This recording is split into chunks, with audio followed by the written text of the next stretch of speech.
Hello? Hey! Yo! Hey! We're back. We're back to usual, hopefully.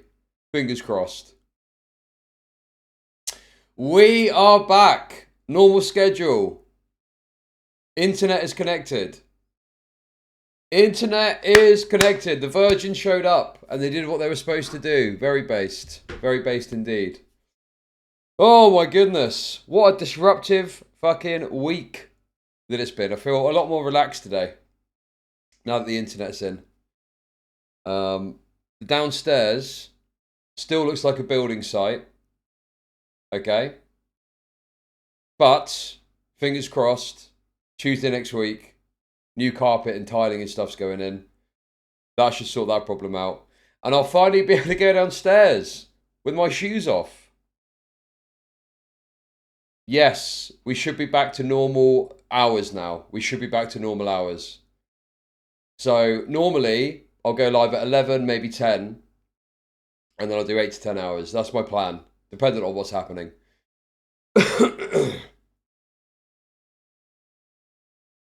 Shoes off, barefoot stream. Now I've got my trainers on, because if I need to go downstairs, it's still a building site. There's no carpet in. Okay? Virgin or a rip-off? I probably got some sort of latent bias because I used to work for them a long time ago.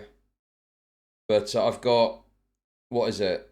All the TV with all the movies, Netflix, and 1 gig broadband for 60 something pound a month. So I think that's fine for me. I mean, the thing is I could nickel and dime it, and I could like, you know, go to a cashback site, but it's just too much fucking hassle, man. So I just called them up, and I just said, look, just fucking, what can you do? And they said that. I was like, yeah, fine.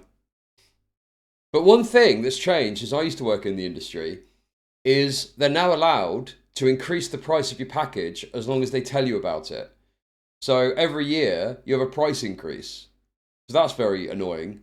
That, you know, it's only a couple of quid, but it's like because they tell you about it, you can't really say no. How's the broadband? Well, I'm on wireless, but it's the top hub because I'm on the gigabit download speed.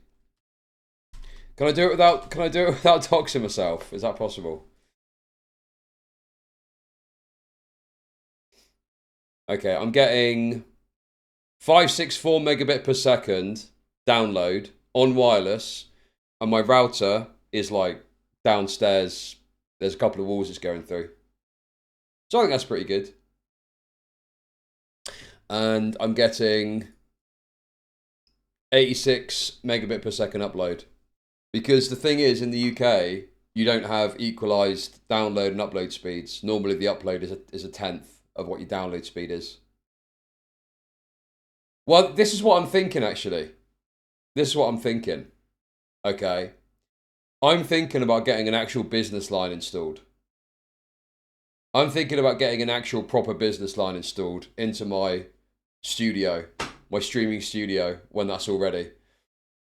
Because I don't know, man. I think it would make sense just to have a dedicated line. And then if there's any problems, I don't have to phone up fucking some Indian to get it sorted out, you know?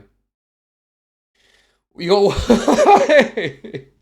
you got to work more than 5 hours a week for that. I know, dude. It's been, dude. Honestly, I don't like not streaming. I do enjoy streaming.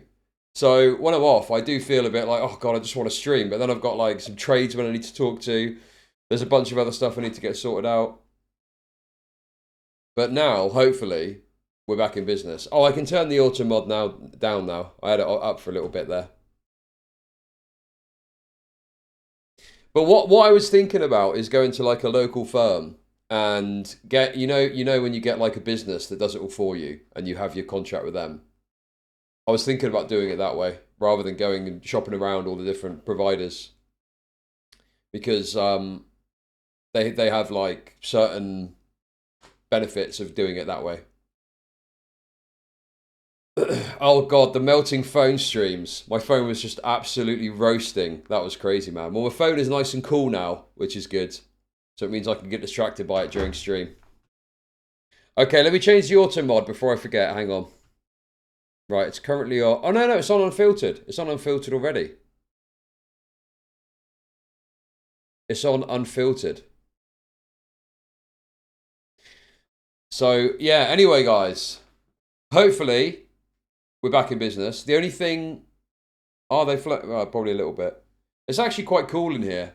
But apparently it's going to get warm later, so we'll see. Current provider offer 8GB for £100 a month. Why did AutoMod delete that? That's weird. But no, it was actually... Honestly, it was the most straightforward install I think I've ever had because the line was in already. So the guy just put some cable around the skirting board, put the router in, set up the little TV box that you get now, like a little digital box. And that was it. It was all good. And the digital box for the TV is great.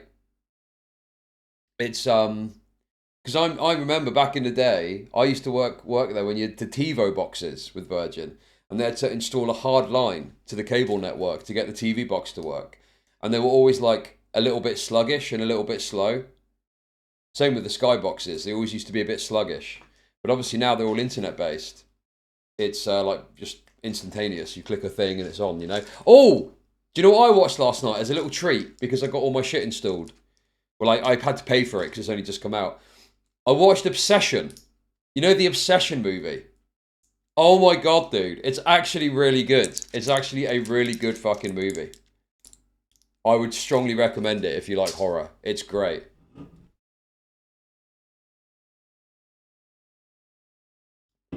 Yeah, it's in theatres. It's in theatres, but you can pay Amazon like, 15 quid or something and you can just get it from them and own it. Right now. Instantaneous. And to be honest with you, you think, well, you're spending 15 quid to get a movie. Why would you do that?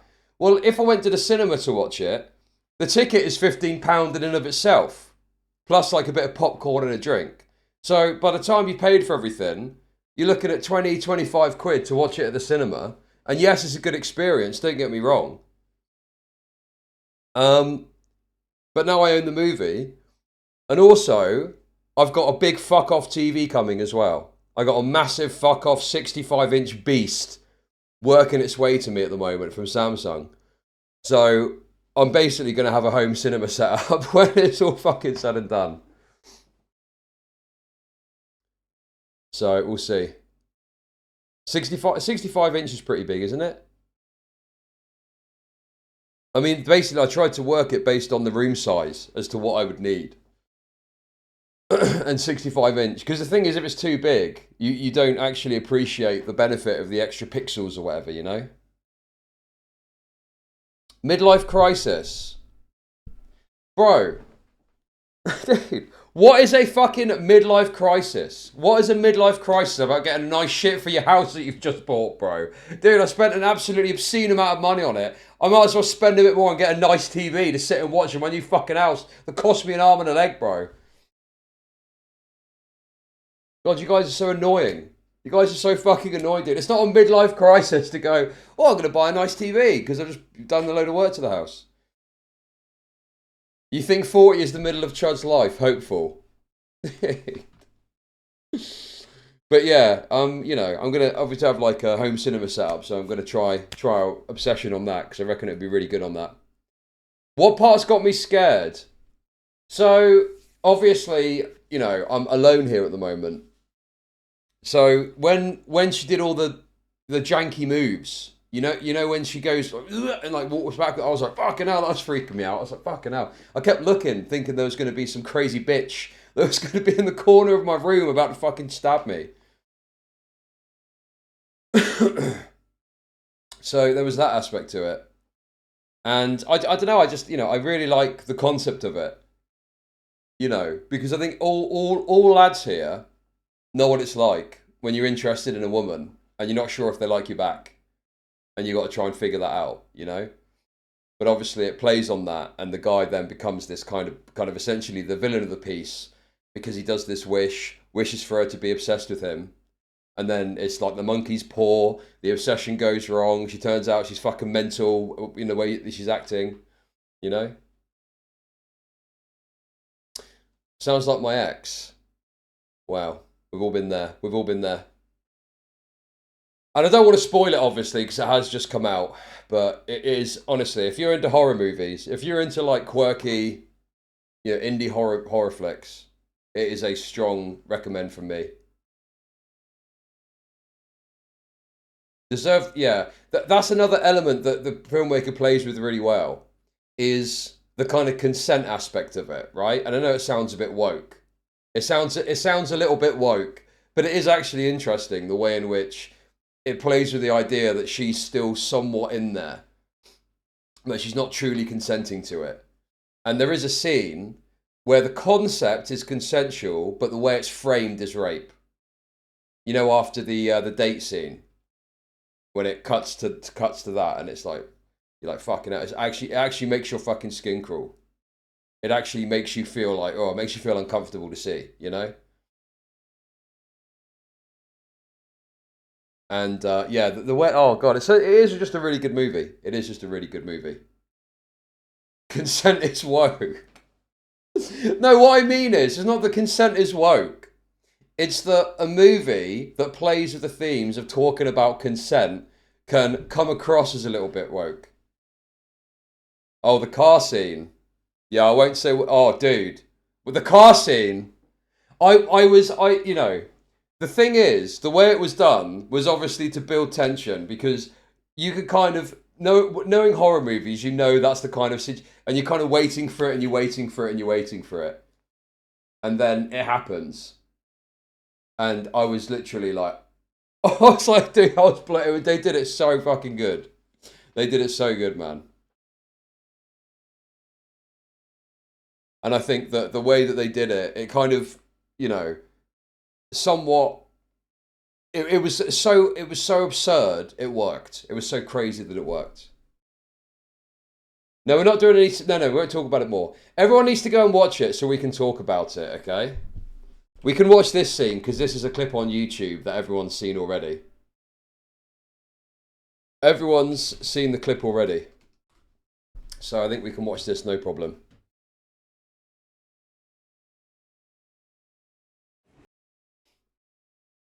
God, dude. That was the thing that made me think, I gotta see this movie, this looks crazy. And, I mean, yeah, obviously it gets a lot crazier from there. This is the trailer, so it's fine. Flirted with Nikki. I'm gonna go get some shots. I'll come with you if she means this much to you. And I know she does. To say, oh my god, dude. Teenage slop. It's not teenage slop, dude. God, you people are so dumb. You don't know a good movie when it fucking confronts you in the face. What movies do you watch? What movies do you watch exactly? It's not teenage slop. Nikki, I think we should grab a drink sometime. Nikki, wait. I was gonna ask you, What? I lost my train of thought. I... Good night. What else? Why? One was... Dude, it's not Lonely Guy Bad, right? You people have, and unironically, you people have got no fucking media literacy, bro. It's not Lonely Guy Bad, right? That's not the message of the movie. And it's more nuanced and complicated than that. Well, you only get one wish. I wish Nikki Freeman loved me more than anyone in the entire world.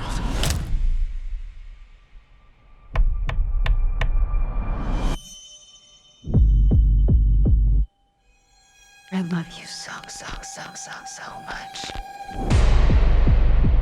A love only the branch of a willow tree could conjure. It's weird how you two are dating all of a sudden. Like, super dating. Hawkeye, what does that mean? I think Nikki is going through something. Like what? Is she okay? No. Jeez, what kind of spells you put on her?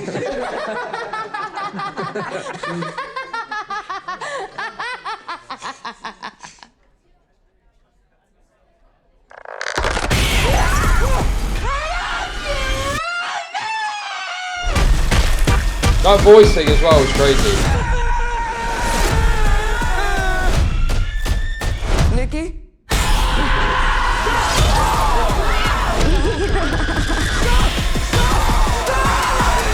I love you. I love you. I love you. I love you! The thing is, I honestly, was calling to see if there's a way I can cancel a wish. I'm sorry, we don't really do that. So she's just stuck like this forever? Well, yeah, I mean, as long as you live. As long as I live?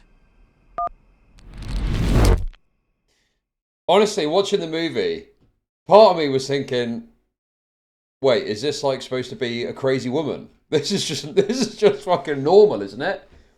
Isn't this just what women are normally like? What's going on there?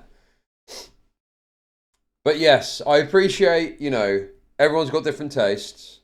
But if you like quirky horror movies, I would strongly recommend it. It's very good. It is very good. I enjoyed it anyway. I thought it was good. Oh yeah, didn't XQC comment on it as well? Referencing his own situation. I saw a clip of him floating about this. Wait, where is it? I can't see it. I can't find the little clip of it. But yeah, dude, I've just looked up XQC and it's all his fucking reacts to all the various things that he's doing. To all the various videos that he watches. So this is a movie channel now.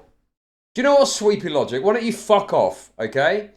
It's been 18 minutes and we're just chilling, okay? Get on my fucking ass, bro. We're literally just chilling, talking about fucking movies, right? What the fuck is wrong with that? I do it all the time. Holy fuck, man. God, you guys are so fucking annoying sometimes. Can a man not just chill for a little bit? Let me see if I can find this clip. I can only find like a 30-minute video. Oh, this is it. This is it here. This is the clip. Chat, and genuinely, chat, the movie's called Obsession, okay? But she genuinely is less obsessed than some of the shit I've seen some girls do. Like, some of this stuff that she does is like a 4 out of 10. Like, legit, I'm like, okay, I mean, okay. I was watching it, I was like, okay, what's next? I mean, do something, do some shit, lady. Yo, I'm watching a movie, and she does some crazy behavior, and I'm like, yo, is that actually, do some shit. Like, what the fuck? You go see the movie? Like, steal his car or some shit, you know what I mean? Chat, and genuinely, chat, the movie's called Obsession. Backrooms was alright. I think if you're going to pick one or the other, Obsession is the better movie. Backrooms is okay. You know, I probably wouldn't recommend going to the cinema to watch it. Okay, Gucci. What? Pure slop. Dude, slop has lost all fucking meaning, dude. You know, critically acclaimed, successful horror movie is apparently slop now. What do you want to watch, Gucci? What's your movie? What's your movie of choice? So, Obsession, okay? 18 for strong violence and gore. And that's why you're probably not going to enjoy it. So, IndieWire, talking about Obsession, said it was proof that the Craigification of the Craigification. Okay. I don't want any spoilers. I don't know this. I'll watch that myself later. I don't want any spoilers for anyone. Oh, yeah, I tell you what, guys, right? This is what I reckon. We shouldn't listen to the critics. I think we should just listen to the people. They've got a far better idea of it, haven't they? If we're being honest with ourselves. Look at this. Critic review of Citizen Vigilante, 10%, which is quite generous, if you ask me, versus the Popcornometer. Oh, the movie critics are just woke. This absolute dog shit slop Uwe Boll movie is actually really good. Yeah, man. Yeah, for sure. Let's not listen to the critics. Who the fuck is this? What is Film Threat? Dude, oh, Variety. Yeah. This is the kind of review that I like to see. One that is actually good and not just an absolute load of fucking retarded slop that some idiot has written.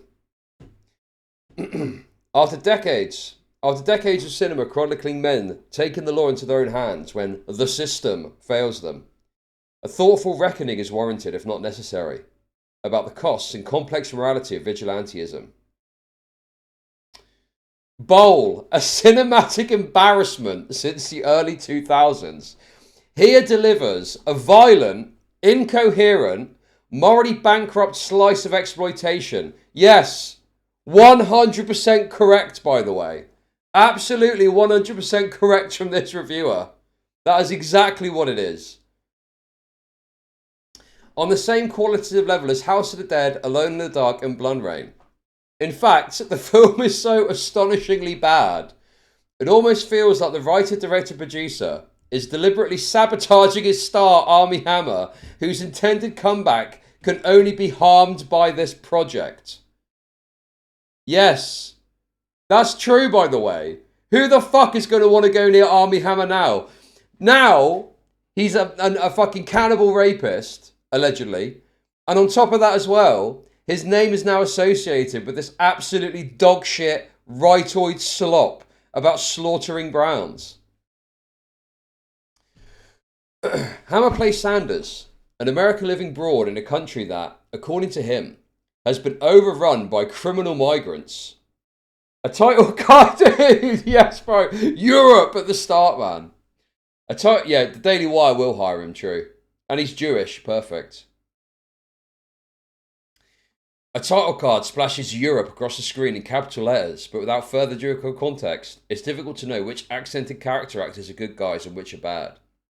Bowl helpfully clarifies by opening the film with a scene in which a hooded black man kills a mother in front of her son in broad daylight. Oh, great scene, great scene. And later depicts a confrontation where the parents of a rapist insist they are teaching their sons the value of the Quran. So, yeah, he's a viral sensation. Funding his attacks for revenge with the rent he extracts from tenants and a network of properties inherited from his late father, Sanders controlled his family's business with the same exactitude that he judges evildoers. But after a chance encounter at a bar where Sanders is the owner, Henry finds himself one step closer to apprehending this mysterious, avenging angel. No matter how much affection one may have for vigilante films, Bowl makes it extremely difficult to be charitable to sit as a vigilante, even at its cheapest grindhouse fare. It is pointlessly non-linear. Yes, dude! Bro, why was it non-linear? That didn't make any sense, it was just confusing. What were those portions of the film at the end where he was like talking to someone? What the fuck was that about? And that didn't go anywhere. You know, there's a movie. There's I can't remember the movie. But there's a movie where the character is shown talking throughout the movie and it turns out it's after the movie essentially and they're in prison. It's a woman. Does anyone know what I'm talking about? Or Memento. Memento is the classic non-linear movie, isn't it? Yeah. Memento's great. Memento's a great movie. But yeah, there's other examples where you have this character talking and then it turns out that they're actually talking at the end of the movie. And, you know, that didn't go anywhere. It just was him talking at various points about his father and shit, and then that went nowhere. I can't remember. Anyway. It really has no plot, except for Sanders to persuade victims of violent crimes that his form of punishment will be more cathartic than what the legal system can provide. Wait, Memento is a 6.8 out of 10. What, is that your rating? Is that your rating, or do you mean on IMDb? Is that because people didn't understand it?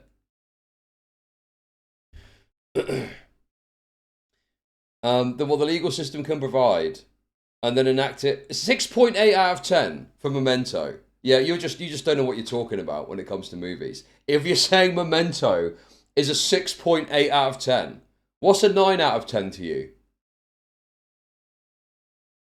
Scary Movie. Scary Movie's probably a 9 out of 10 to you, I would reckon. and enacted with as much firepower and brutality as possible. Bowles seems to use every second of footage he recorded on the film, often multiple times, to pad it to feature length. Yes! Correct! 100% that is correct, yes. Yes. As if he watched Hitchcock's Vertigo and decided that following actor to shoot every single moment of an activity, someone abuse it with meaning, his script clearly lacks. Hammer's character is as xenophobic and entitled as the broadest American stereotype, gnashing his teeth over foreign bogeymen and waggling his silenced handgun at perceived offenders while delivering self-righteous monologues about the downstream societal repercussions of criminality. Even if the actor's private behaviour has rendered him largely unhireable in the US, Hammer was at least a skilled and charismatic performer at his career peak, and little of that spark is visible as he recites Bowles' prejudiced screeds. Dude, this is all just true, by the way. But right-ords will go, oh, you mad? You mad at the movie? No, this is just standard cinematic criticism, actually. Gucci probably likes Meet the Spartans. Oh, my God. That is absolutely dog water. I've only ever seen clips of that. Oh, my God, man. Dreadful. Meanwhile, Mandalore exudes a world weariness that either Neen or Bolt ever pairs with any sense of urgency to catch an enigmatic killer who leaves behind so much evidence in his wake. Dude, that's the other thing as well. He is like the worst fucking guy if you don't want to get caught. And they don't catch him and he just leaves evidence fucking everywhere. It doesn't make any sense. It doesn't make any fucking sense. It's like, it's one of those, it's like an EFAT moment where you're like, well, that doesn't make any sense. They catch him in a fucking heartbeat. Why is it so difficult to fucking catch this guy? Oh my God, and that bit where they do get to him. They get to his hideout and he's got like the metal box and they just start shooting at the metal box. What the fuck? Wow, yeah, that's exactly what they do. That's exactly what a SWAT team would do. They just start randomly shooting at a metal box. They might try and find a way in. And then they just get slaughtered. From fingerprints to recorded videos featuring his thinly disguised face and video, that it seems harder not to find him. After being legally prohibited from using its original DC-inspired title. What was the original title? What was the original title? One wonders why Bowl chose such a bland, nondescript title when The Landlord was right there. Oh, The Dark Knight. Oh my God, what an idiot, man. Yeah, I'm sure you're going to be able to use The Dark Knight when it's the name of a fucking Batman movie. What a fucking idiot, bro. I bet he was pissed off about that too, because he fucking hates Hollywood, doesn't he? Because he's considered a joke. Dude, The Landlord. That would actually unironically have been a much better name for the movie. Because that's like a Jason Statham movie, isn't it? The beekeeper and all that shit. Like he's always got like names like that, hasn't he? That's actually unironically a good name. Sanders is so committed to his responsibilities as a property owner that he stops a liaison with a sex worker mid-thrust to scold her about the mold growing on the walls above her bed. Wow, it sounds like a fucking joke. Doesn't that sound like a joke?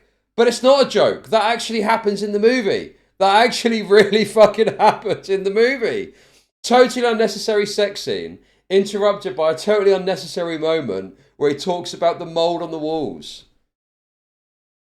Then again, the flat, forgettable pairing of words chosen to replace The Dark Knight speaks to Bowles' originality and imagination as a filmmaker.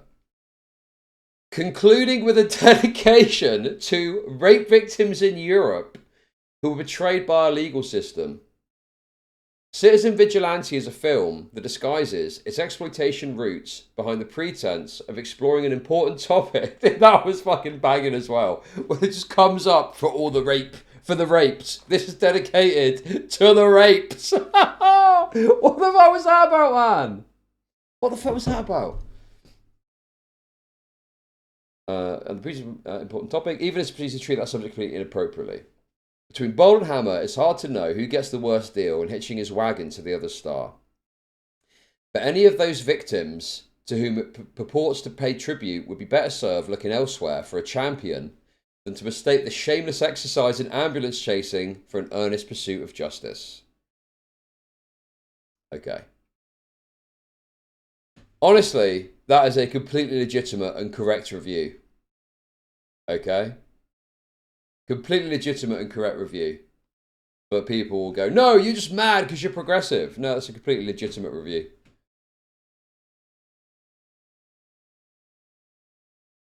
It's a bit of broke scolding, just be honest, Chad. A more honest review would be a topic that had promise, but Uwe Boll is too shit to make it a good movie. Well, I mean, I think that they are saying that, aren't they? They're saying call it The Landlord and make it a bit more complex. You know. I don't know, man. I think it probably is a bit, you know, probably more the liberal side as a review, but I don't think it's that bad. Oh, dude. When he was just literally doing that to prepare himself. Oh, my God. Anyway, guys. Anyway, let's get into some news stuff first. Let's get into a bit of news stuff first, okay? Oh. Okay, that's wonderful. But how do I make money off depressed people? Watched Oedipus Rex 1967 yesterday. Real ass kino. Unlike this Zoomer horror slop you going ma creaming your pants over for. Thank you for the 690. Thank you for that. Appreciate it. Thank you. Yes, I don't know what that movie is, but I tell you a movie that I've not watched, but I've watched a summary of, okay? Right? Salo. That Italian fascism movie, where they make them eat their own shit and kill them and stuff and all crazy shit.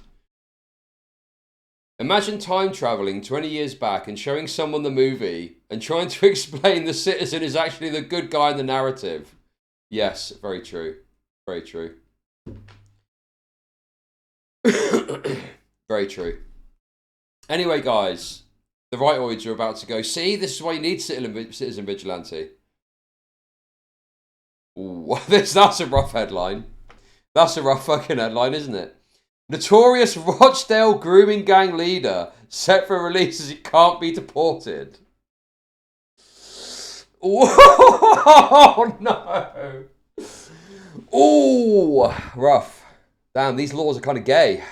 A woman who was groomed and raped by a gang as a child is fearing for her and her family's safety as the gang's leader is being released from prison tomorrow. Well, this is Shabir Ahmed, known by his nickname of Daddy. He organised a group of paedophiles of Pakistani heritage who were jailed in 2020. Bro! Oh my God! Bro! They said Pakistani heritage! They said it! They fucking said it, bro! They said it! They didn't say Asian! Oh my God! The tide is actually turning! What the fuck, bro? That's crazy! I don't believe it! I'm actually blown away! They said the correct thing! They didn't just say Asian! Packy's on notice. I'm honestly blown away by that. Normally they say Asian. Thank you, Uwe Boll. Yes, dude. Uwe Boll, thank you for making this possible with your wonderful avant-garde movie.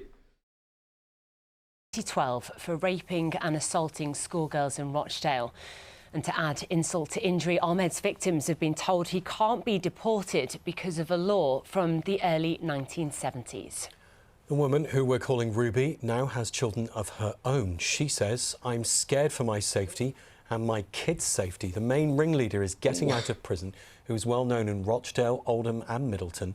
So even if he's not in that area, he still knows people and has a chance to talk to people from that area, and that makes me unsafe. I mean, realistically, if you are here on our leisure and we've given you leave to remain or even a citizenship and you're a dual citizen, I think that there needs to be a process to liquidate that if you commit a serious crime like this. You know? Getting a citizenship and becoming a dual citizen is, to me, it's like a privilege. It's a privilege that we're allowing you to have that recognition. So, I mean, I think this is obviously one of those issues where some, you know, historic law interferes with what just should happen. Like, this guy should easily, without question, get fucking deported back to Pakistan. And there needs to be some mechanism or ability to do that. I don't know, man. I mean, that seems pretty obvious. Like, dude, this guy is like leading some crazy rape gang. He is completely reneged on the social contract of our nation. So why should he be allowed to stay in our country and not just fucking carted back off to Pakistan? I don't know. What's the argument against this? What's the fucking namby-pamby woke argument to keep this fucking rapist knocking about? Well, she continues, victims are left to fend for themselves because there is no support. The Immigration Act is from 1971. Why are we still going off acts from 50 years ago when it's 2026? We need the law changing and victims need to be heard. Leisha McNally is in Westminster tonight with more. Leisha. Well, this story has reached Parliament too. Ministers say they are looking into this horrific case, which, as you've heard, still has a lasting impact on its victims. Some of these girls were as young as 12 years old when they were passed around and gang raped by their abusers in taxis and takeaway shops. For 2 years, they endured that abuse. Now they're less than 24 hours away from knowing the ringleader of that gang will be out of prison. Maggie Oliver, who helped expose some grooming gang cover-ups and whose charity supports survivors of abuse, says that justice... It's just so crazy that I'm watching this and I'm just like, oh. There is a... I'm just thinking about Citizen Vigilante. I'm just thinking, damn, maybe I've treated Uwe Boll too harshly. Maybe he was onto something with this movie. Oh. How does this not get a whole life order? Because I'm fairly certain that rape doesn't have a life sentence associated with it unless it's egregious of like children and shit like that. I'm pretty sure it doesn't have a life sentence associated because if it did, then it incentivizes people to kill the person and try and get away with it, right? So, I don't know, man. I don't know. I don't know what the right option here is in terms of a prison sentence. Maybe like a heavier penalty is reasonable, yeah.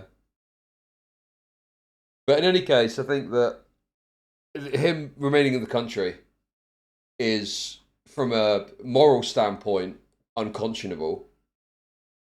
And I think from just a pragmatic standpoint, like it is literally a fucking touch paper issue at the moment in the UK. And if, in order to alleviate some of that, we have to cart off some dirty fucking gang raper back to Pakistan. We have to cart some Paki off back home that's raped a bunch of girls. So be it, as far as I'm concerned. So they've got to find a way. You've got to find a way to have in place a process where if someone is an immigrant and they commit these crimes, and at the end of their sentence, there is an absolute right to deport them and send them packing. Definitely. It's simply not being done. The abusers are making a mockery of the system. The losers are always the victims and the survivors.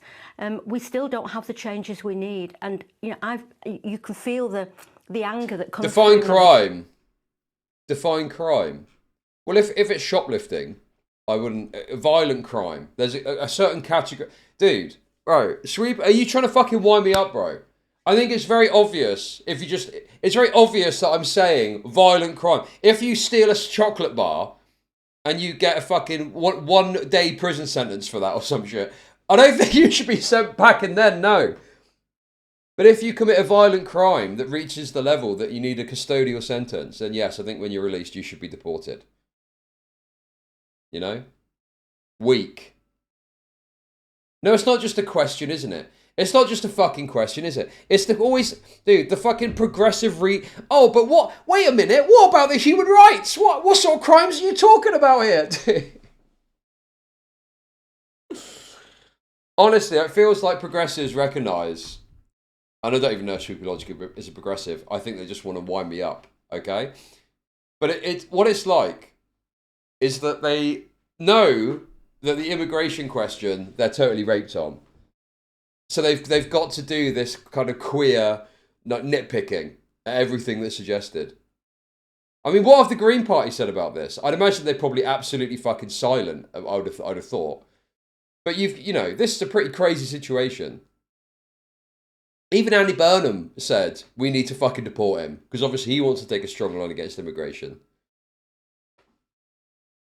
Assembled a rape gang, then raped for years. At the ages they did, this is beyond. Whoever qualifies for anything, why even have law at all? Think of the kebabs. But my kebabs, but my kebabs. What about forgiveness? I think retracting someone's citizenship or something it's not a case of, you know, fairness or something, or forgiveness. It's, you know, I think it's more so you know, it's like, why are we forgiving them? They have broken the social contract in a tremendously awful way, and they've done it while they are a long-term guest in our fucking country. Like, they are there by the grace of our kindness and our virtues. And that's been taken advantage of. And I think that's why it's important to walk that back, because they're taking the piss. Do you know what I mean? I agree. And how's it going? Have you seen some Burnham ally was using AI to write articles calling for increased tax? Oh, oh my God, dude. Really? Who's that? Who the fuck is that? I saw Andy Burnham do an AI poster review. Oh, dude. Oh my fucking God, man. Bring back Alistair Campbell now. Where's Alistair Campbell when we need him? My voice, because I feel like a broken record. So God only knows what the victims feel like. Should be like rape is a white man's game. Well, yes, I think that a white person, I mean, just by the nature of how citizenship works, you know, has, you know, rights that you can't really undo in the same way. Like, where the fuck would you send a white rapist to? They're from this country. So yes, they do have more of a right to rape. If anyone's going to rape white girls, it's us whites, okay? It's us bloody whites. Oh God, who the fuck is this, bro? Dude, what more taxes? Dude, you've got to increase income tax at this point. It's the only fucking option, bro. What other levers have you got to pull? Bro, everything is fucking taxed out the wazoo now. What more can you possibly do? Everything is fucking taxed, bro. Everything is taxed. What more levers are there? Oh, great, great. I'm going to have to pay more tax so some fucking retarded disabled can drive around in a new BMW. Great, great stuff. Now, the Home Office has stressed that from tomorrow... Oh, by the way, I looked into it further, right? I looked into this further as well, right? And I guess if you think no means testing, it makes sense, right? But that no means testing is absolute. It is absolute. And if I met the criteria for a PIP, right? I could get the payout. I could get the fucking money. I could get the money. And honestly, some days, I think maybe I might be able to. You know, sitting inside all day streaming. So, you know, it's absolutely crazy. It's like, it's a total fucking... 29 billion pounds it costs. It's honestly mind-boggling that there hasn't already been, you know, cutbacks and restrictions on it. Ahmed will be far from a free man. They say his horrific crimes represent one of the darkest scandals in this country's history, adding on his release he will be on the sex offenders register for life, ordered to stay away from his victims and banned from contacting any child or young person. As well as strict curfews and restriction zones, his every movement will be tracked. Now that means he can be immediately locked up again if he breaches these conditions, and we understand that exclusion zone includes Oldham as well as Rochdale. That is what the law can do. What it cannot do, it seems, is deport him back to Pakistan, even though he holds dual citizenship. And that's because of a 55-year-old law called the Immigration Act. Under that law, he does not meet the conditions of being kicked out in the country because of the year in which he arrived and because he lived here for more than 5 years before deportation was considered. It means it's a law that could apply to any number of grooming gang criminals. And I mean, the last thing that we want is a bunch of these dirty little Pakistani nonces coming out of prison and then they can't be deported. and then they can't be fucking deported. What the fuck do we do then? What do we do then, man? We've got to let them back into the fucking streets. No, they're going to have to do something about that. Without question, they're going to have to quickly put in place some sort of new legislation that undoes that rule. And I guess the thing is, the problem is that was in what, 1970 odd, right? And the thing is then is immigration rates were like very low. And I guess they didn't really think, what if some of these people that we're bringing over set up these local gangs of groomers that rape white girls? What are we going to do then? So they hadn't really thought much about that. Because it makes sense. I do understand the concept, right? I do understand the concept. There's a human rights angle, so we don't just like willy-nilly kick people out that have been here for a long time. But I think, obviously, the dynamics of this change the game. And so having some sort of amendment proviso or new legislation that enables the deporting of people in these situations, I think, is totally reasonable. And the MP for Oldham says that's the reason the law urgently needs to be changed. Well, it clearly is a loophole. The Immigration Act was intended to give security to Commonwealth citizens who have come here, who built their lives and who were due security. It was not intended to protect child rapists, which is what Shabir Ahmed is. He has shown no remorse whatsoever, and I think the idea that he can somehow expect that the good people of Britain will just turn a blind eye to that and allow him to stay here when his British citizenship has already been removed, let's remember, just can't stand. It flies in the face of justice. Alicia, Andy Burnham, highly likely to be the next Prime Minister, lobbied the last Conservative government to do everything in its power to deport the members of grooming gangs, presumably. Hey! Let's go!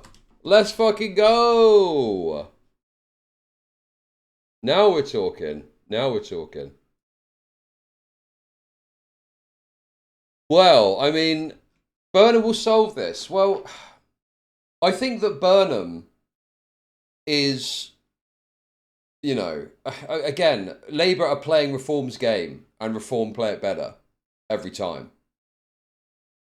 But I just don't think that, you know, any changes that could be made would be fast enough or you know, extreme enough for people to be satisfied. So, and also I would question, even if something did get resolved, whether, I mean, you know, I don't know, dude. Bro, the country's in a shit state, Labour's in a shit state. We're just a bit raped at the moment. We're just a bit fucking raped. So we'll have to see what happens. But I still think Reform are going to win the next election. I don't think it's going to be enough to change leader. I think the damage is too, you know, far gone. And I think that Reform are just way too strong. I thought Restore might be a bit of a thorn in their side, but that seems to be dissipating now. There's a lot of negativity towards Restore. The right schism seems to be closing a bit. I think that people are rallying around Reform now. Reform are talking tougher with some of their policies. Cope. Anglo Pigeon. Come on, dude. I mean, what, dude? I think the Cope is acting like Restore have got like a meaningful future now. It's already like seemingly largely over. No, it's funny having Anglo Pigeon, the most racist person in chat, for VIP for no good reason. This will be another big issue for him and his in-tray. Yeah, absolutely, because of course in his old role as Greater Manchester Mayor, Andy Burnham will have been painfully aware of both the grooming gang scandal in general and this case in particular, and now he's commented too. Posting on social media, he wrote, "I want this vile criminal out of the country. Victims must come first. I will ask the Home and Foreign Secretaries to review all possible options, and they should consider nothing is off the table." Of course, in just a few weeks, that could be his Home Secretary and his Foreign Secretary. So even though this area of the law is complicated, a direct demand from the Prime Minister will be hard to ignore. Nigel is flailing and people are doubting he'll even survive until the next general election. Do you think so? What are you seeing? What have you seen from old Farage that makes you say that? Burnham ally used AI to make case for tax rises. An ally of Andy Burnham who was tipped for a cabinet role. Oh, God, dude. Has been accused of using AI to help write an article making the case for tax and spend reforms. By the way, this is a Telegraph article. This is the level that Queeman's at now. But he's supporting the Telegraph. That's where he's at now. Oh, the £5 million thing. Yeah, I have seen some of that. Okay. Yeah, I think that there is... okay, I can see that. He's been very kind of haphazard and backwards and forwards with it. Yeah. Louise Hay around Mr. Bernard's Wakefield campaign wrote an article calling for an increase to capital gains tax. Oh my god. Dude. What? Bro, these people are fucking unbelievable. Dude, what? But just increase income tax by 1 or 2 pence. That's like 6 to 12 billion pounds a year right there. That's 6 to 12 billion pounds there, like that, bro. Why don't they just do that, bro? Why don't they just increase that? Dude. It's like 20 to 40 pound a month difference. Why do they have to do all this wacky shit on these other taxes?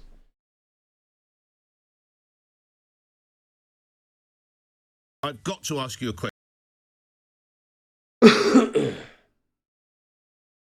It's honestly, it's insufferable, dude. It's totally insufferable. All because they said in their stupid fucking manifesto that they won't raise income tax. Dude, that is one of the most straightforward ways that you are going to be able to get more fucking revenue, is just to raise the base rate of income tax by a few pence. And then everyone is in the same boat, largely in the same boat. All working people are in the same boat. All working people are going to have to pay it. Maybe there's some tweaks you can make to things like dividends and capital gains tax, so that people that are wealthier do have, you know, an impact to that too. I'm not saying keep that as it is and only increase income tax. But it's just so crazy to me that income tax is totally fucking ring-fenced and you can't touch it. It's absolutely ridiculous to me that it just cannot be touched. When the vast majority of people are going to be using these services that are going to be improved by it, and the impact on the individual is so limited by a 1 or 2 pence increase in the income tax rate. I don't know. I think, you know... Oh, dude. Oh my god, dude! Oh. Anyway. What is this? AI magazine for the left-wing magazine renewal. Archie Hall used the AI detection tool to examine the article. The tool, called Pangram, concluded with high confidence that only 6% of the article was written by Miss Hay. Another 57% was directly written using AI, and another 37% was AI assisted. Fucking hell, dude. The document is also certainly largely AI written. That's dreadful. That is not what you want, is it? Fucking hell, dude. What's this? Did I watch this already? Your question about this £5 million gift from this crypto billionaire. You know better than most politicians. Oh, another thing as well, bro. You've got to do something about the pensioners. You've got to do something about the pensioners, okay? Increase the basic rate of income tax, right? Look at restricting some of these fucking crazy benefits that are getting paid out, like fucking PIP payments, which cost the public purse £29 billion a year. I don't know what the fuck is going on there. And then do something about the fucking pensioners. You know, pull back on the triple lock.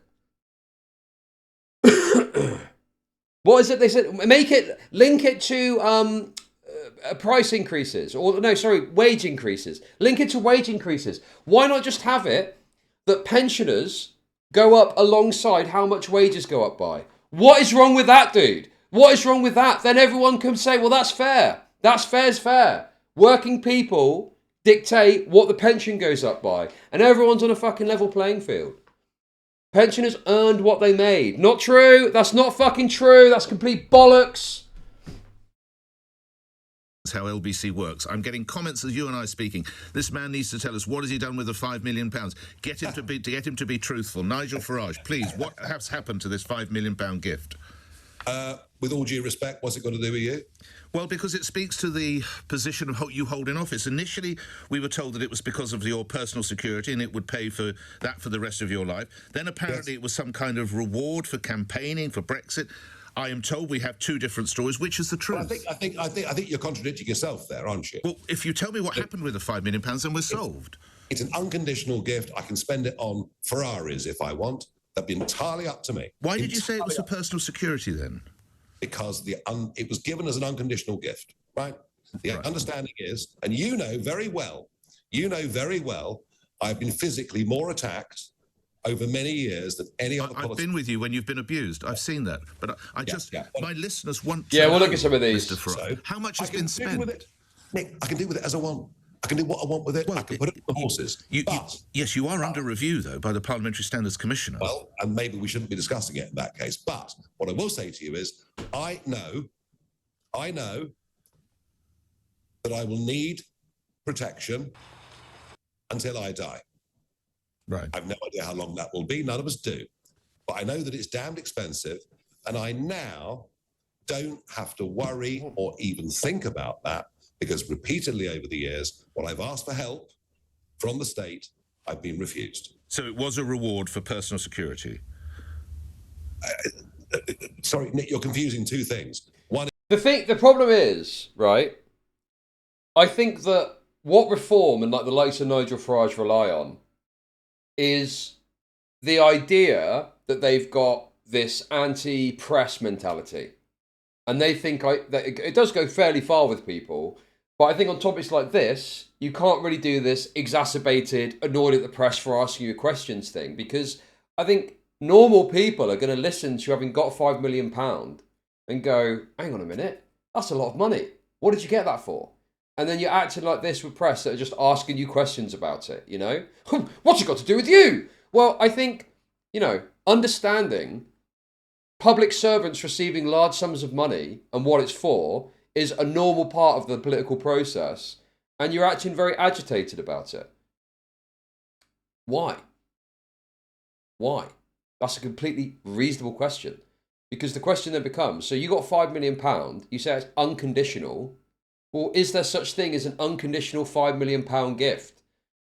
You know, if Keir Starmer or, you know, Zach Polanski received a £5 million unconditional gift, what would Nigel Farage be saying about it? What would Farage and fucking Reform be saying about it, dude? They'd be spitting feathers over it.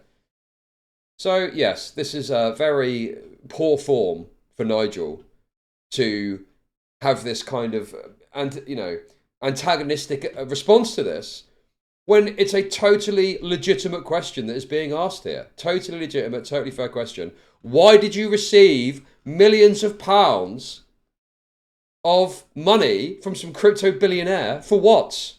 one is the money comes in, the other is where it goes, right? I can do with it as I wish, but I know myself what it's for. How much has been spent? I bought a cup of coffee this morning. Was that from that money or from what I earned from GB News? Or these are ridiculous questions. But do you not, I remind you, you used to sit in this very chair. Listeners are concerned about the probity here. Well, the probity would be if it was a political donation, right?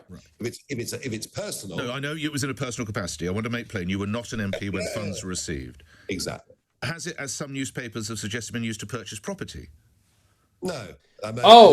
There's another aspect to this as well, and apparently there's properties that Nigel Farage owns, or his partner owns, that haven't been declared on, what is it, the Register of Interests that MPs have to state, you know, their various financial affairs on.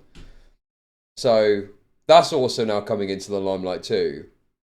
So it does start to raise some questions as to exactly what's going on with this guy, what's his finances all about. And look, they can lie all they like. As I say, if I'm seen buying a round of drinks in a pub, they will say it came from that. It's irrelevant. So just lastly, it's not bought a property, it's not done renovations on property. It will only ever be spent because of the campaigning you did, which resulted in the vote 10 years ago today. You have concerns over your personal security for the rest of your days. I do, and as for the property thing, that was completed. Oh, dude! Oh, no! He's stuttering. He's stuttering fucking big time, man. He's stuttering big time. Holy shit, dude. Holy fuck. Today, you have concerns over your personal security for the rest of your days.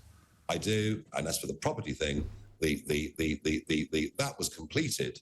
That was agreed. Well before. But look, Nick. But as I say, this is ridiculous because you can ask me this for the next 10 years. You know, as I say, you bought a round of drinks. Where did that money come from? You know, it isn't like that, is it? Well, no, but I mean, if you just came out and said, you're saying now that there's nothing to see here as regards purchase of houses, renovations of houses, we can finally put this to bed. Oh, and even if there was, it would be irrelevant. But you did have 2 stories. No, there are not 2 stories. One is I was given the money unconditionally. I believe it was a reward for giving up a quarter of a century of my life, giving up a huge income in the City of London, putting up with lots of abuse. I believe that was the motive. Whether it was or not, that is that side of the equation. The other side of the equation is what I intend to do with that. I've made that perfectly clear. Right. Okay. But Andrew, what do you take from that? Good morning. Oh, that was really bad. I think I did see this already, but there's more apparently. There's more too.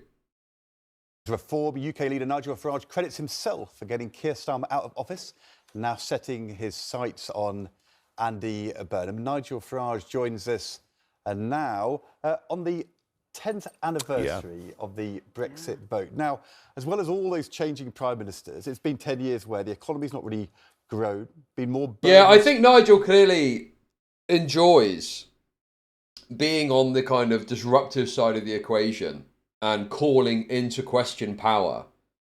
But when he's in the hot seat and he's getting questioned and grilled, he can't hack it. He literally cannot fucking hack it. God, it's dreadful. It is dreadful. You really think this is going to impact his chances, though?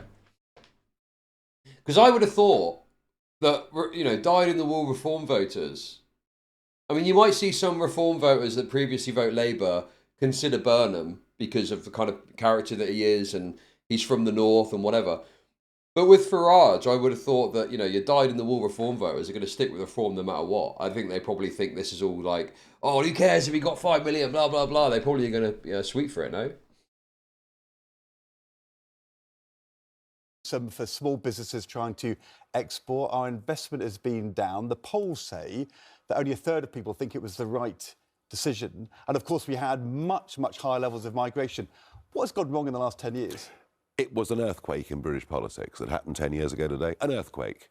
You know, all the big political parties telling everybody you must vote to stay in. Catastrophe will come upon us if we dare to leave. But the British people took a political decision. The tragedy of it is that much of Westminster refused to accept the result, thought the people were idiots. And then after sort of 3 years of Parliament not implementing the will of the people, we then had a government that didn't implement it.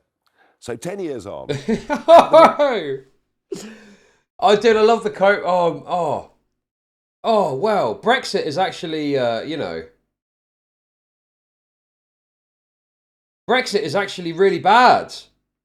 Sorry, Brexit has actually just been implemented really poorly. That's the problem here. It's been implemented poorly. It's a good idea, but it was implemented poorly. Have there been advantages? Yes. But what did voters expect? They expected lower immigration numbers, and they expected, small businesses expected life to become easier. They were the realistic expectations of Leave voters, and they've not been delivered. And that's a political failure in this country. You talk about the economy. Yeah, I think I'm on the front page at the moment. Listen, asking for donations is a little bit gauche. It's a little bit gauche, okay? But if anyone's got any of those free kicks knocking about, I wouldn't say no, okay? I wouldn't say fucking no if you got any of those freebies knocking about. Yes, that's what I'm talking about, Leaf. Thank you for the kicks. Thank you. Oh, I got 1 kick as well. Thank you very much. Thank you. Yes, E-Bag. Let's fucking go. Let's fucking go. Let's go. I tell you what, if there's any pensioners watching, why don't you take some money out of your inflated state pension, the fucking juice you've been getting from the government, and give it to me? Actually, we've done better on many measures than France, Germany and Italy. So it's not economically hurt us, but we haven't taken advantage of it. Although our investment export numbers have been really poor, the things which come from trading with a big Oh, but neighbour. Europe's a tiny market. There's a global market out there. The world's changing very, very quickly. It's easily our biggest market. Sadly, yes. But that will change as the years go on.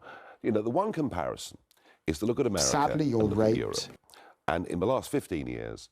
Yo, Bonfrey, thanks for the kicks! By having cheap energy, deregulating, and that's the future that we need. There've been all these Sadly, you're raped. Thank you for the kick, Steve Butts. Is about to become the next Prime Minister in 3 weeks' time. Do you wish him well? So the earthquake was so great Sadly, 10 you're years ago. raped. Thank you, thank you for the kicks. System still can't cope with it. Why is Keir Starmer gone? Well, on May the 7th, in the north of England, Sadly, you're Reform raped. wiped out the Labour Thank Party. you for the Literally wiped kicks, them thank out in you. Yorkshire, North East, North West, parts of the West And Midlands. did very well in Makerfield. And, well, we'll come to that. We wiped Labour out. Sadly, you're in the north, raped. all in Brexit. Thank you, guys. Thank you for the You kicks. see the point? That actually that rift is still there in British But I politics. asked you whether you wished Andy Burnham well. Andy Burnham... Do you want Andy Burnham to do well? Andy Burnham, he campaigned on Vote Burnham, Get Starmer Out. He's won a stunning victory. If he does become Prime Minister, I wish him well, but he has no mandate, so he has to go to the country. Although, look, to be honest, that Makerfield result, I mean, he got more votes than... Dude, there's not going to be a general election. This fucking push for a general election that people constantly keep fucking making, dude. Chud knows what he's doing, like the slimely little Jew that he is. Enjoy your shackles. Bro, what? What do you mean? I'm not doing anything. I'm chilling. I'm just finding out what Farage is doing here. Reform. And Sadly, you're raped. Thank you for the kicks. Thank you. And the Conservatives, by far. I mean, you know, it was a huge win, and it was the chance to get rid of this Prime Minister. it was your worst political... Well, the game. thing is, the reality is, you don't, in the UK, you don't vote for a Prime Minister, you vote for your Member of Parliament, and the political party which has got the majority forms a government, and the leader of that party then becomes the Prime Minister. That's the way that the British parliamentary system works. So I don't really, you know, I don't think there's really a good cause or argument for there to be a general election. You know, I think that that's just how our system works. And if you don't like that, then fine. But obviously, you know, that's just how it works, bro. That's how our system works.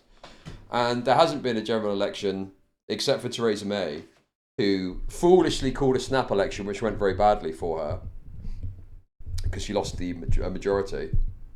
Also, dude, I don't want a fucking general election, dude. I don't, as a voter, don't want to have to go through the rigmarole of a general election right now. Fuck that, man.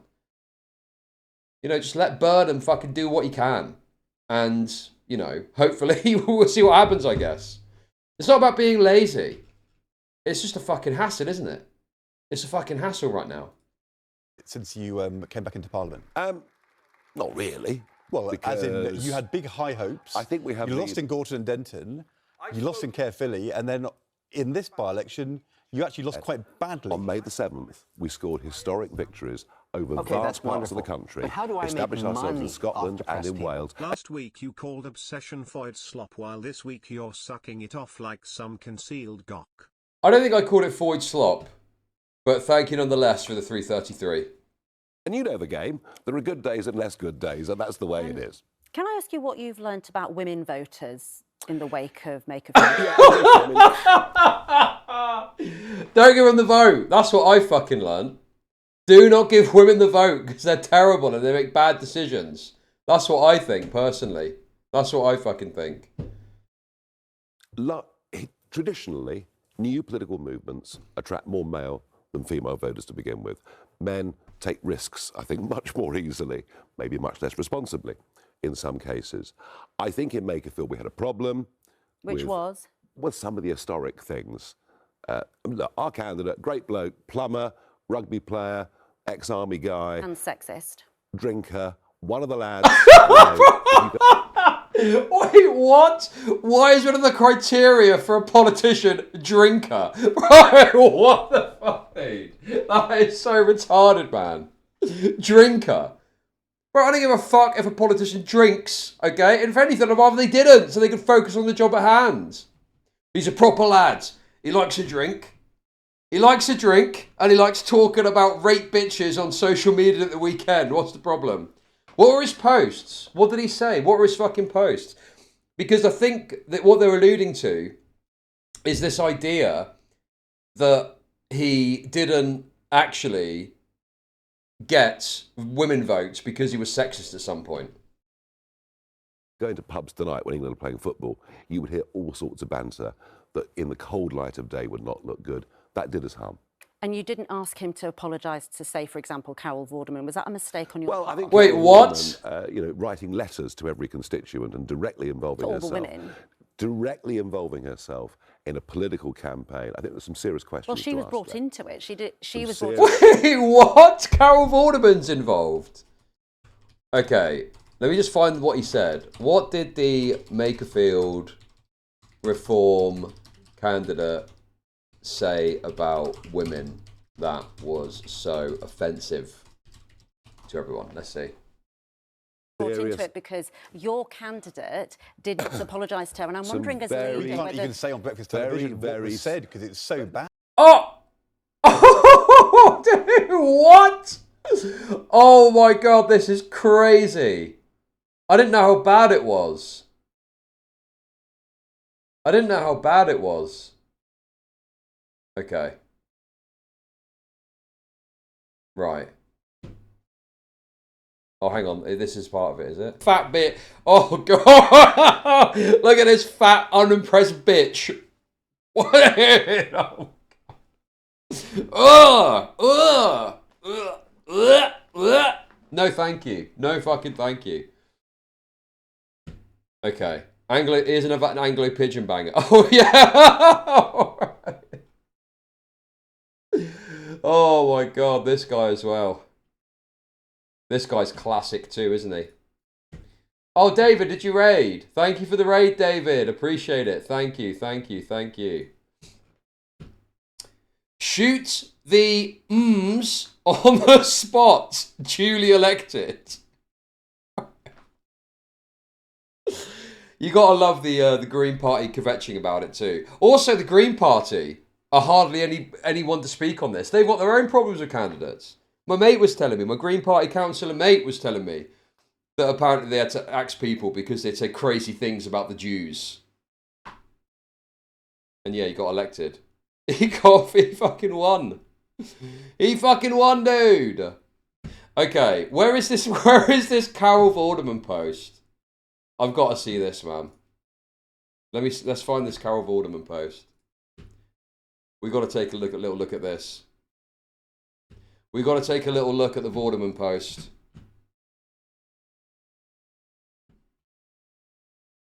I've been contacted today by a number of national newspapers concerning the comments that Rob Kenyon, Reform's candidate in Makerfield to stand against Andy Burnham, has been making about me.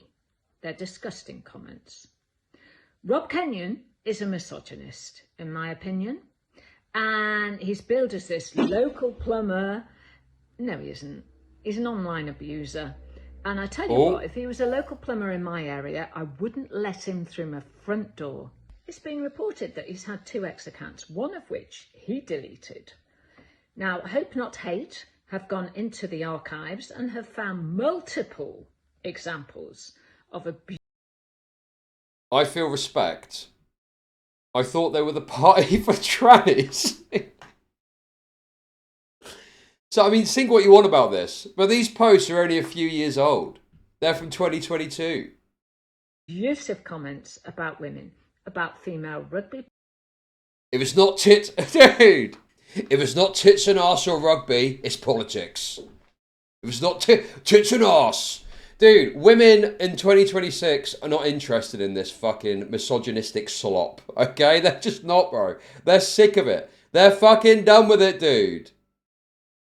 They're sick of it, and they don't want to fucking hear it, man. I know that people want to be like, oh, he's just a lad saying stuff on social media. But if you're running for political office, says you. Yeah, but I'm not trying to run. I could never run for political office, bro. They just have to play 10 minutes for one of my normal streams, and that would be the end of it, okay? So it's about, if you want to run for office, you need to hold yourself to a higher fucking standard, right? And if you do have posts like this, you've got to find a way to fucking eliminate them from the internet so they never come up. Players, about me, about all sorts of things. Oh, this is the post.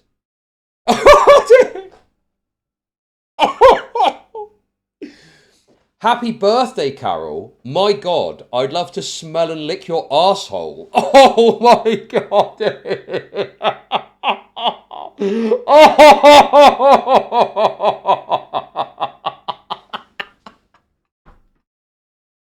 What? What? You cannot be fucking serious, bro. This is fucking deranged, bro. What the fuck?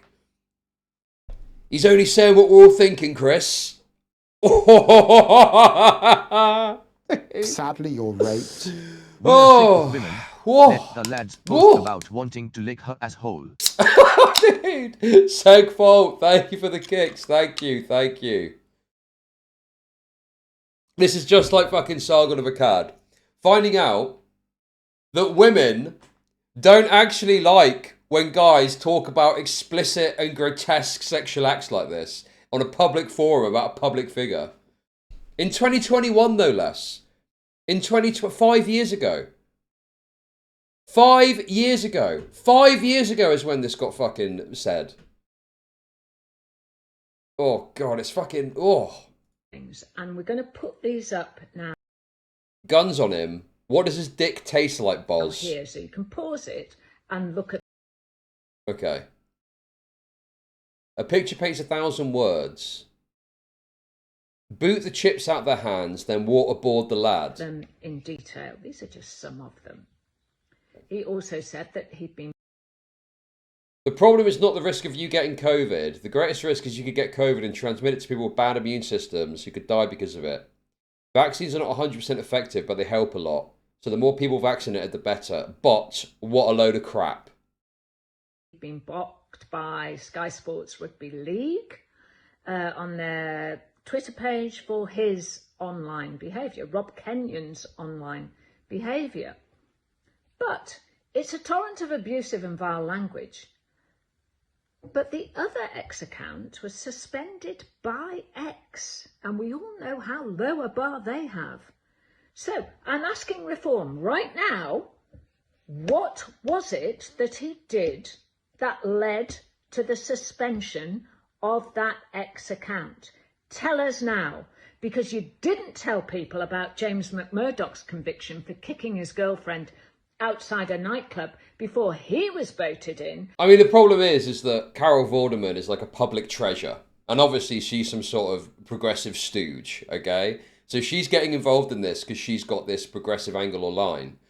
But this is like absolute cancer to Reform's hopes with women, that Carol Vorderman, you know, a well-liked woman in the UK, is stepping in and scolding him for saying this kind of shit. Well, yeah, obviously you're not going to like her because of her politics or whatever, right? But no, this is totally antithetical to capturing the female vote, is saying this sort of deranged shit on the internet. As one of your reform. It's the dude. Is this lady the owner of said asshole? Yes, yes. This is the woman whose asshole is much discussed. Yes, correct. You've got it. You've nailed it. You've nailed it. And that is obviously the treasure that I'm referring to. That everyone wants to get their hands on. Well, no, Carol Vorderman in a heyday, she worked on this show called Countdown, and she would put up all the numbers and the letters. You'd have to do a sum or figure out what words you could make from the letters, right?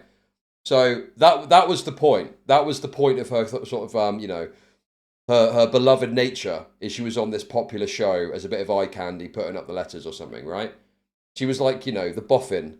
The boffin's woman, the thinking man's woman. That was kind of her, you know, her sort of aura back in the day.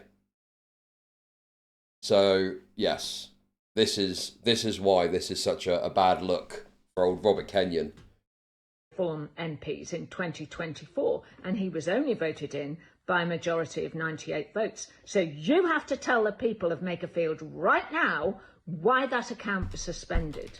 And let me tell you another thing about reform. They've already stated that they would scrap the Equality Act if they ever got into power. God help this country if they ever did. Do you know what that actually means? It means that protection in the workplace for women and discrimination in the workplace for women, all of those protections would be scrapped. I tell you what else would be scrapped. Equal pay. And another thing that would be scrapped is maternity pay. That's what Reform is saying. So we go back to Rob Kenyon. If he was a local plumber here, I wouldn't let him through my door. If he was your local plumber, would you? I've been contacted today by a number of... I mean, yeah, it's not the fucking 80s anymore, bro. It's not the 80s anymore. You can't have some fucking sexist plumber. You can't have some fucking... Oh, yeah. You know, it's the classic meme of a builder rifling through the knicker drawer of a woman whilst he's doing work on her house, isn't it? So that meme is dead. And people do not want that anymore. Or panty drawer. The knicker drawer. The knicker drawer, as in panties. We call them knickers over here. Not, dude, we call them knickers. We call them knickers. Not panties, we call them knickers, okay? So get it right. But yes, the knicker drawer. Rifling through knickers. Ooh. Ooh, pungent. Lovely stuff. Ooh, I'm getting a little asshole flavour off of this one. Beautiful. But that is the meme that is being alluded to with this Robert Kenyon guy talking about wanting to lick assholes and shit, you know? So yes, she's obviously a total stooge. Sadly, you're raped. Chud projecting. Yo! Thank you for the kicks. Thank you. What colour are these knickers? I mean, there could be all sorts of colours, in theory. So, you know, red, blue, pink, black. Some woman favour black knickers. Yes, that's true. That is very true. Anyway, this is a total tangent off of the thing we were originally watching. But yes, this is obviously total cancer. Okay, what else have we got? Other crude sexist remarks. These included comments on female rugby players handling their knockers, focusing on tits and arse. A lot of black knickers, yay chud. Hang them on the clothesline. Yes, exactly. You've got it. Thank you for the kicks. Thank you.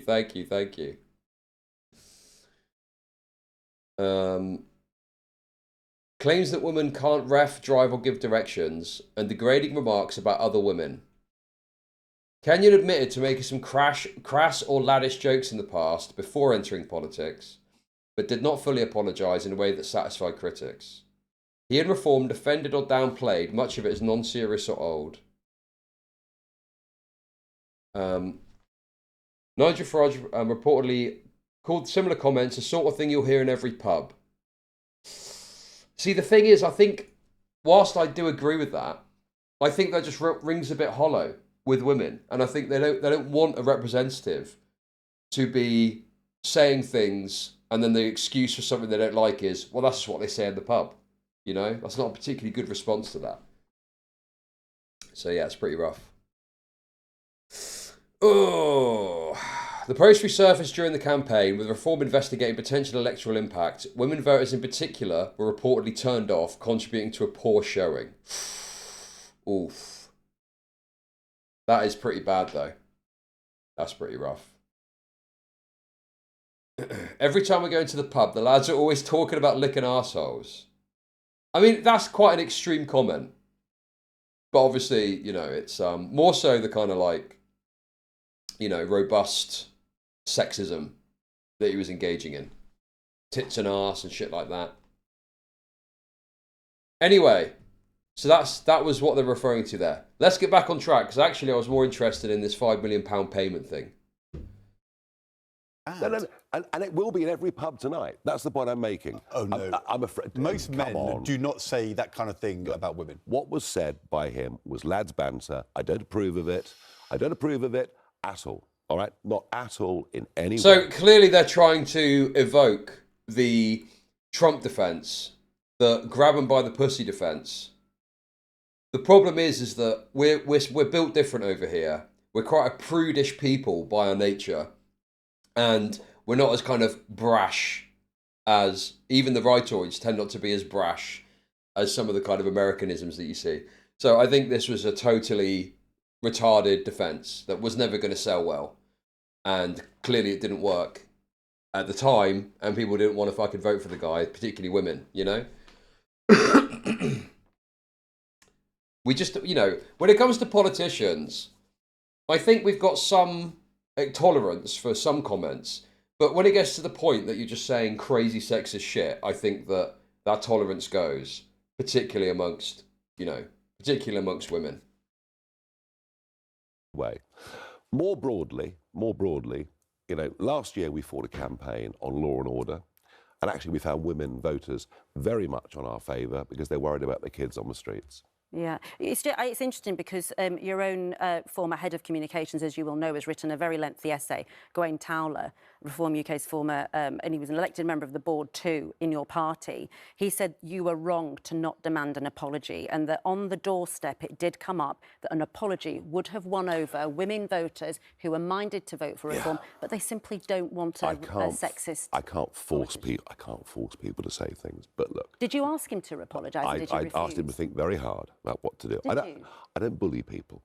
I don't bully people. But you're doing the opposite of asking to apologise. I tell you what, you're calling it banter and saying it's what men say in the pub. That sounds like you're condoning it. I've made it very clear. That sounds very much, again, like Sargon's never apologised shtick, which is funny because he ended up apologising fairly recently for the I would never rape her comment about Jess Phillips. But yes, obviously, right, you should just apologise for that. You should just flatly apologise for that and say, hey, I'm sorry about that. I shouldn't have talked about wanting to sniff and lick Carol Vorderman's asshole. That was clearly a step too far, you know? And that would have probably helped to some level. And I think that, you know, an apology goes a long way with these things. And I think saying that, you know, it was just lads banter and not apologising was absolutely the wrong way to handle this, you know? Once you apologise, you lose credibility and you look weak. Nah, I don't think that's true. I think that it actually helps build credibility amongst you're like an internet poisoned individual, okay? I think for a normal person, like you guys are approaching this from the perspective of terminally online autists, okay? I'm looking at it from the perspective of a normal voter and seeing that and being shocked by that, but then that being balanced with hearing that he's apologised for that and whatever fucking excuse he wants to come up with, I think does go a long way. I think it does go a long way. That's my take anyway. But anyway, clearly it didn't work, how they handled it, because the reform vote was stacked to be just behind Labour, and it wasn't in the end, you know? Normal people are not voting reform though. Your entire voting base have lost their minds at this point. I think that's a bit overstated. There are plenty of people who are concerned about immigration that are Labour voters normally. And they've lent their vote to reform to deal with immigration or whatever, you know? Or they think reform favour the working person. So it's a bit like the Obama first term Trump thing. We had people that voted for Obama that then went and voted Trump because they're desperate for some sort of change, you know? Okay, here we go. You shouldn't apologise. You should just fuck Foids instead of apologising. If you fuck them, then they'll forgive you. Same goes for gay guys. What the fuck, man? Oh my god, dude. Probably true. That's probably true, to be fair. That's probably true. When you say it's male banter, I made it very clear. I don't approve of it, but these things do get said. Look, point is this. That was one campaign, one candidate. Big picture, since I came back into politics 2 years ago, we've now led the last 300 opinion polls in a row. And now it looks like with Andy Burnham, there's going to be a real opponent. So politics is... How is this an issue of relevance? Your country is being invaded by orcs. And this is what your media deems worthy of discussion. Yeah, I agree. I think they should dedicate news channels 100% of the time to talk about the Muslim orcs that were invading and raping everyone. I think that would be a legitimate shift in our media's attention. Politics is about to get interesting. And do you think that you can win the next general election without appealing better to women? Because you've had the issue with Sarah Pochin, who was also in a rather glib manner, and lots of charities have criticised her. We've got an England game tonight saying England better win, otherwise domestic abuse goes up. Now, she's been called irresponsible. What? Where's that clip, bro? I didn't see that one. I mean, again, that's true. Flip-flop, have you got it? Link it. That sounds hilarious. Oh my god, dude. Those women at home better hope that the boys fucking pull through, or they're going to be getting the shit kicked out of them. Also, isn't there also a thing where even if England win, there's still some sort of noticeable increase in domestic violence? Presumably because they get home all fucking happy. Wait, we're out of the lads. And then you got some dreary bitch. You got some dreary moaning bitch in your ear talking about some bollocks that you're not interested in. So you're left with no choice but to batter the shit out of her, which is essentially at that point a self-defense move, as far as I'm concerned. Really win here, can I? I've got male and female people who've been criticised. Well, I mean, where do we go with this? It's about leading, isn't it, and about this? understanding female voters. And I'm just asking what you've learnt about female voters in the last week or two. Women love it when you walk up to them and say, "Sup, baby, I'm going to tongue punch your turd cutter until the cows come home." Okay, very good. I thought that was going to be a link to that post. But, okay, sure. Sure, very good, very good. Very good. Okay, wait a second. Someone shared this image, going back to the Carol Vorderman thing. Okay. How dare you sexualise a woman who made her looks into a career? Okay. Do you not think there's a bit of a difference between Carol Vorderman looking like this and obviously being a kind of glamour model and an explicit comment talking about sniffing and tonguing in her asshole? Do you not think there's a bit of a difference there? Between looking at this and going, "Oh, she looks nice," and then posting on social media going, "I want to sniff your dirty little asshole." She's not showing her pussy. What you want about, bro? You can't see her pussy. It's fucking sheer leather. What? A compliment's illegal now? Oh, what's that? What's that? Now it's illegal to compliment a woman. Just for appreciating the fine musk of her unwashed asshole. That's fucking bullshit, dude. Labour's gone too far.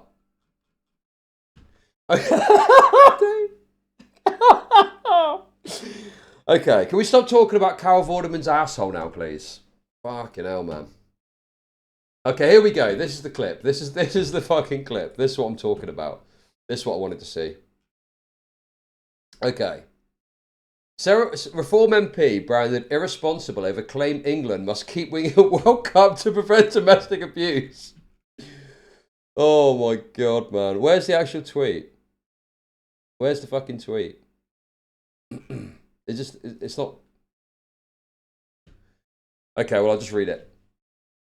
Sarah Pochin, the Reform MP for Runcorn Hillsbury, made the claim in a short social media video the day after England's 4-2 victory over Croatia. England won the football last night, and thank goodness they did, she said. Miss Pochin added, because on occasions that England lose their football matches, the incidences of domestic violence go through the roof, so boys keep winning.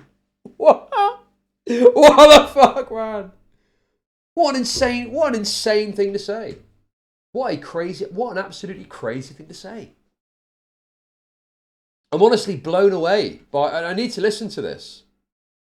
I mean, it is true, but should a politician be saying it? Like, probably not, no. I don't think it's a particularly appropriate thing for a politician to be fucking saying. Okay. Right, let's find the post. Sarah Pochin. Football.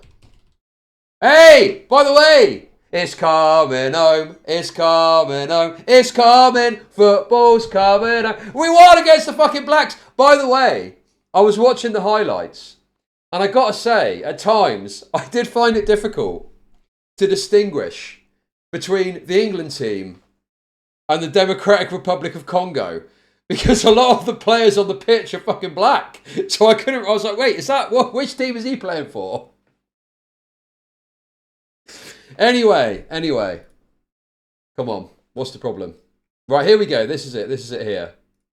You can't make this up. You can't make this up. Bro. England won the football last night, and thank goodness they did, because on the occasions that England lose their football matches, the incidences of domestic violence go through the roof. So, boys, keep winning. What?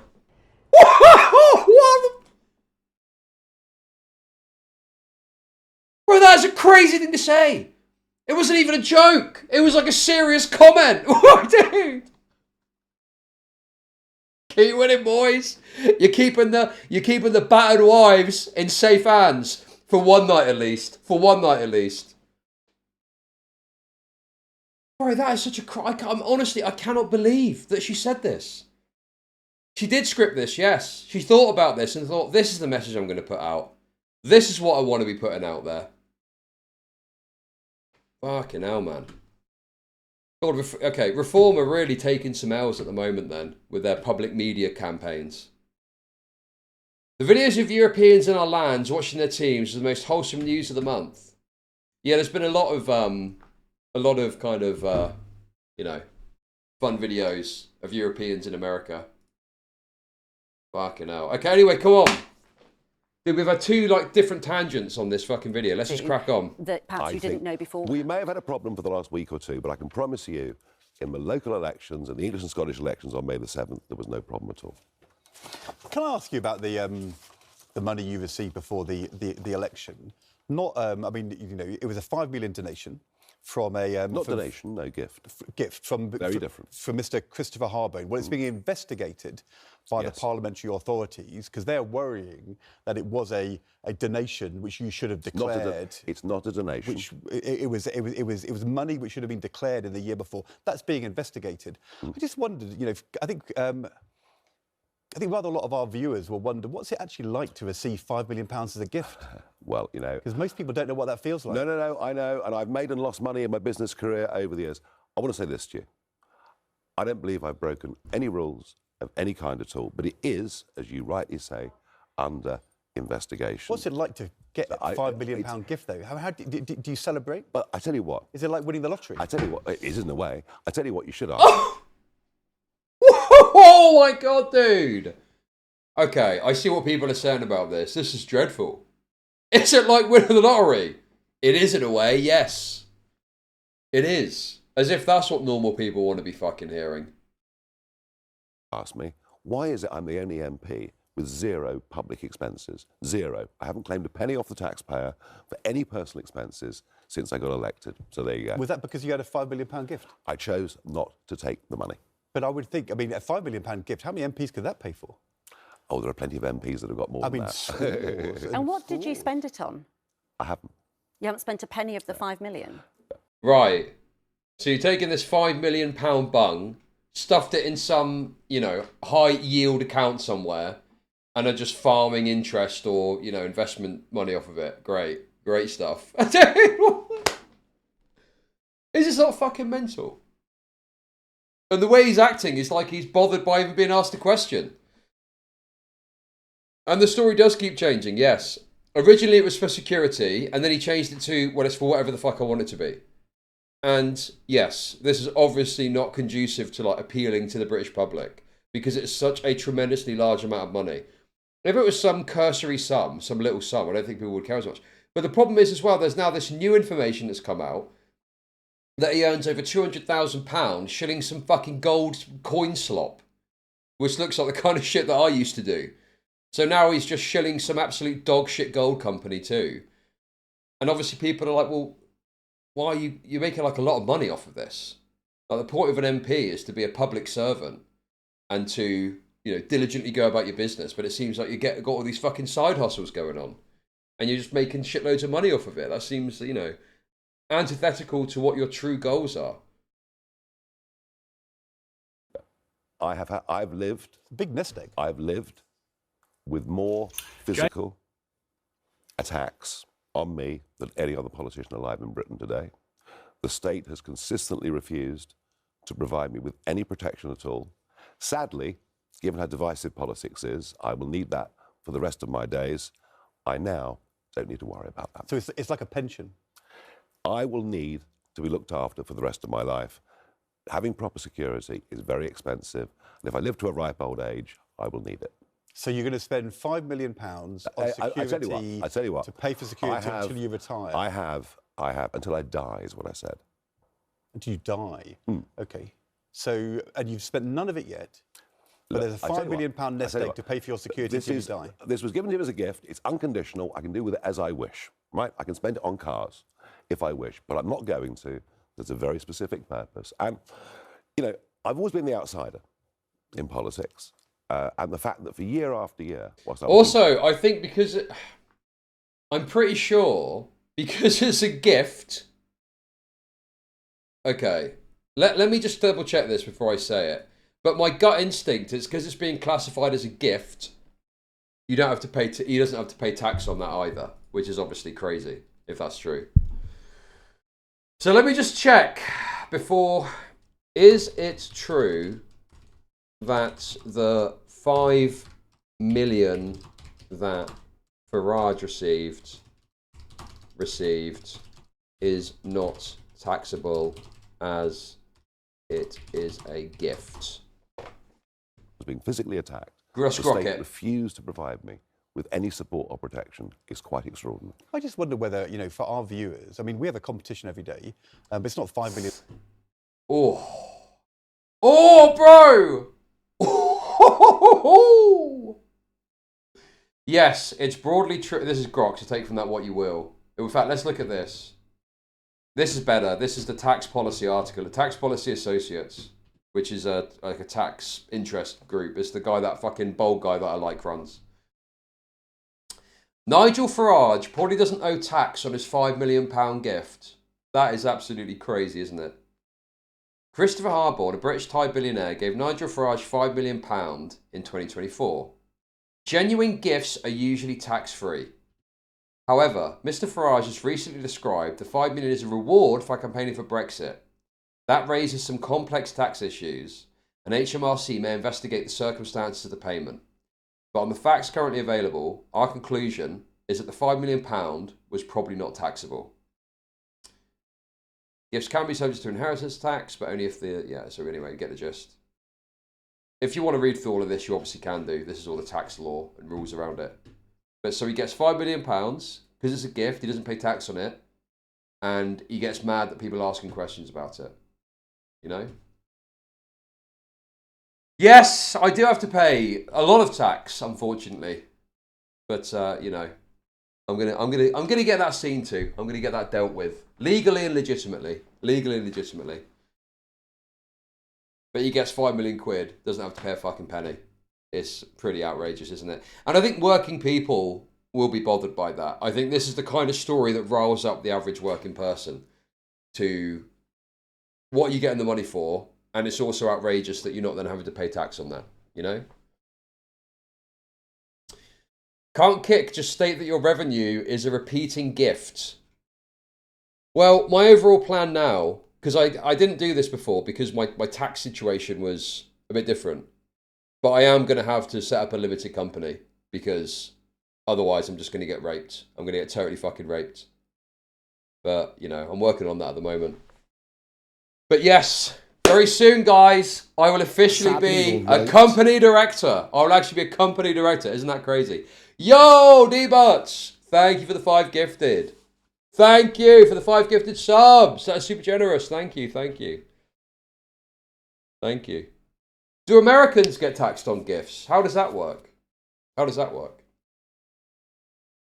Well, I probably am not going to be able to say what the name of my company is, because otherwise weirdos will look it up to find out what my fucking address is and go and stand outside there and heckle me.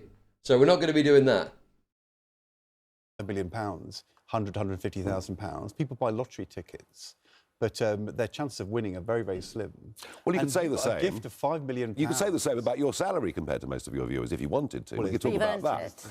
It's not. Well, yeah, there you are. £5 There you are. And people do win the lottery, and there you are. Look, I'm confident. I just wondered whether it makes you just wrong. kind of whether it just set. Okay.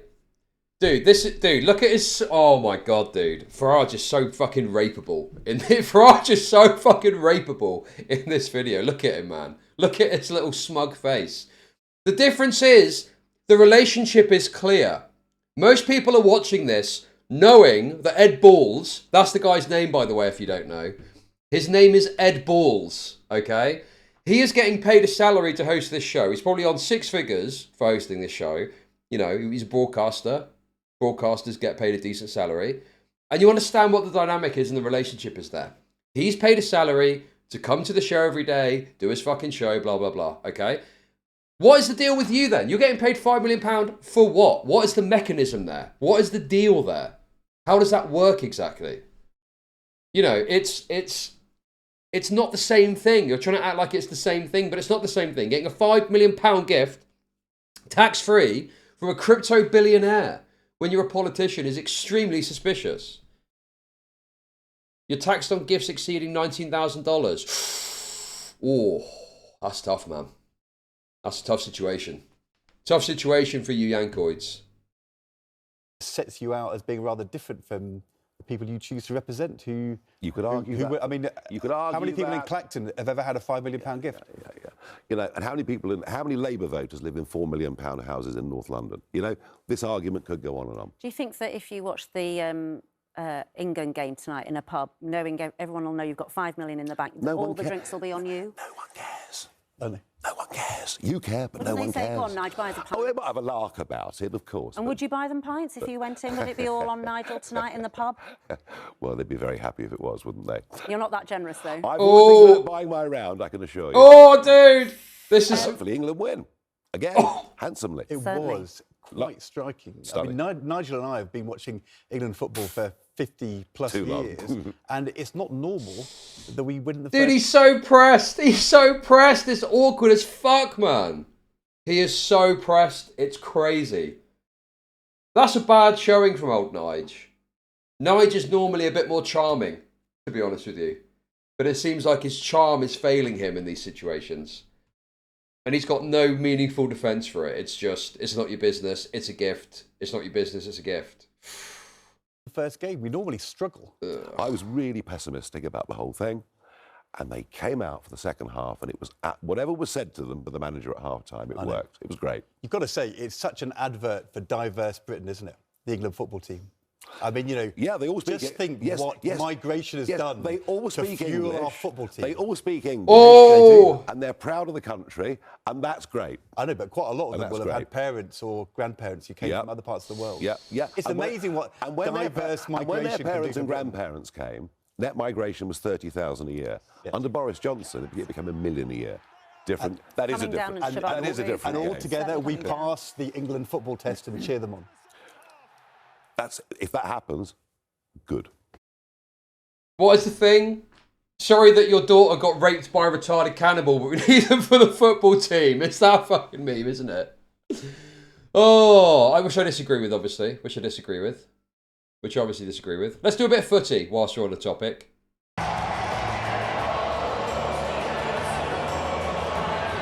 Oh. After an hour or so, few would have predicted this ending.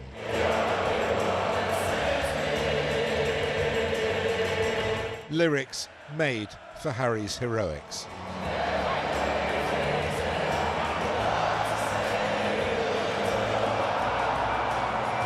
For long periods through... Honestly, it is a credit. It is white excellence. Feeling very proud today. Very proud of the white race. Pride, white pride. White pride for fucking Harry Kane. Let's go, Harry Kane! Hail Kane! Hail Kane! Hail Kane! They were in unison. We deserved the win in the end, so enjoy the win, enjoy the moment with the crowd. Yeah, what a special kind of feeling it is when you see them. There he is. And, you know, we're doing this for them as much as we are for ourselves. So to have those moments in tournament football, I think just give you more motivation, more energy, and seeing them all there is really, really special. A special guy, a special talent. You obviously know what he's capable of doing whenever he gets the ball. What the fuck? He's put the wrong shirt on. He must. Whoa, what the fuck? I can't even say his fucking name, dude. Eberichi Eze. Eberichi Eze. That's the guy's name. Eberichi Eze. They swap shirts at the end. No, come on, guys. Come on. Come on, he must have passed the ball to him or something. Oh, also, I've seen a lot of these kind of rightoid posts as well. When you pull out your phone in London.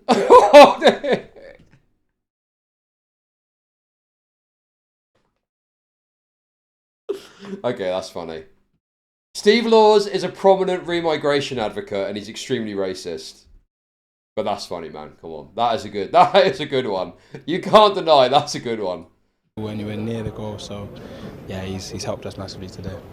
I just don't want to go. A happy ending, but boy were they put through the ringer. Despite the roller coaster ride and the excitement, most were realistic. I thought it was not a very good performance. Okay, that's wonderful. We dodged the But how bullet. do I make money off depressed people? And once again, the white man carries on his back the others, uplifting them from the mud into the light of civilization. The white man's burden. Very interesting. Thank you for the $5. Thank you. I just bow. Such racism. But thank you nonetheless for the support. And we're going to Mexico. I mean, it was just absolutely fantastic. Although I was a little bit nervous whether it was going to win, but they brought it home, so amazing. British 10. If you've followed England football as long as I have, that's normal, quite honestly. So I can't even tell you how relieved and happy I am right now. And Harry Kane, what can you say about him? He's a hero, isn't he, already? He's so good. Harry Kane saved Thomas Tuchel's job today. His relief.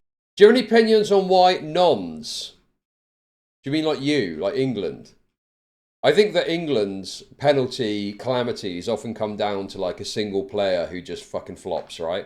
Like what was the Gareth Southgate 96 Euro penalty? Was that it? That was just, you know, someone fumbling under the pressure, right? But yeah, I just think that they often have a sort of person that steps up, the weight of the world is on their shoulders, and they crumble under it. You know, you've got to imagine your chance to go to the next round is on your ability to kick this ball into the back of the net. Right? And then you crumble under that pressure. Leaf was quite clear afterwards, calling for school to be optional on England match days. Write an excuse for school and let them watch football. Come on, there's so much school to go to, but World Cup is every 4 years. Let them watch. There will be a big match on. I got to be honest with you. I used to follow, when I was younger, I used to keep more track of who the England manager was. Who the fuck is this guy, bro? I don't even know who this guy is. I don't even know who this dude is. But he seems to be doing a good job, so I can't really complain. Fair play. Crack on. Crack on. German efficiency strikes again. In 4 days, and we need the support of everyone, and especially of. I think I'm starting to see why the blacks are so on the ball, so to speak. I think there's a lot of risk if they don't perform. Don't worry, all the British people in Chud that are celebrating now in a week, they'll all call the blacks in the team monkeys and throw bananas. Yes, very true. Children. Mexico, a home crowd. Oh, is he? At altitude is the next challenge. Who did he used to manage? Bayern Munich or something, probably. A repeat performance, and this will almost certainly be England's swan song of this World Cup. Oh, Chelsea. ITV News, Atlanta. Chelsea and Bayern Munich. Yeah. Okay, that makes sense. Yeah, I've always thought that. Like, the England team manager never seems to be one that's managed a Premiership club. It's like some shitter. Or like a low-level Premiership club. So, having someone that used to manage Chelsea is huge. Yeah, that's massive. That's massive. That's good. That's good. Probably why they're, well, so far, doing well. England is Mexico next. Is that in Mexico? Not what we call ice. Not when we get ice involved. Netherlands out of the World Cup. The black players missed every penalty. Bro, what?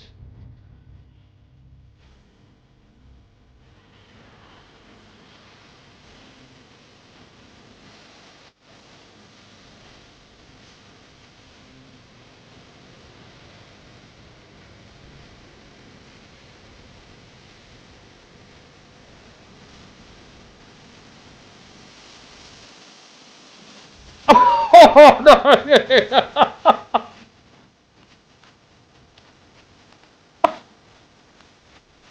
Why is it all the blacks? Why is it the blacks?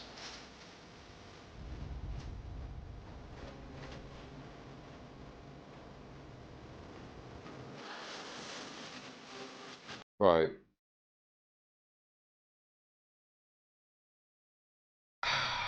What is this fucking lowbrow racism at the end?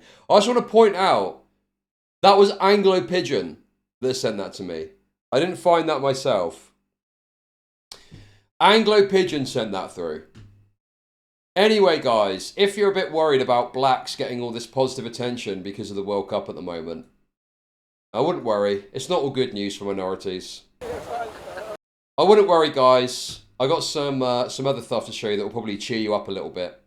So let's have a look at this. Let's have a little look at this. Ooh. Or a couple of squashed browns. In La Guaira, help is scarce, but grief is everywhere.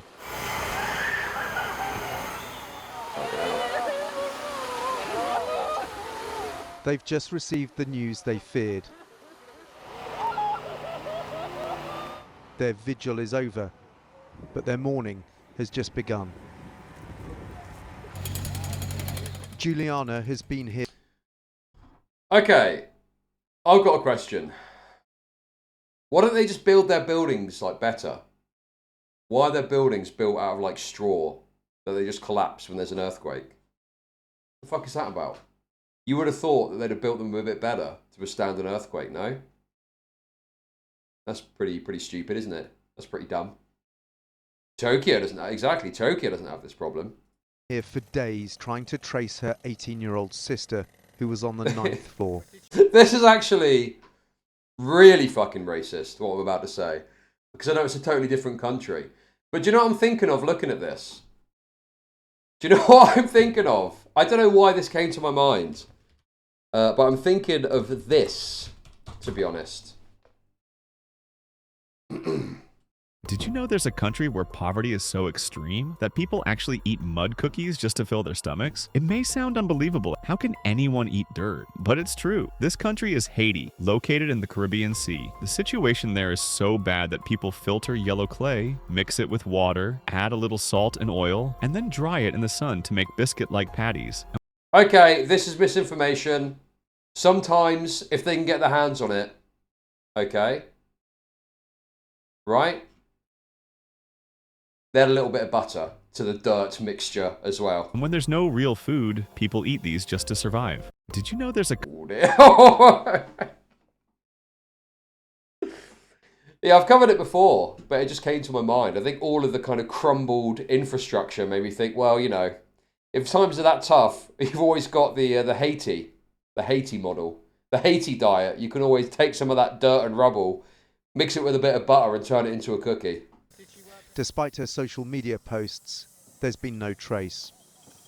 No tengo alguna señal o alguna información de ella que me indique que si está apareció una data del hospital donde dice su nombre, pero no veo ni qué hospital es ni algo que me asegure que ella esté con vida o Chud, yes, yeah, I'm still a lefty. Yeah.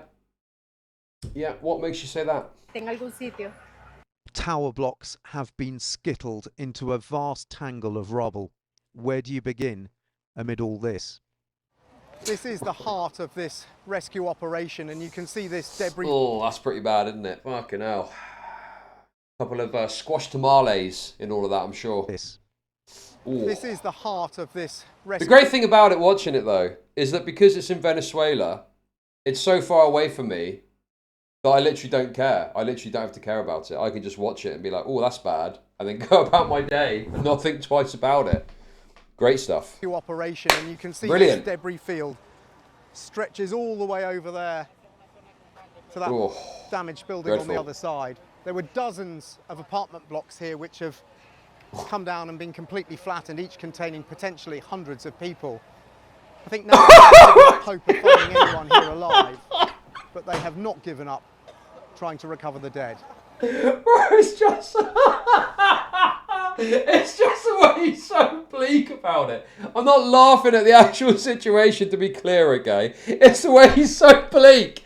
Well, this used to be apartment blocks with hundreds of people in, and now it's all collapsed, and they're all probably dead. They're all dead, to be honest. There's no hope of them saving anyone and finding someone alive. But they are trying to find the bodies. It's the way he's so bleak about it. This fucking white journo that's been flown out there to gawk at their pain and misery, just laying it out so plainly in front of everyone desperately digging. Pointless. Pointless, but they're doing it anyway. Make your own mind up. Make your own mind up. Okay, let's have a look at the tremors. No way. Is this real?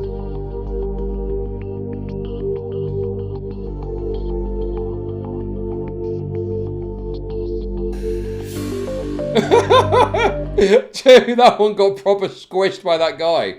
Squish! Watch. Squish! You don't want that fat fucker landing on you, do you? Right that. Look at him!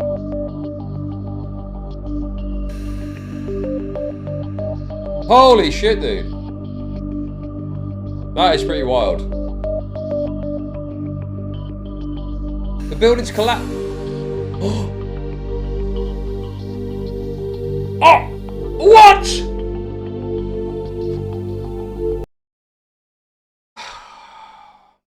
I didn't see it the first time round. I was too busy watching the squishing happening in front of me. That building collapse is crazy. Okay, I was being a bit silly earlier saying, why don't these build better buildings? But, I mean, I don't know what the deal is in Venezuela, but normally they've got certain provisions that allow some level of... I mean, maybe it's just an extreme earthquake and there's nothing you can do. Maybe that's just that level.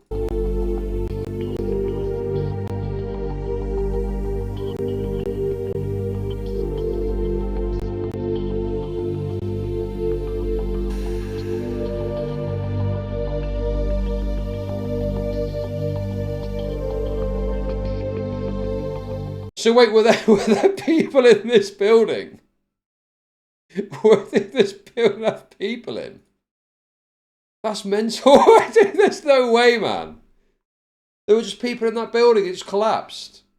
Look at that, man. Oh, dude, it's just the humanity, the fucking humanity, dude. That's mental. It just collapsed like that with people inside. Fucking hell, dude. Okay, this better not be gore. I can't show gore. Okay? Okay. This is stupid, man. Dude, this is fucking stupid. This has nothing to do with it. What is this?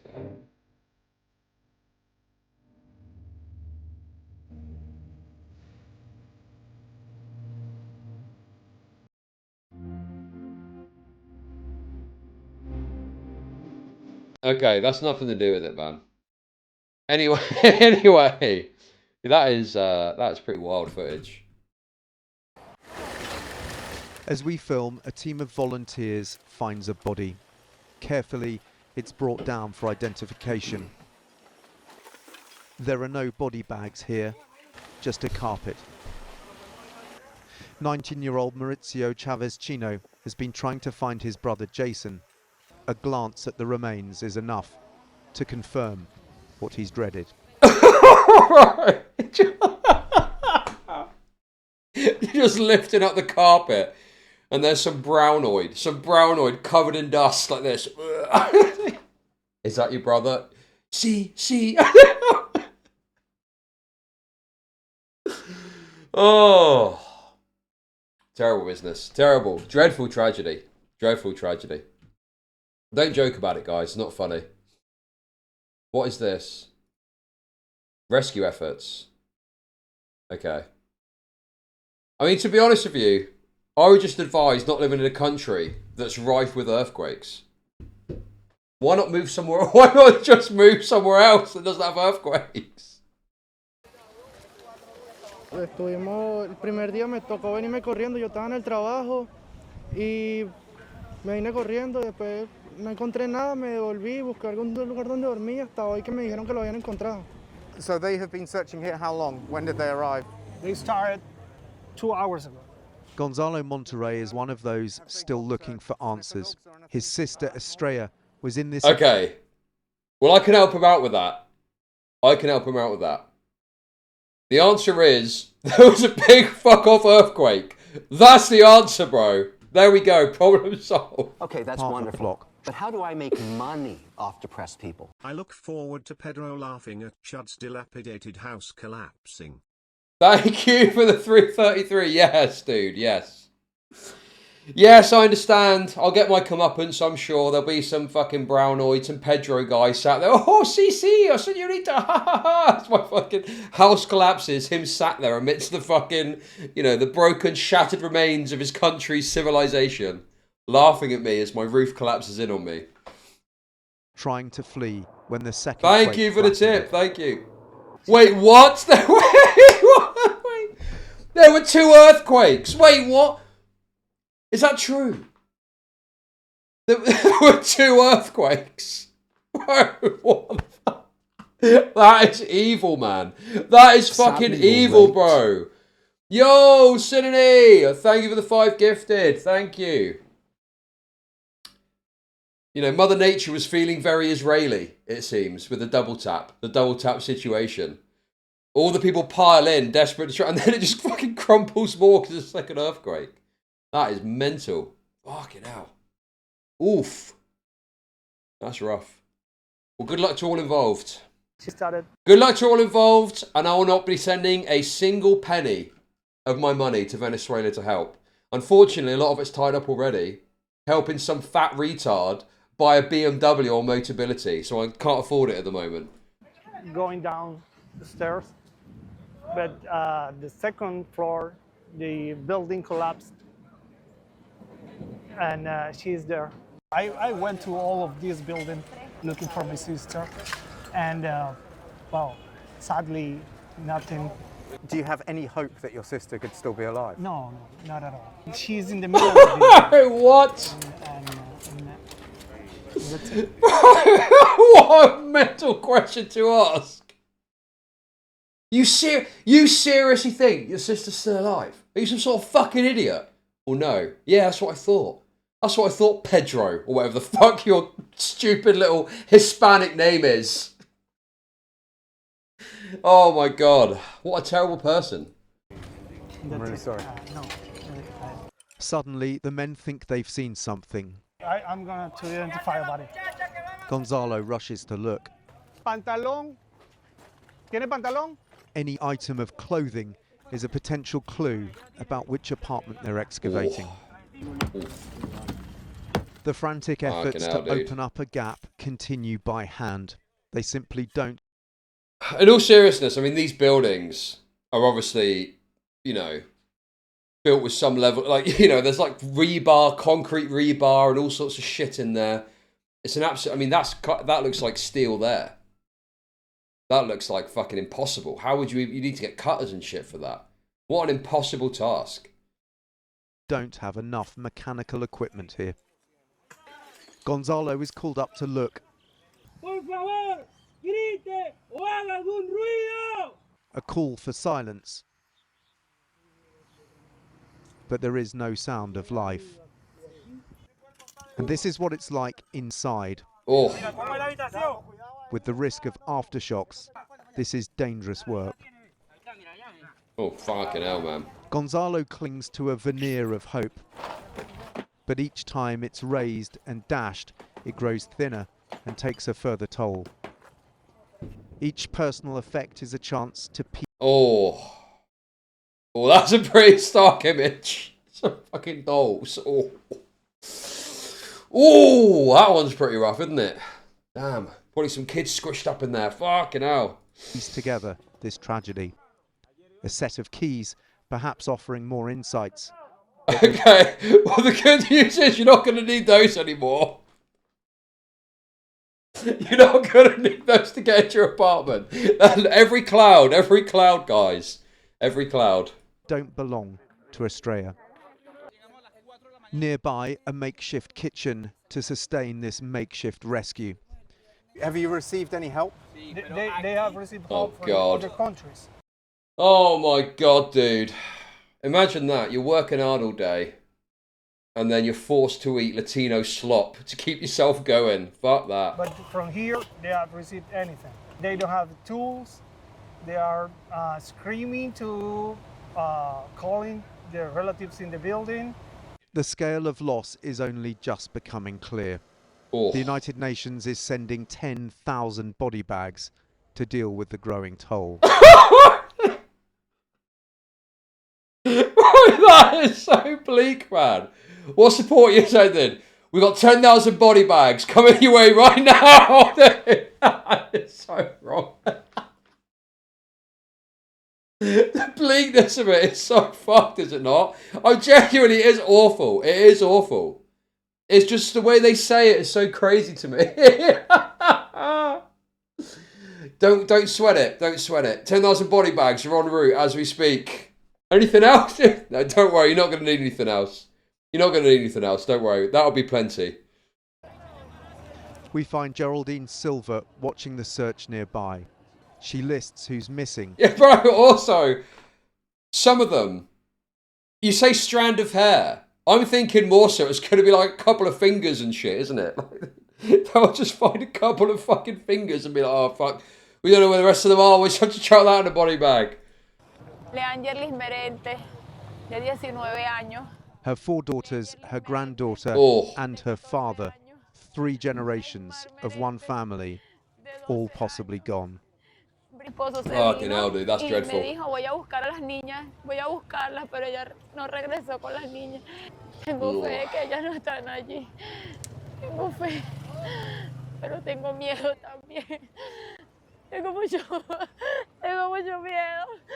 Laugh at this, Chud. Okay, you guys really do have the wrong end of the stick. What is there to laugh at there? It's just some fucking poor woman crying about kids being dead. There's literally nothing to laugh at there. There's no absurdity to it. It's just bleak human tragedy, okay? You guys just don't get it. You don't understand the vision. Husband is up there continuing his defiant search for a miracle, but they work alone and increasingly against the odds. Dan Rivers, News at 10, La Guaira. Flying the flag.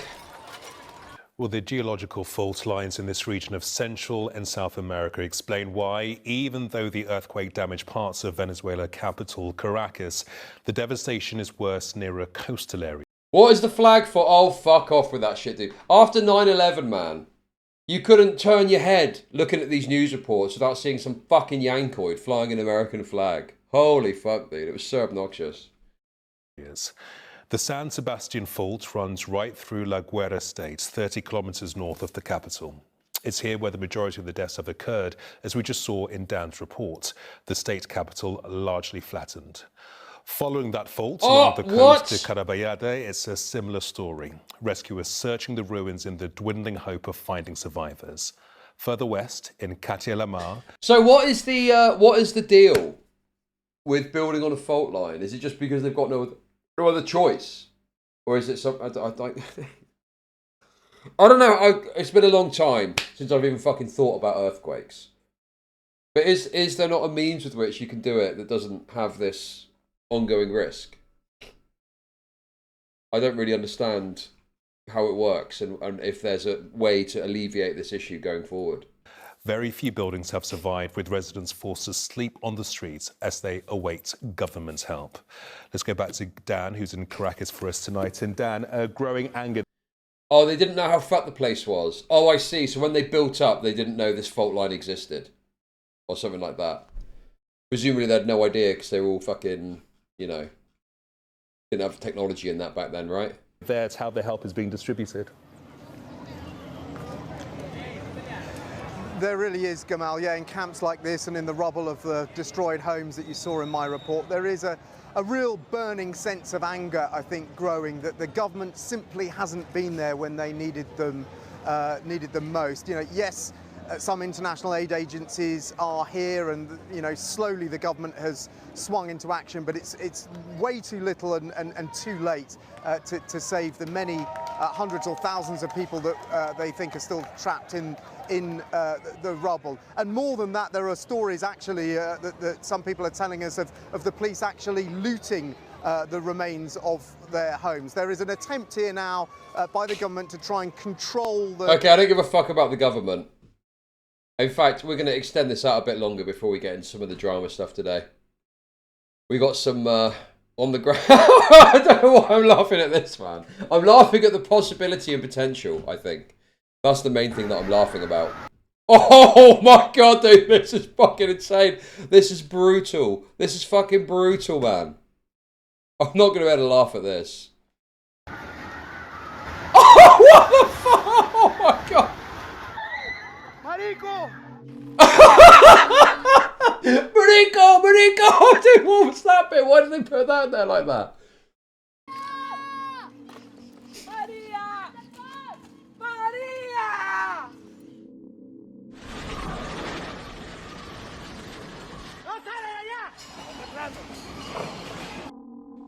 Also, the other thing too, that I mean, it's similar to like 9/11, right? The dust, the dust from those buildings. You think it's bad now? You think it's bad now? You know the dust from those buildings, right? That's probably going to cause long-term cancer. So even the people that have survived are probably going to die as well.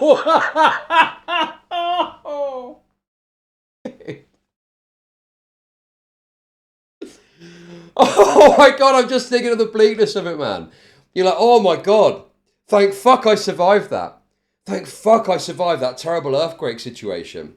And then in years to come, you go to a doctor and they're like, I'm very sorry to say, but you've actually got full-blown cancer because of the asbestos that you were breathing in when you were trying to save your dead family. It's fucking horrible, man. Fallecido. Oh god. Marico! Marico! Mariko! Mariko!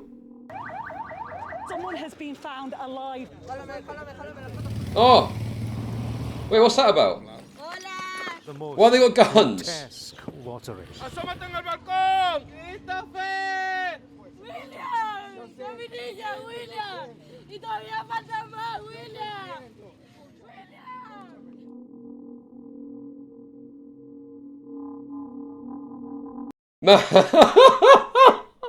That's like laughing at the people who died of a burst stomach after surviving concentration camps.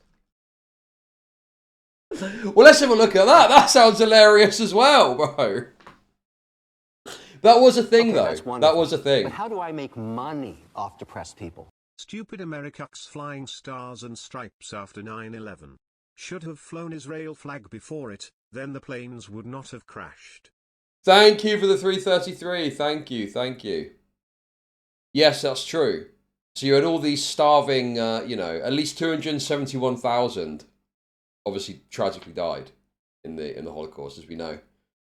But there were obviously people that were still alive, and they were obviously so emaciated. I can't even get... They were so emaciated, and you know, they were looking pretty trim. They were, and also they were looking pretty trim, to be honest. You know, and they hadn't eaten a lot recently because it wasn't kosher. It wasn't kosher food, so they refused to eat it. That's what I understand. Terrible business. And anyway, come on, let's stop being anti-Semitic now. Anyway, the point is, in all seriousness, yes, it's true that they were emaciated and they couldn't eat a lot. So they had to, dude, it's in Band of Brothers, I think it's based in reality. They had to like lock them back in. They had to lock them back in the concentration camp because they had to find a way to like track their eating and make sure they didn't eat themselves to death. So they had to lock them back in and be like, right, wait a minute, we can't give you a fucking bit of ham because you might die. So just chill out and we'll figure it out. Anyway, all terrible, all awful. Disavow all of it, disagree with all of it. Terrible stuff. Okay.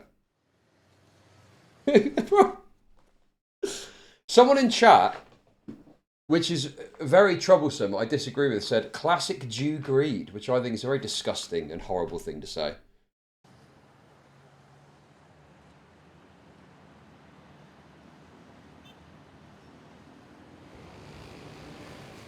Sunsets over Caracas. It was around this time, early evening, that the earthquakes came. Oh. Dude, that's horrible.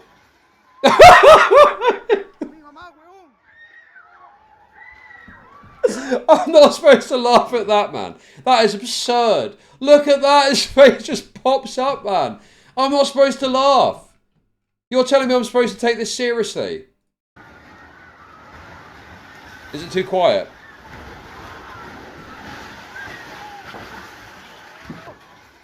Dude, the way his face just pops up is mental, bro. The way look at his face. I'm not made of stone. I'm not made of fucking stone. I'm supposed to sit here and just solemnly nod. I'm supposed to soy nod at this. At this tragedy. Dude, his face. It pops up out of nowhere. That's mental. The cinematography in this is absolutely incredible, I must say. But not Mariko!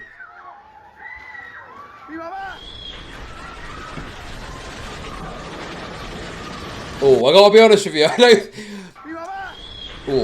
I gotta be honest with you. I wouldn't run for your flight. I don't think there's gonna be planes taken off anytime soon, okay?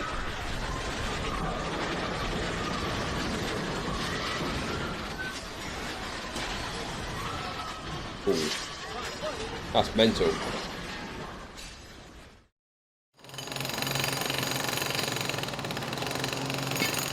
Buildings collapsed. Oh in god, the yeah, Venezuelan capital and this is what I'm talking about, man. Getting into one of these fucking concrete riddled buildings is fucking hard. You got to drill through it, fucking hammer through it. It's crazy. a frantic search began for people trapped. There had been 2 earthquakes, 39 seconds apart. One measured a magnitude of 7.2, the other 7.5. Oh man, that's taking the piss, isn't it? Within 30 seconds, whoa, fuck me, man.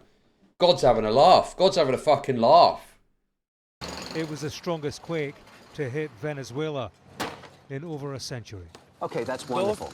But how do I make money off depressed people? Thank God the nature is healing, crushing browns and blacks under their own termite houses made of sand and shit. That is a dreadful tip. That is absolutely dreadful. And I strongly disagree a bit with that. That's terrible. That is pure evil. That is just a pure evil comment. But thank you nonetheless for the 333. And honestly, watching this is making me think, you know. Tragic thing. They probably need a lot of support, probably need a bit of help down there. Probably some funds, money, something like that. So with that in mind, I am dedicating all earnings from today's stream to myself. Because I've got a bunch of shit that I still need to pay for. So if you want to support me, please give generously. Let's get the tip bar filled up. Another $5, we can get that reset. And we can continue to enjoy watching and thinking and praying. I tell you what, if we hit the bars and I reset them, I'll pray a bit later off stream if I feel like it. Sadly, you're right. For these guys. Yo, bottom feeder! Thank you for the kicks. Thank you. Thank you.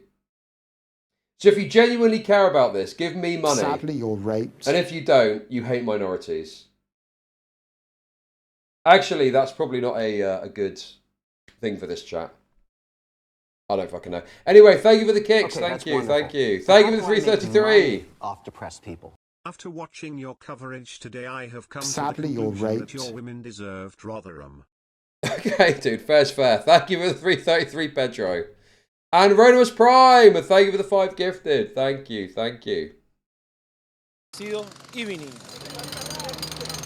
dead, one searcher told us. They would find many more. We were the first international journalists to travel to the worst hit area, past the rescue traffic. Fucking hell, man. To a place where the sun came up on a town's collapse. This is Katia Lamar. Oh, bro! Little do you know, this is actually taken before the earthquake. That's just what it's like over there.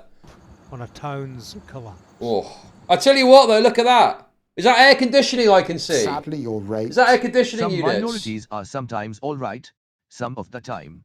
Yo, thank you for the kicks. Thank you, thank you. Jesus, they got it better than we do. They got it better than we do. This is Katia Lamar. There was silence here, but in these scenes, the earthquakes resonated still.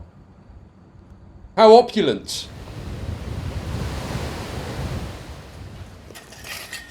Katia Lamar is a seaside town in the state of La Guaira.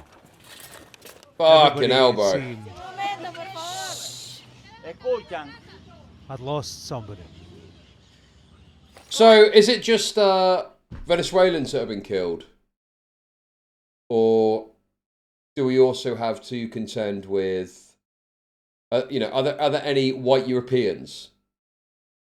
Are there any white Europeans that have died?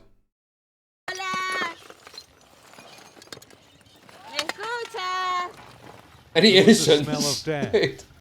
So obviously, I know that a lot of Venezuelans have died, but have any innocent people died in all of this? White, European, American, you know, that sort of thing. And sense of despair.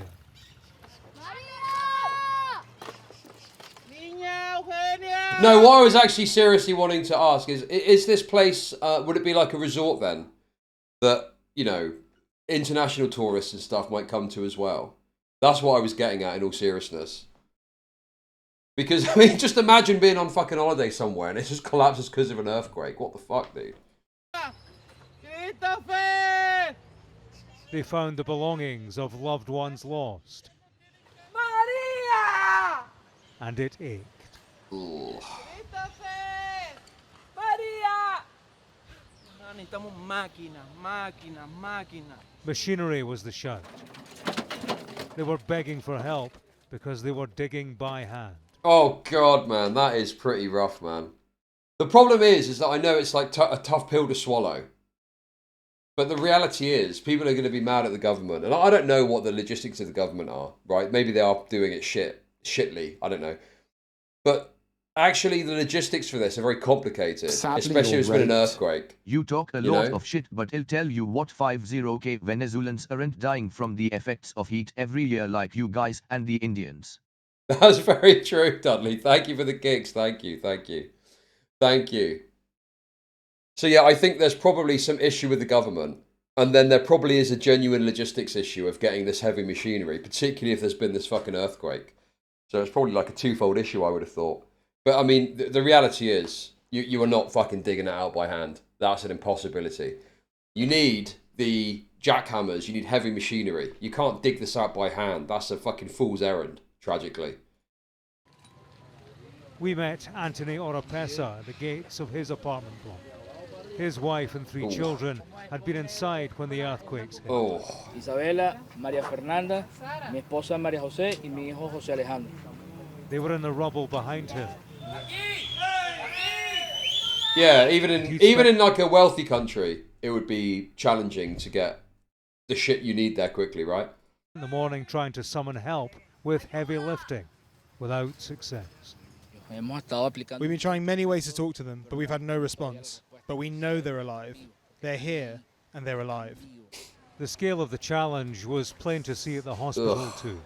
Patients were decanted onto the street because there was a fear of contamination from bodies inside. Oh, God, man. Ugh. There were so many. Whoa! Were laid out on the pavement. Here we found Maitali Zamora. Her husband lay dead nearby, and she was waiting for relatives to help remove his remains. Ya con la pérdida de mi esposo es otra. I mean, it's all censored and it's the news, so I can't imagine this should be a problem for Kick. But just playing it safe, because obviously I got in a bit of trouble before, but that was like raw footage or something. Street now, and now without my husband, another problem. I don't wish this on anybody. From the bottom of my heart, I don't wish this on any country or state.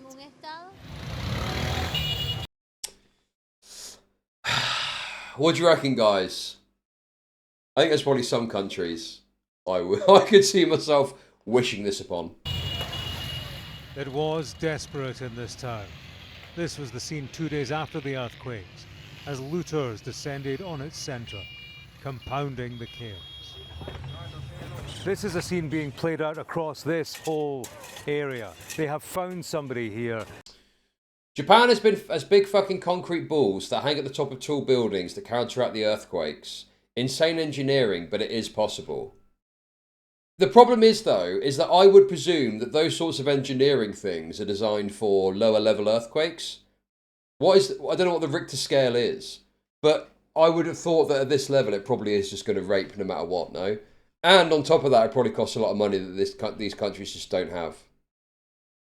You know? Dead. Local people who've spent the morning searching and shouting the names of their loved ones, well, they've gathered here to check who has been discovered. I have big heavy balls that keep me standing during an earthquake. Okay, that's wonderful. But how do I make money? Thanks for that, I off guess. depressed people? 1,331 viewers BTW. Thank you. Thank you for the tip. Yes, I looked earlier and I'm pretty sure that I'm on the front page. So that's a great fortuitous moment. What with coming back to streaming today. But yes, when I looked, I was the first option on the front page of Kick. I was the opening gambit that Kick decided to show to people. I was the opening gambit. It's not fucking botted, dude. It's not fucking botted. I'm just on the front page. But yes, the opening gambit of Kick is, check this guy out. You might like his content, okay? And then what do you see? What's the first thing that you see when you tune into me? It's me laughing at a bunch of fucking Latinos getting squished in a big earthquake. Covered. It is the most grotesque lottery.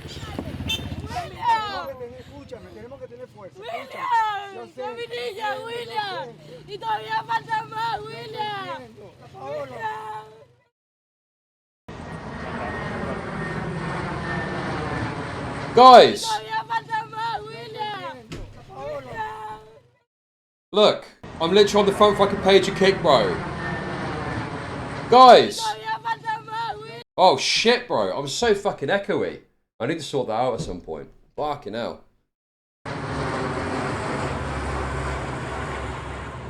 This was a search and rescue job for trained professionals, and they flew in from around the world. Some arrived complaining of obstruction and delays on entry caused by Venezuelan authorities. Why didn't Trump just send a bunch of bombers and finish the job? That would have been fucking crazy, wouldn't it?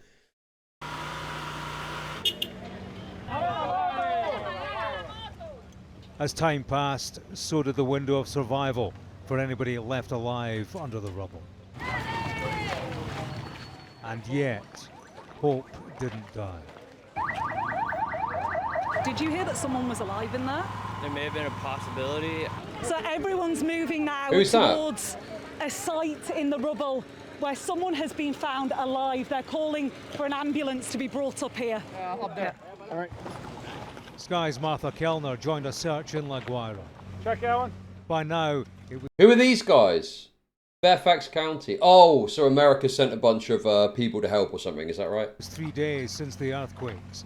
The talk was of looking for a miracle rescue. I don't think it's random foreigners. I think it's like aid agencies and stuff will send help, right? Like all over the world, people will do stuff like this. The funny Trump angle here is there's a non-0% chance President Trump actually saved the Venezuelan leader's life when he removed him from the country.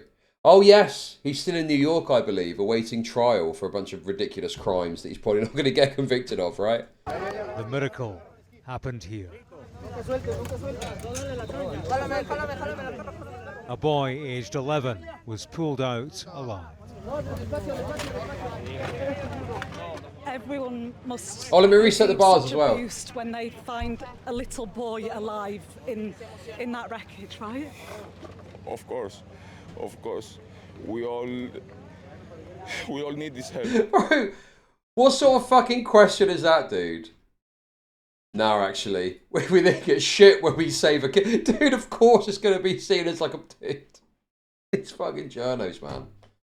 And while doing right, working together with love, because the life human being is the most important thing that we can have.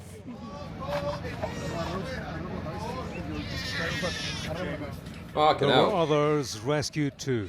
That's mental. 3 days after the quakes, this was a 9-month-old child pulled out. Nah, that's staged. That's fucking staged, bro. I don't believe that for a second. They've done that. They've done that for the fucking cameras, man.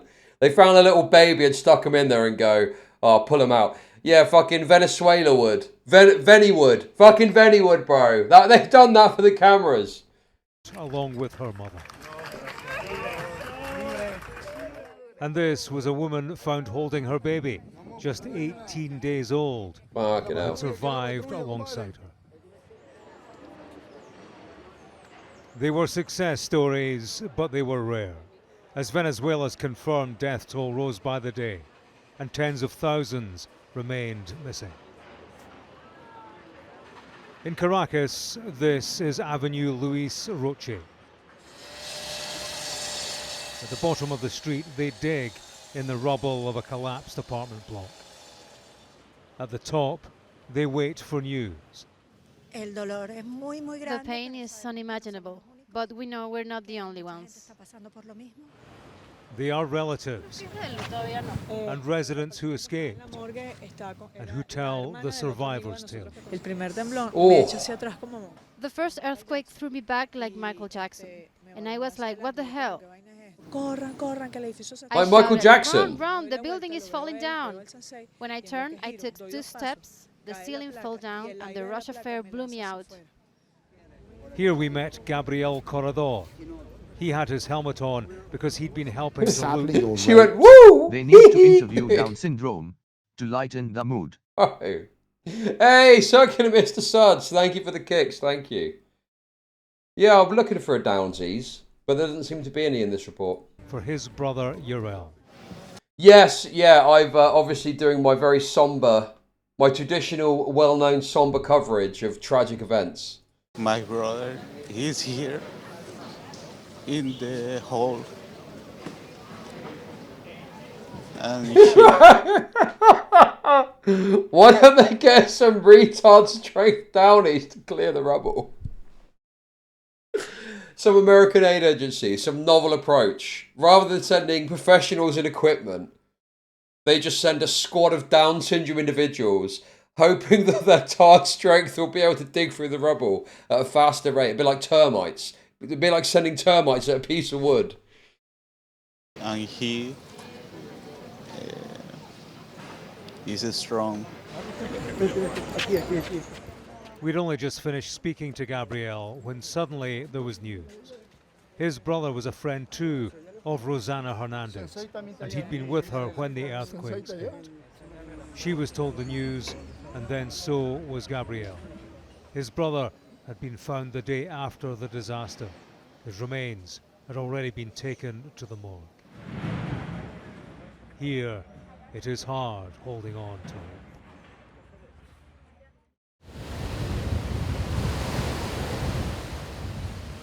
Venezuela is a poor country. The communist regime of Hugo Chavez, then Nicolas Maduro, presided over years of economic decline. It was made worse by US sanctions. Hang on a sec. That's not what the lefties tell me. I've heard that lefties say that Venezuela is actually just raped by the West. And there's actually no problems, and their government is actually really good. There's been a lack of proper investment, proper infrastructure, and that's contributed to the devastation caused and to the country's ability to deal with it. No, I'm sure it is complex. I'm sure it's complex. And I don't actually, to be perfectly blunt, I've got no fucking clue about the government structure of Venezuela, because they say communist, or what does that mean? Is it a centrally planned economy? Is it a mixed economy? Do they have like market mechanisms with like state intervention? I'm sure there's a lot of state ownership that exists. So, you know, I don't really know what that is. And also, you can have communist principles and ideals in government and have a successful country in the way that you run it. Like Vietnam is actually an example of a country that is doing well whilst having like a communist leadership. But obviously, a lot of it is often to do with interacting with and introducing market-based economics, because market-based economics, no matter which way you slice it, tend to have a positive impact on a country's, you know, financial aspect. So I don't know what the ins and outs of it are, but I'm sure that the neoliberal establishment shills at Sky News will tell us all about it. To meet the scale of response required. What happened here has left devastation in its wake. And it's raised questions about buildings unsuitable and a regime responsible. Oh! So I was right to point that out. Okay, so there is actually things that they could do to make the buildings more robust. That's interesting. I thought I was just being silly.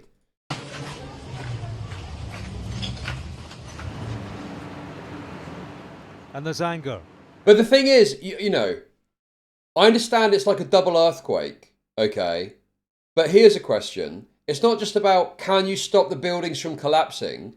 It's, are there safety features that you can put in a building that you would want to put into a building that is in a high-risk area that could maybe help alleviate the death toll, say, if there's something like this that happens? Because I would presume that there is some mechanism or measure that you can implement that would help to assist with this, even if it wouldn't completely eliminate the problem, you know? And the government response to the disaster. You don't know what you're talking about, brother. This is all a hoax. Yes, dude. Now we're fucking talking. That's what I was saying, dude. You're telling me that some infant is getting pulled out after 3 days, totally alive. I don't fucking think so. I don't think so. And my question is, how is Israel involved in all of this? What is Israel's hand in all of this? Because all of a sudden, we're not talking about Israel anymore, are we? We're talking about this fucking earthquake. It's a headline story on the national news here, and it's a story told on the ground. The only hope we have is God alone, and God is not helping us. Please help us. Send this message to the world. Bring us the... Oh my God, Dudley. Dudley is just seethe posting about European heat because they're having a bit of a giggle about Venezuela's getting swished to bits in an earthquake. If only there was something you Eurofags could do to prevent tens of thousands of you dying from heat stroke. Well, first of all, okay, it ain't that fucking bad. There's a few fucking grannies that are getting killed, and some might even say that's a positive influence, actually, okay? But it's certainly not to this scale. This is a mental, and it's a small portion of the country that's affected as well, right? Because obviously it's the coastline, I think, that's mainly affected by this. The machines. We have more than 10,000 people who want to live. We have... Yes, dude, is that a crazy take? Is it a crazy take that the Venezuelan government could perhaps do more in these...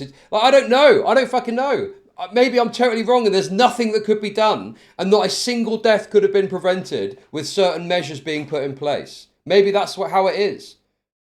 But I would just presume that there's some level of measure you can take to alleviate or give further, chance to people if you put the right built measures in place, you know? We have to get them out.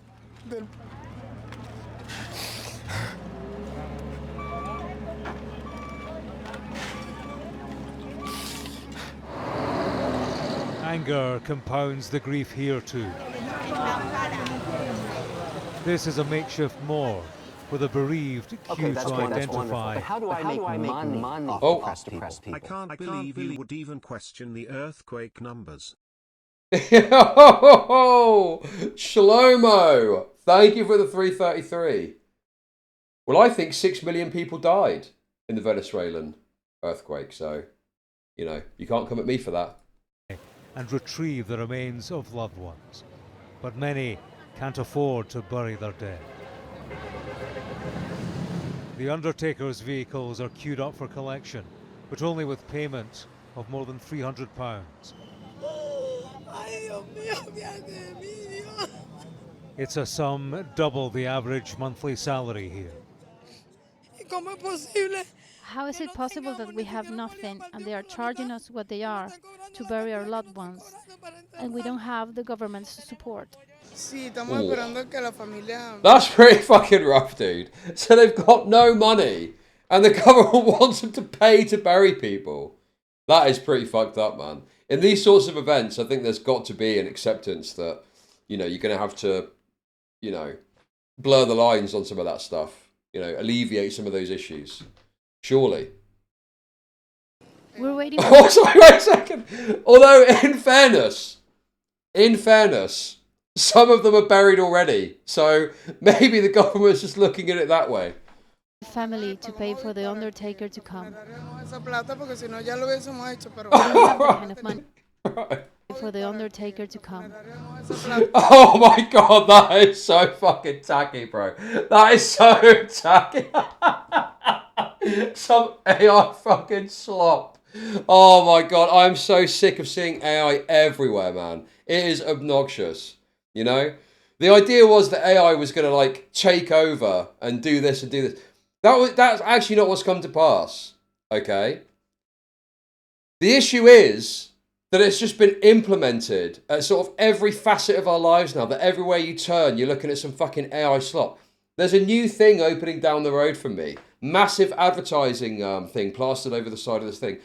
AI slop. AI fucking slop. You walk past like a local club, AI promotional materials. You're watching the news, trying to find out about these Venezuelans getting squashed to bits. AI slop fucking memorial on some idiot's phone. Oh my god, dude. We don't have that kind of money. If we did, we would have paid already. Wherever you go in Venezuela, you see the signs and the structure of a repressive regime. This country for so long has been in the grip of dictatorship, with a dark record of human rights abuse, a crackdown on political dissent, government critics thrown in jail, forced into exile, tortured, disappeared. A recent study for the United Nations found that despite the fact that Nicolas Maduro has been captured and taken to America... No, this is wrong. Nope. This is all neoliberal propaganda. There's nothing wrong with Venezuela. Wonderful communist regime.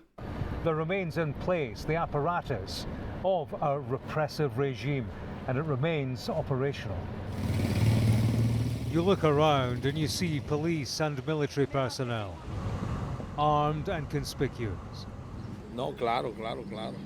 There are regular checkpoints and military traffic. It doesn't look or feel like freedom. The spectre of Maduro still looms large. His officials are still in charge, and it impacts earthquake relief. Aid organizations complain of restricted access. Locals say there's been an inadequate response. Delcy Rodriguez is Maduro's former deputy, now acting president. She was jeered when she surveyed rescue efforts in Caracas. We spoke to the local mayor by her side. Is it the fault of the government for poor building, poor infrastructure, poor investment? No, because the building's fall is very old, more than 15 years. And now we have new legal to construir los edificios. O sea, tenemos una nueva legislación que obliga a los edificios sean antisísmicos. We have new legislation now. Now we have new legislation, Oh. but these two buildings were... Being given his fucking orders. Also, if the building is 15 years old, by that point, you would have known about the earthquake risk. And sure, I mean, yeah. You know, again, I'm no fucking expert on fucking Venezuelan politics. I don't know the ins and outs of it necessarily. But from where I'm sitting, I think that there's very likely some serious issues with how this is all stacked up government-wise. We're too old for that legislation. This place, La Guaira, is tied up in the recent politics of Venezuela. The US military used this as a route in January when they flew to capture Nicolas Maduro, the former leader. He's now in a New York cell awaiting trial. Donald Trump has a control over the administration in his place. He has access to the country's oil. Part of the political story here is, what does Venezuela get from the United States in this, its time of desperate need? The USS Fort Lauderdale. Let him go back. Let him go back. Let Maduro go back. What's the situation with that, by the way? Don't you know Chud has experience in law, economics, politics, race relations, and seismology? I constantly say that I don't know what I'm talking about on a given topic, right? But there's like an intuition that you have with something.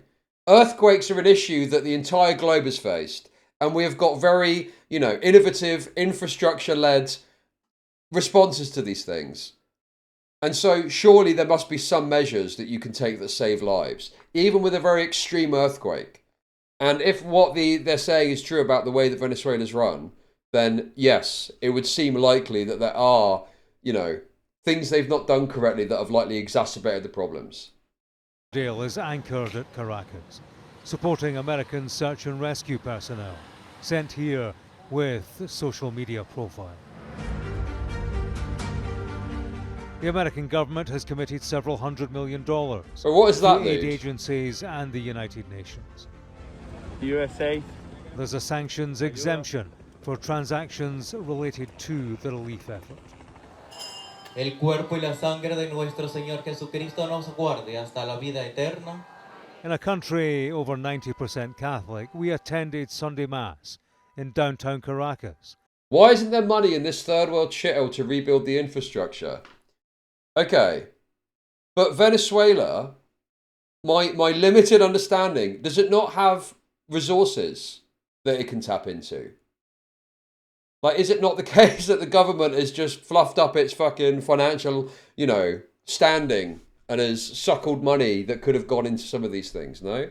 Is it not like a massively corrupt administration? Held outside because of damage to the church. Afterwards, we talked Trump and the politics of disaster. Is this a test of Donald Trump? People in Venezuela in general expect more from... No, sure. So there's no one simple answer, okay? And I think it's foolish to suggest there's one answer as to why it is the way that it is. And clearly there's sanctions. That's going to impact things as well, okay? But I guess I'm skeptical of this idea that there is this, absolutism to this, and there isn't other things that could have happened that could have been more beneficial. Dude, it's not botting. I've just gone off the front page now. God, you guys are so fucking annoying, dude. There's no botting happening, bro. When you get put on the front page, your viewers increase, because if someone clicks on to Kick, all of the fucking thousands of people that click on to Kick see you on the front page. And then you go off the front page, okay? And then the viewership goes down. It's not botting. Stop being so fucking annoying, dude. From Trump that from Rodriguez, And then this situation right now, people can say, oh, this is fault from Trump too. Because he is doing nothing about. Okay, they send troops, they say engineers, but they didn't came the same Wednesday. And in that situation, 1 minute, 1 hour is important for your life. The most recent earthquake in the UK occurred on June 24th, 2026, when a minor tremor was recorded by the British Geological Survey. Oh yeah, man. Enough about the Venezuelan earthquake. Why didn't we talk about that? That was horrendous. That thing that I didn't even know happened. That was fucking horrendous, man. Where's the news coverage of that?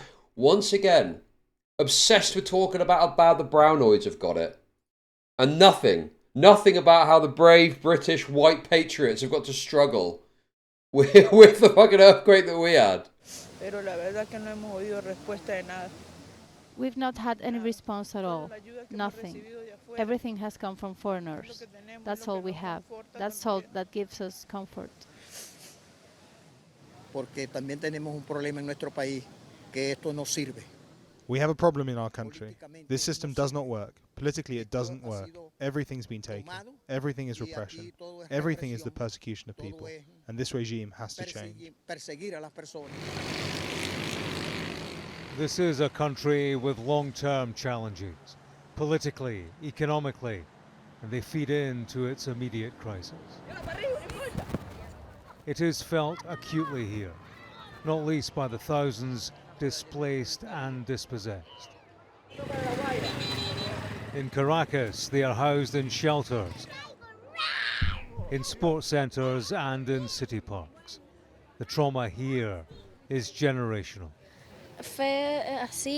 Everything was shaken like this, very hard, and all of our cooking pots fell down. We ran up and everyone went outside. About the building, I told them that it fell down because it was too old, but they're gonna make a new one. I said, we'll sleep under the stars tonight. We are on an adventure. So for them, this is the best day of their lives. React harder. I mean, we're kind of at the end of this now. They have known catastrophe here before. In the state of La Guaira. Bro, a swimming pool. They got a little swimming pool there. Fucking hell, they got it better than me. They got it better than me. There were mudslides in 1999 that killed 10% of its population. Now they're organising coffins for the victims of the earthquake. Holy shit, that's a lot of coffins. Fucking hell. In a place already defined by disaster, they are living it once more. James Matthews, Sky News. Dude, the shoe. They're really trying to Holocaust us, aren't they? They're really trying to fucking Holocaust us with this shit. Unbelievable. Unfucking believable, man. Unbelievable. Okay. One more quick news story. And then we'll get into the other stuff we're covering today, okay? Cover this anti-white content. Oh my god, dude. What is this, man? Oh! Okay. Oh, look. Anglo Pigeon. Hey! I didn't know you were on Twitter. I'll follow you back. I'll follow you back, dude. What is this you've retweeted? What is this you've retweeted? Sorry.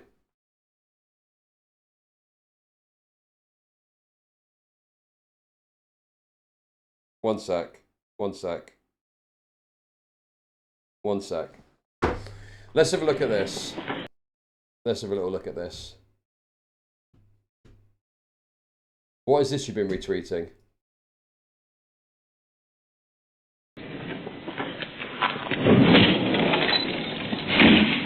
What the fuck is this?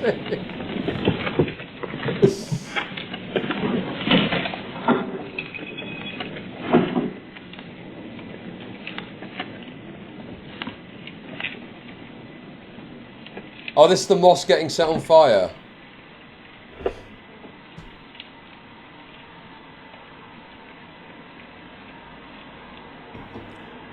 Patriots. I mean, terrible, terrible business.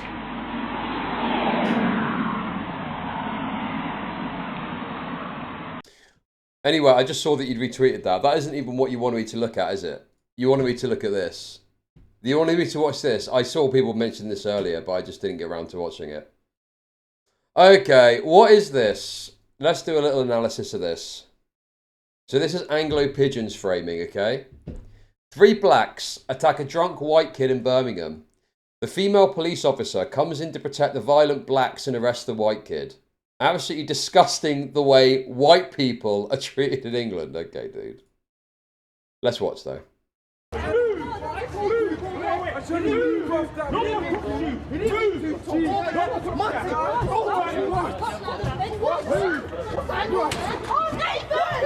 Holy fuck, dude. Wait. Okay, what the fuck was that about, dude? I need more context to this. I'm not getting baited by a Twitter clip. It looks really bad, though. It does look really bad. defend this? Why would I defend this? It looks awful.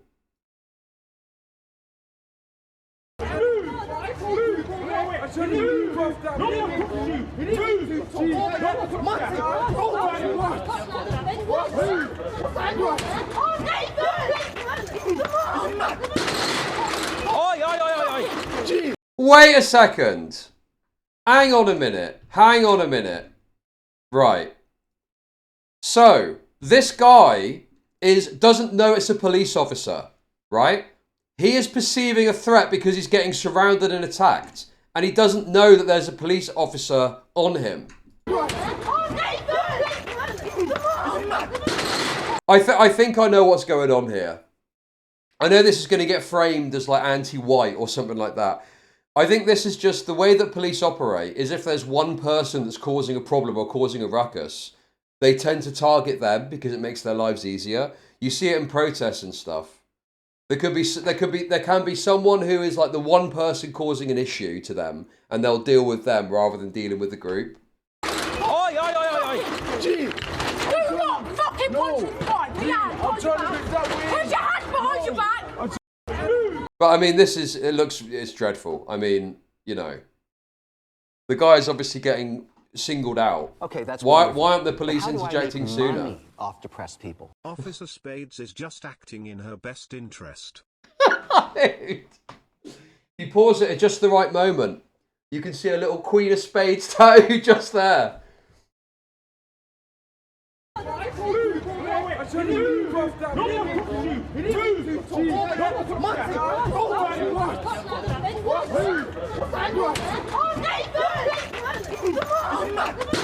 I mean, it is, you know, it looks dreadful. It looks fucking dreadful, bro.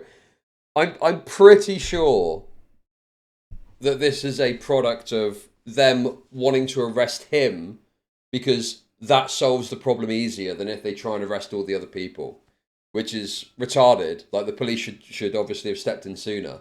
But I think that's what's going on here. Because this is how police over here operate. They just target the individual to solve the problem rather than target the group. But I don't understand why the police didn't step in sooner when they're there. Do not fucking punch me right behind. I'm trying to do that. Put your hands behind your back.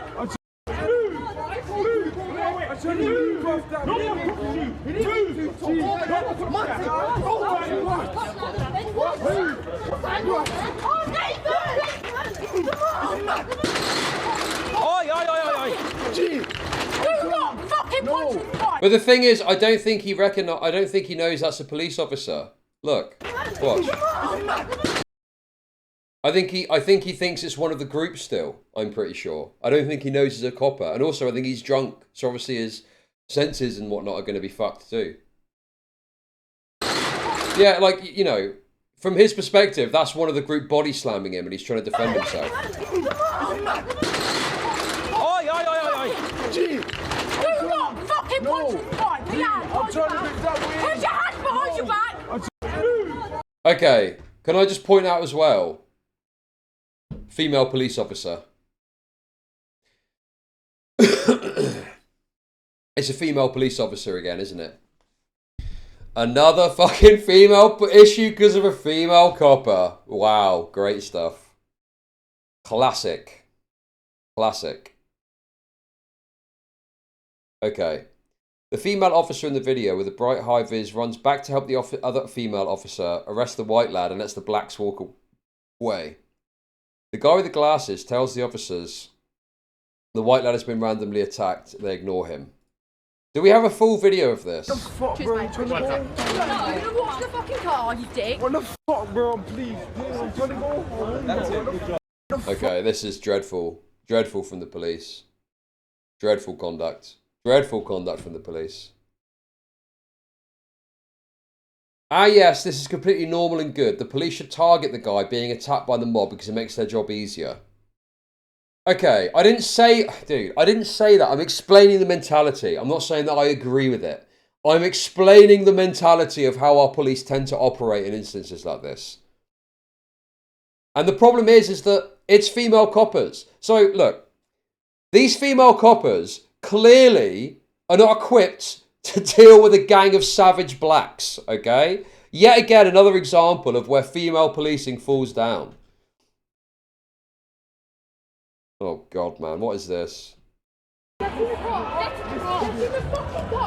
you now, get in the car. In the fucking car.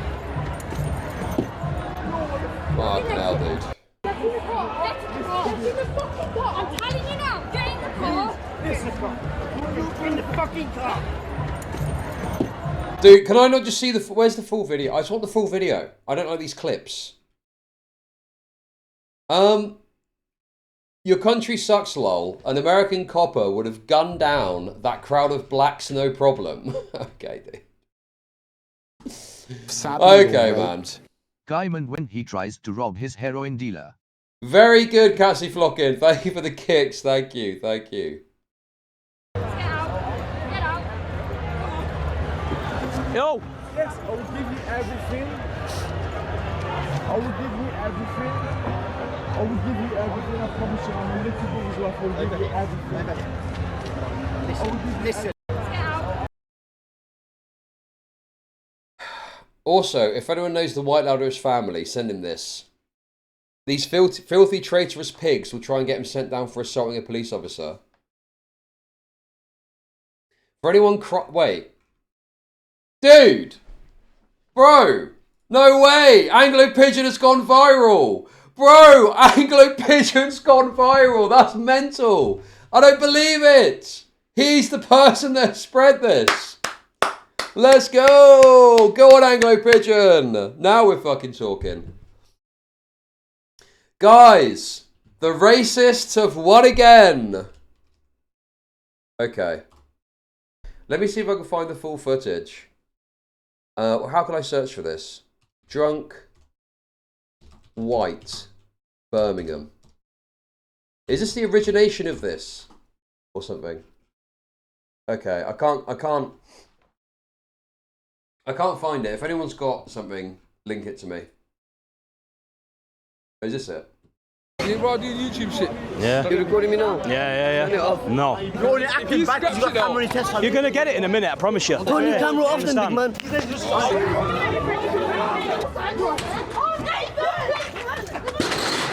Oi. Wait, what? Get on the ground now. No.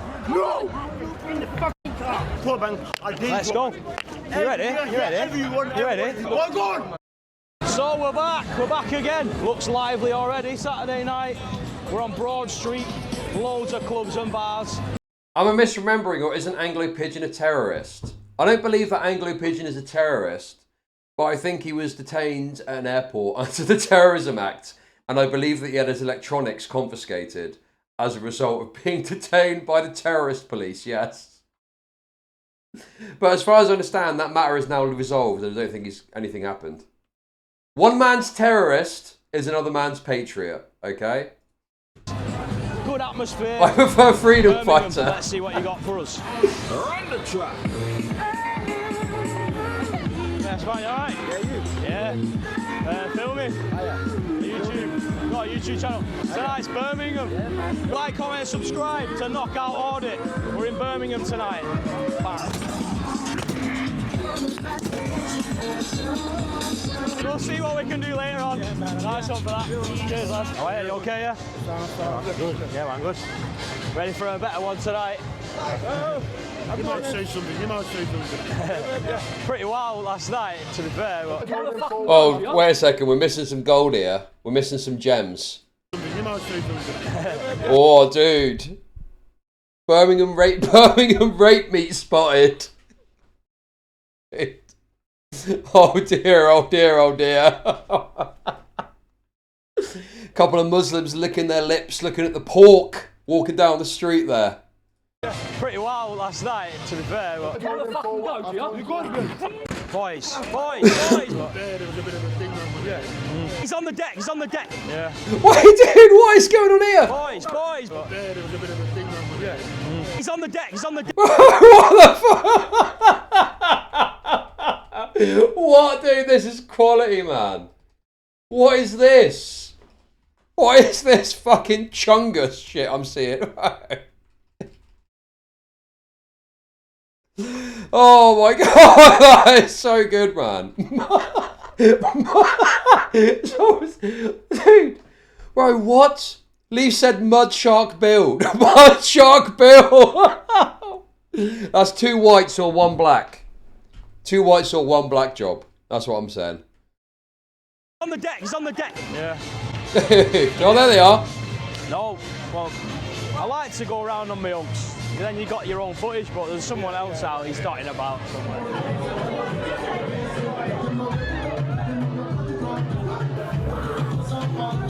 Weatherspoons in Birmingham, a little bit more lively than most.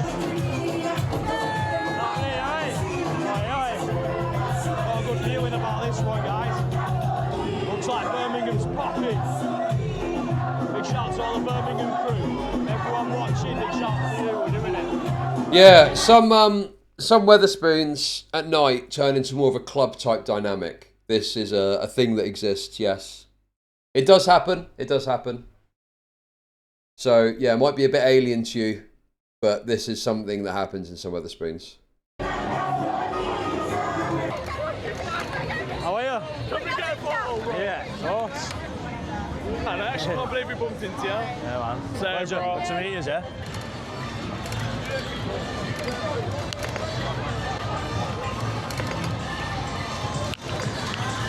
Oh! Oh!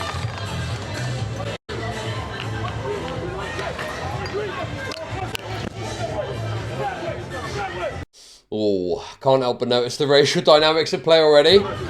Oh, right. The women, man. Oh my good lord. Oh, British women, man. Ugh. What the fuck?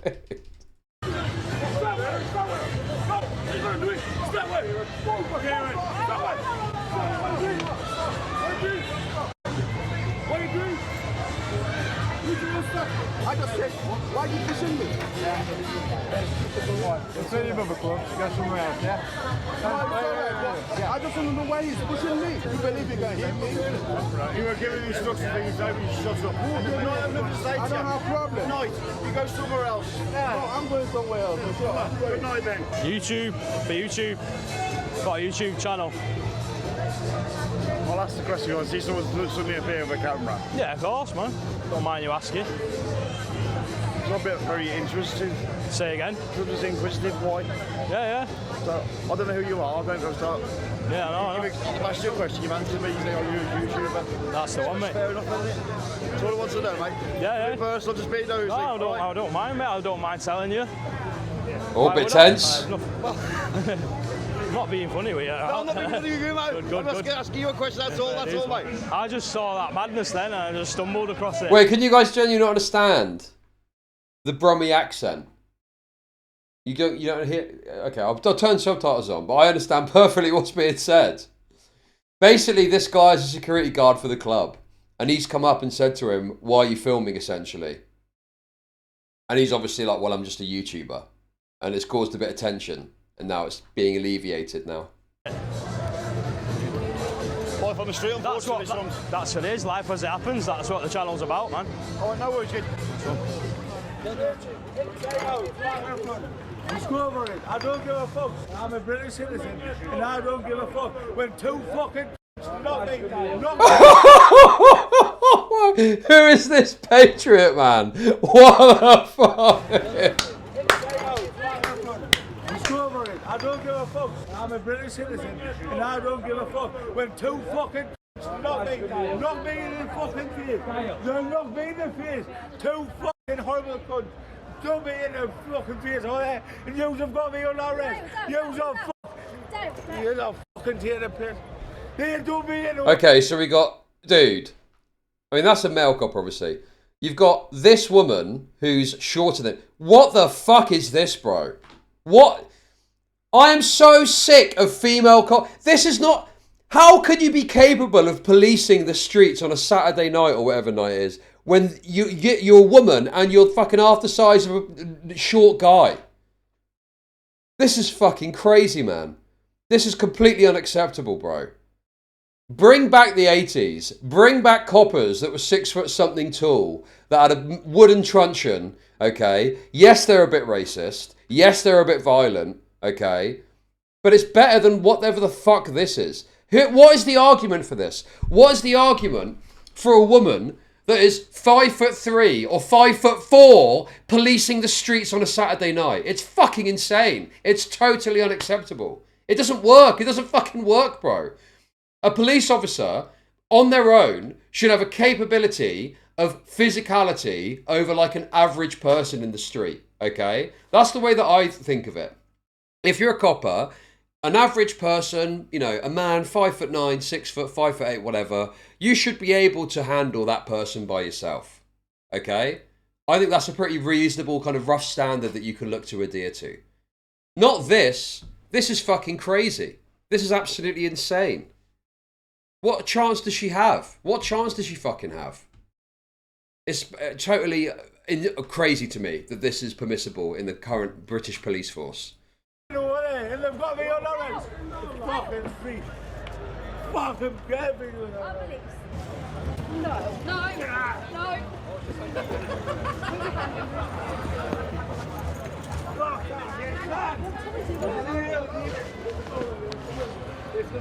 Mate, come on. Don't do that. What are we doing? What is this situation? You just want a tissue? Okay, we need to sit you up, If you're though, going to be can't we? kicking off, Come on, are you let's going sit to you calm up. down so we can get one? He was in a fight earlier and arresting him for being in a Get the fray. bike out of the way. No, it's alright, I've got it on pause. Can I get a ride on it? If you jump in the front. Not now, it's on pause. It won't work. Yo, give me the bike, Steal my bike, man. Oh, sorry. No, steal my bike. I mean, you gave it to me, man. I thought it was paused, so I thought you wouldn't better go. I mean, that was just banter, really. That was banter. That was banter. That was fine. That was a bit of friendly banter. No race-based analysis to make. Don't worry. Relax. Everyone relax. I'll pause it. Alright, see you later then. The person who's done me in... Yeah, I can't find him because I'm dealing with you. Yeah, so this will get me arrested. Yes. Because the people who's done me in. You Yeah, so I can't find them when I'm with you. was... I'm going to the hotel now. You need to stay calm. Don't be silly.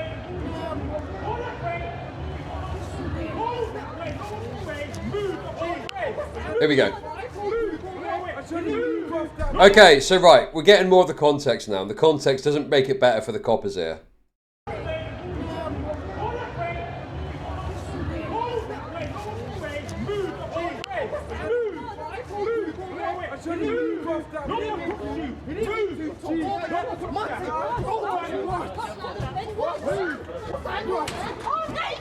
I mean, yeah, this is really awful, yes. A guy gets assaulted, and the guy that gets assaulted gets arrested, but I'm fairly certain this is a product of police procedure, which is arrest this guy rather than trying to arrest a crowd of people. So I think that's the mentality here. I'm pretty sure that's what's going on.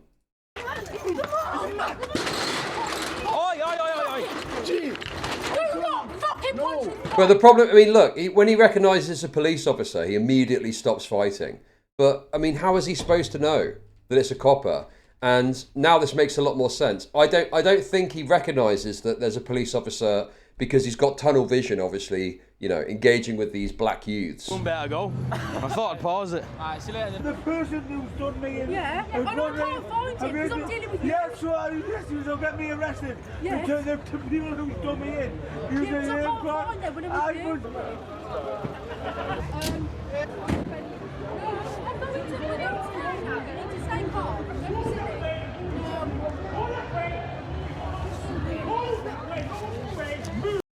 Right, I see. So the police are dealing with that, and then they must hear that and move over, and that's why the police seemingly come out of nowhere.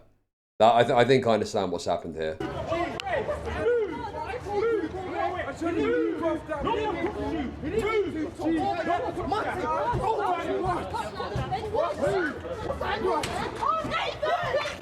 I mean, at this point, this guy has committed no crime.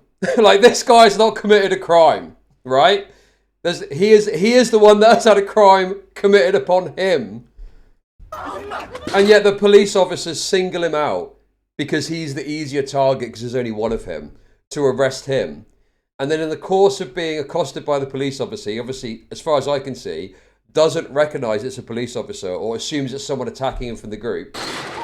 So he instinctively fights back. But then when he realises it's a police officer, it looks like he immediately, you know, starts to stop the fight that he's trying to do. You know, that's what I'm getting from this. No, she didn't let him get to his feet. No, this is dreadful. This is fucking dreadful stuff. And I think that what should have happened here is all of the police officers should have used their force to get the other people arrested that had actually committed the crime, or at least single out the people that had assaulted him, or at least arrested everyone or put cuffs on everyone until they figured out what happened and then made a decision about what to do. You know, they should have done something here that wasn't just single out the guy that's been attacked and fucking, you know, accost him in a way he doesn't recognise you're a copper, right? And then you're the one that gets arrested. Meanwhile, these people that have actually committed the crime, that have assaulted this kid, are fucking wandering off. I'm trying to move that way. Put your hands behind your back. I'm trying to move that way, bro. What? You just fucking punched me in the face. My nan's actually, I'm trying to move that way, bro. What the fuck? Yeah, now obviously he's frustrated because he's saying, I've been attacked and I'm the one that's getting arrested. Obviously, he should comply. It doesn't matter now. The police have decided to arrest you. There's nothing you can do to stop that happening. But when you've got alcohol in the mix as well, it's obviously going to complicate matters. So, yeah, this is a... Not like, yes, obviously you should comply, but like, you're dealing with a fucking drunken lad on a night out. Yeah, he didn't see it was a cop. No, I agree. Keeping the peace is arresting the one that resists the least. Better than the fighting bandit. Yeah, that's what I'm saying. I'm saying that they're going for this guy because it's the easier... It's the path of least resistance, right? Gee, what the fuck, bro? Gee, I'm a nan's. Wait! Why the fuck is that guy trying to put a hat on for her? What a useless idiot, man. They're trying to fucking smack me up, bro. What the fuck you want, huh? Excuse me. They've had 3 men on him, so... Gee, I'm a little brother's life, bro. What the fuck? I'm trying to go home, bro. What the fuck? I'm trying to go home, bro. What, put your arms straight. Please, I'm trying to go home, bro. What the fuck? Gee, please, I'm trying to go home. Look, and I think these lads... Please, I'm trying to go home. Bro. Oh my god, dude. He didn't oh, dude, this... He didn't fucking know you were a copper. He was getting accosted by a group of blacks. He didn't fucking see you. Holy fuck, man. Please, I'm trying to go home. No, please, I'm trying to go home. Gee, what the fuck, bro? I'm trying to go home. No, you're gonna watch the fucking car, you dick. What the fuck, bro? Please, I'm trying to go home. Also, that little snide comment there as well. God, this is actually bad. This is dreadful policing. Calling him a dick as well, man. Ugh, fucking hell. Jeez, please, I'm trying to go home. What the fuck? Please. No, don't fuck about. No, I'm trying to stop it. I think what they should have done here is they should have used their brains, recognised the situation, even at this stage, and gone, you know, in fairness, you didn't see I was a copper, so we're going to let you go on your way, call it quits. I mean, ideally, arrest the other people that actually assaulted him, but, you know, the reality is on a night out, it gets a bit fucking messy. But at this point, this should be, get him out of the situation, take the cuffs off of him, recognise what's happened, and get him home on his way. That would be probably the best way of dealing with this, I think. No, I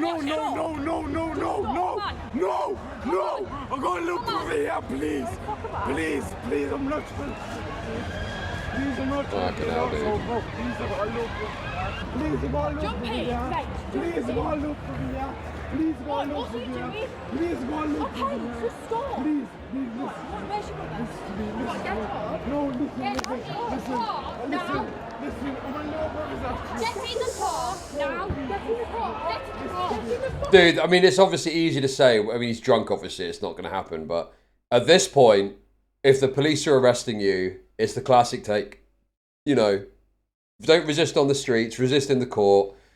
Go in, get a solicitor, give a no-comment interview, and then you can do what you need to do, you know? He's like a young drunk lad, obviously. This is a fucking hopeless cause.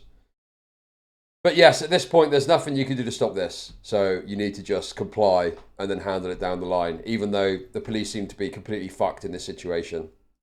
I'm telling you now. Get in the car. Listen, look in the fucking car.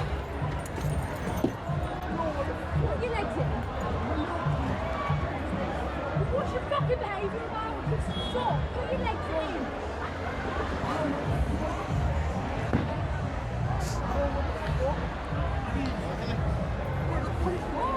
Punch you in the head. Bro, dude, I fucking hate female cops so much, dude. Dude, it's such, oh my god, it's so infuriating. Presenting it in the worst possible way to make it seem worse. Not explaining the context of what's happened as well. He's punched me in the bloody head. Yes, because he thought you were a black that was accosting him.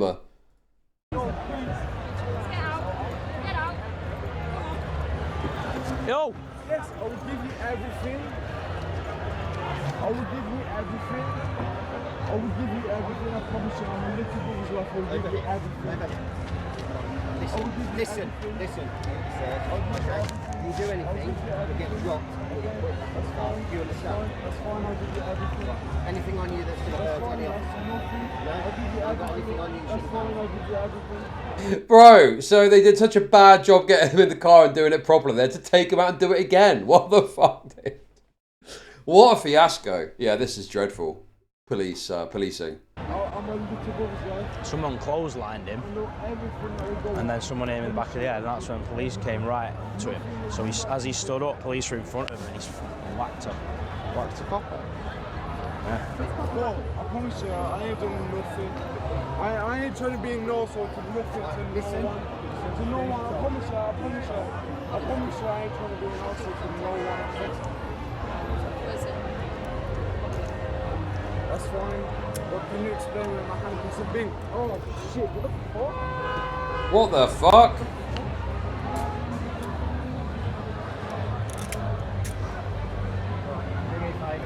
Yeah, also the other thing as well is if you're a police officer going towards a scene like that, you should identify yourself. Police officer, you know, whatever you say. But he had no idea that it was a copper that was accosting him. And maybe if she'd have, you know, announced her presence or the fact she was a copper, maybe it would have gone a different way. That's also a good point as well. Not announcing that you're a police officer intervening is also poor conduct as well.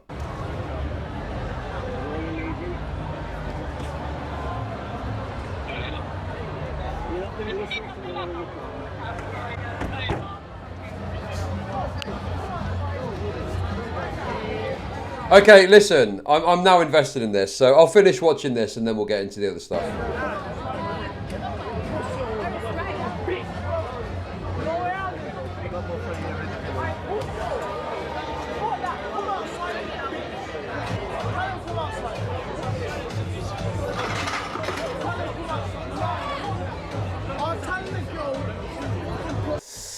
Ooh, another black causing trouble. There seems to be a little bit of a theme going on here.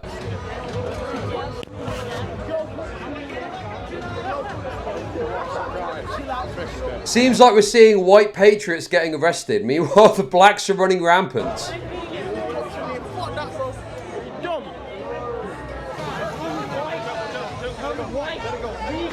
Oh!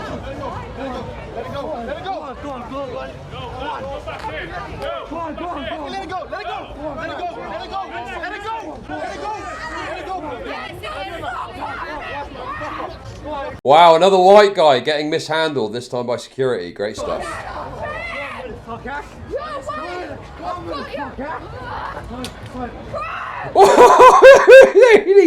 Bro, he's assaulting women as well. Now we're fucking talking. Yes.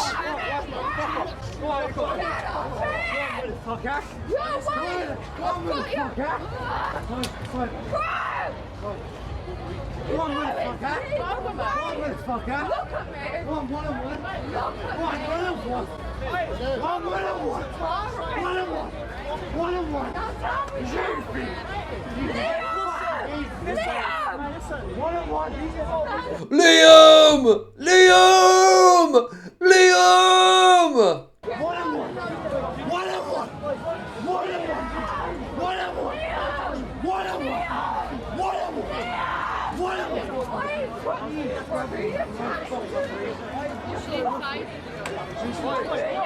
Oh! Unbelievable.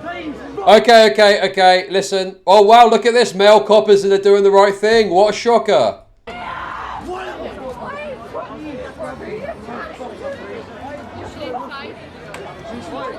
Oh wait, hang on a sec. Wait! No! She kicked him first! Bro! She kicked him first! The coppers are doing the right thing! She kicked him first! Look, watch. She need him. She need him first. Look. Look, she needs him first. I didn't see that first. And then the black savage can't control his temper at being lightly kneed by a woman, so he slaps her. I mean, to be fair, I think it looks like in this case the coppers couldn't see that. So the coppers... Well, hang on a minute. No, this copper's looking... No, I think... No, wait a second. Does he see the knee? I don't think he does see the... Oh, no. No, he's looking over that way. I don't think he can see it. Or can he? I don't think he's looking when it begins. No, they're not... No. I don't think he spots it. And then... Oh... Does he really hit her in the face, I think? Okay, so I don't think the police saw the knee. Unbelievable. She just cracked her. She kicked him first, but I didn't notice. He did give her a whack. I'll kill you. Liam, look at me. Did she just punch me in my chest or what?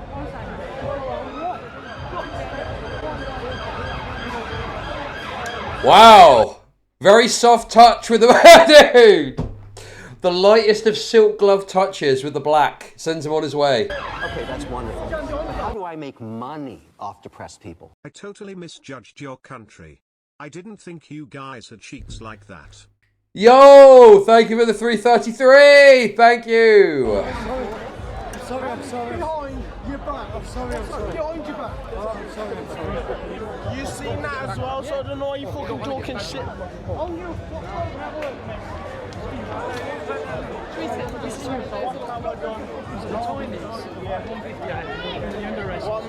Oh, okay. Pause Andy too hard. The police finally are doing the right thing and arresting a black.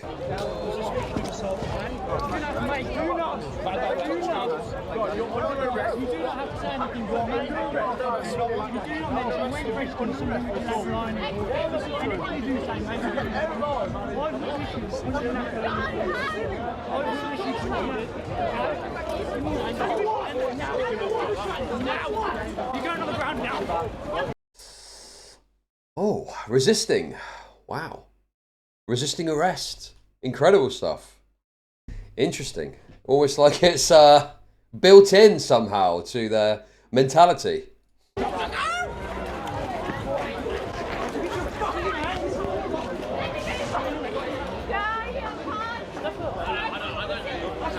See, that's good. They got the female copper on the back like a little sort of a gremlin. A little gremlin pinning him down. That works quite well. Careful though, we might not be able to breathe.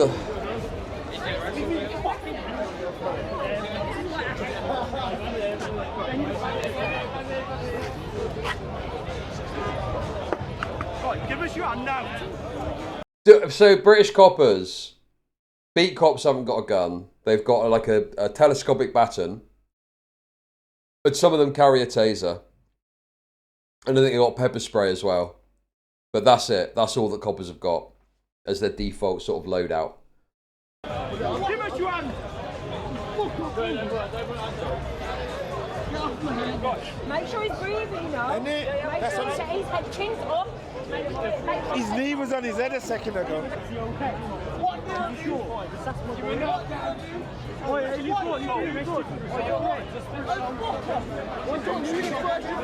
Bro! Floydism lives on in the UK. All these lads standing. You alright, mate? You alright? Can you breathe?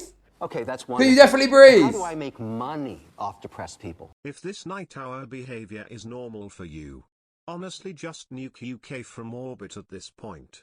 You big fuckers are not even white. And deserve to be bigoy beamed out of your misery. Along with all of the mutts you imported in. Okay, that is extremely racialized, but thank you for the 420 nonetheless, okay? Bro, I'm here. Is this the recovery position for you? Wait, that is not you. Hold it down, man. Are you a police officer? No. Okay, so you just, I'll leave you out of it. I'm nowhere near you. Wait, are you cooked?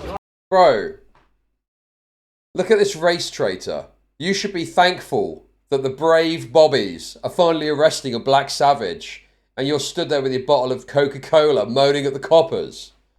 Fucking hell, man. Are you actually cooked?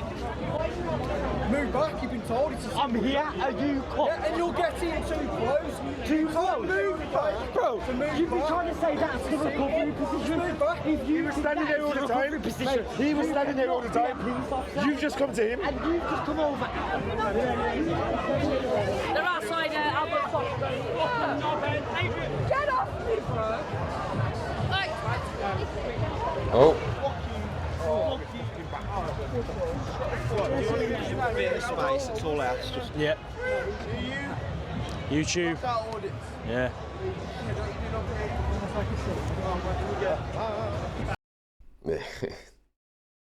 This is not a stellar advert for the black race. Let's just put it that way, okay? The moment he recognises he's a YouTuber,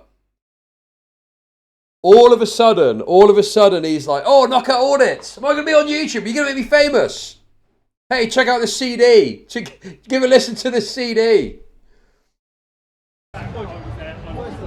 Was you there? Under his legs? You just said he was on your legs? Yeah, he was on top of your legs. So make your mind up, was he under your legs or on top of your legs? He was on top of my legs. But you just said, have you got this camera switched on? Yes. No, you don't. Where's the red light? That's the button. Where? Is that a button?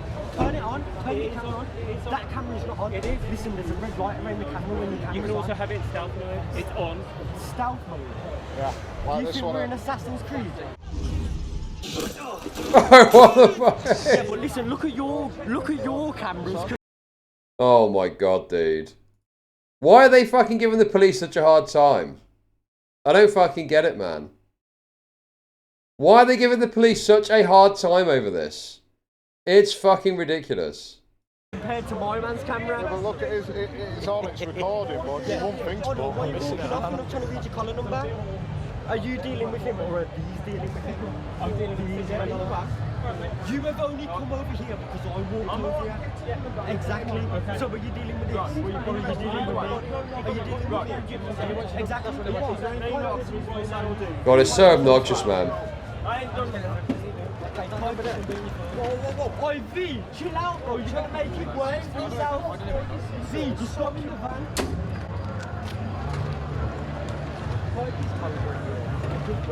They're trying to say they got him in the recovery. Oh, look, it's Raper Meat. Raper Meat. Hello, Raper Meat. This guy cleans black nut out of his fat girlfriend's beat minge gleefully. Bro, it's like some George Floyd shit. Well, someone just... I'll throw this in here now as a little thing. What is this? For a black youth, approximately 5'8", wearing casual clothing. There you go. Right. Let's have a word with them. What the dude? This when policing was good. Hold up. Who, me? Yeah, you. What are you doing? Just going home. Dude, why's my hat so You're out here fucking... then, do you? There we go. No, I live in Fulham. Well, you're a long way from home. So what are you doing round here? I'm not doing anything. Well, you must be doing something.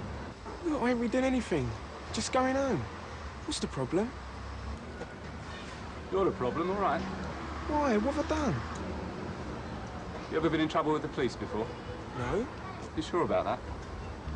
Yeah, of course I am. Dude, what the fuck is this, man? What? How times have changed. Oh my god, man. What is this? What is this fucking show, dude? I mean, this is just what policing was like back then. Stop resisting! Stop resisting!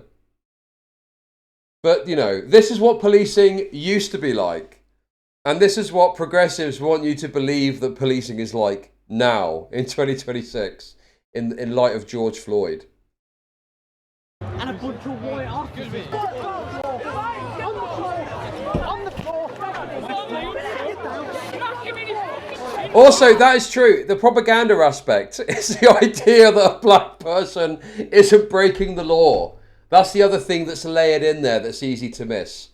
This idea that a black person is just comfortably and happily walking the streets and isn't doing something illegal in the first place.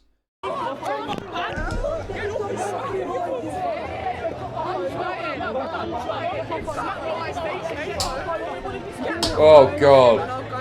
Goodness me, look at this. Oh. Oh. Good Lord. That is something to behold, isn't it? What did I miss? They're trying to say they got him in the recovery position. When bro, it's like some George Floyd shit. And a bunch of white officers. On the floor. Dude, he's got the little handbag, bro. He's holding on to the little handbag.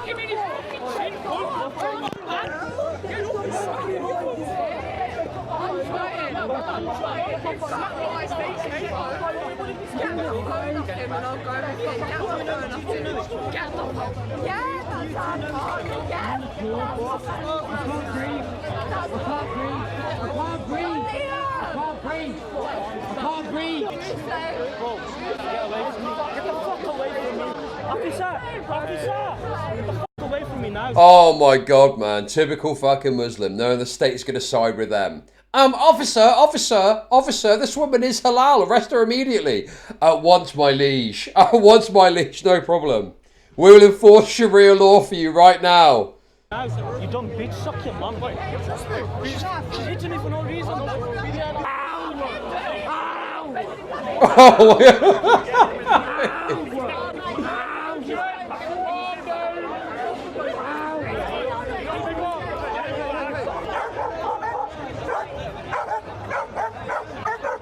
It's a rare sight. The dogs are here.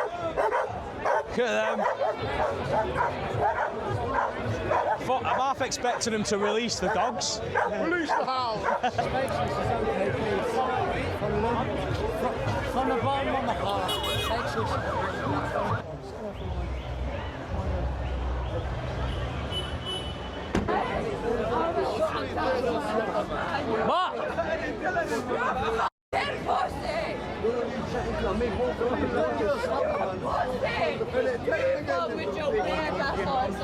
You keep your eye out.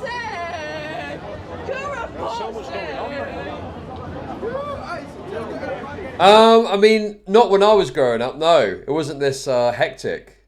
But obviously we're absolutely inundated with blacks and browns now because of immigration. That's increased tremendously since when I was going out. So, yeah, I'm guessing this is just how it is now. But someone moved it.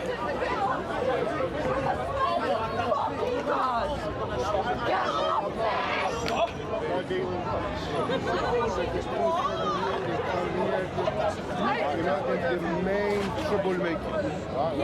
The main troublemaker. He's the circle one, chat to him. Them lot over Gas there. me!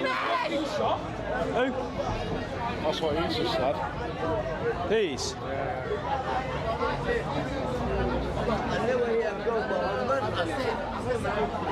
That's why I go to the kids. I go, are you a man? Is there your Facebook?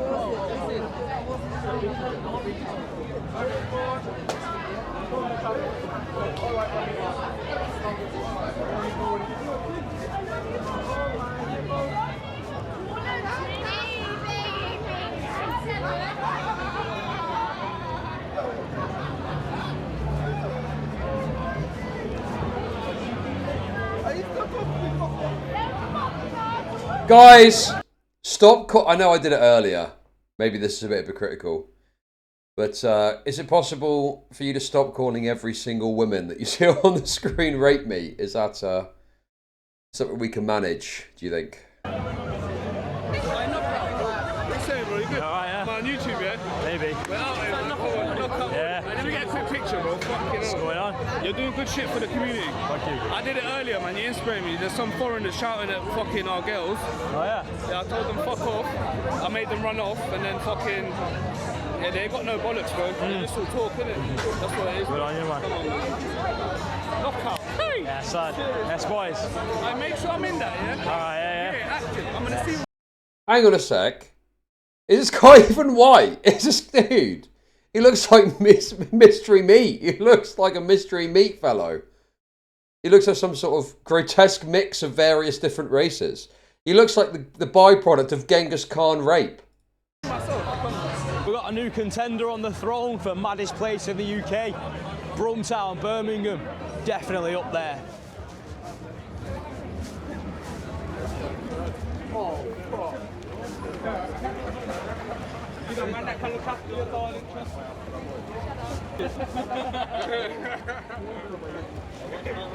Bro, what?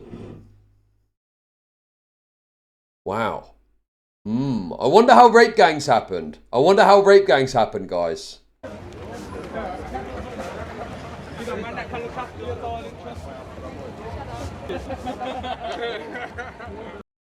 Wow. Look at that, treating a white woman like a piece of meat in the street. Interesting.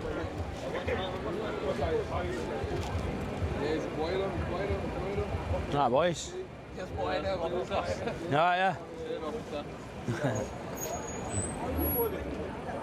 Yeah. Got a YouTube channel. Yeah, man. Channel 4. Dude. Bro, the way they're acting is pretty suspicious, no? Like, they're like acting like deer in a headlight, they're being recorded. What's it for? Yeah. Huh? Wind the window up, you'll be right. You do YouTube shit? Yeah. What's your page called? It's Knockout Audit. Knockout Audit. Well, let me show you now. Show me online now. I can't. You have to I'll show you. check it out.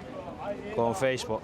Go on Facebook. Dude, I gotta say, this is one of the most like annoying aspects of like talking to someone about doing this. Is someone always wants to look at your channel, okay? And I get it, I do understand it, but you know, every single time it's like, yeah, it's Chud Logic. Yeah, there you go, look it up. It's like, oh my God. It's like every single fucking time someone wants to look up, because obviously it's novel. It's not normal, is it? I might just start telling people I'm something else so we don't have to fucking deal with it. Yeah. I thought you said it's a YouTube page. I've got everything but Facebook. Just check it out on there. So it's easier. So you're working with the police? No, I work for myself. Your channel is exactly. Because people ask, what do you talk about? And I'm like, oh, you know, some politics and drama stuff. And obviously they're like, well, like what? And they don't fucking know. So I have to stick to roughly what people are going to know. Because they're probably not going to understand the intricacies of whatever fucking stupid internet drama is happening. No, you don't, bro. You work with the Facebook. Yeah. Well, let me show you now. Show me online now. I can't. You have to I'll show you. check it out. Although it's worth noting here, this guy isn't doing it out of like a genuine interest. It's like some people ask they're genuinely interested. This guy's asking because, you know, it's because he is suspicious and thinks he's being recorded for the police. Go on Facebook. Go on Facebook? Yeah. I thought you said it's a YouTube page. I've got everything but Facebook. Just check it out on there. It's easier. So you're working with the police? No, I work for myself. No, you don't, bro. You work with the police, bro. I've seen you. You see me doing what? dodging us? Nah, why would I dodge you? Listen, so who's he? He's my mate. He's got his own channel. He's a copper as well? He's got his own YouTube channel.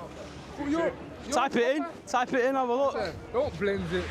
You got a vest and everything. Don't blend it, bro. I know you're Mate, we're in Birmingham, man. We're in Birmingham all through the night. Police are you? I know, but the thing is, though, when you watch it on YouTube, you'll realise that we're not coppers. You're not giving them no attention. No disrespect, but it's just... So, let me guess. Your parents are cousins. Isn't good for you, man. Why? I don't care. If man become a snitch, I'm a snitch. I'm giving him intel. What, bro? I'm a bad man, bro. Get to know. Anyway, you don't need to beat. I'm good, man.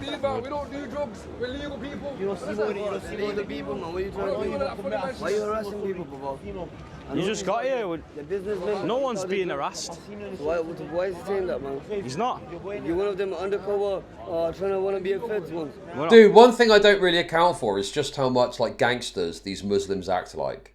Look at him with his fucking big shiny chain. I didn't even really conceive of this. But there must be this big kind of gangster subculture amongst some of these Muslims, the bad man shit, that sort of thing. We're not police. Why you got to go for? We've got a YouTube channel.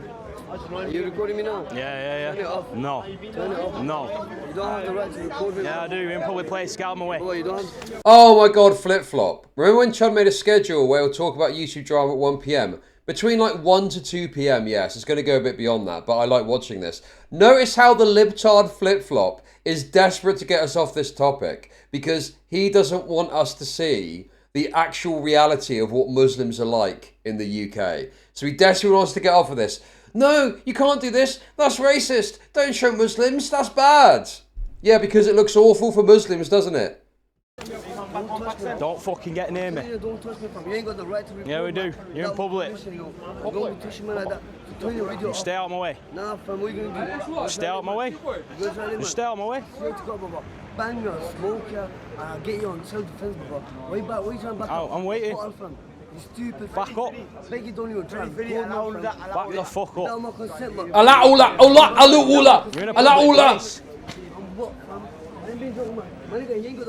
This guy's on fucking drugs, isn't he? That's not very haram. Oh, yeah, haram? Halal? Halal, that's not very halal, I meant to say. Is that why you got a camera off? I don't know, bro. Turn the camera off. I beg you, turn the... Heard it all before, nothing's... Turn the camera off. I'll go scrap you. Anything you're going to do there, you can do here, can't you? Turn your camera off, I'll scrap you. But if you want to scrap with the camera... You want to make excuses? If you want to scrap me with the camera, bang me first. Go ahead, Baba. Back up. Now bang it, Back up. Now I'm going to stay here. Bang me, Baba.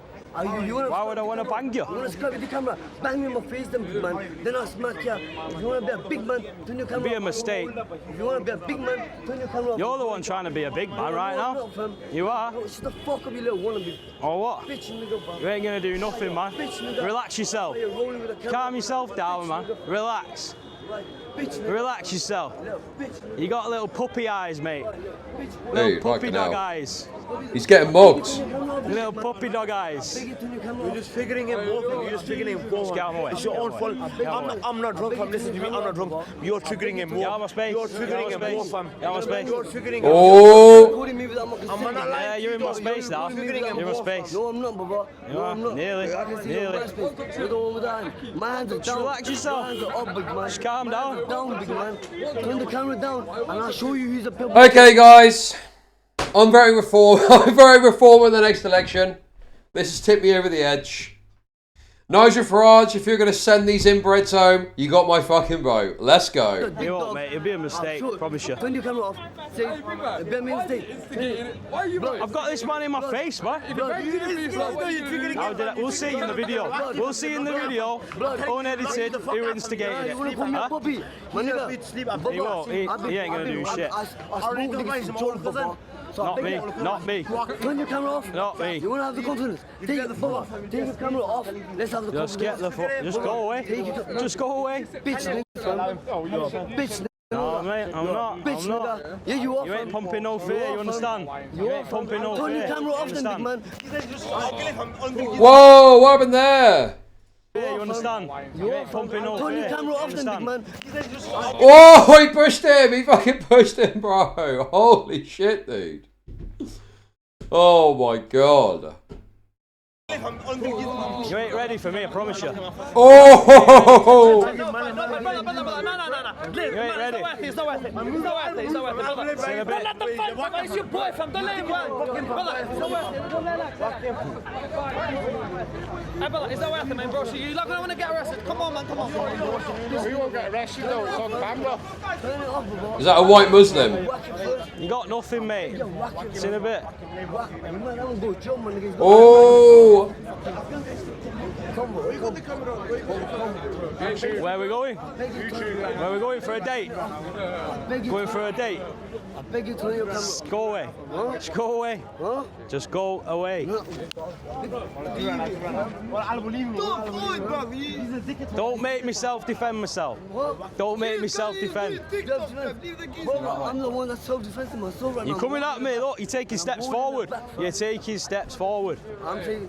Back up. Fuck it now, he's already pushed you. What? Why are you teasing him, bro? Look at this guy. Look at this guy. Has he got puppy dog eyes? Yo, fuck crazy. What are you shaking for? What are you shaking for? I ain't shaking. Stop coming towards me. You're going to get it in a minute, I Whoa. promise you. You will be a sorry man. You'll be a fucking sorry man. Promise you. Think I'm out here for nothing? Think I'm some idiot? You are fucking going to be sorry man. Huh?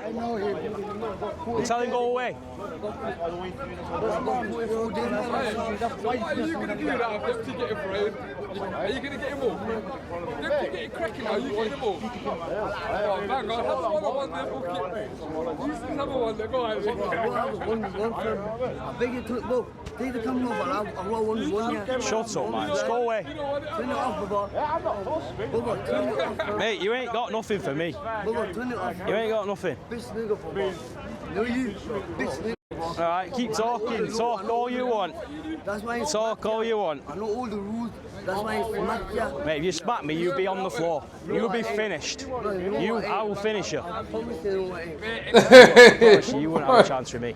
You ain't got What is going on? Do something! Not a cat's chance in hell with me. Back to the mosque!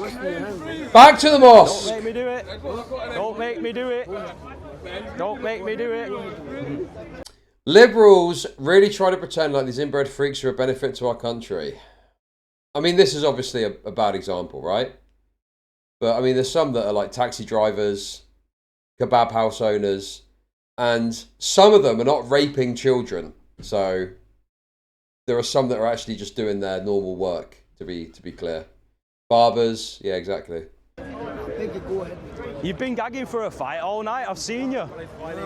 Yeah, you have. I even said to him before, I bet you he's going to get in some trouble tonight. I've seen it in your eyes. And here you are, showing it and proving it. No. You got nothing, mate. You ain't pumping no fear and you never will. You understand? You know the only thing that's getting me fear? Oh, you little camera. Fucking hell, bro. Go away then. Go away. You're only acting bad because you got camera in your chest. No, I ain't. What time? What? Go on, throw a dig. Throw a dig. Throw a bang. Throw a bang. Throw a bang. What throw a bang? You're bad thing to throw a bang. You be talking to my boys. Tomorrow look at you doing throw a bang. Throw a bang. Let's go. Okay, I gotta be honest, man. I'm getting a bit fucking bored of this. Did they even bother? Did they even fight in the end? Or did he just fucking talk for fucking ages, man? Oh my god. Did they even fight? They didn't even fucking fight. I think you could have trimmed some of this out, to be honest with you. But it looks like they have a bit of a scuffle. And then that's the end of it. And some more brownoids come up and talk to them. Okay. Oh wait, someone else gets arrested. Let's take a look at that. See it.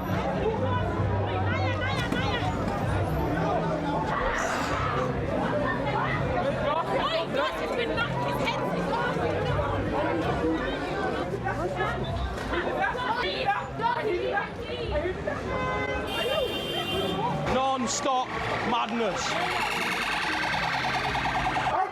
Dogs are out.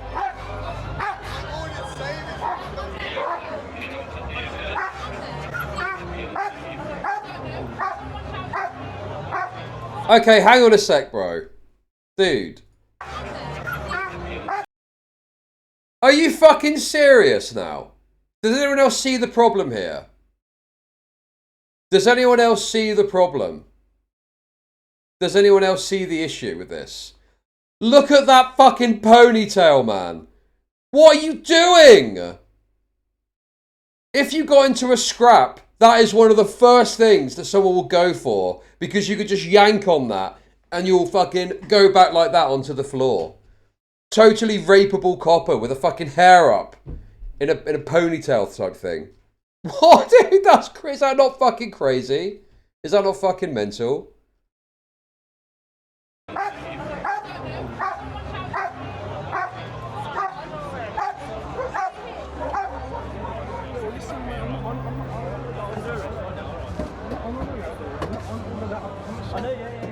Sit down, give you some privacy, right?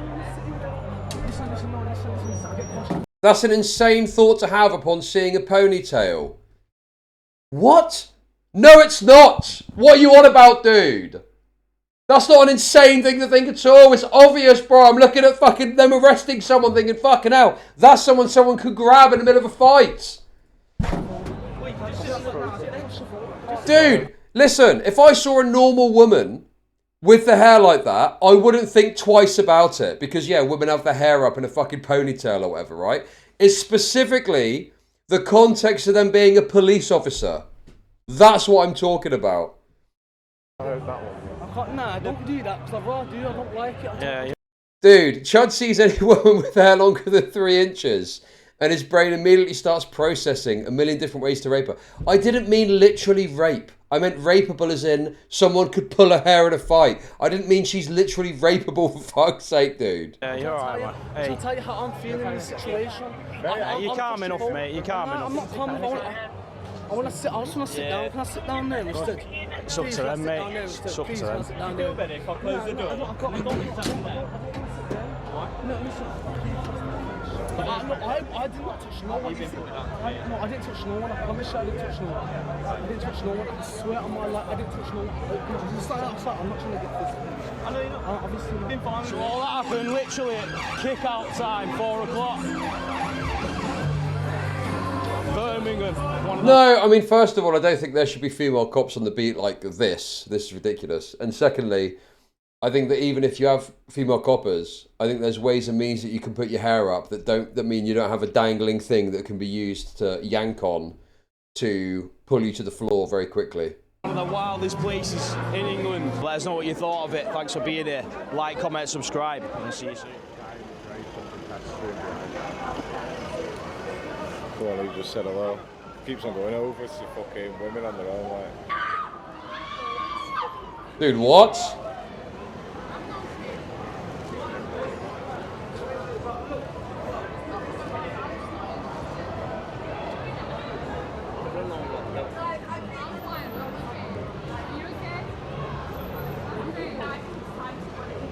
Bro, is this some guy going around at like the early hours of 5 or 6 a.m.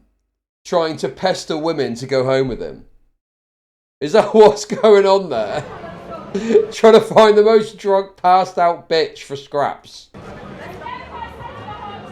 Are you like undercover police or something? Nah, man. Yo, where's fucking... Wow, that's a very normal question to ask, isn't it? Wow, are you undercover police? Bro, dude, that's like the guilt talking, I think. So what are you like Scooty? No, got social media. No way. Fuck you, man. Security. What's your Nah. social media page about? Like, what's it about? It's like towns and cities, what the nightlife's like. You man are chatting ridiculous shit, around blood. here, innit? With this. Yeah. Your nightlife. That's the one. It's crazy. You had a good night? Yeah, I ain't been out. I just come to get some food. Alright. I don't drink on the thing. You know what it is? It's not for me. What? Dude, that is so disgraceful. Coming out to get some food and then seeing if you could pick up some fucking drunk slut to take home. To be honest with you. But it's wild though, isn't it, around here? Fucking wild. It's crazy. I need to get out of here. Have a good night, lad. Chatting shit, bruv. Clown, yeah, you'll see himself on fucking TV, won't he? Big shout out to everyone we met tonight. Big shout. Yeah, that guy's definitely some sort of rapist. 100%. Going out stone cold sober to get food in the early hours of the morning, presumably, like 6, 7 a.m, I guess. Or 5, 6 a.m. and trying to find women that are drunk enough that you can convince to take home. Food. Yes, he's going out for some food. There's a certain type of meat that he's going for. Let's put it that way. Anyway, guys, I enjoyed that. That was fun. That was good. My passageway to racism continues unabated. It's called work ethic. If only they ordered that go-getter attitude, then Kia might still have a job. Very true. Okay, guys. Let's get into some drama topics.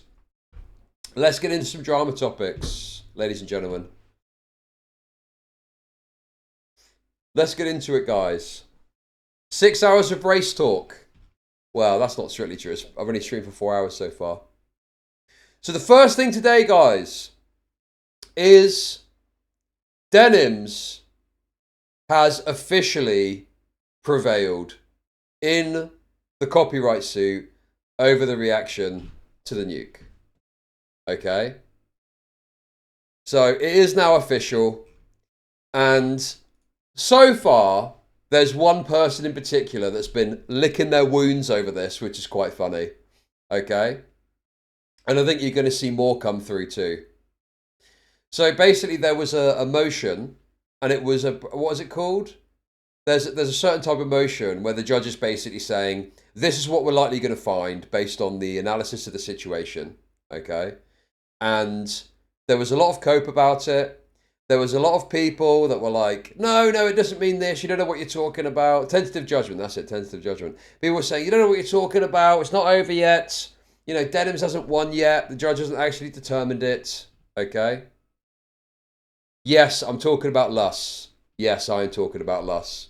Because Luss released a video fairly recently, which we're going to watch. I've not watched it yet, but it looks like it could be quite funny. But I'm sure there's more to come, guys. I'm sure there's more to come. And there's a lot of people, I think, that had a very certain position on this and stated it confidently. And the thing is, look, there's nothing shameful in being wrong about something, okay? There's nothing wrong with being wrong about something. But I think the problem with this DENIMS situation is it's not just that people were wrong. I think it's that people wanted it to be right, if that makes sense. They weren't just covering a story as like, oh yeah, this is how it's probably going to go in a fair, balanced way. It was, haha, DENIMS is so fucked. She's legally raped. Ha ha ha ha. Fuck this bitch. And now it turned out she's not. The analysis was wrong. And the desire that you had has not been met. So what now? Like, surely, at this point, you've just got to go, well, do you know what? I take the L. I did get a bit hungry, and it turns out that I was wrong, and DENIMS isn't actually as, you know, legally fucked as I thought she was going to be. You know? The countdown thing, as far as I understand, is still up in the air. So that's still to be determined. Okay? But in terms of the reaction to the nuke, from what I can understand, that has been determined now. The judge has made the determination about it, okay? So this is Goose who posted this, which my understanding is the assistant of this Luss character. DENIMS has had a motion for judgment on the pleadings granted by the courts. You've got, you know, obviously her name, which is, you know, public information as far as I'm aware. She's put this out herself, so I don't think we need to worry about showing this. And then you've got, you know, this determination here. So that's it. That's it, guys, for this, as far as I understand. That's it. For the foregoing reasons, the court grants defendant's motion for judgment on the pleadings. The court orders defendant to prepare and submit a proposed judgment in this matter within 7 days of the order. So I think that people had stated already that these, what's it called again? I forgot the name already, bro. What is it again? Preliminary. Do you want to read the ruling? Has the ruling changed from when I read it recently? Because I read it when it was a preliminary thing, whatever it's called. Blah, blah, blah. Dude, what is it called? What's it called? What is it called? Tentative. Tentative judgment. Yes. Tentative. Sorry, I keep forgetting. I read it already. I read the tentative ruling already. Oh, the court included Ethan's oral arguments. Oh, if you got that, Shinji, please do link that. Because I'd quite like to see that. To see what Ethan's response was. Because I didn't see any of that. I only saw DENIMS, you know, side of it. Okay? Well, no, I just don't want to duplicate it. If I've already read it, I don't want to read it again. But if it's got Ethan's perspective, I'd be interested to see that, certainly. Okay? But, yes, there is a little bit of egg fried rice on someone's face, shall we say. I saw this clip floating around. Ooh! So, Luss is someone that has been pushing super hard this narrative that DENIMS is legally fucked, amongst other people, okay? But unfortunately, this little chigger has now got to contend with the fact that he's totally fucking wrong. Oh dear, oh dear, oh dear, oh dear, oh dear. Oof. So this is what Harry responded. Like, should I be covering DENIMS on my birthday?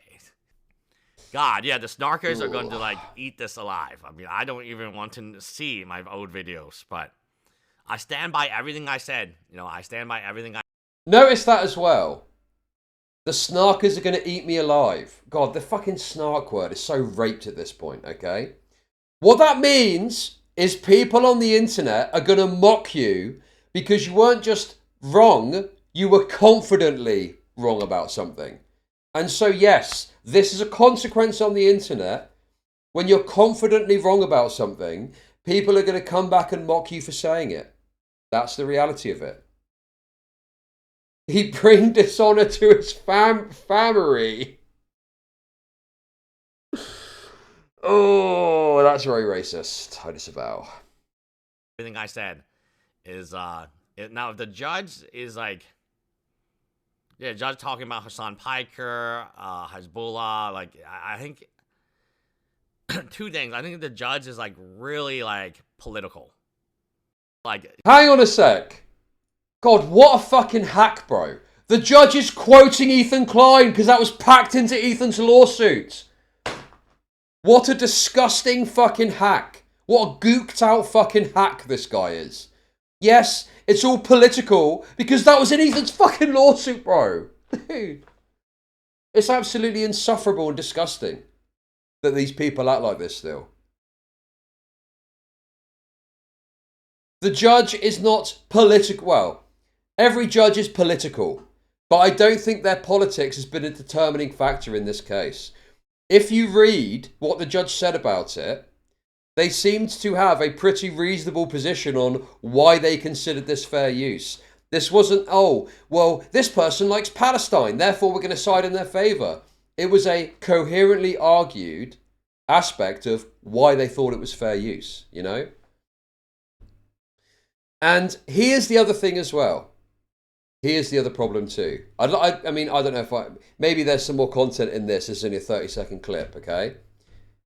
But here's the other problem for Luss. He only just put a video out. He only just put a video out a few days ago. Hey guys, so... Oh, dear, oh dear, oh dear. 4 days ago, he posted this. Oh no, dude. I guess because of his little fucking eyes, he couldn't see this coming in his peripheral vision. He couldn't see the fucking writing on the wall because he could only see it through little slits. Oh, chinks the fuck out, bro. Anyway, come on. There's enough of that. Come on. It's all banter. It's all satire. We don't really mean it. Come on. I don't know if I should be making this video, but I wanted to give you an explanation of why it is taking so long. So the judge has a tentative agreement. Most of Snark, DENIMS, Hassan Piker, and their allies were celebrating their victory, even though it was a tentative agreement. That was on June 4th. Today is June. Oh, wait, there's another. Oh, I didn't see this one. This is the first time I was. Oh, Big Nick, my old pal, Big Nick. Ooh, someone else with egg on their fucking face that he's greedily gobbling up, no doubt. Ooh. So DENIMS has officially won her lawsuit against Ethan Klein. This comes to, well, I should say, this should not come to anybody's like surprise. Like nobody should be surprised in this ruling because we found out 3 weeks ago that beyond any reasonable doubt, DENIMS had already won. When the tentative ruling dropped, everyone kind of said, dude. Now it's, well, we shouldn't be surprised by this. Oh, dude, this guy's such a wretch, man.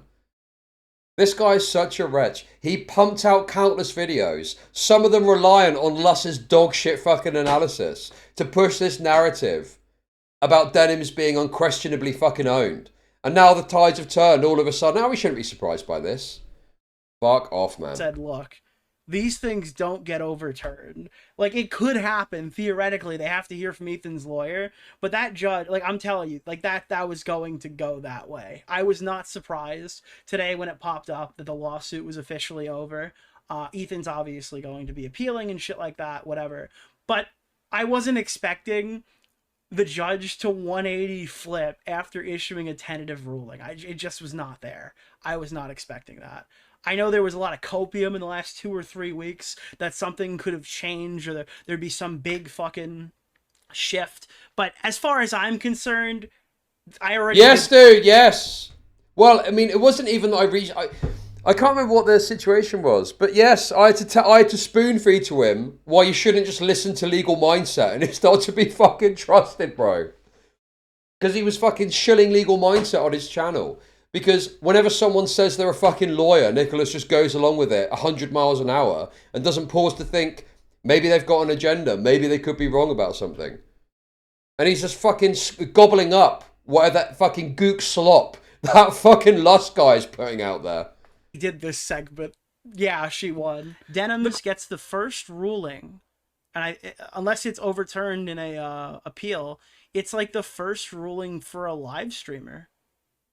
I don't think that there's a court ruling on that. And I guess if DENIMS is the standard, Ethan can lose 10 lawsuits and I'll keep watching him. Just a reminder for everyone who's going to cry and maul and seethe at whatever take we give here. If Ethan won the lawsuit, they'd still be mad at me. Despite the fact that I'm not suing any of these people and I'm not in the lawsuit or whatever. Dude. Winner. You have been one of the biggest cheerleaders. One of the biggest cheerleaders for Ethan and this legal action that he's taking. And now, like the pathetic little worm that you are, you're desperately trying to wiggle away from it. It's so wretched, man. Lose, it's still my fault at the end of the day. So that's I'm not really too burnt up about Ethan's lawsuits.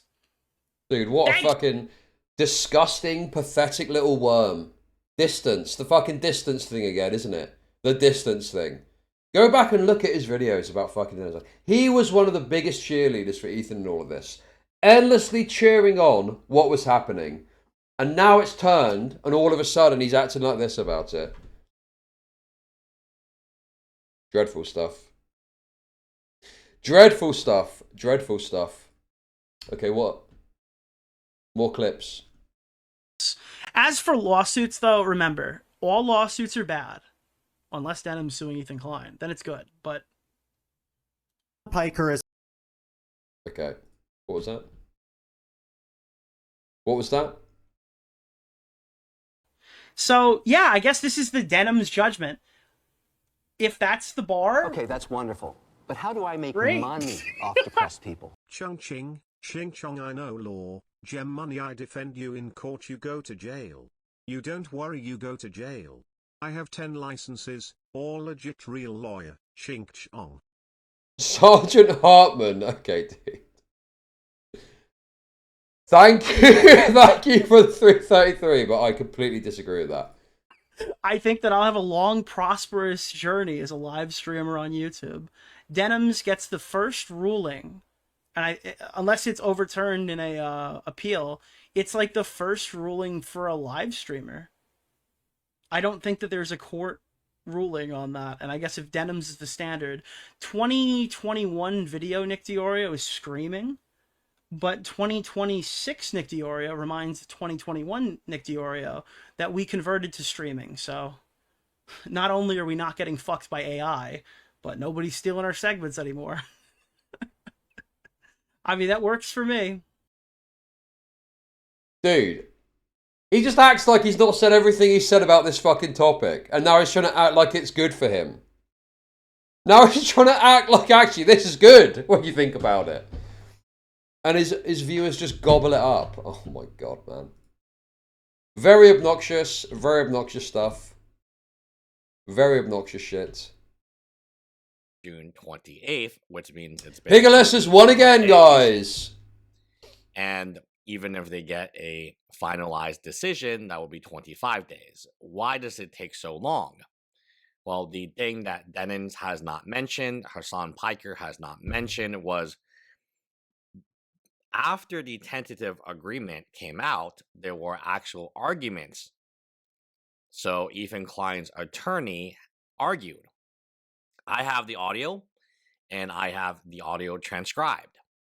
Oh no. Now, I'm going to read you some of the audio specific. Oh no, so he released a video, and the kind of premise is, but Ethan made some really good arguments, guys. But Ethan made some good arguments, so just wait and see.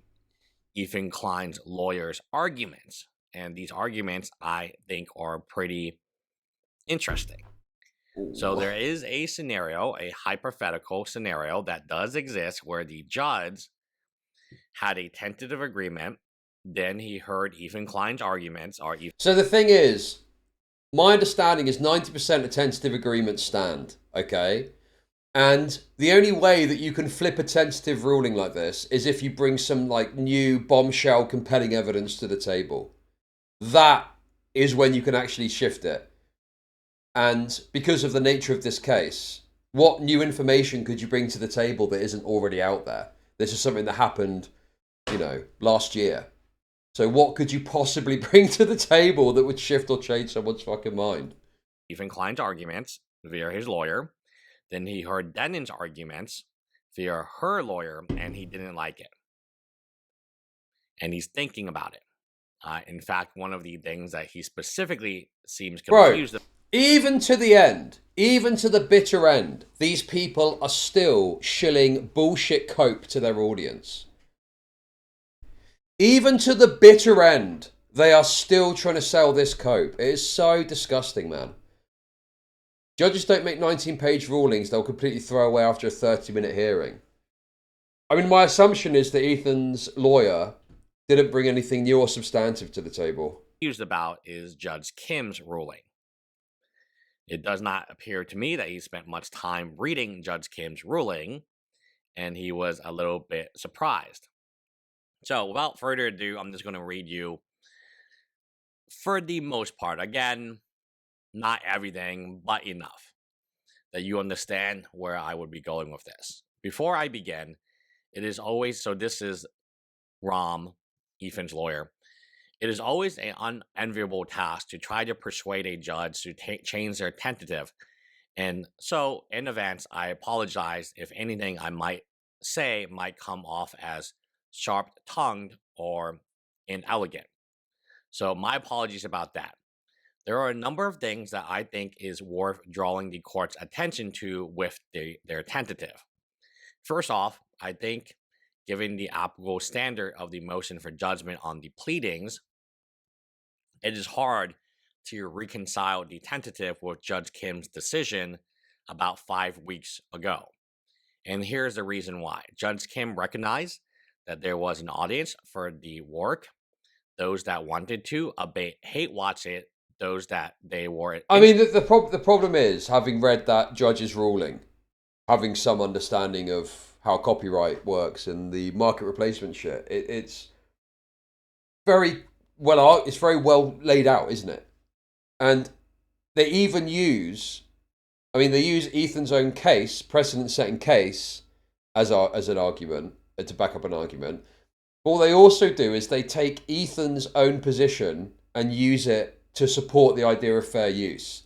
Because the way in which it was fucking argued was like, yeah, they're basically trying to get everyone to hate Israel. And it's like, well, that's antithetical to what you're trying to do with your content. So how can it serve as a market replacement then, you know? And I think what this comes into, which is important, is this idea that if you're reacting to something to create a counter argument against what the message is saying, then you're protected, which is good because you want to have protection if you're mounting a criticism or a disagreement with a piece of content that you're watching. That should be something that is highly protected, because otherwise people, Dark Viper as an example, will use copyright in order to take content down that is antithetical and critical of their perspective, rather than for its stated purpose, which is to resolve copyright disputes, you know? So, yeah, I think this is the best decision all round, really, you know? Oh, dude, don't... Surely not, man. What a disgusting fucking wretch, bro. To their Oh, that's what. Thank you. That ruling that we just saw there is like the death of Dark Viper's hopes and dreams. The audacity of this fucking... Bro! Are you serious? Why weren't you making this point a year ago? Why is it only now that the cards have been exposed and we all know everything stands you're making this fucking point? Dark Viper's ruling is that watching the full piece of media should, like, counteract... Like, if you watch the entire piece of the work, despite how much you pause and talk about it, it shouldn't be fair use. Like, if this DENIMS ruling stays, the 14 pages are just, like, burned. They're burned at the stake. Like, Dark Viper's ideal... Yes! Almost like Ethan was acting like Dark Viper, right? Almost like that's exactly what Ethan was acting like. But you make this point with no sort of thought process of that angle. Copyright ruling that he wanted to, like, dedicate his life to getting or something, whatever the fuck he was saying on stream. It's not happening in America. It is not happening. Yeah, it's not happening there. And, DENIMS slayed the Maddo Dragon. Maybe I judged it too well. Yeah, DENIMS defeated Dark Viper AU. You win some, you lose some, I guess. Extend to their that's what. Thank you. Dude. Yep, I mean, I know, yeah. If DENIMS wins this lawsuit, React streaming will enter the Wild West and anything will go. Oh, but now it's a good thing apparently. And Dark Viper now looks stupid. Oh, dude, it is so fucking wretched, bro. Anyway, okay, listen. This is just rage bait. This is pure fucking rage bait, dude. It's the way he's twisting what is obviously an L. He's obviously backed to the wrong horse in this particular race. Okay? His horse is lost. And now he's going to the booth where you get your winnings and he's banging on the table acting like he's won and he should get the money. And his, you know, total goy-fueled, drooling audience will gobble it up. Will fucking gobble it up. When realistically, any reasonable assessment of this is that Nicholas DeOrio got behind this lawsuit, supported Ethan over it, and now it's gone against Ethan. You know? That's the reality. That's the fucking reality of what's happened here. And it will not be the Wild West at all. Because DENIMS' reaction to the nuke, you know, I wouldn't say it was 100% fair use. You know, you couldn't have predicted at the time. That's definitely fair use because there was a question mark over React content. But it certainly had the spirit or the concept of trying to react to something. You know? It wasn't a sit and don't say anything type React. It wasn't a sit and just smoke weed or sit and talk about unrelated matters. You know, she did make some effort, some good faith effort to engage with and address the points that were being made. You know? Now do a react to Lord of the Rings. The only reason that wouldn't succeed is because you do not want to go, you would find it very difficult to engage in court with a massive studio. That's the only reason that wouldn't succeed. But there's no reason you couldn't have, with a substantive enough react, a full react to Lord of the Rings. How do I make money off depressed people? Beautiful white woman wins, ugly brown Muslim loses, and Latin worm will be raped for spoliation. I knew you would hear my prayers. Praise Saint Eve. Okay, dude. Thank you for the $5. Thank you. Crazy stuff. But yes, this is obviously completely despicable from Nicholas, who has backed the wrong horse. Now it's gone badly, and he's dishonestly spinning this all as some sort of win when he was backing the Denims is fucked, Ethan is the best narrative. You know, months ago, as little as months ago, he was still pushing this narrative. But now he's just sort of skirting it and circumventing it by focusing on things like Dark Viper, the key jangling for the audience. Very wretched behaviour. Very wretched and disgusting behaviour from Nicholas. Interested in consuming it, they just did not want to financially support it. Furthermore, the H-Free Snark moderators were aware of this audience, that their users wanted to consume it, but they didn't want to support the original. And they provided defendant as an alternative to viewing the original. So there is demonstrable market harm under Factor 4 because there was an audience and they admitted that they would have seen the original if not. Wait, so hang on a second. Well, the thing, I mean, I guess he's still reading the lawyer's arguments, right? But the thing is that even if there were people that are watching the Denim stream because they don't watch the original, what is the actual harm there, if any? It's like negligible, isn't it? So what? A few hundred people from some fucking Reddit, rather than watch the YouTube, which would yield, you know, I don't know, cents worth of ad revenue. Literal cents worth of ad revenue. And that apparently is going to, you know, circumvent or overstate the other arguments of fair use in this case. It's like negligible. It's a negligible amount of money to have a few hundred people, even a few thousand people, not watch a YouTube video. Is like a negligible amount of ad revenue. Not for a defendant's watch party. We have that evidence in statements in her chat. We have that in statements that the defendant herself read her chat as well. And at the very end of the watch party, at the 5th hour, 7 minute, you can see that she has H-Free Snark up on her screen. So there clearly was some awareness that there was an audience that wanted to consume the alternative. I think it's also a challenge that is being faced under Warhol. Under Warhol, we must always keep everything through the lens of justification and substitution. Dude, this is absolutely, especially now in hindsight, looking back at this is so pathetic, man. Desperately holding on to any hope that he can, that maybe it's still going to go the way that he wants. As they say, it was all over, bar the shouting. It was done. 90% of cases that have a tentative decision end up going that way. Why would you still continue to back the other side of it, man? It's so ridiculous. What is this, bro? What the fuck is this you sent me? Some sort of anti-racism Chinese thing or something. My name is not Gook. My name is not Bat Eater. My name is not Zipperhead. And this is where I think really things go into justification in the narrow sense, as we discussed in Warhol. And there are a number of facts that are omitted completely from the discussion in the court's tentative. Most notable is the timing and given the great... So yeah, to be clear, I'm pretty sure that he is just reading what Ethan's lawyer is claiming or stating. I'm pretty sure that's what's going on here. Public interest in this case, many have already read your tentative and have taken it as saying that they can make a fair use. The commercial exploitation of an entire copyrighted work immediately upon release can be fair use so long as you throw in some comments every couple of minutes or so that can extend to things like a Disney show that just released.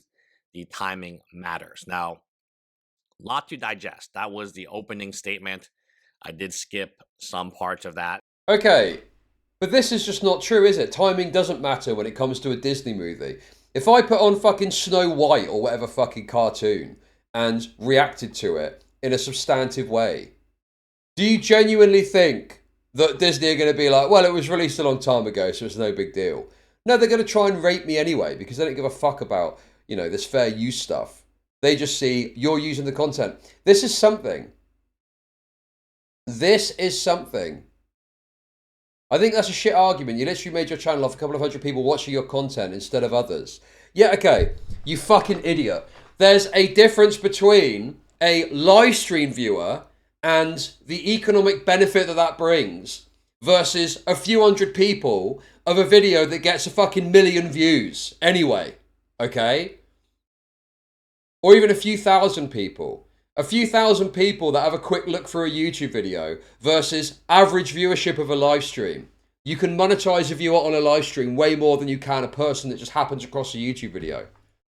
But for the most part, it And was... yes, obviously, if there was a means with which someone could, you know, supersede my stream and suckle views out of my live stream whilst doing the same content that I'm doing, then yes, that would be a fucking problem, obviously, you know?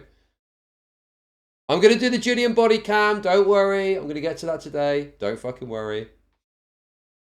Was the opening statement. What Ethan Klein's lawyer is saying, hey, how can the decision here be so different than the decision in that Judge Kim gave against the age-free snark? Dude, you're using things like a live soccer game, okay? A live soccer game. And first of all, with live soccer games, okay, I think the difference there is that if you're pausing to add things, that makes it a non-live soccer game because then you're behind what people want to see, which is the live soccer game, okay? But secondary to that is that all of these examples involve massive corporations with bottomless legal funds that have got endless capability to file motion after motion after motion to drain you of cash. Okay? So the truth of it is, and the reality is, that these examples are reliant on the idea that there's a massive corporation that will drain you of funds and will make it impossible to engage with them fairly in the legal system, okay? Now, there have been examples where someone has, you know, come through. Like, for example, there was that example, which is precedent setting, where you've got someone, what was it? There was a YouTube video, and there was some music playing in the background of a YouTube video, and the courts found in the favor of that person against the studio. Does anyone know what I'm talking about? So there are examples where people can prosper. I don't know the background of that and the legal funding and stuff like that. But the basic point I'm making is you are on a hiding to nothing trying to go up against these big corporations that people just don't fucking bother. One example of this, where people just take the raping, is YouTube Content ID. If people were to challenge Content ID claims from studios because they're doing reviews and edited pieces, they would likely prosper because they are genuinely taking portions in a fair use way. But no one wants to fucking bother. No one wants to fucking bother because it's too much hassle. It's too much fucking hassle to get into it with fucking Disney. So what they do is they just edit it in a way that they don't have to contend with that and they don't have to deal with that, you know? You don't need to watch an entire movie on stream to criticise it. You usually need to watch the full content to address factual content that makes factual claims to get the entire context. That's true as well. But if you were to do a shot-by-shot breakdown that was genuinely fair use of a full movie that was 20 hours long, I don't see any legitimate reason why that shouldn't be acceptable as part of fair use. But a movie studio is going to throw everything they can to stop that from happening against a person that is not going to have the resources to defend themselves. You know? So we don't have fair use unless we have the money to defend ourselves. Basically, yes, there's mechanisms that exist, like Content ID, that offer some protection for creators. But yes, if you're not able to defend yourself, you're not able to argue fair use, and you're reliant on the first instance, YouTube helping to defend you in some degree. But if you did a review of a movie, okay, and a studio took you to court over it, right, you're going to need to have money to fight that. That's the reality of it. Because otherwise you're just going to have to accept the DMCA, the strike, and go about your fucking day. Yes. It's like any fucking law situation. You need to have the resources in order to fight your legal battles. Otherwise you have to bend over and take it. And the age-free snark is exactly the audience of hate watchers, people who do not want to watch because they don't want Ethan to get any money or any views. Dude, I see it all the time.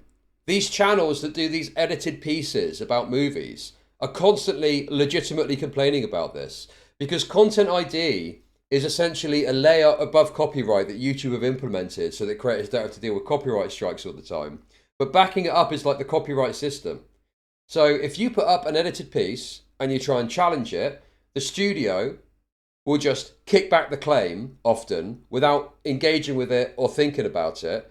And then the creator has got the option to counterclaim, which then begins the legal process. But creators don't want to fucking deal with that because it's too much hassle. So they'd rather just take the L on the Content ID claim and then they re-edit it so it doesn't trigger Content ID. They try and trick Content ID basically, you know? So it is just a problem with making YouTube content is the studios have got these tremendous powers and it's difficult to fight back against that unless you're willing to go all the way to a court process. And what creator is going to want to do that, you know? Any likes. So then they watch DENIMS. They omitted it. DENIMS omitted it. So how can there not be an audience for market replacement where literally that market of age-free snark watchers is telling you, hey, we are the market. We raise our hand and we are the market.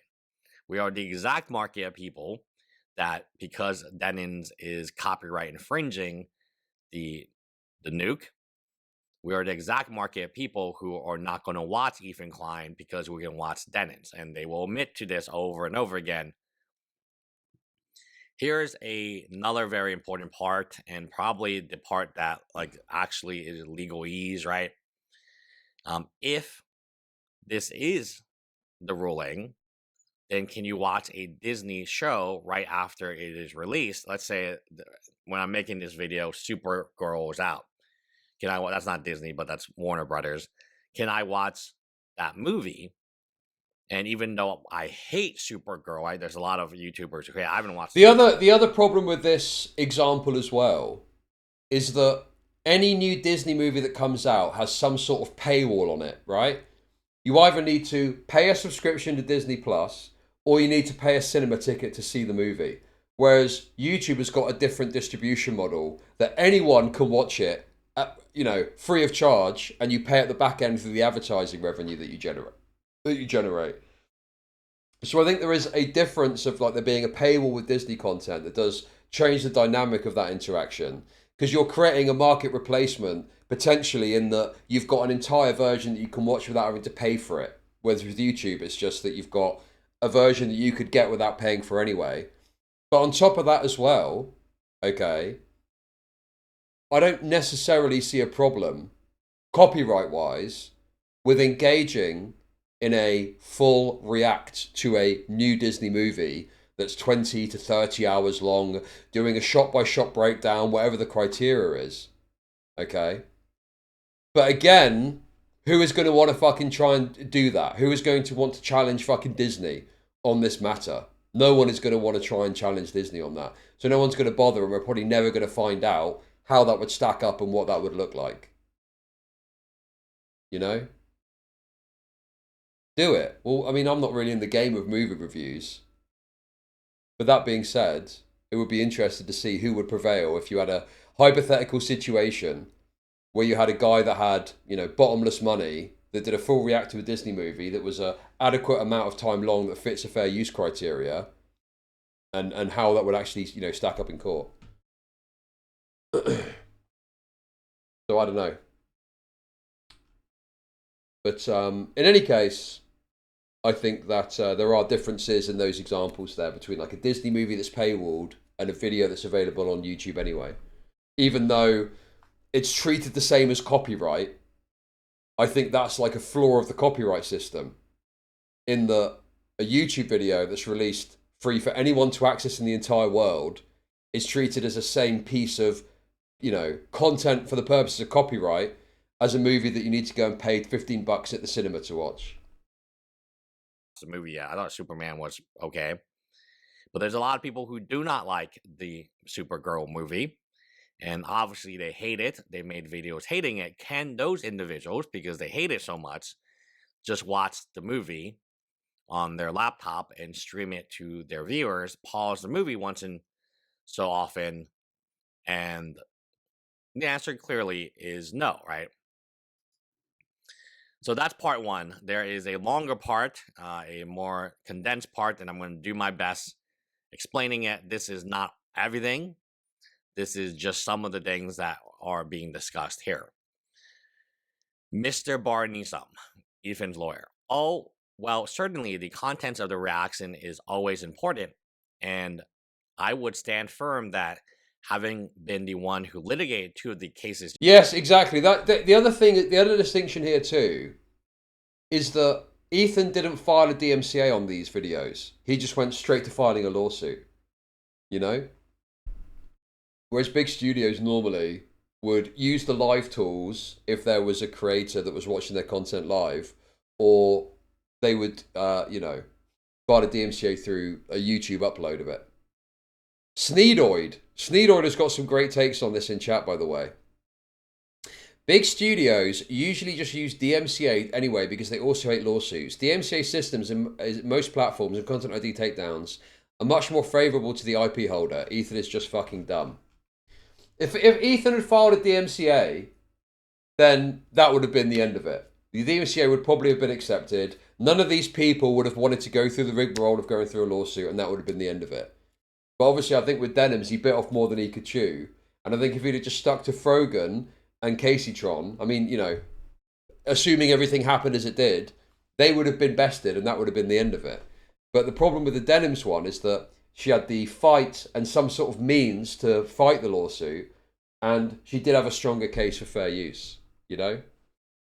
Cases you cited in your opinion, which are Hosier and Draft Express, that to me it is utmost importance, but there is where it goes into the issue of Warhol with extent and structure.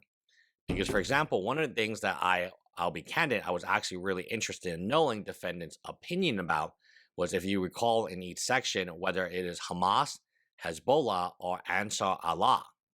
There's a description of the activities that those particular organizations engaged in and whether they're consistent with leftist values. No comment on that at all.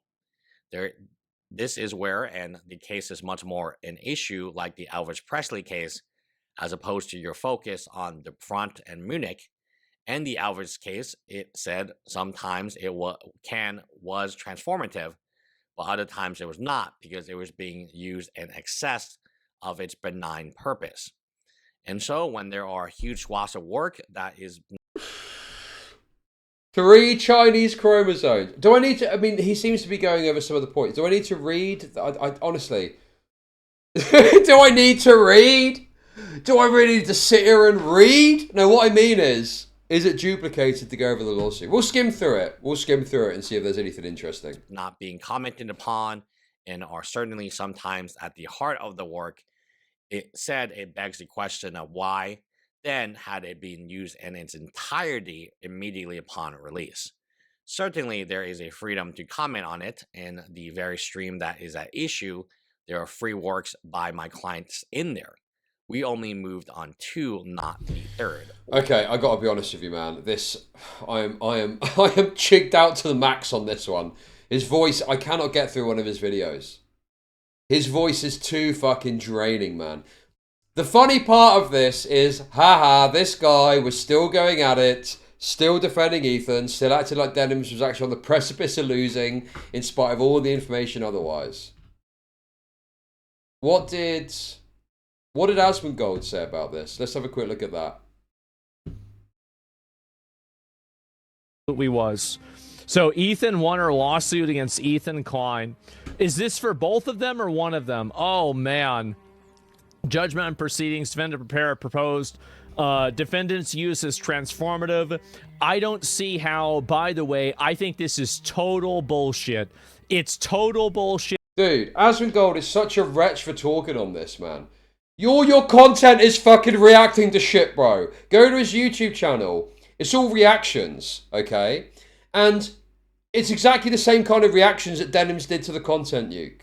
It's the same fucking stuff. It's the same fucking shit. He does the same shit. This actually benefits him. This ruling benefits the kind of content that he does. bullshit. It's totally ridiculous. If you are uploading something with the express purpose of depriving the original copyright owner of revenue, how is that not copyright abuse? You are doing it on purpose. You are saying one of the core pillars. Because that's not how fair use works. That's not how fair use works. Your intent is irrelevant when it comes to fair use. Because otherwise, if intent was relevant, you could unintentionally breach someone's copyright. Or you could say, you could state, my intent is not to breach this person's copyright. I'm going to do a fair use reaction to this Disney movie, and then just sit there and watch it, and what, they can't touch you because your intent, stated intent, is not to steal it. No. No, intent is irrelevant when calculating whether or not it is a copyright breach fair use. I think intent could come into it in terms of damages awarded or something like that. I don't know the ins and outs of that. But as in terms of whether or not you've acted within the fair use doctrine, or whether you breach someone's copyright, intent is not a relevant matter in terms of assessing if you've done it or not. It's about whether or not your conduct fits within the 4 pillars of fair use. Pillars of fair use, I am ignoring it. There's something wrong. He'll appeal it. He should. Because fundamentally, like, I'm going to be real, I think that this is bad. I think it's bad that somebody can upload a video and say, I'm uploading this video with the express purpose of it being a market replacement for the original video, and then upload the original video with that video in... By the way, on top of that as well, that isn't even what fucking DENIMS said. DENIMS should not upload it and say, my intent is to just replace the original. That's not what she fucking said anyway. Years ago, wait a second. But Chud, that's irrelevant. We always know which side Asmongoy will side with. It's whoever's pro-Israel.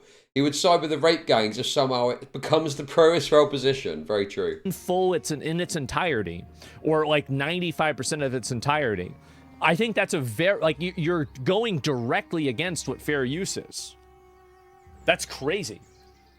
That's really crazy. Like, I don't see how you can make this decision. That's so fucked up. Yeah, exactly. Basically legalize piracy with this ruling. Yeah, I don't know why they did this. I really don't. I'll have to look into it. But again, it could be a misleading thing or something else. I have no idea. Nope, read why. Ethan won a case. Why, dude? Oh my god, man. We're cooked. We're cooked, guys. We're fucking cooked. Using the same argument in the past. It's about damages.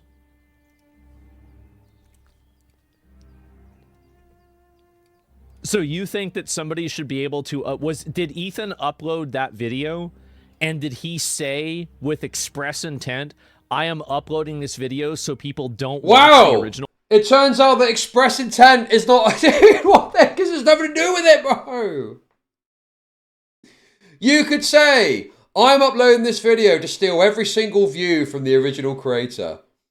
And then you do a clipped thing where you talk about it extensively. And yes, that could still very well be fair use. Just because your intent is stated otherwise is irrelevant. Oh my god, dude. Original video? Did he say that?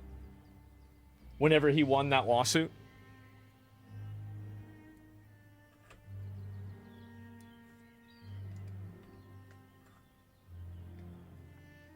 Yes, exactly. Is it first or second degree copyright theft? Exactly. Intent is not relevant in assessing whether or not copyright theft has occurred. Let's see what he says.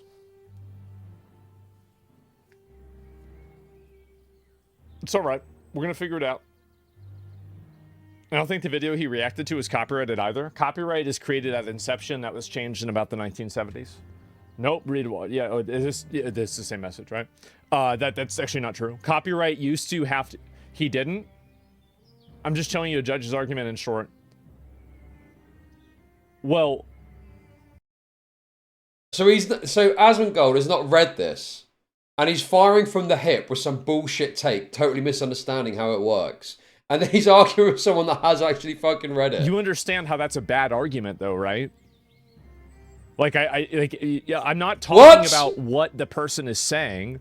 I don't care what the person is saying. Who cares what they're saying? I'm saying what I think is right. Do you think that it's right that a person can upload somebody else's work in its entirety with the express purpose of using their upload of another person's work as a market replacement to consuming the original product? Do you think that that is a good thing that somebody should be allowed to do? I'm not asking you what the judge says. I'm not asking you what the law says. I'm asking you what your opinion is.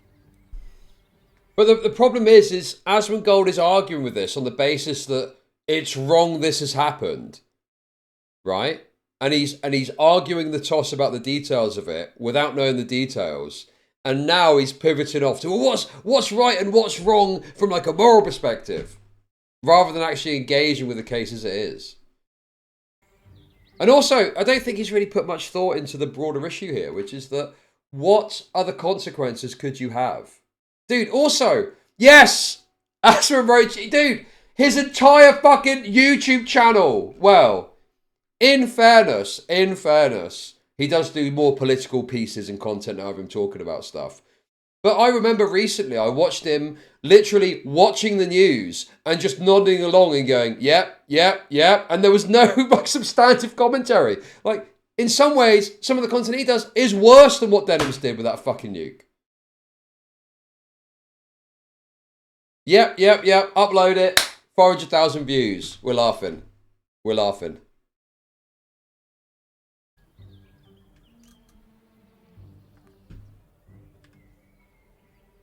That's DSP. Yes. See what he says. Why is he fucking arguing with this one guy? Wait, that's a bit hypocritical. Didn't Ethan say he presented a copyright news? He did. That's a bit fucking hypocritical. I don't really care a lot about that. It's not relevant. Yeah, form your own opinion.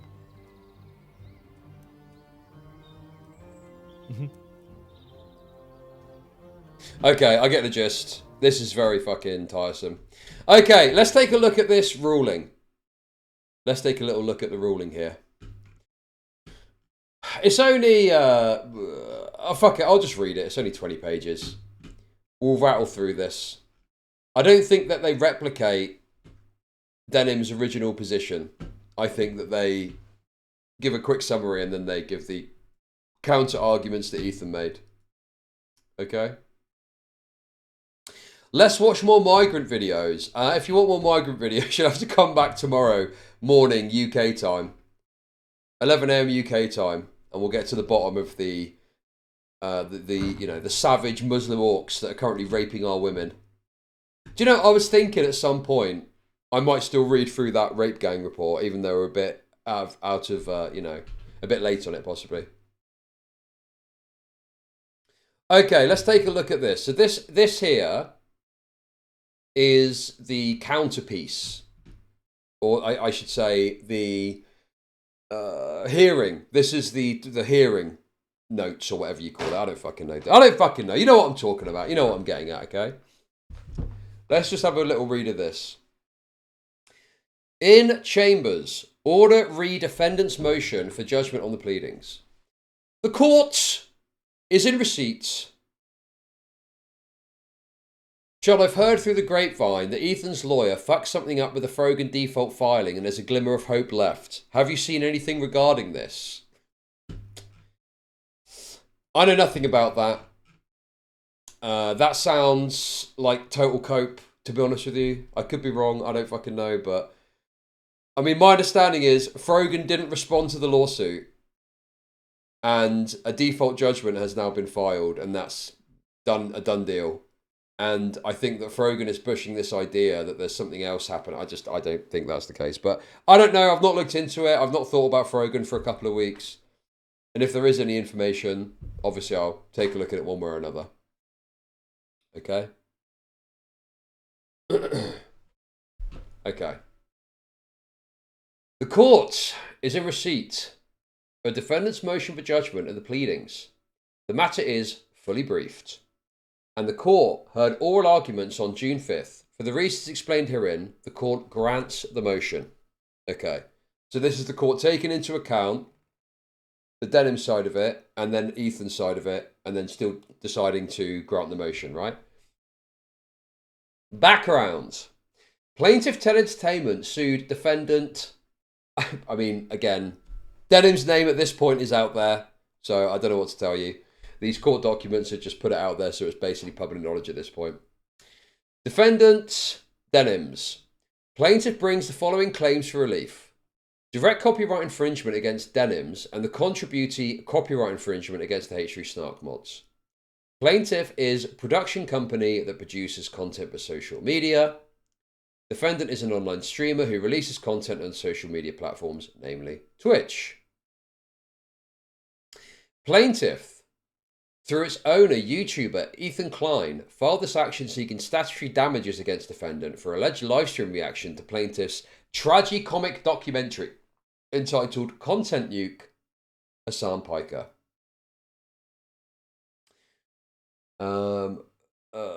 Placed on Peter's YouTube channel, the nuke centered on the allegedly controversial political ideologies of the alt-left Twitch streamer Hassan Piker regarding Israel-Palestine.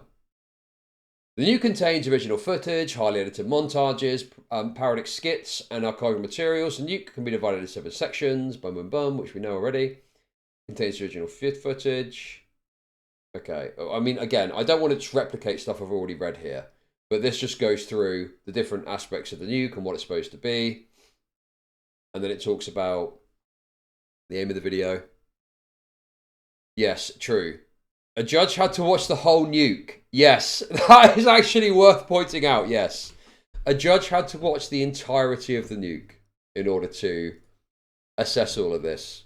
Just getting flashbanged with a bunch of fucking autistic memes that only, you know, terminally online retards would understand.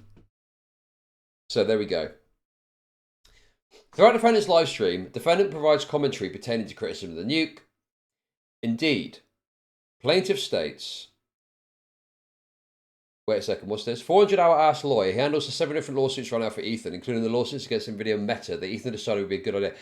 So, I think that probably, yes, there's an overextension here, right? And I think that trying to engage in all these various lawsuits is probably, you know, one of the issues here. Like, you're fighting a battle on too many fronts. Do you know what I mean? Also, guys, as I'm reading, and it is starting to get a little bit hotter in here, actually. I might have to crack a window or open the door at some point.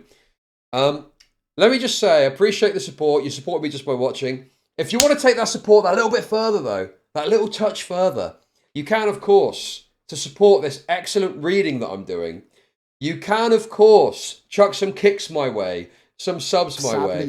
Oh, look at that. Beautiful. Thank you. I got 50 kicks and I got 100 kicks from Bomb Feeder. Thank you. Thank you. Thank you. Thank you for that. Sadly, you're raped. Thank you. Oh, my God. Yo, Solid Pliskin, thank you for the kicks. Thank you, thank you, thank you. Appreciate that. There we go, see? Check your free kicks. Check your free kicks. Every Wednesday. Thank you. Watching an entire Denim stream must be akin to a genital cheese grating accident. Yeah, I'm not a particular fan of Denims myself. But I think that, you know, you've got to put that to one side when you're dealing with these matters, you know? Okay. So anyway, let's crack on. And thank you for the further 50 kicks. Appreciate that. Thank you. Right, let's crack on. Okay. Throughout defendant's live stream, defendant provides commentary pertaining to criticism of the nuke. Indeed, plaintiff states, where the nuke seeks to expose how Piker radicalizes people online to be anti-Semitic and anti-Israeli, Denims attempts to use the nuke for the exact opposite purpose, to radicalize her audience to be anti-Semitic and anti-Israeli. Okay. Along with defending Hassan. Oh no, surely not! That should be a crime! During the live stream, defendant contends that the nuke resembles a high school video project or middle school project. Defendant also complains about the documentary's editing, the sources the documentary relies upon, and supporting inconsistencies of client statements. And the video treats the audience as morons as it allegedly attempts to trick them. As further support of the defendant's commentary throughout the live stream, the complaint states the defendant frequently makes comments that are later contradicted by the nuke itself. Defendant offers further criticism of the subject documentary during her live stream. Following one of the documentary creators' criticism of Piker's apologia of China's genocide of the Uyghurs, defendant comments, 1. on the treatment of Uyghurs. 2. So much for the American media is focused on pointing out how evil China is, I guess. 3. Stating that disabled Americans lose disability benefits when they get married. Good! I'm sick of the disableds. I'm honestly sick of it, man. They've got it so fucking good, bro. I'm still mad about the Motability segment that I did yesterday. I'm still seething about the little juicy nuggets that they keep getting. I love you, Chud. You are looking especially virile and fair-haired lately, my handsome Anglo dragon. Platonic kisses, kiss mark. If missed, that's a little bit gay, but thank you nonetheless for the kicks. Okay? That's a little bit gay, but nonetheless, appreciate the kicks. Thank you. Thank you. Okay, anyway, continuing on. Incarceration levels in the US. Additionally, during the live stream, defendant challenges client's perception of Piker's sentiments regarding the interaction between the imports and the fleeing of Jewish people from Israel. 2. Disputes client's account of the events of the occurrence of sexual violence of hostages. 3. Critiques client's discussion of Twitch's enforcement and moderation decisions. And 4. Discusses her perspectives on Zionism and Judaism. Interesting. Very interesting. I like all those topics. On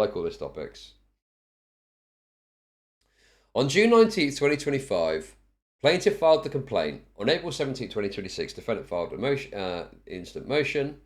Plaintiff filed its opposition to the defendant, filed a reply. On May 1st, 2026, plaintiff filed the request for judicial notice. You should see my comics of you and my persona going on dates. Then we'll see what's gay, Chud.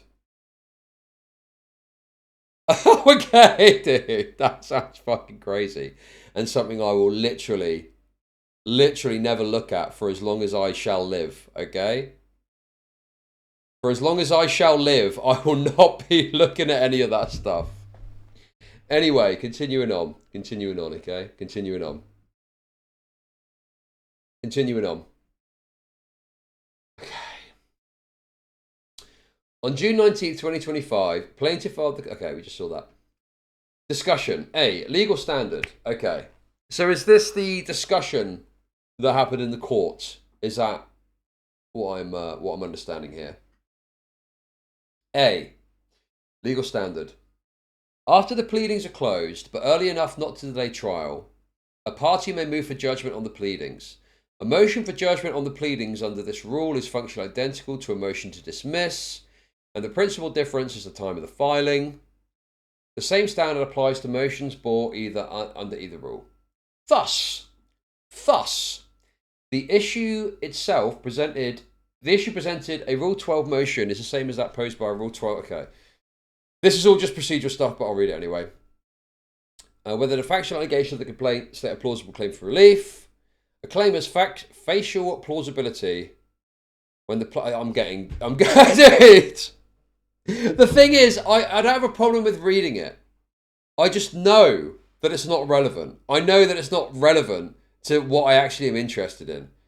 But then if I don't read it, people complain that I don't read it. But I just know it's worthless. It doesn't fucking matter what the intricacies of the court process is, okay?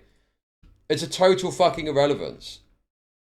But unfortunately, I have to read it, otherwise people will say, oh, you're quiet quitting, you're lazy, you're fucking lazy.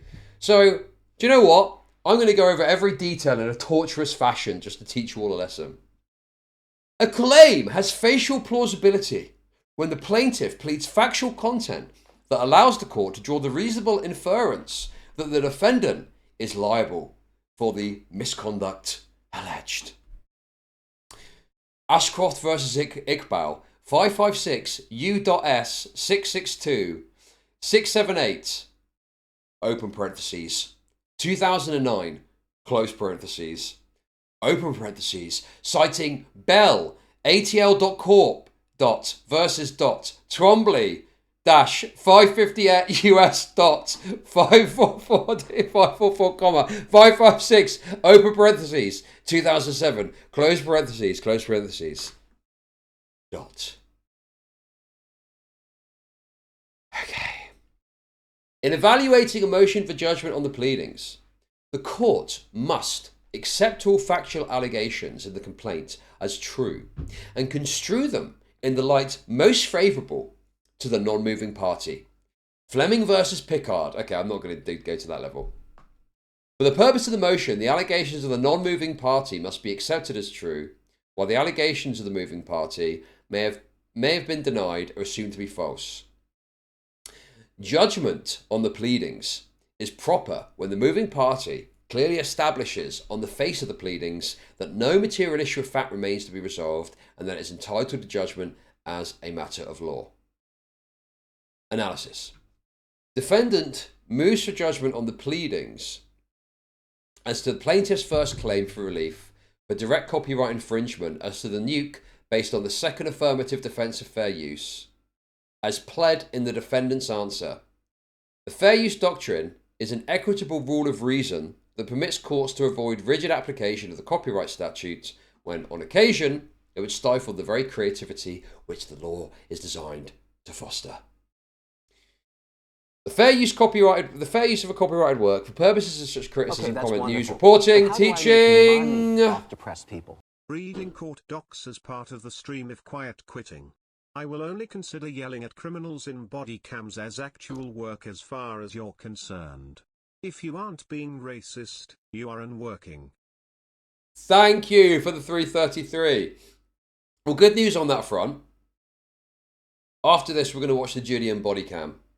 So if you want to see a black criminal getting street justice, we're going to be watching it just after this, okay?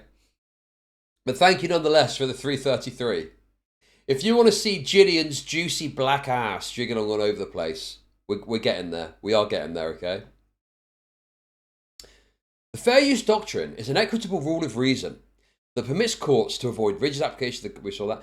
The fair use of a copyrighted work for purposes such as criticism, comment, news reporting, teaching, scholarship, or research is not an infringement of copyright. The four non-exclusive factors courts consider when determining fair use are: 1. The purpose and character of the use, including whether such use is of a commercial nature or is for non-profit educational purposes. 2. The nature of the copyrighted work. 3. The amount of substantiality of the portion used in relation to the copyrighted work as a whole. And 4. The effect of the use upon the potential market for or value of the copyrighted work. See Google 593 at 19. Finding the four factors set forth general principles, the application of which requires a judicial balancing dependent on relevant circumstances.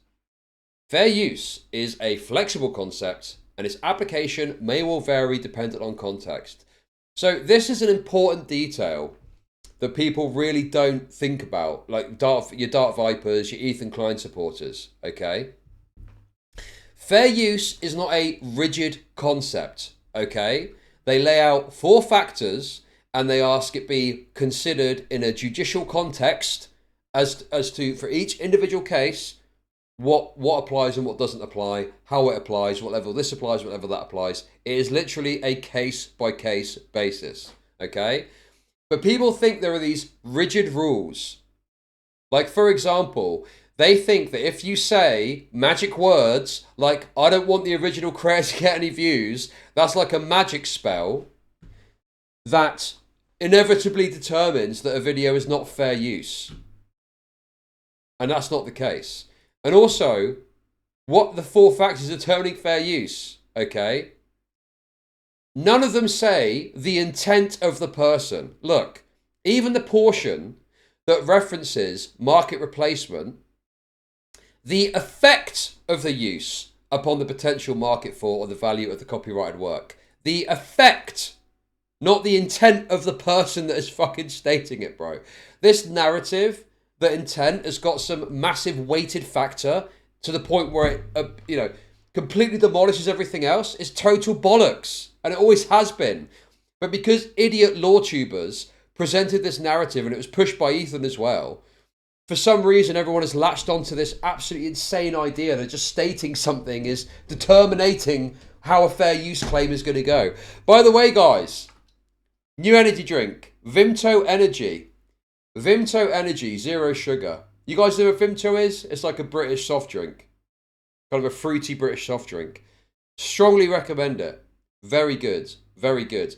At some point, I'm going to have to get some sort of sponsorship for these fucking energy drinks, the amount I drink of them, okay? But strongly recommend if you like fruity energy drinks, okay? Go for it. Try a refreshing Vimto today.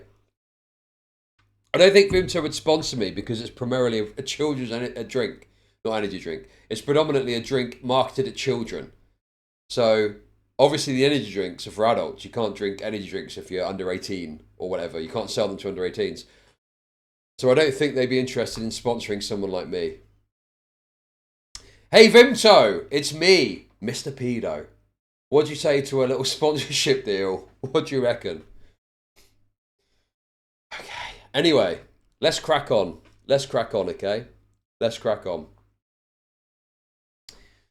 Additionally, when the copyrighted work and the alleged infringement are both before the court, capable of examination and comparison, non-infringement can be determined on a motion for dismiss.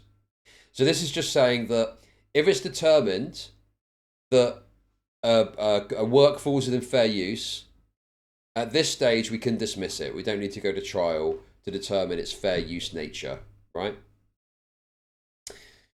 Okay. Transformative nature. Defendant moves for a judgment on the pleadings, in part because of the transformative nature of a use. The first statutory factor examines the purpose and the character of the use, including whether such use is of commercial nature or for non-profit purposes. The factor is taken on a heightened significance because it influences the lens through which we consider two other fair use factors. The central inquiry under the first factor is whether the new work is transformative. The term transformative does not appear, yet it permeates copyright analysis. Transformative works add something new to an existing work. Endowing. See, I've committed, so I've got to do it now, but I am bored, obviously. But we're gonna lock in and crack on. Mr. Pedo is walking to the school and gets tired and falls down. Vimto Energy rolls over to him. He drinks it, smiles, and starts running towards the school. Great ad idea. And in fact, Kik has just added a new feature where you can basically have all of your analytics in an easily readable format for sponsors, okay?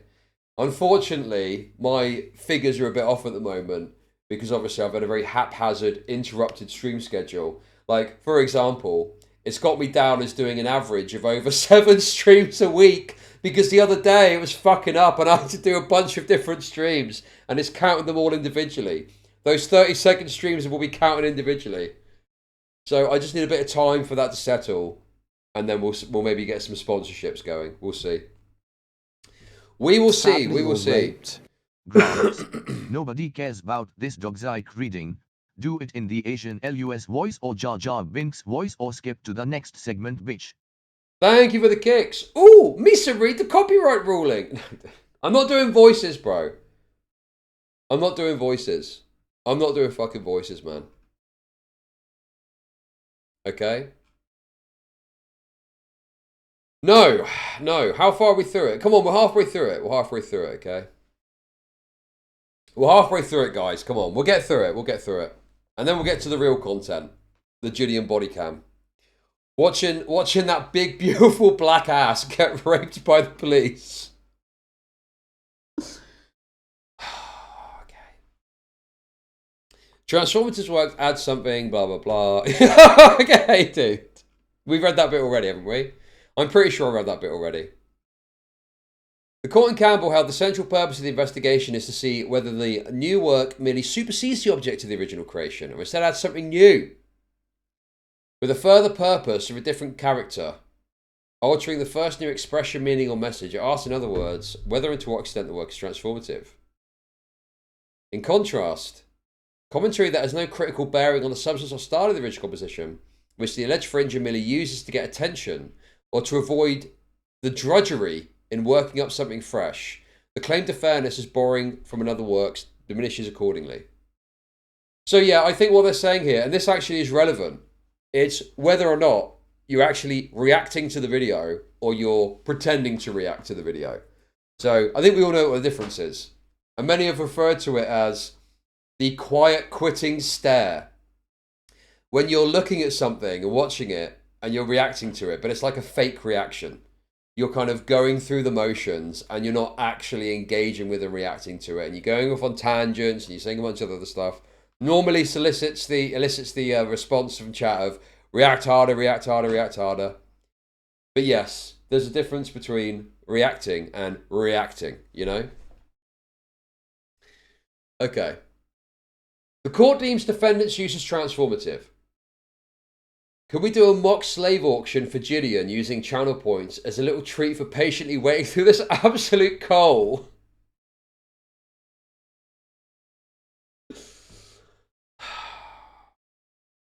No, come on. Lock in, guys. This is good, this is good. It's good to get the information. It's good to get the info. It's good to get the info, guys, okay? Come on. Crack on, crack on. In fact, to be fair, haven't I read all this already? I feel like I've already read this, and this is just the preliminary hearing again.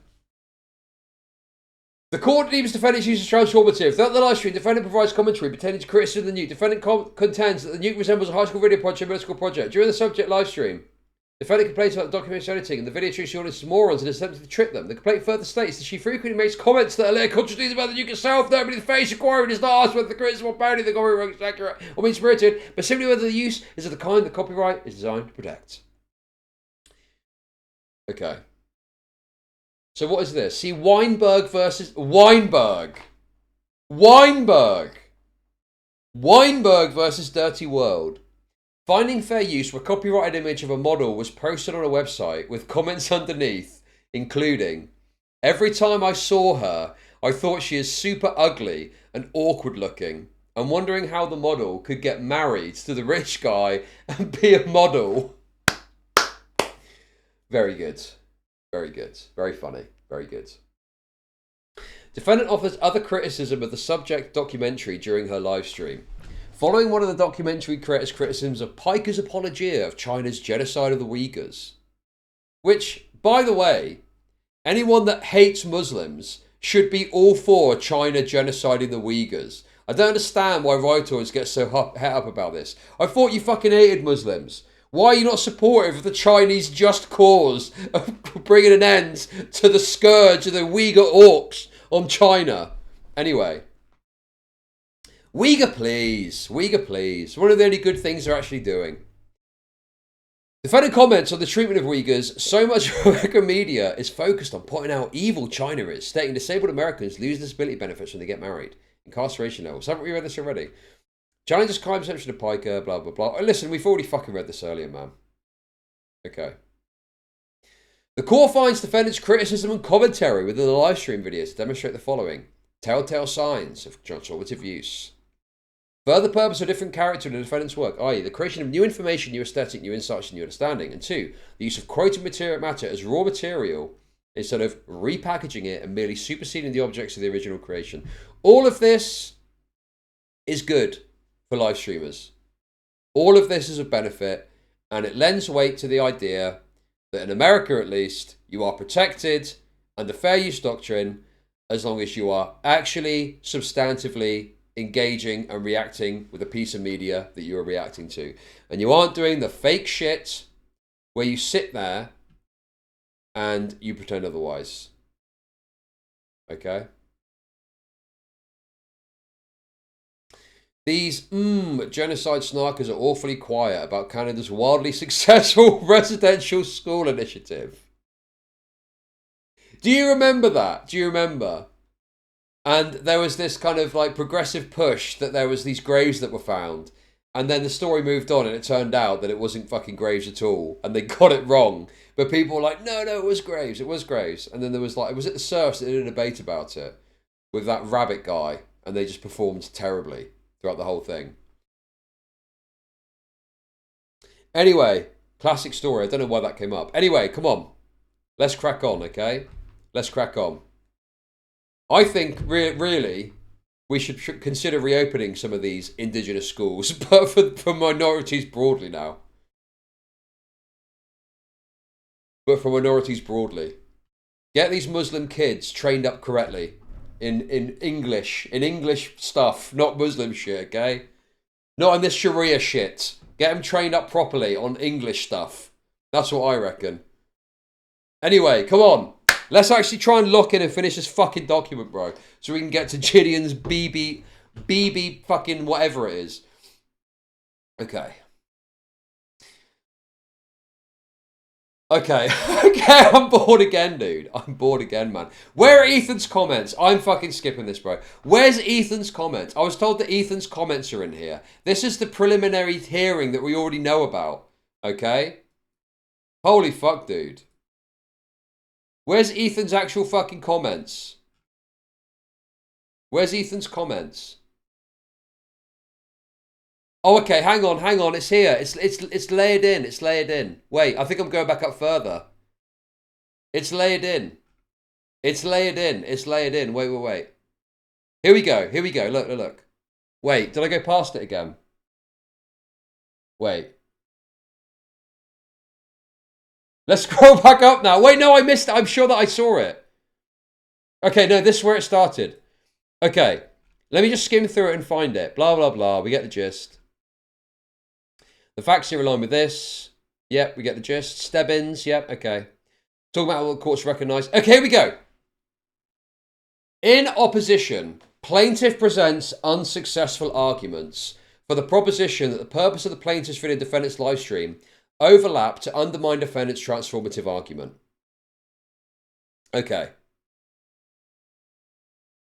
Okay. Here, plaintiff has conceded that the purpose of both videos do not overlap.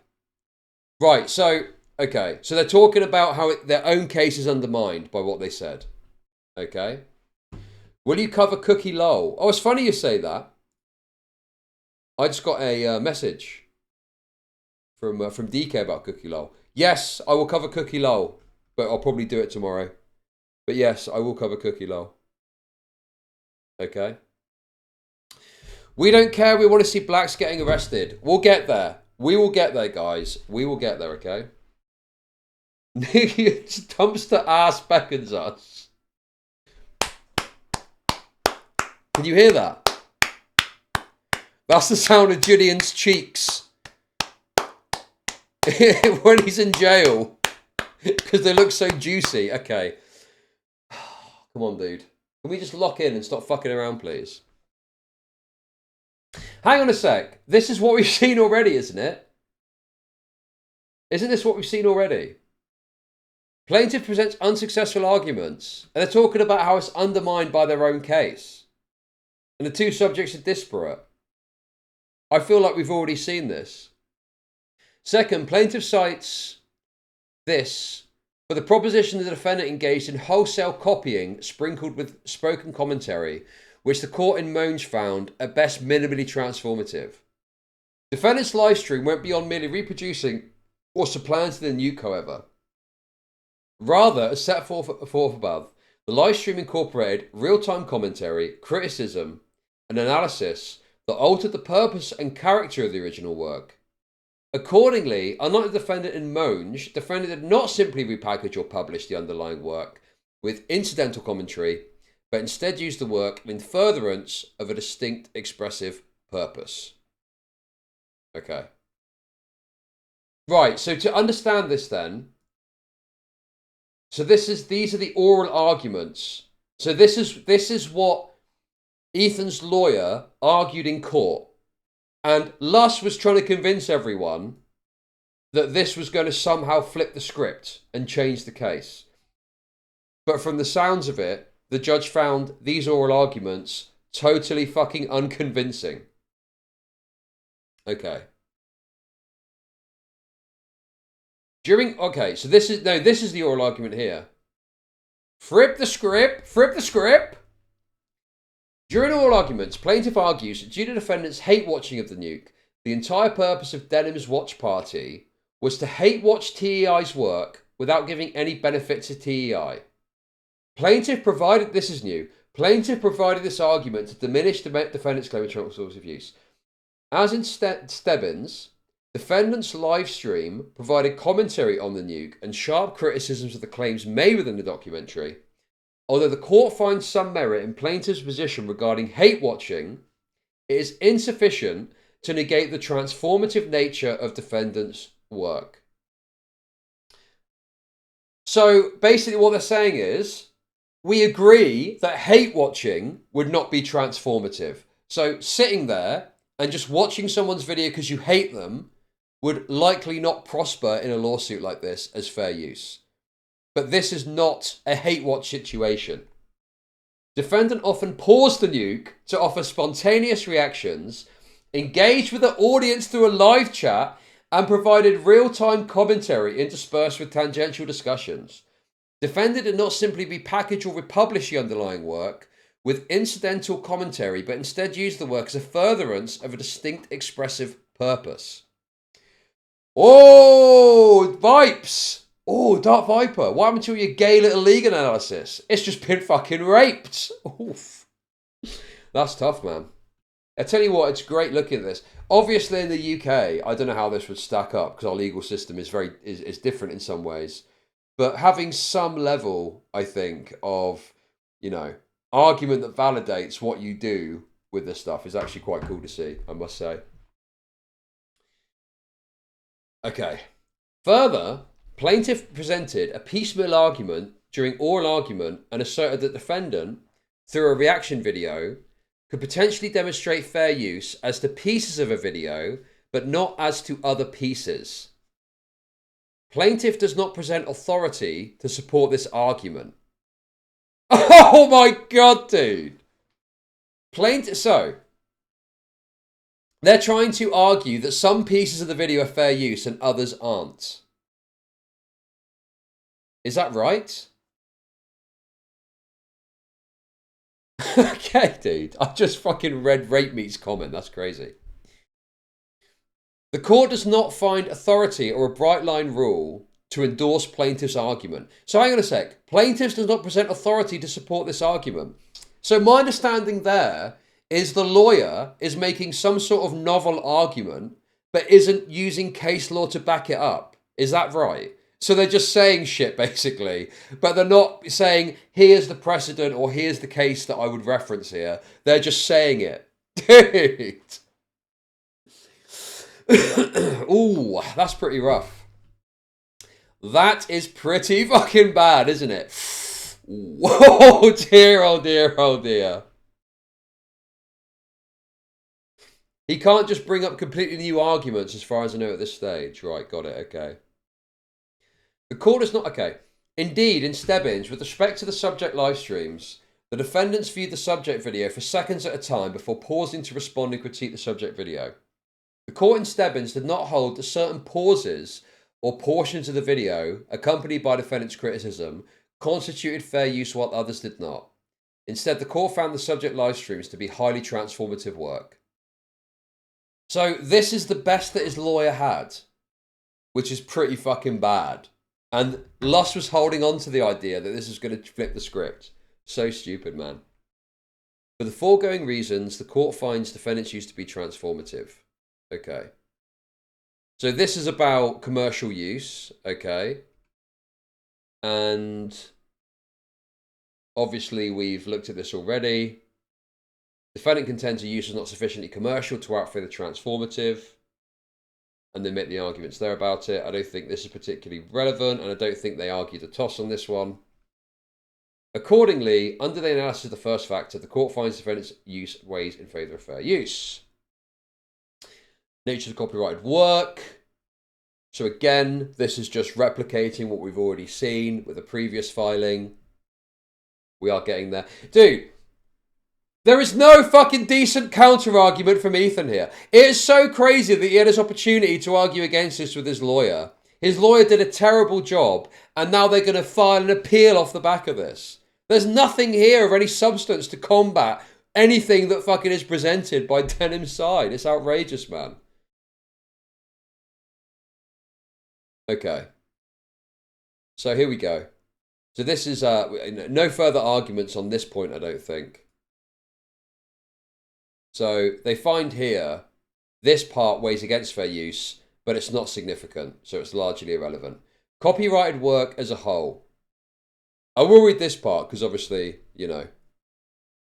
The third statutory factor asks whether the amount or substantiality of the portion used in relation to copyright work as a whole favours fair use. The third factor looks at the quantitative amount and qualitative value of original work used in relation to a justification for that use, referencing, of course, Ethan's case. Okay. The law is clear, however, that quantity alone is not determinative. The law is clear, however, that quantity alone is not determinative, i.e., using the full work does not necessarily mean that it isn't fair use. Something that fucking Dark Viper needs to fucking understand. The courts have found that copying another work in its entirety is not dispositive as to infringement if necessary for intended transformative use. A great deal of plaintiff's work was copied, but such copying was plainly necessary to commentary and critique. Okay, so yes, obviously we know all of this. And Seltzer, the Ninth Court found that copying in the entirety of the original work did not weigh against Green Day. Here, defendants showed the entirety of the nuke. It is evident to comment on and critique a work. Clips of the original may be used. Again, referencing Ethan's lawsuit. The court in Hossenzada recognised that without using actual clips, the commentary and critique here would lose context and utility. Here, the extent and quality and importance of the video clips used by defendant was reasonable to accomplish the transformative purpose of critical commentary. Accordingly, the court finds this factor does not weigh against defendant. So there we go. There it is in black and white. In this case, you can use the whole work as long as it's determined the whole work is essential to the work that you're then creating. And obviously, if the work that you're creating is a piece of content that is criticizing someone's video or disagreeing with their take, you need to watch the whole fucking thing to get all the fucking arguments. Obviously. Yes, yes, yes, yes. Okay. And the final gambit. The final gambit. This is the final gambit that Ethan and his Jewish lawyer have got. The fourth factor asks what effect the allegedly infringing use has on potential market for the copyrighted work. This factor considers the extent of the market harm caused by the particular actions of the alleged infringer, but also whether unrestricted and widespread conduct of that sort engaged in by the defendant would result in a substantially adverse impact on the potential market for the original. Where the allegedly infringing use does not substitute for the original and serves a different market function, such factor weighs in favour of fair use. In Campbell, the court found that when a use is transformative, market substitution is at least less certain, and market harm may not be so readily inferred. Indeed, as to parody pure and simple, it is more likely that the new work will not affect the market for the original in a way cognizable under this factor, that is, by acting as a substitute for it. Thus, where the original work and new work serve different market functions, such that there is no market substitution, the new work is more likely to be fair use. Defendant's livestream is not a market substitute for the nuke because someone watching the former will have a very different experience from watching the latter. Again, referencing Klein's case. Anyone seeking to watch the nuke, a scripted and edited documentary, would have a distinctly different experience watching defendant's fragmented start and stop livestream, which features spontaneous reaction, live chat interaction, sharp criticism throughout, and extrinsic source material. So bear in mind, when the classic thing of unpause the video, actually no, I won't be unpausing the video, because the more that I pause the video and the more fragmented it becomes, the more likely it is that it's fair use. So all this shit of desperate ADHD-riddled freaks trying to get people to just watch the video is actually antithetical to it being legitimate fair use. Okay. Okay. Also, what is Stebbins? What is Stebbins? Is Stebbins the... what is it? Cretosis thing? Is that what that is? I can't remember. That is the cretosis case. Yeah. Because obviously cretosis, funnily enough, we should watch that video at some point. But yeah, cretosis got into some legal dispute with someone because he streamed a reaction to their video, and cretosis in the end won. Which is actually a very kind of... I don't think many people have really looked at that, but that is actually quite an important case in this discussion too. Clearly, as it's getting referenced so much in this, you know?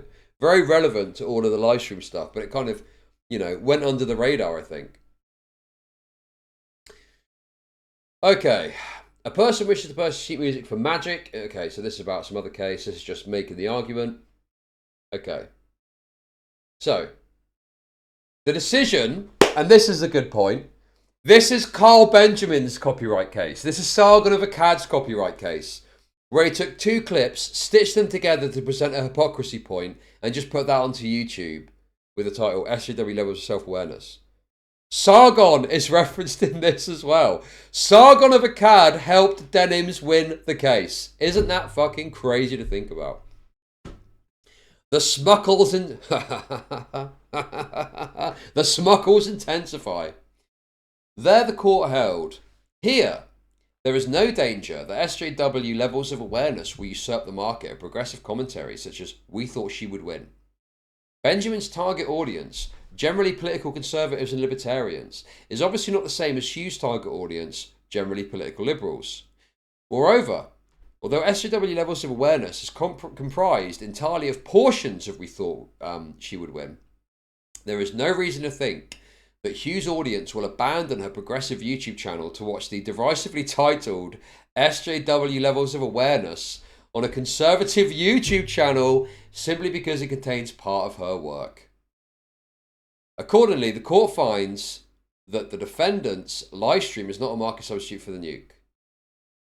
Because 3 of the 4 fair use factors favour defendant, including the most important factor, the court concludes that fair use defence applies as a matter of law. Thus, defendant's motion for judgment on the pleadings is granted. Let's go! Officially there in black and white. Wait, so the legal arguments were the ones that we saw. That's the only interjection. Guys, as far as I understand it... Fuck off, dude. As far as I understand it, the only interjections that were had is this. That's it. That's it. I thought it was going to be more than that. Sorry, I made you read through all of that for nothing. It was just those 2 arguments we read 20 minutes ago, it feels like.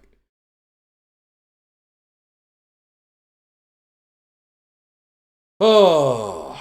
Anyway, Ethan has obviously said that he's going to appeal this, so let's just take a quick look at that before we move on. So this is it, guys. This is it. This is it.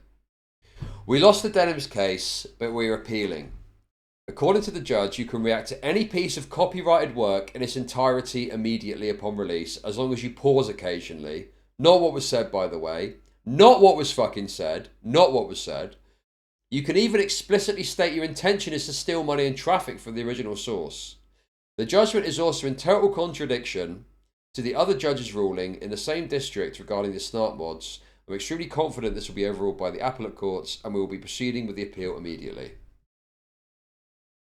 Oh, well, I got to be honest with you. Unless there's something substantive that changes, I am not fucking covering this for its appeal process, man. Fuck that. Unless something changes, it flips the other way, or there's something else dramatic that happens, maybe I'll talk. But I'm not continuing to cover this shit, bro.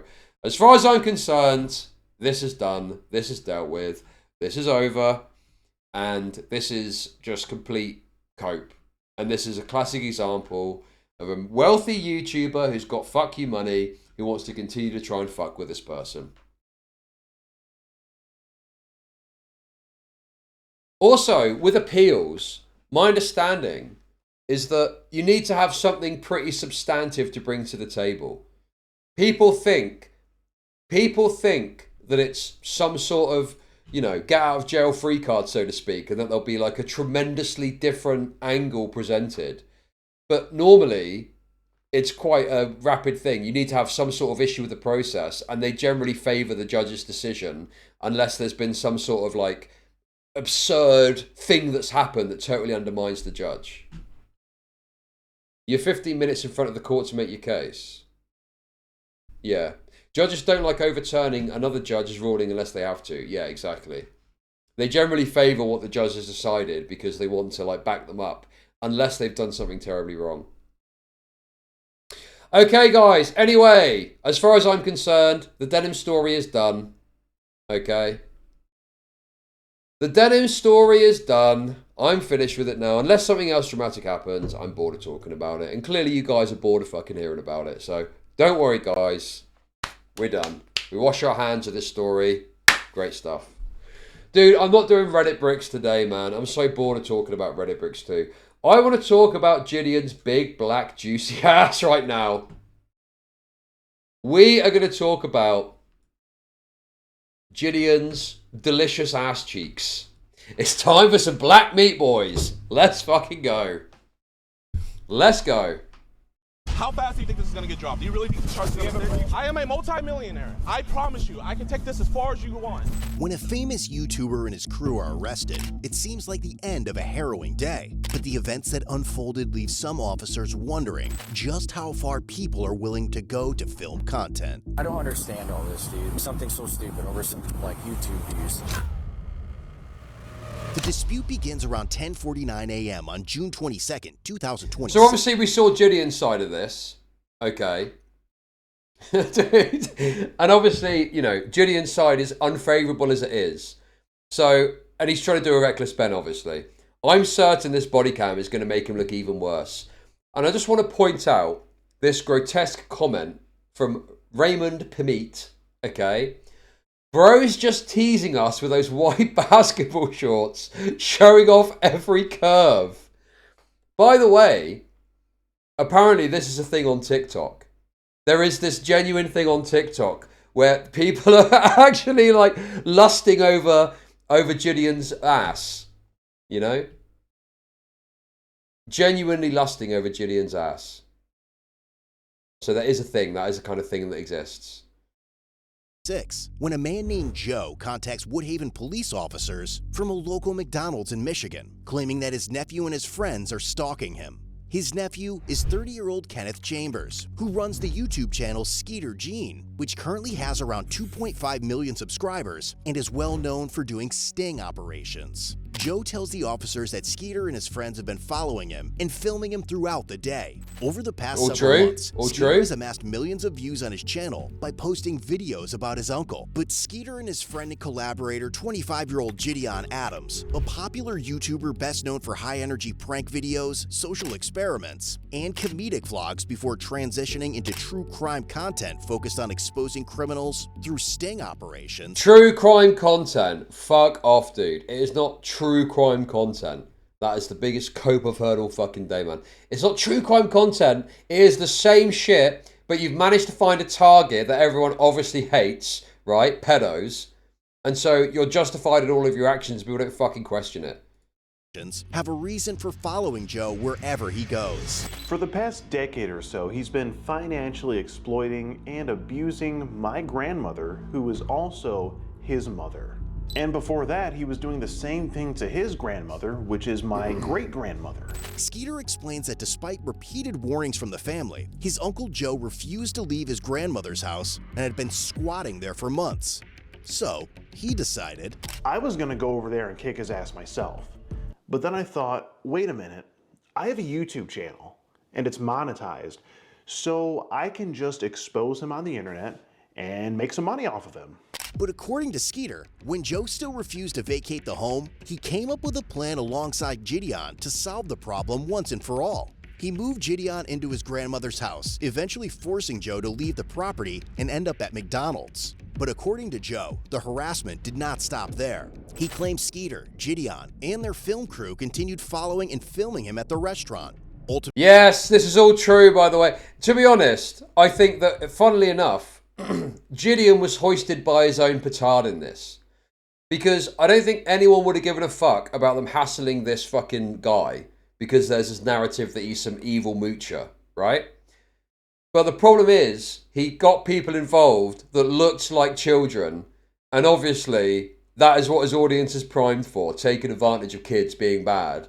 And so the perception was that he'd taken advantage of children, becoming the very thing that he's supposed to stand against. And I think that has obviously fueled a lot of the negative perception about JIDEON. Because he got people involved and got them in actual legal trouble, you know? But I think if that hadn't have happened, people might have been more supportive of JIDEON in this. When even without getting the kids involved, his conduct is obviously totally unacceptable. Running around some town he doesn't live in, hassling some local regardless of the fucking reason, You know, to the point where you're interfering with local businesses as well. It's fucking ridiculous. But obviously, fortunately, he managed to get some kids involved, which mean that everyone is universal in condemning his actions. Ultimately provoking him to call the authorities. Joe goes on to describe how Skeeter and JIDEON have been setting up speakers inside the house for a large party in an effort to upset him. Eventually, officers convince Joe to stay somewhere else so Skeeter and his crew can no longer... You've got to, again, this is a classic example of some retard on the internet would be like, yeah, but he's a squatter, he's a squatter. The police do not give a fuck about that because they don't have a court order yet to evict him. You've got to think about how insane it sounds that he's just going and setting up these fucking speakers in his house to cause him a fucking hassle. Longer film him. But now, as officers accompany Joe back to the house to help him collect his belongings, they have no idea that the situation is only going to escalate from here.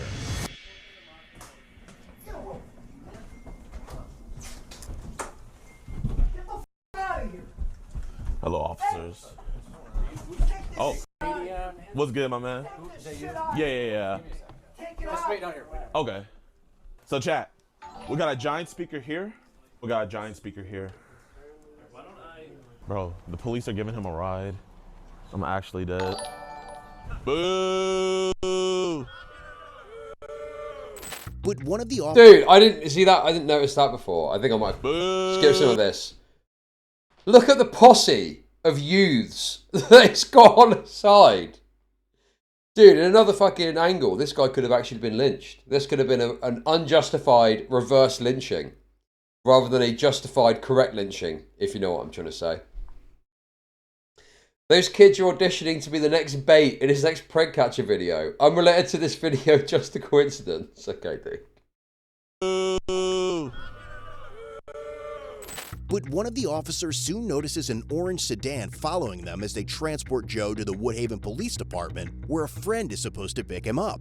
Shortly afterward, Skeeter and JIDEON arrive at the station with a large group of people, demanding to speak with Joe. By then, Joe has already left for McDonald's again, and when the detective tells them that Joe is not at the station, JIDEON mentions filing a missing persons report, arguing that officers had taken Joe away from the house.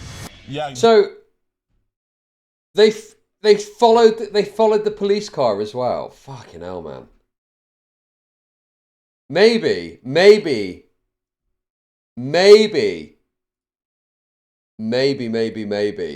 that was in the video because I skipped a lot of it, but that sounds pretty insane. Joe went missing. You guys stole him. Where did they take him, JV? I might have JV like go make like missing people. You know Joe? Yeah, I know Joe. We're trying to find him. He's hiding from us. Yeah, he's not in here, I promise. You promise? Yes. You pinky promise? Yes. I take pictures of him all the time. Pinky promise. Yes, Joe's not in here. I don't trust her. Is it cool if I check real quick just to make sure? Yeah. I can? I'm gonna just check real quick, okay? It's around 3 p.m. now, over 4 hours since this situation first began, and as an officer arrives at the restaurant to speak with Joe again, he has no idea that Skeeter and JIDEON are about to bring the storm right back to me. Bro, you're saying react harder. I've already seen this shit. I've already watched this, bro. Obviously, I'm waiting. It's far enough to show this. I'm waiting for the body cams to kick in where there's new context I haven't seen before. Dude, I am reacting. I am reacting to things that are relevant when I got something to say, bro. The McDonald's. Because like I said, those people come all the time, except this time there was 2 new groups. Okay, and they always come in, they start using the video. Oh, wait. Oh, sorry, that was new. I didn't see that. Hang on. To bring the storm right back to me. Sadly, you're raped.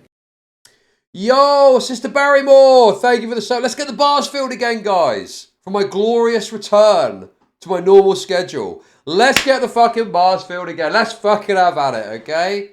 Let's fucking go. Thank you for the sub. Thank you. Look how fucking young. Dude, look at this one here. Right. This one looks like the kind of guy that Milo Yiannopoulos would want to fucking date. With his little gay, it's okay to fuck a 14-year-old take. What the fuck, man? Okay, calling him Prime Army is pretty crazy because I don't know how old he is. I wouldn't say that. But he looks particularly young. He does look very young. You know? He looks young. He looks young and he looks groomed, if you know what I mean. To McDonald's. Because, like I said, those people come all the time, except this time there was 2 new groups.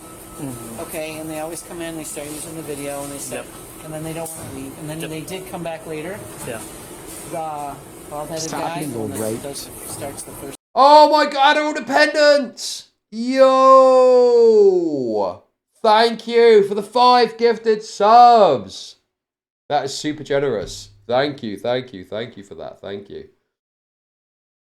So we are now seeing another angle to this. So this is obviously the McDonald's worker telling their side of it. You know, local business, you know, explaining that they're getting hassled by this group of ruffians, essentially. So, yeah, completely understandable why they would want these people gone. First round of video. So he came in and I said, you can leave. He goes, no, we don't have our cameras. I said, that's fine.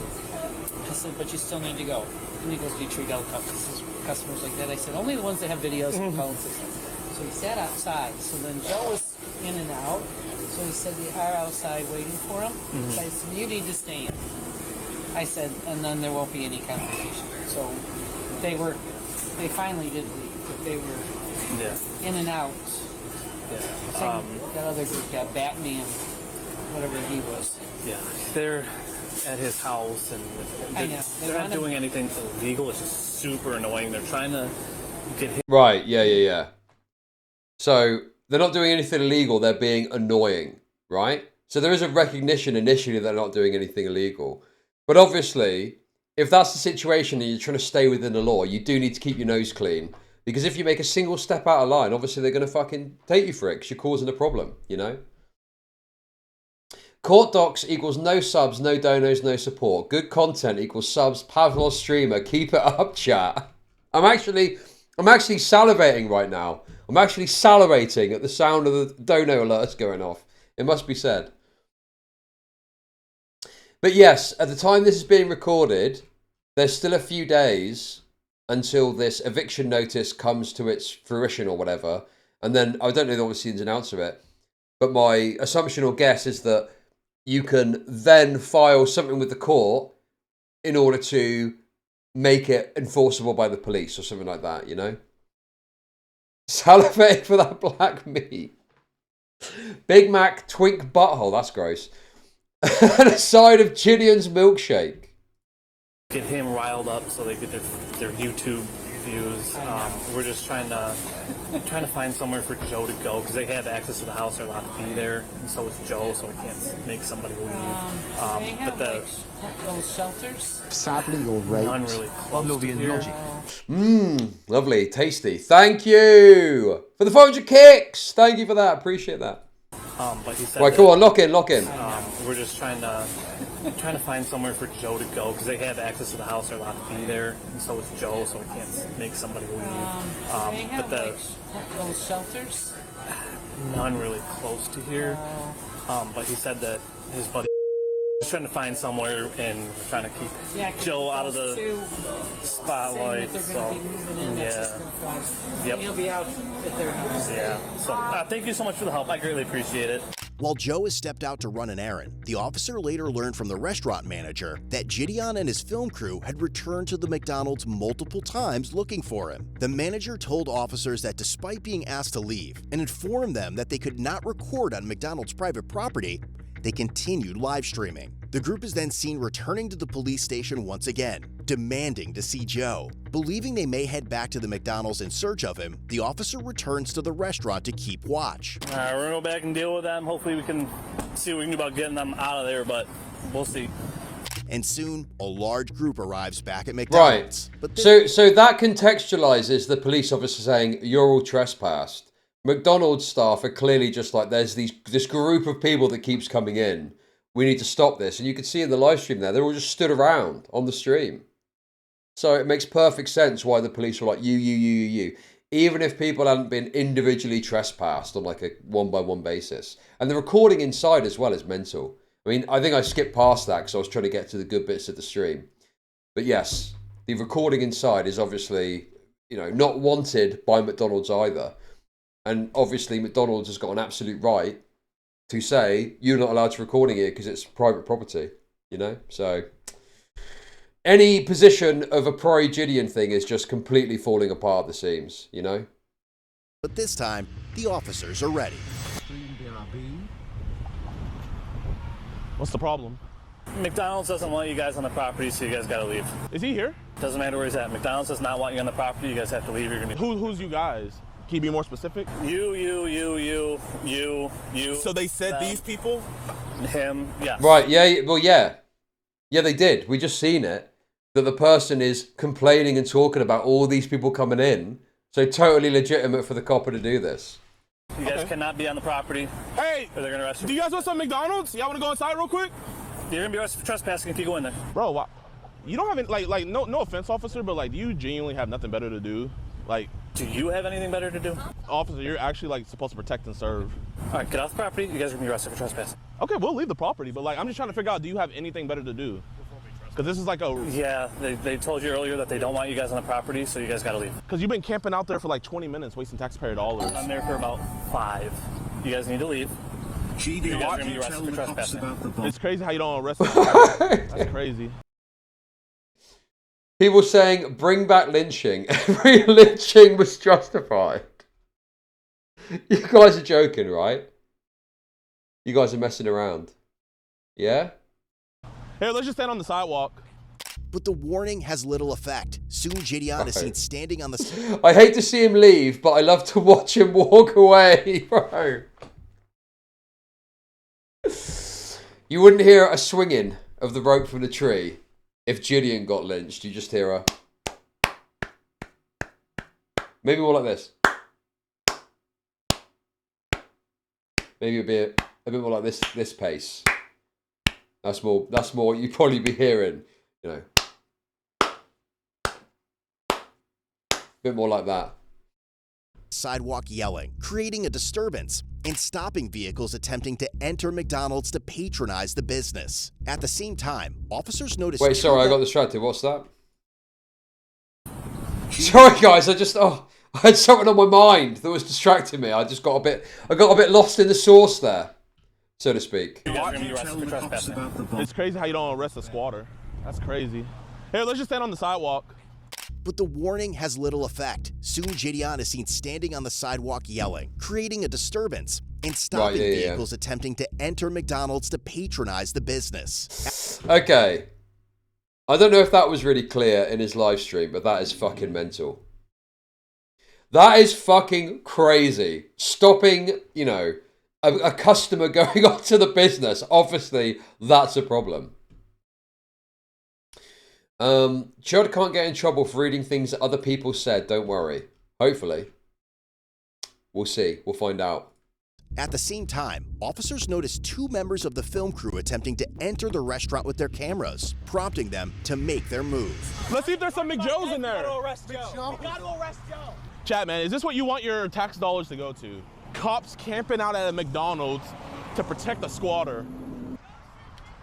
He's in there? Really? Should we give them the camera? Yo, do me a favor. Oh, also, the other thing as well is all of this is premised on the idea that the McDonald's doesn't want filming happening in there from this group. So the very act of passing the camera across, I don't know what the exact law would be, but the McDonald's just said, we don't want these people filming in here, and JIDEON is trying to give them the camera so they can break that sort of request as well. Be very careful. Just wear this as a backpack. You didn't trespass them, so shut the f up! Bro, you haven't been trespassed. We're good. What am I? Just walk inside. Just to get on my video? Yeah. Okay, all right. But make sure y'all stick together. Is that backpack like 30 grand? Yeah. They have not. Yeah, hold up.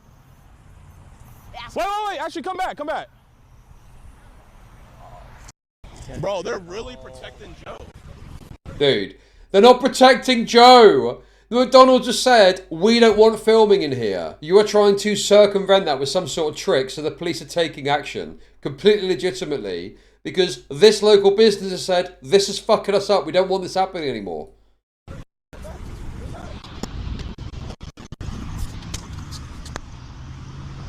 Officer, what are you doing? Officer, never trespass them. You can't trespass somebody. 1212 dispatch. We're gonna have one detained at this point. Officer, you cannot trespass somebody. Traffic one detained. See you going too, Mitchell? Here, give me my backpack, my man. Sadly, you're raped. So, Mr. Pedo, you admit that you in fact referred to my client as succulent black rape meats. You don't contest this. I rest my case, Judge. Yo, thank you for the kicks. Lovely stuff, lovely. Thank you for the kicks, thank you, thank you. The prank YouTube class have had it too good for too long. People all came to the conclusion this kind of content usually constitutes some form of harassment, and that's why they all ended up faking videos. But then they found a loophole in targeting pedos, and now they are under the delusion they have the legal exemption to do so. Yes, exactly. Exactly. They believe their cause is justified, therefore they can do whatever the fuck they want. Officer, you can't trespass somebody. You're under arrest. Here, record this on your phone.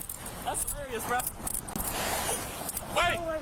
Can I hold your guys' property? Can I hold your guys' property? Yeah. Got anything on you? Oh my God. Officer, why are you? Just your phone. Officer, where they trespass? This isn't gonna.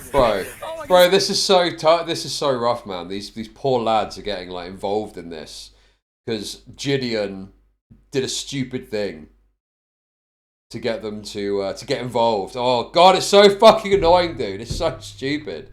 I mean, I don't really feel bad for them in terms of they willingly participated, but it's a product of JIDEON's desires, you know? That's the issue. JIDEON is the one that has caused this. Like, in a just world, they would take whatever they're going to do to these and put that on JIDEON. Hats off to the brave policeman not flooding this whiny stylo impersonator. 07, what's up, Chuddy boy? Yo, thank you. Thank you for the kicks. Thank you. It's so funny. Officer, this is not gonna stick. Wait, so what have you done wrong? Breach of peace. Breach of peace? Breach of peace, stalking, trespassing. Bro, this is the best made I've ever seen in my life. Have a seat. Yeah, I got you.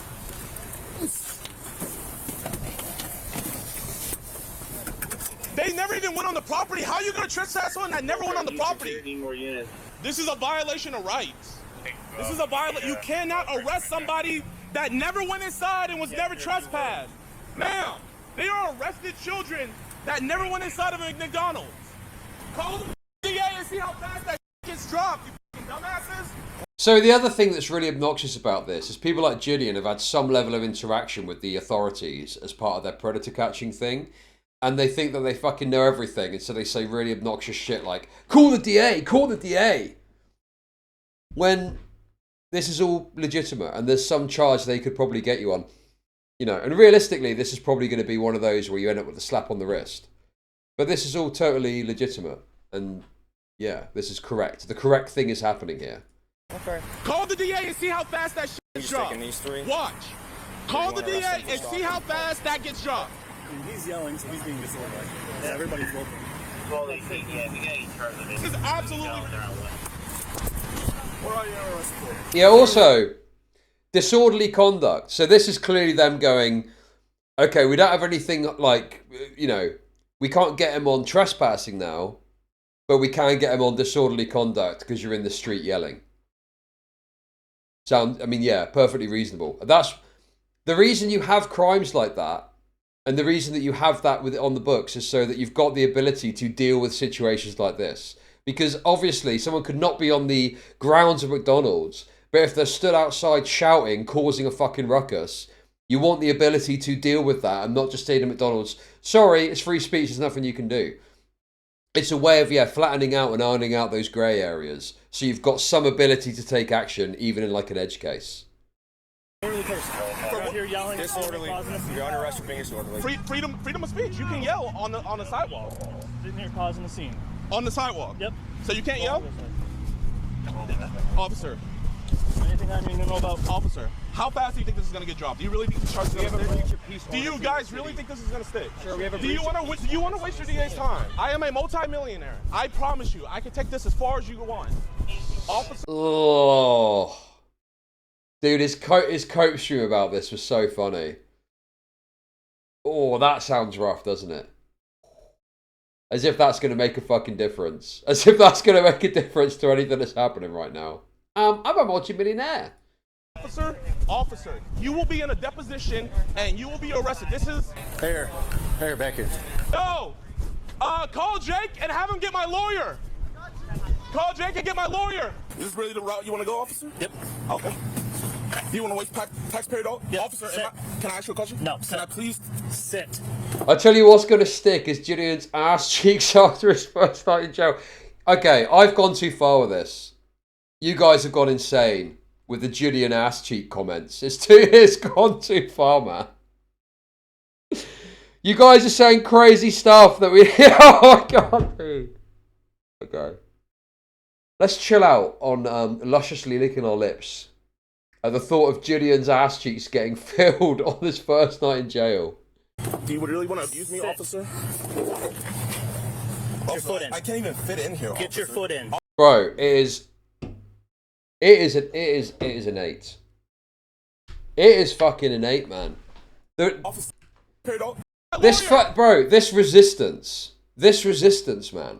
What is it with What is it with blacks? What is it with fucking blacks, bro? I know it's not just blacks, right? But I've watched so many videos. I cannot remember the last time there was a compliant black in one of these videos. Is this really the route you want to go, officer? Yep. Okay. Do you want to waste taxpayer dollars? Yep. Officer, can I ask you a question? No. Can I please sit? Do you really want to abuse me, officer? Get your foot in. I can't even fit in here. Get your foot in. I can't even fit in here. Get your foot. No, don't say that. That's like a red rag to a bull of all the gay fucking perverts and chapped. We just want to see you smile, Chud. Like Tyrone is gonna smile when he claps those big Tootsie Roll cheeks. Tootsie Roll cheeks is absolutely absurd. That is fucking mental. Thank you for the kicks, thank you. Oh my God, another kick. His hobo dick in front of Gideon, expose pimply black naked fat ass. Get the fuck out, Skeeter yells. Condensed hobo G's dripping on anus. Okay. I tell you what, let's get, we got a lot of kicks coming in, which I very much appreciate. Let's get the bar reset so we can start fresh, okay? How are you gonna arrest somebody that never even went on the property? You're under arrest for being disorderly, not for being on the property. Put your foot Officer, I can't fit. No, then Officer, you're gonna sneak over. Officer, I won't run. I'm not gonna do anything. That's Can you good. just take Go. off the Go that way. Can you put them in the front? Thank you for the kicks, thank you. Officer, I can't scoot. You're trying to push me, but I can't scoot. I've had bigger people in the Officer, car. you're Turn sideways actually and hurting me. scoot. Officer, please. Turn sideways and scoot. Officer, I can't move. Let's go. I didn't know I was going to have all this in, man. This is absurd. This is fucking crazy, dude. This is fucking mental. Oh my God, it's too much, man. It's too much.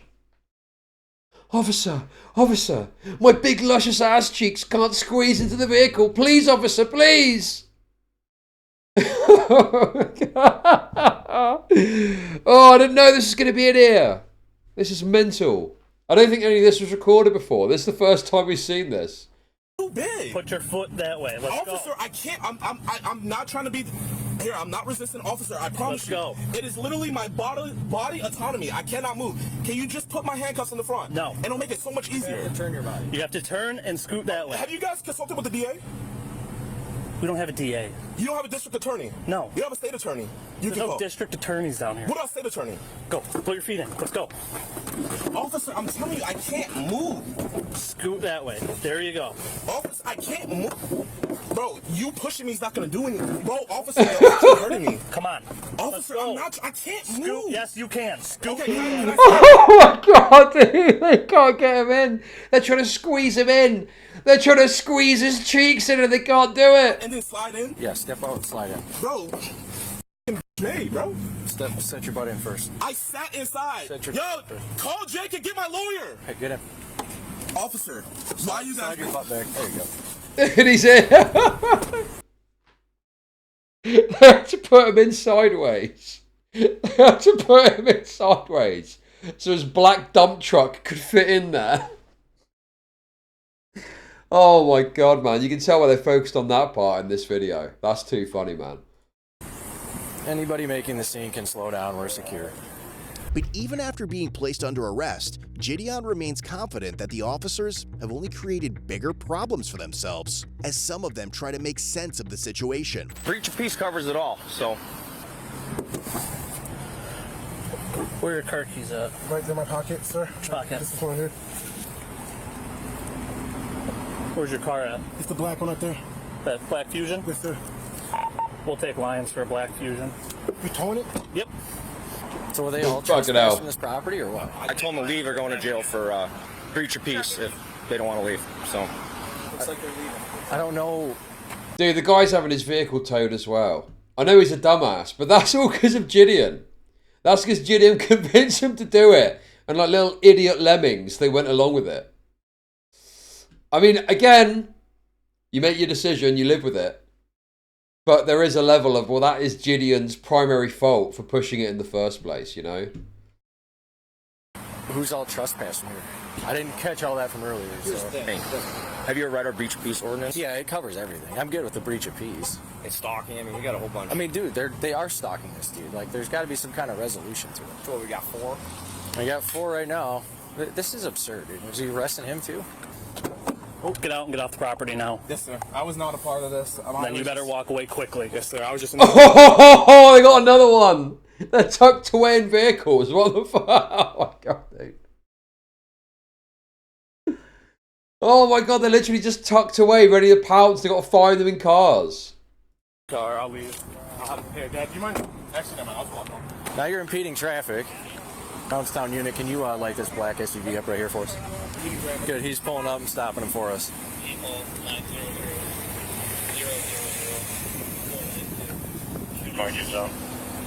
We were just trying to pick our friend up. Okay, we can't stop in the middle of the road. Okay. Oh my god. Skeeter Gene is there as well. No way. He rocks up. Sorry about that.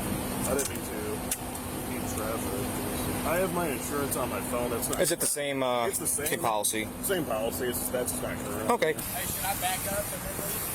I'll be honest, it's kind of a gaggle mess going on in here right now, so. I know what's going on. Okay, well, he'll eventually move. Do all 3 stalking and breach of peace. We're dealing with this all day long. The guy's harassing somebody over there. It's been like an ongoing, like, years issue. They're like harassing this dude, stalking this dude. Then it kind of all compiled today. Now it's just turned into this. So, and then he decided to stop in the middle of the road where you saw him to pick somebody up, but. You need anybody anywhere, are we good? We should be good right now. I think everybody pretty much got off the property and left. This guy's over here filming, but yeah, there's probably about 30 other people. So long story short is this guy... Yes. Oh, they're going to explain it, but yeah, this has been going on legitimately for years. The sort of the saga of this, right? Lives on here, getting evicted. His nephew, if this car's got a Tennessee plate, that's one of the cars. Yeah. His nephew is throwing you see him with the party hats and stuff, on a eviction party for the uncle. They all have access to the house. They went in there with big speakers and they just with them for YouTube videos. So they've been chasing him up to the McDonald's for his YouTube videos. And McDonald's kicked him out earlier. They keep coming back while he's here. They keep kicking him out. And now they're sending more people up in here, so. Yeah, that's the one that was following me out. When I was taking him to the station the first time, they're the ones that were following me. And I think 2 more just walked in here. If you guys aren't getting food, get out. No, we are. You said what? I'm just kind of confused. Yeah, I was just asking what was going on. Oh my god, dude. Now the cops are like paranoid. Well, maybe they are part of the group and they genuinely went to get a McDonald's. But yeah, dude, get out now if you're not getting food. I just want to get a Big Mac. I just want to get my nuggies. I just want to get my nuggies and fries. Please, officer, please. I can't breathe. I can't breathe. Are you guys involved in all this stuff too? We were earlier. We were staying at the house, and then we just pulled up in here to get a drink. We were out. We haven't been here the whole time. Like, yeah, we just pulled up. Yeah, we just came back. Okay, well, if you guys are involved, I suggest you leave. Okay. And probably not. We're trying to leave. Well, you're gonna have to be stuck here for a little bit now, unless you can squeeze by that. But I suggest you don't get involved anymore. How many? Why so many people? Just randoms? YouTube followers. I don't understand all this, dude. Like, over nothing. Like, something so stupid over some, like, YouTube views. If we don't get the ringleader of this, I'll probably just mail him a stalking ticket. That's fine. I think it's him in the Audi. That's the Skeeter guy. Oh, is it? Yeah. Yeah, we start. I'm just waiting for Lions to get this car out of here. I can roll with one of you guys. Help the process. Yeah, it's gonna be fun. Yeah, I don't. Whatever. He's one of those guys that. Wait, are they talking? Are they saying that Skeeter and Jillian look so alike? Okay. Sadly, you're raped. Hungry Gideon is riding his fat ass on Raymond's dick. PD Snoop in. Room for one more. Both our black cocks make Gideon scream so high, only dogs can hear. Oh my god. The Indian voice. The Indian voice just, you know, brings it all together, doesn't it? Thank you. Thank you. Thank you for the kicks. Guys that he goes on, tries to catch like predators on YouTube. So he's got this following of young kids that think it's super cool. And he with his uncle. He's got all these videos of him with his uncle. And it's his uncle that's in there. Get off the property or you're going to jail too. Start walking. Understood. Start walking. With the personal property? They had it, it's their property. Start walking. Go. Yep. Fucking hell, man. Start walking. Shouldn't have gave it to them. They're all still out there. Yeah, I'm gonna hang out with him for a little bit. I don't know if I should. What about Skeeter? Where did he go? I have no idea where he went. The ones that came up on the property after Did you ticket him? I think he got a ticket. I don't know. The ones that came up on the property and were causing disturbance. Here he is, the hero of the piece. Joe. Dude, this guy gets so much shit, and I don't even know if he's done anything wrong. But in any case, he has won by doing absolutely nothing in this situation. All of his ops have been arrested, and he's done nothing. On the property are the ones that I don't even know honestly who we have. We got quite a few. So, all right, thank you. Yep. If they come back into the. What about this black guy over here? He was at the house. Supposedly abused the grandma. I think at worst he's like a deadbeat who mooches off of his mother. Deadbeat mooches off his mother. This abuse thing, I think, is him shouting at some point, but I don't think he's as bad as people have made him out to be. He raped the grandma. Well, I don't think that's true. They're literally just trying to steal Joe's inheritance at the last minute, like his crime is living in his childhood home. Well, I think there is a bit of complexity in terms of the grandmother didn't seem to have a problem with it, but then the mother took over or something. I don't know. There's something suspicious happening there. But yeah, have you lived with really old people? They're fucking mentally shouting at. Oh, so now we're at that stage where we're saying that Joe was actually performing a public good by shouting at this fucking old fucking woman with dementia or whatever. Well, and the guy with the glasses. Yeah, I gotcha. So he was at the house. The problem was that they were here, and the ones that were. Dude, these chat comments are fucking ridiculous. Isn't there someone you forgot to ask? Skeeter's BBC themed whore mum wants a bigger piece of the pie. Oh my god, dude. Oh my god, man. You guys have got to stop. It's gone too far. It's gone too fucking far, man. The ones that were causing an issue here is who went with us right now. Because they could have been at the house. They're allowed at the house because someone that has authority at the house is at the house. So the ones that were causing an issue here that weren't supposed to be on the property. But if Skeeter comes back and he starts bugging you, call us and we'll take him too. Oh, really? Yep. Because they were told not to come on the property here. And they were on the property and they were causing a disturbance. They're allowed to come on my property. Right.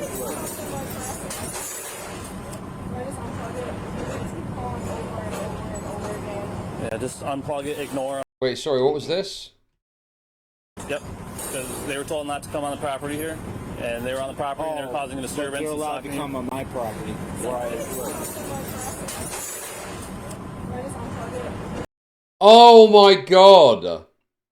The McDonald's was getting harassed calls. Oh my god, dude. How is this any different to the fucking scourge of nuisance streamers? It's the same shit, man. So, oh my god. This random fucking McDonald's is just trying to serve its goy slop out to the public. is getting harassed by these idiot fans now. They harass the police station too. God, it's so fucked, isn't it? It's so fucked. Yeah, just unplug it, ignore them. That's what they want, is you just answer and get annoyed. They just want to make you mad, so if you just unplug it and they don't have the chance. Alright, so... How many did you arrest? I'm not sure, quite a few. Yeah, it's obviously fucked, isn't it? They literally took conservatorship over the mom, taken away her freedom so that Joe is homeless. It's spite, jealousy, and Skeeter's mom probably wants to move her boyfriend into the house and turn it into a trap house. I have 3 sets of handcuffs and I use all my handcuffs, so I don't know. Yeah, they're on public property, so we can't do anything about them hanging out there, so I would go hide back in there. With all of the arrested parties on their way to the station, the restaurant manager and Joe both provide written statements about the incident. But back inside the squad car, JIDEON remains convinced that he has done nothing wrong. Chunky milk chocolate black does this and everyone sees. Some Californian white harasses a bunch of Mormons and the cattle all clap. Very true. Very good point. Thank you for the kicks. Thank you. Yes, sir. I guess. Okay. You're for breach of peace is what it sounds like, all right? Breach of peace. Even though I was on a public easement. Okay. What is the officer's name that arrested me? Oh my god, dude. I don't know what the statute is, but I'm pretty sure that just because you're in a public place doesn't mean that you're free from breach of the peace fucking laws. You'll get all that when we get back to the station. Okay. I just want you guys to know that once this case gets dropped, I am going to get a constitutional rights lawyer, and I'm going to go after you guys' qualified immunity. And you guys will be in a deposition. You will have to answer for that. Because the DA is not going to take this case. It's going to get dropped. When it gets dismissed, I am going for your qualified immunity. And I'm guessing this is a misdemeanor? Yes, sir. Okay. So, what crime is yelling on the sidewalk? What does that do? Dude, this is, yeah. This is like sovereign citizen type fucking territory. We'll discuss when we get in, all right? I'm not going to try to have a conversation between this. Okay. Between this barrier. Constitutional rights violated. I didn't know Woodhaven like violating constitutional right. Call my... Yeah. Give me a lawyer ASAP. Tell him to give me a lawyer ASAP. No, he's not going to let down the window. It's fine. Just stay right there. I don't want them to get you. They arrested me on breach of peace. Can you... Tell him to call Jake. Okay. Okay, can you move so I can see? Sorry, again, what state is this? Let's look it up whilst we're on the topic. What is the state? Is it Michigan? Michigan. Okay. Michigan. I just want to see what the breach of the peace, because I don't actually know what the rules are for the breach of the peace thing. But my assumption is breach of the peace, disorderly conduct is normally a catch-all thing where they want to be able to stop people doing something that causes like a form of, you know, issue in a given area, right? No, I just want to be able to see so I don't get into a crash. Wait, record?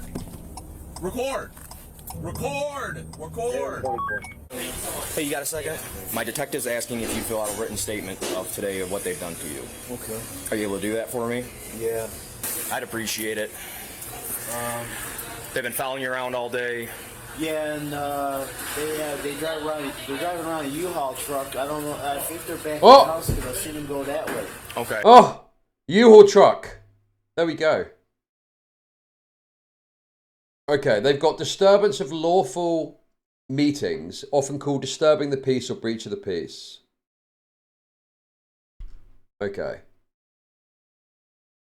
So, right. The conduct must create or excite a disturbance or contention in specified public or semi-public places. Right. Courts interpret this behaviour that disrupts public order, such as excessive noise, fighting, arguing, or provocative actions that disturb the peace. Right. I mean, yeah. I mean, yeah. There it is. There it is. I mean, there it is, right? I mean, it's pretty straightforward, no? He was absolutely... We just watched him do it on video. People don't really understand that the moment the crime is committed, the police have insane amounts of power and can basically tell you to leave for no reason. You're required to comply. Yes, dude. American police have got, you know, wild amounts of case law precedent, whatever, on their side. It's very true. Okay. They like set up the music equipment and speakers upstairs. Yeah, I was there for that earlier today. Oh, okay. Yeah, okay.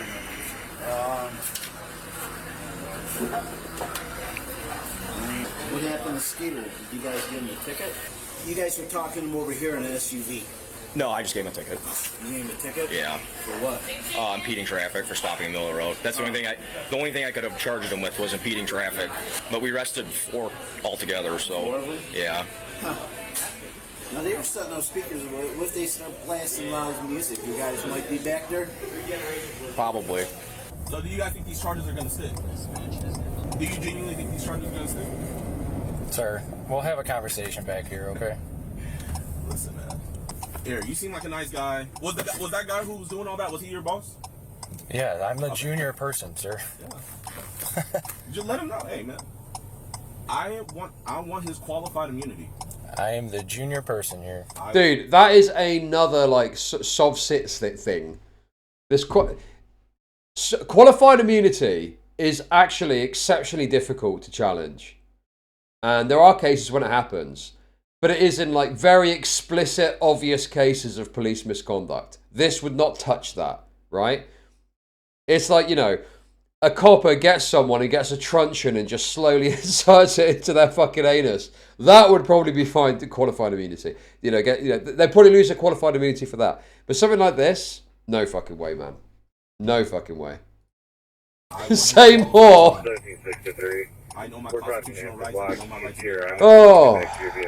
Officer, how can someone be trespassed that never even went inside? What sense does that make? So you unlawfully arrested those other people, and then with me, I'm on the sidewalk voicing my displeasure with this police department, and you guys, hey, what is this? through retaliation, arrest me as well. Now it's Hot Boy Summer. Your boy needs to get right. So I went on IG looking for any like fitness models and everything. Found this one girl, Allie. Asked her if she could put me through one of her booty workouts. I'm about to be double caked up on Thursday afternoon. And it is Thursday. Ooh, okay. What's up, Allie? Dude, he literally is asking for it. He is literally engaged in conduct, asking for this exact thing that's happening now. He wanted to get caked up. He was begging for it. He was begging for it. How you doing? Nice to meet you. All right, boys. So this is Allie. She's gonna be my trainer for the day. Exactly. Hot Boy Summer.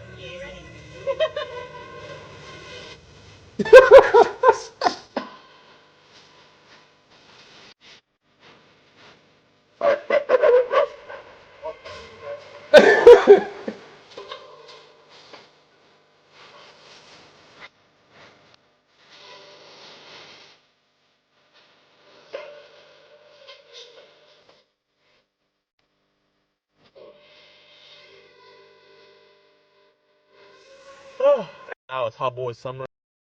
Okay, I know what Raper Meat was looking at there. $1,000 on a busy day. Shorty says she wanna kick it like it's MMA. Don't waste my time. I ain't Dude, right. Raper Meat and PD licking their lips at that site. Licking their lips at that fucking angle. Is there a body camera in here? Yes, sir. It's on. It's recording right now. All this to protect. Hey, you know when I get out, we're just going right back to the house. You know that, right? So you guys aren't accomplishing anything. You're wasting taxpayer dollars. I'd appreciate if you get my glasses. I can't see without my glasses. Yeah, where are they? They fell in the ground. Yeah, I'll grab them. It was not on my bingo card to file a civil rights law. Someone's going to be stuffing that colon. I get it.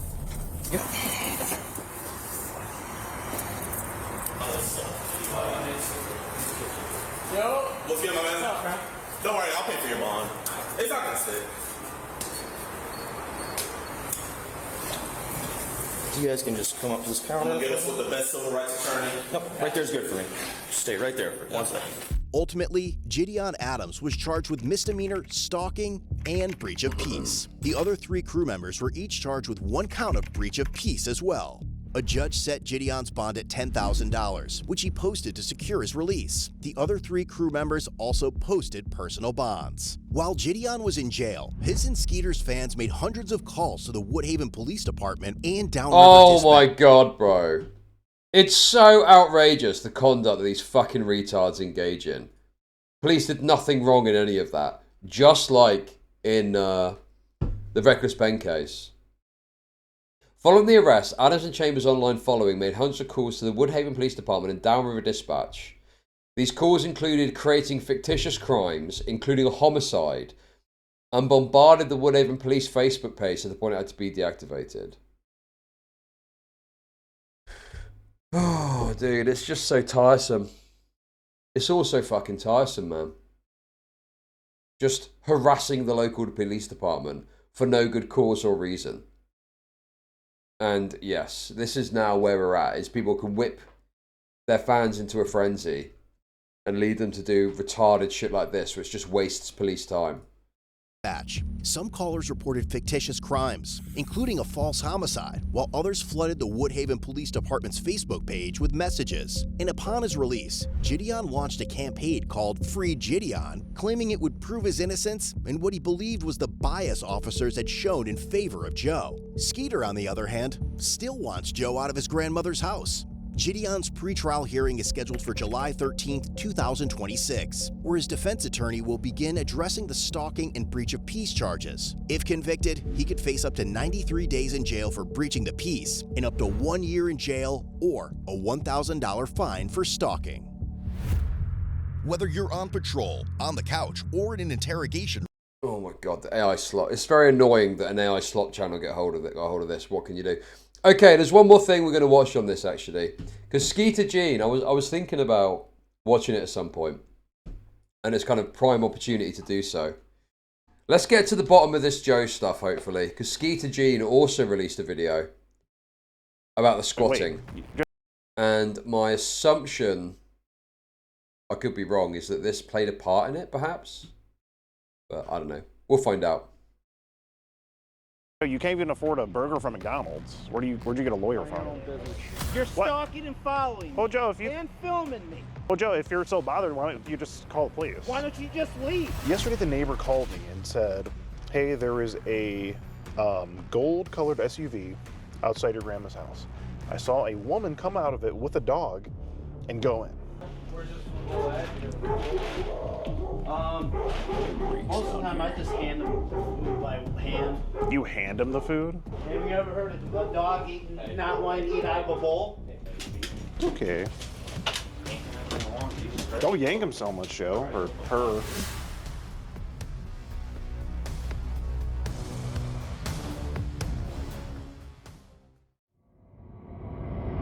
All right, so here we are once again. Today we continue. All these people are just scum to me. Skeeter Gene, JIDEON, all absolute wretches hiding behind going after the worst people in society. And they've obviously whipped up this community of people who hate pedophiles. So all they've had to do is put this Joe guy into a similar sort of category to that in their content. And now, wow, everyone hates this Joe dude.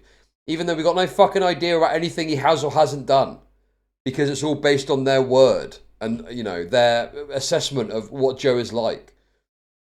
And I think that Joe is probably a deadbeat and he probably is just hanging out at this property. But again, it's a civil matter and they're turning it into content, you know, just telling one side of the story so that everyone hates Joe and they can just farm hate views off of it, you know? Joe saga that never seems to end. Last time we found out there were a couple goons living at my grandma's house with him that he was allowing to stay there. A couple of what? A couple goons living at my grandma's house with him. What? Stay there. They drive a shitty van. He's got some goons. There for free. They're not paying any bills, so that's a problem. It's a real problem. And then, you know, my uncle got arrested upon throwing snowballs at Rick back here. So that was, you know, good times. Good to see him arrested, but unfortunately, the Goon Squad. It was a petty assault charge. He was only in jail for maybe a few hours, and he got like a $500 ticket that he won't be able to pay off in even 10 years probably. So right now Joe's still back at my grandmother's house, and I've been getting updates from the neighbor, telling me the times that this van comes and goes and leaves from my grandmother's driveway. So today, my mom's going to be meeting up with us pretty soon. She's calling me now, and we're going to be confronting these individuals. That's the van. Here it is right here. Yeah. Yeah, it's this idea that they're, oh, we're just like honourable and doing the right thing, when clearly you're doing things to fuck with them for content, and people just gobble it up, don't they? He reminds me of Frank Gallagher. There should be a series on Netflix. Julian comment.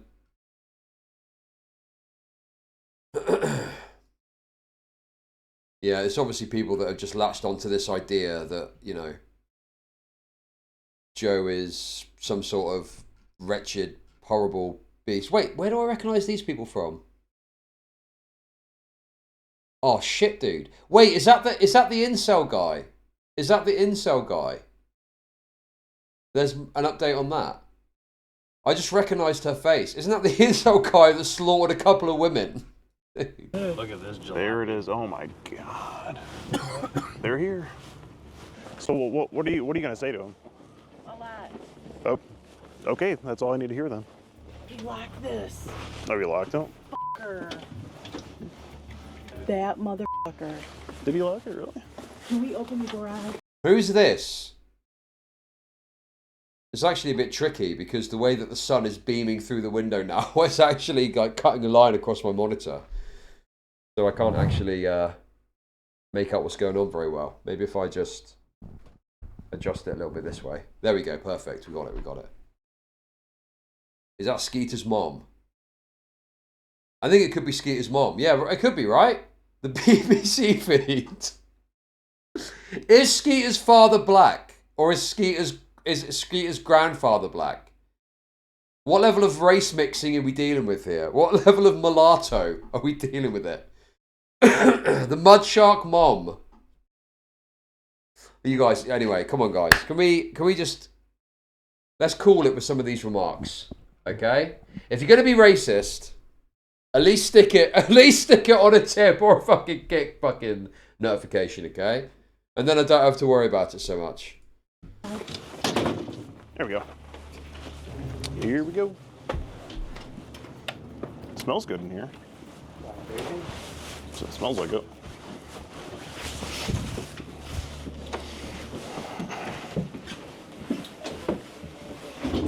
Hello? No.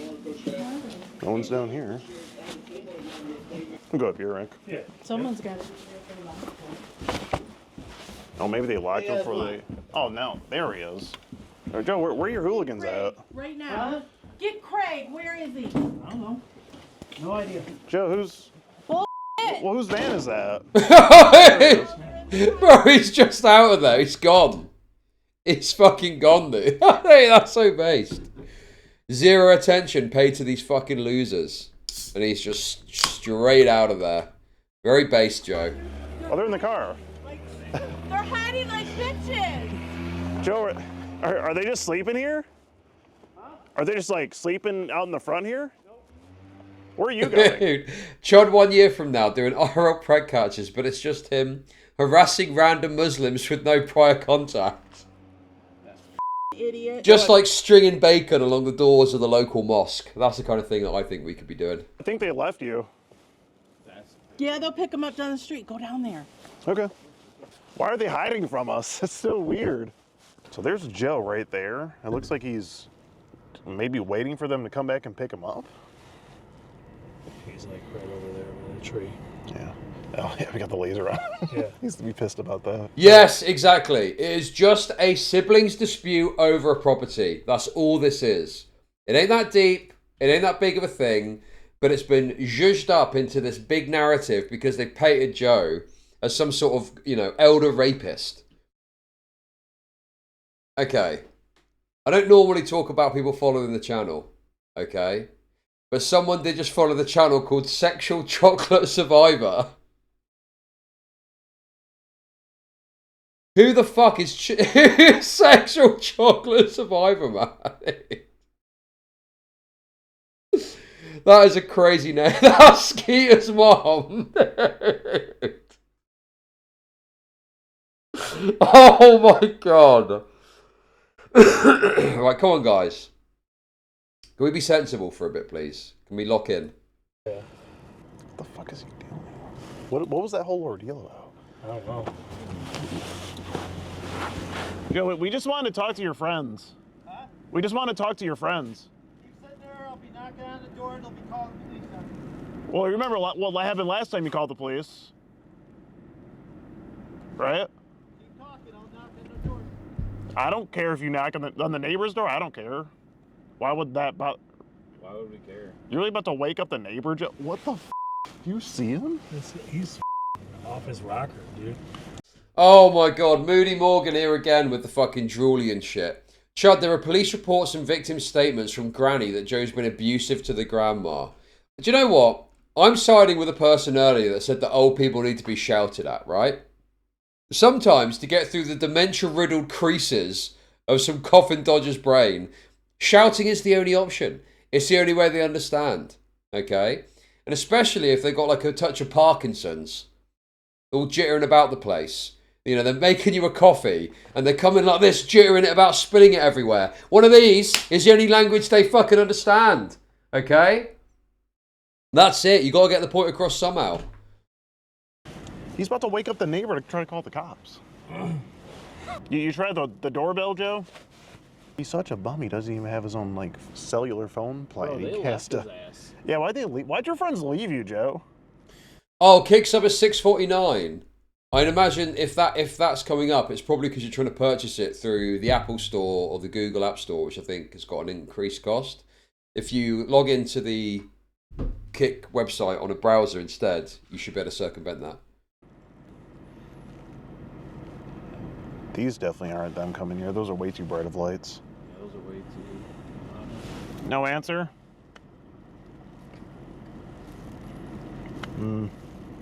Maybe another neighbor? Bro, this is diabolical. What are you doing?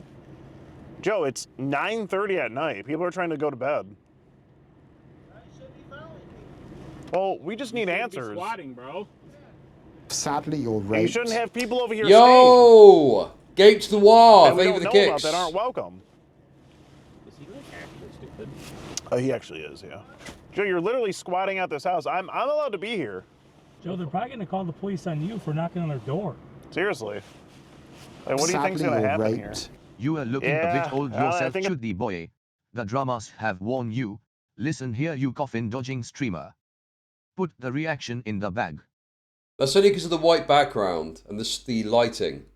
But when I get into the other room, when that's finalised, it'll be a lot better. And I'll be looking a lot more youthful again. Don't worry. I think it's a no-go, Joe. It's a little too late for free phone calls. You're out of moves, man. He doesn't know what to do. Yeah. Your friends left you, and everything. Yeah, he's just stuck in thought. He doesn't know what to do. Okay, that's wonderful. But how do I make Yo! Hey, Prime Sub! Thank you! Yeah. Thank you for the Prime Sub. Joe, they're hey, probably going to call the cops on you. Oh, okay. Why are you on their property? So what? Well, what if you go to jail again? Why are you on their property, though? Why are you on their property? We can be wherever we want. Hey, Joe, why do you throw a snowball at us again? Why are you on their property? I'm not calling the police. They're going to call it on you. Well, what if they arrest you? What do you think's going to happen if they call the police and you're trespassing? Oh, hang on a sec. This is an actual thing. An example of his abuse.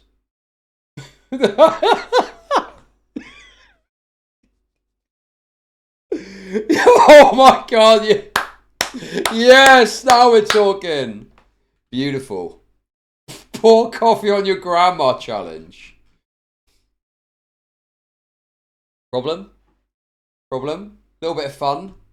Little bit of fun to punish grandmother for the absolute shit state that her generation left society in.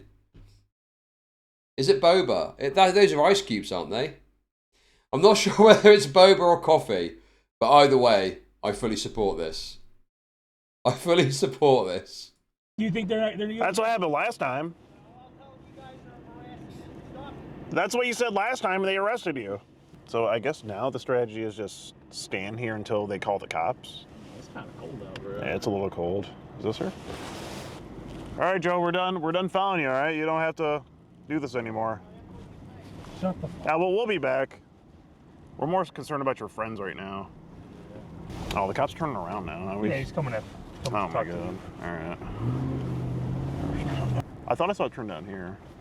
Probably the same officer again too. Probably. I love that he thinks like calling the cops is like some gotcha for us. Like, oh shit, we gotta go. Yeah, I don't know. Oh. No, now they turn the lights on. Oh, hey, it's the cop from the party. Oh, cool. So you know he's gonna be like, yeah. It's the cop from the party. Oh, is that that's a reference to the previous video, I think, where they had this party at the guy's house or at the woman's, at the mother's house, in order to try and fuck with him and get him to leave, right? hey, what's going on? Hey, Yo, can I get $6 in PayPal? I have no job, I'm unemployed, I have no work to do, so I'm asking money to you to pay my rent. Absolutely not. Under no circumstances would I ever consider giving you a single penny, you absolute fucking bum. Why don't you fuck off and do something useful? Hey, long time no see. Yeah, we were just trying to ask my uncle some questions. Were you knocking on the door? No, he was. And then I saw the van of the people that he's letting stay at the house go this way, which is why I drove this way to try to find them. Were you guys the ones who called us? Today? Just recently. No, it was probably the neighbor whose house. Some mulattoes. Some mulattoes become president of the United States of America. Some become YouTube preg catchers. Be careful if you choose to roll the dice of miscegenation. Oh my god, bro. That's mental. Roll the dice of fucking race mixing. That's too much, man. Oh, that's too much. House he's standing in Oh. front of? On Independence? I think so, yeah. In Heritage. Yeah, he was knocking on their door, and yeah, we were just trying to like ask him some questions. He's trying to get someone to phone the police for him. The one that you usually call on? Joe? Yeah, Joe. Yeah, it was him. Okay, Yeah. gotcha. Was he in? Okay, so you guys were both there, and Joe was the one knocking on it? Joe was the one. We didn't get out of the car. We were Yeah. just trying to keep up with him, ask some questions. Is Joe and still standing out there? I don't know. I just drove off. Okay. I was just trying to follow that van because it was. Now I look like the bad guy. Great. All right, well, you guys are good to go. Here's. Okay. Cool. Appreciate it. Someone called about a suspicious car knocking on someone's door. Obviously, I pulled up. It was There it was was 3 different cars. So. Yeah, no, it was him walking. It was him knocking. So. All right, you guys have a good All right, one. appreciate You it. too, take care. I thought I saw the van. Well, the neighbor called the cops on me because I was I was in the car. So, whatever. I don't know. Suspicious car and somebody knocking. Yeah. They just called it on the car. It was Joe just being a idiot. Yeah. Yeah. Yeah. I'll turn. Yeah, you Yeah. guys are free to go. Like, he just is the misunderstanding. Yeah. Well, we'll go back. See what are they gonna do? And now the neighbor's out here. John, what the hell are you? I mean, we know that the cops are going to do anything. There they are right there. Hi. They are right there. Yeah, we just talked to him, Joe. Yeah. We were just coming into the house again. I mean, we're within our rights.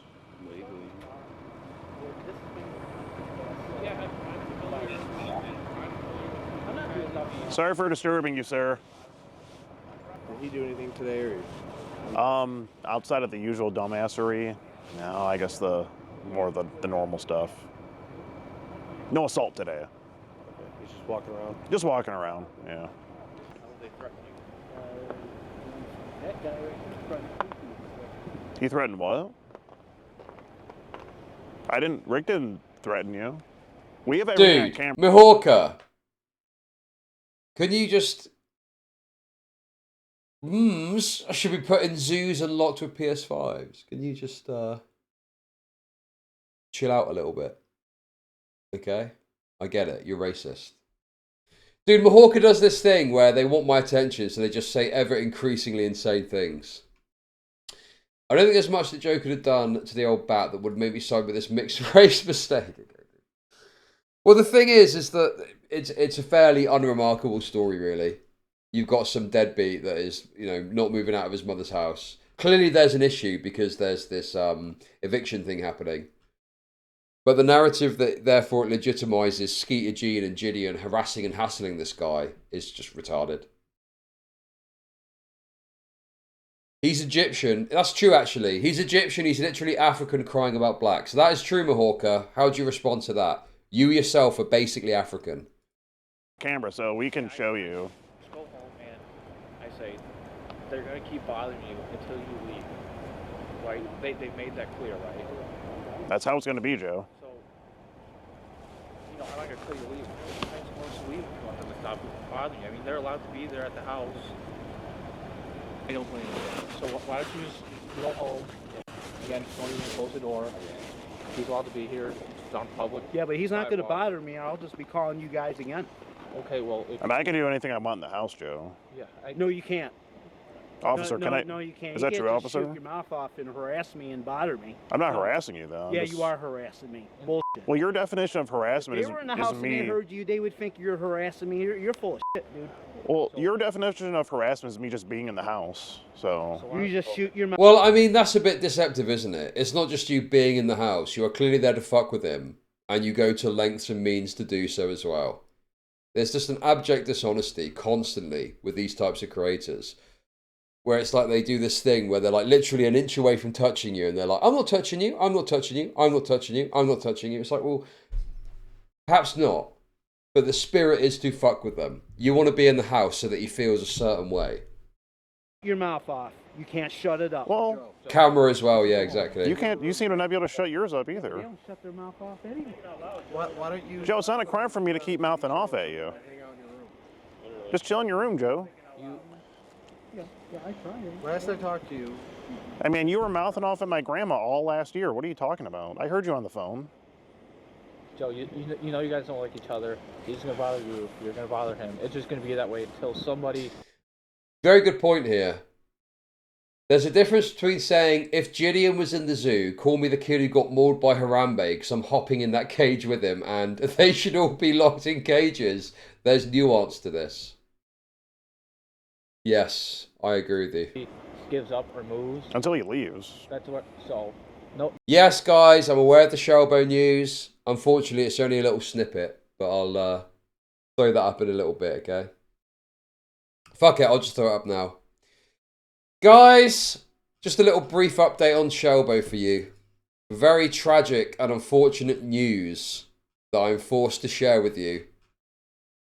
But yes, unfortunately, Shelbo has been hit by a pickup truck. Another black we're deeply concerned with. So guys, I'm currently in the hospital right now. Got hit by a pickup truck. And basically, this is the result of it. So they had to wrap my feet up. Bro, look at his, look at his feet. Look at his feet, dude. Oh my God, the diabetic neuropathy, whatever it's called, has fucked him. Look at his little dude. Yes, we've covered this Shelbo guy ever since he got catfished and tricked into believing that he was dating Pokemon. Yes, yes, yes. And we have covered every aspect of his story. But look at his feet, man. Oh. He is in a bad way. I mean, there's no yeah, you should feel bad. Obviously, this guy does not deserve to get hit by a fucking truck. Wrap my leg up, and hopefully they don't have to do any surgery.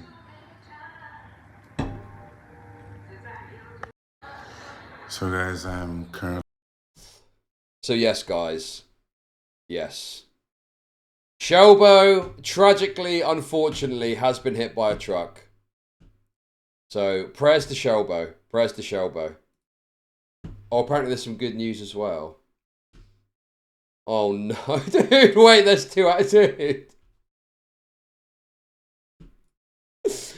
Oh my God, bro. This goes hard. This goes fucking hard. Just got hit by a pickup truck. Leg is messed up, but I'll be okay. Thank you for your prayers. Look at him there, man. That is absurd. And then another update. today, earlier today, I'll be getting out of the hospital today. I'll be in a wheelchair for a while, but doing okay. Oh my god, dude. That's rough, man. That is rough. Oh, oh my god, man. Oh my god, he said he was quitting. He said that he was quitting YouTube. But he's also saying here that he started streaming again to help reach his goal. Oh my god, dude, what is this?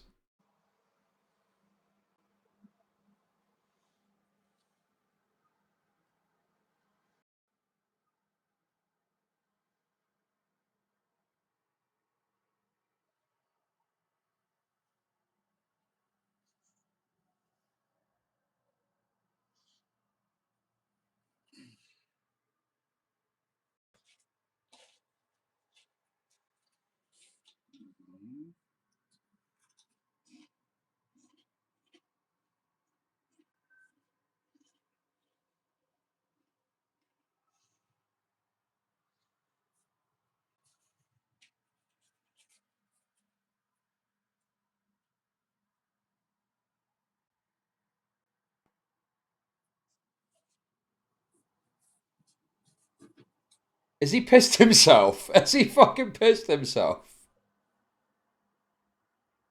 Oh my god, this is bleak, man. Oh man. Already more entertaining than the last week of Chud Logic. Yes, very funny. What does he do here? Does he actually do any content?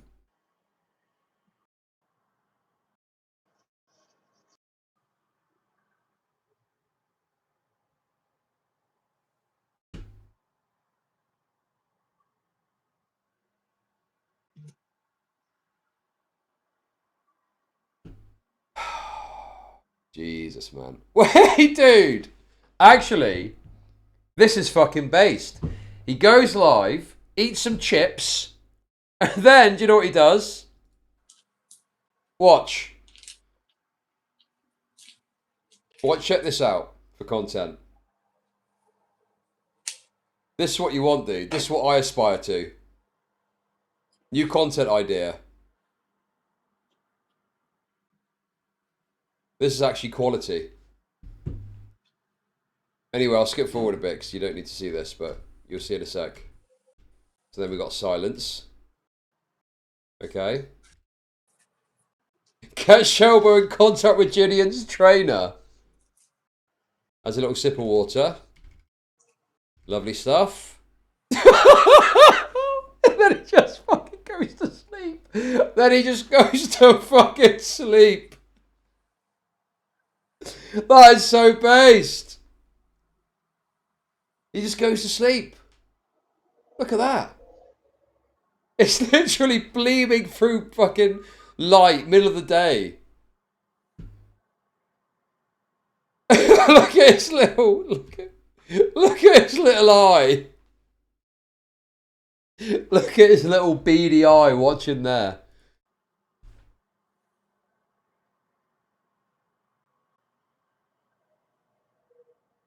And then off he goes. Off he goes. Off he goes to sleep, to the land of Nod. And you might be thinking, maybe this is a bit, but no. He actually just sleeps for hours. He actually just goes to sleep for just over 3 hours. And that's it. That's the stream. Oh no, wait, he wakes up at one point. Wait, he gets up and goes on his phone for a bit. But then, you guessed it. That's right, ladies and gentlemen. He just goes back to sleep. And then that's it for the rest of the stream. Just going by this. Bit of a movement of position.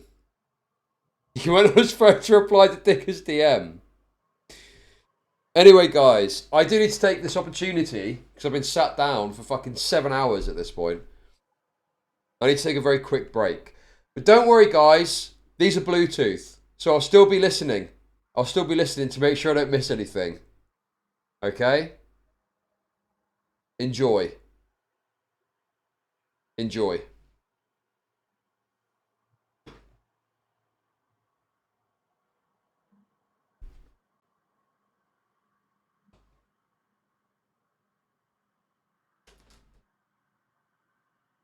Sadly, you're raped.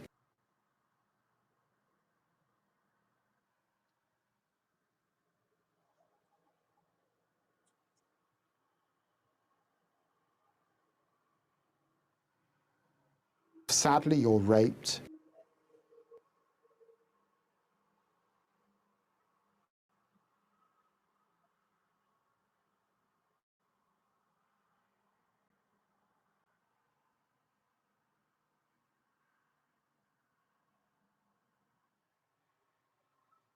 Okay, that's Sadly, you're wonderful. raped. But how do I make money off depressed people? Pray for Shelbo.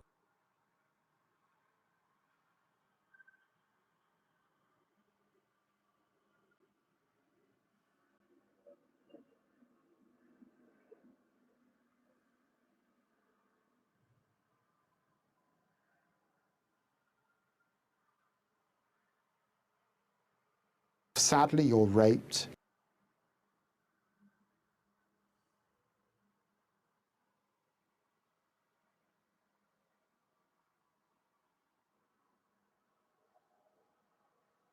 Sadly, you're raped.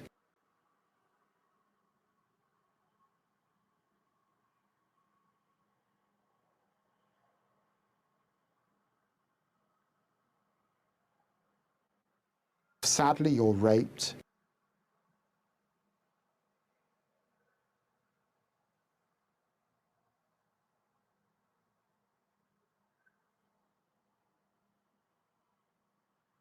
Sadly, you're raped.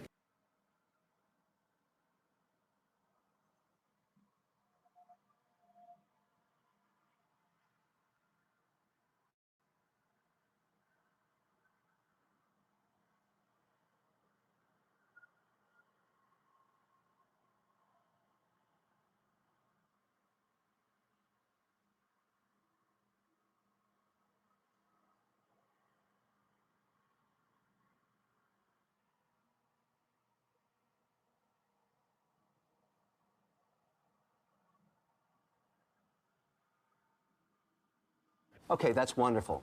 But how do I make money off depressed people? I'm slow stroking my shit to Shelbo's honey-covered black buns under those covers.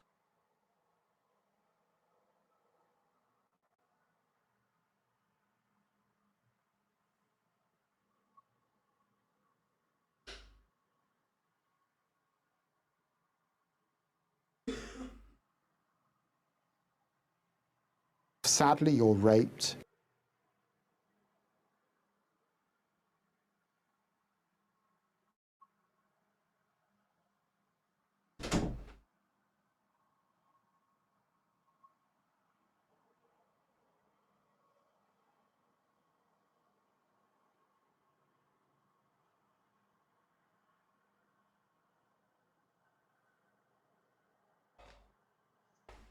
Okay. Wow.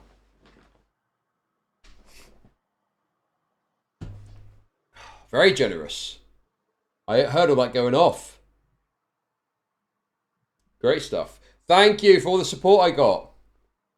Thank you, thank you, thank you. Got a bunch of kicks there. Thank you for all that. Got a bunch of hell yes. Sadly, you're raped. Yo, whoa. Honkler, thank you for the 5 gifted subs. Let's go. Hey. Hey, if we can get a few more kicks, we can reset the bars again. I love that. I love that for me. I love that for me, honestly. Thank you. Okay, sorry about that, guys. I'm back now. Honestly, I felt like JIDEON must have felt on his first night in county, walking around like my asshole had been severely raped. Anyway, do we need to go back? Anyway, there we go, guys. Listen, let's just fucking wrap this up. How does it end? Oh my god, dude. Very unk-coded position there. Sadly, you're raped. Yo, Scrimming Kick, thank you for the sub. Thank you.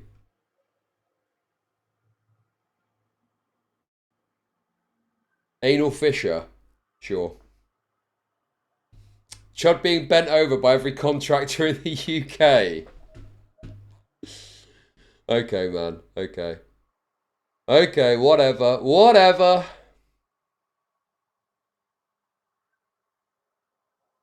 Anyway, I think the camera just runs out of juice or something because it just ends without much rhyme or reason. We only told us you watch the ending. I'm being silly, okay? Chud missed the best part. The blanket was twitching from Shelbo's humongous black penis. And also, this, I swear, dude, I'm slow stroking my shit to Shelbo's honey-covered black buns. What the fuck was that about under those covers? I heard that. I heard that whilst away. So there we go, guys. Shelbo's been hit by a truck. He's also back in content creation again. And this is what we're dealing with. This is what we're having to contend with, okay? Anyway, just a little aside to give you the Shelbo update. Let's crack on with this shit. No one's in the wrong here, legally per se, so you're just gonna have to deal with it until you can move, type of thing, because they're not gonna give in. I can promise you that. I know that. I know you know that. We're here for it. Yes, Femboy Come speaks the truth. Chat, remember to open your Kick Gamba box where you can get cool emotes or even a badge. Yes, there's a bunch of stuff. Free kicks as well, I think. Is that part of it? But anyway, open the box. If you've got 500 kicks knocking about, pop them in my pocket, and then we can reset the bars again. Right? I mean, it's his job. The YouTube, all that stuff. I don't know how. Stop, and he doesn't have any legal reason to. Yeah. I mean, you gave us some pretty good content, honestly. Made a lot of money, so thank you. Fuck you, man. Okay. So why don't you just go home? There it is, prime example right there. And then they'll leave you. That was probably like $100 right there. Easy. So just go home, okay? Right there. Still staying back there? Yeah. Okay. You heading in for the night? Yeah. Okay. That's probably best. As long as they don't keep bothering me, or I'll be leaving. That's fine. I mean, that's what we want. So, yeah, you can leave. You guys like related to him? He's my uncle. Okay. Sadly. You guys live there too? No, but it's my. They don't have right to harass me and follow me. We have right to be there. It's my grandmother's house. You just my. shut your mouth off. That's all you do. That's fine. You do too, Joe. Again, I'm new to the situation. I want to hear what's going on. You do plenty of mouth shooting. So you're I don't say shit to you, man. Yeah, what are you saying right now? What are you talking about? Because you run your mouth. You're running your mouth, you dumbass. You're staying there. Yeah. Fucking idiot. Your mom move out? Yeah, she moved out. Yeah. Hey, look, people are getting the stuff. You got some emotes. The clap is rare. Are they literally doing like gambling loot boxes on Kick now? That's so based. I'm literally all for that. Not there anymore. Okay. I didn't tell her. I was gonna say I think the last I spoke with sister maybe something like that. Did she go move in with sister? She's living somewhere else. Okay. She doesn't live there anymore. She doesn't live there right now. Okay. Yeah. You still live there. Yeah. For Kick Talk, we always yes. We always talk about Kick, right? For exactly. Kick Check. And let's not have other people stay there, Joe. They're not welcome, and you don't have a say in if they stay there. Oh, I see. You need to watch. You need to watch streams in order to get it. So if you watch 60 minutes, I see. That's cool. So it's not kicks, but you can get a collectible. That's based, man. Dude, that's actually based. It resets each day. That's cool. I actually like that. That's actually a really cool feature. Good stuff. Good stuff. Court's not you. Well, the court is going to say that you can't have other people staying there. Not you. You have a lawyer. Wait, Joe, you can't even afford a burger from McDonald's. Where'd you get a lawyer Mind from? your own business. Oh, okay. It's between me and my lawyer. Who's your lawyer? Just head in your house. You're playing into his game right now. Joe, I'll bet you $100 you don't have a lawyer. He's getting you worked up, right? Okay. That's more than you make in a year. That's the best thing you can do. Just walk away. All right. All right, you too, Joe. He just had to tell him. Please tell him not to stop me and follow me, or I'll be calling you guys. I'm not stalking or bothering you. I'm just driving around the neighborhood. Just driving around the neighborhood, that's all. The cops completely sided with you, missing him off. Well, I'm operating. I know him. It's his job. He's not gonna stop. Yeah, I'm within my legal right. And I love What's he he's like, want? you're playing into what he wants. Just go. Also, the other problem as well is for Matey Boy, for Joe, is I think this is true. If he's allowed to be at the house because he's a family member, I mean, unless he does something really crazy in the house, there's not really much you can do about that. So yeah, he's just kind of fucked, isn't he? Very unfortunate that he's able to just capitalize on this for his gay little predator catching YouTube channel. We speculated that Joe's goons were in the living room and ran out the back door earlier. Well, we do have footprints back here. Get his goons! This is blocked off here. For some reason. Oh yeah, and this screen door is open too. It probably is what happened. So this would be unlocked then if that happened. Oh yeah. Yep. They probably heard us at the front door that dipped out. And they scrambled out of here. That's what the f they did. The TV was on. Yeah, it only makes sense. They weren't. So your mom's right. Yeah, they weren't chilling in that car with no without it being started. They booked it. They were like, "Let's get out of here, Craig. Let's go, gang." I didn't even think of that one. Riding at midnight, boys. All right, next time we gotta be a little more strategic. Gotta cover Both exits. Cover both exits. Yeah. Oh yeah, 100%. Because that door wall's unlocked and the screen part's open. So that's exactly what they did. Yeah, because I didn't even think of that. I was thinking that they were waiting until we got in the house and then they ran. Yeah, that's exactly. Oh, is that her? Is that Mumsy? Is that the mother again? Is that the mud shark mother chipping in? Exactly what they did. Yeah, they heard the door and then they booked, for sure. Yeah, because that's why it took them so long to. Because as we were coming out, that's when they like started leaving.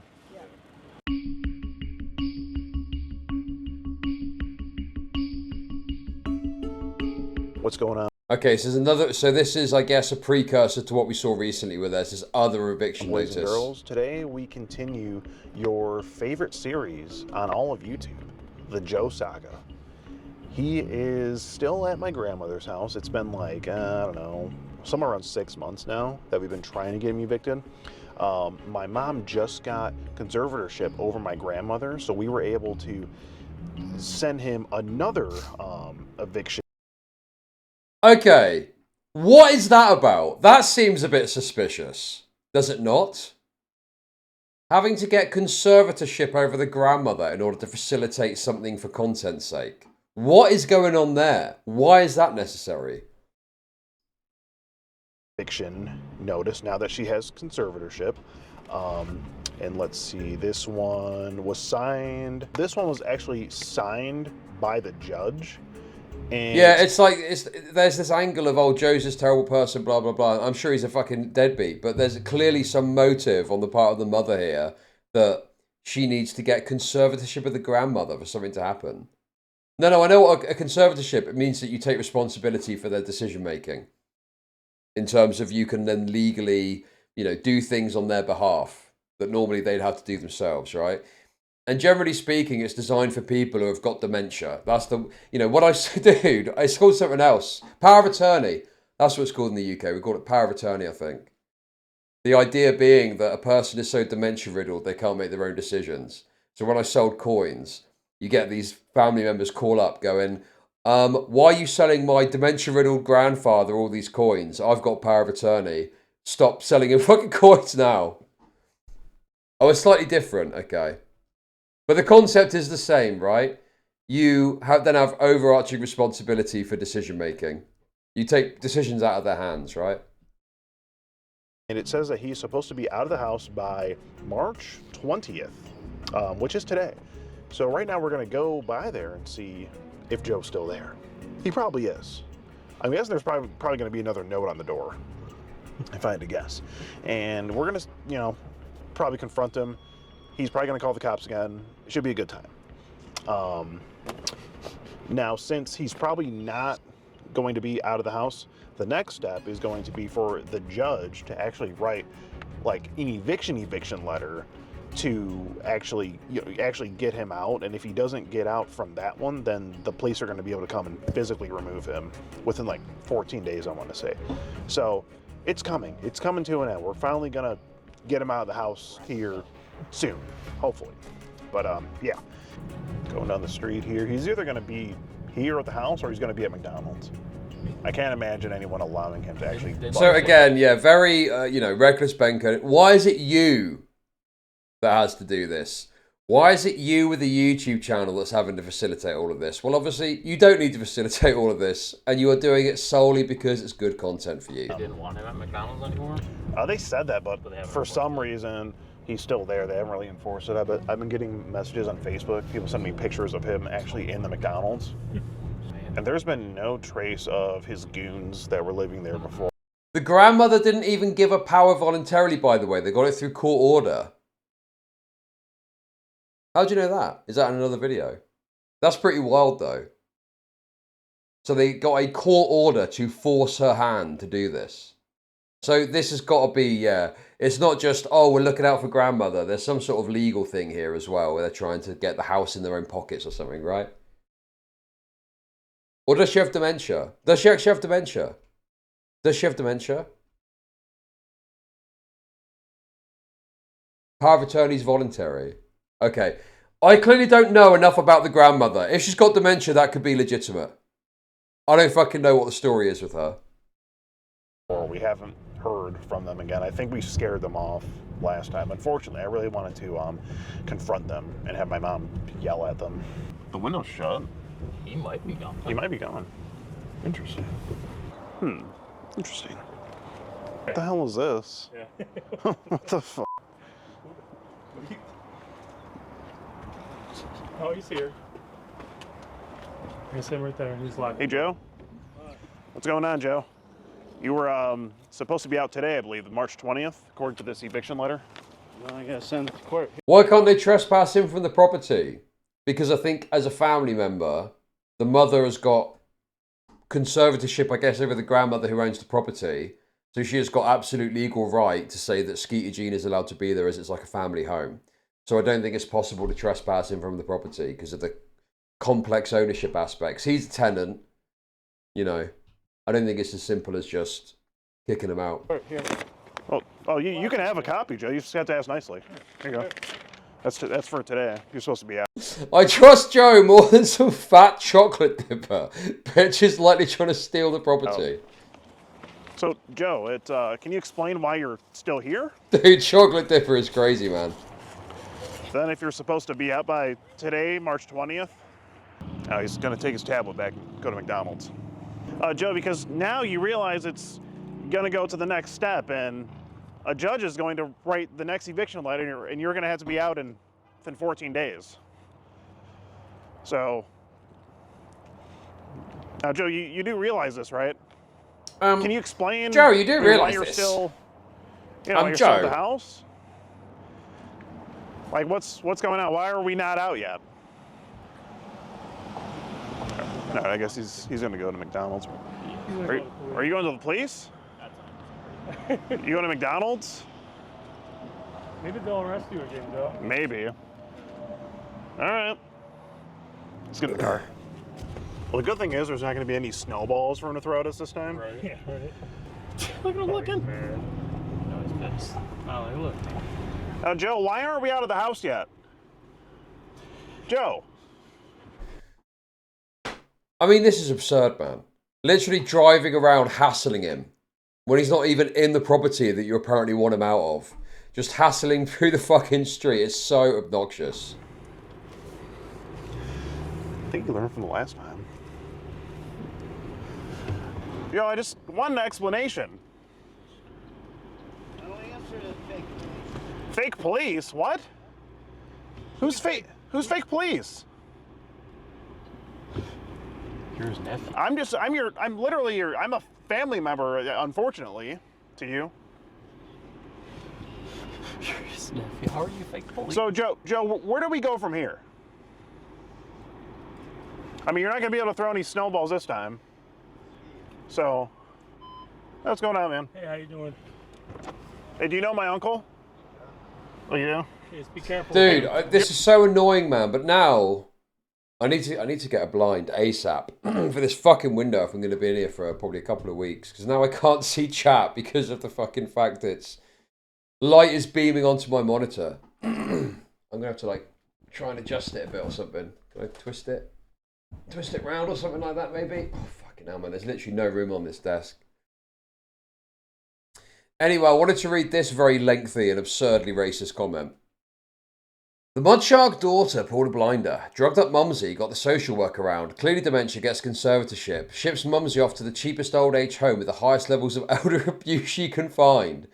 Proceeds to sell the house, but the brother stands in her way. She unleashes her mutt son upon the helpless man, just trying to hold on to Mumsy's property. Source. It came to me in a dream. Joe, you got fans. Wait, Joe, whose house is that? Where are you going? Wait, are you kidding? Is he trying to use their phone to call the police? Yeah. There's no way. Wait, Joe, why are you bothering the neighbor? Wait a second, I've just realised as well. Does Joe not have a mobile phone, a cell phone? Because he seems to have to go to someone's house to knock on the door to get a fucking phone to call the police. Police station's right down the street. You know where it's at. Joe, if you're going to call the police, you might as well just go to the station. That's mental. You can walk.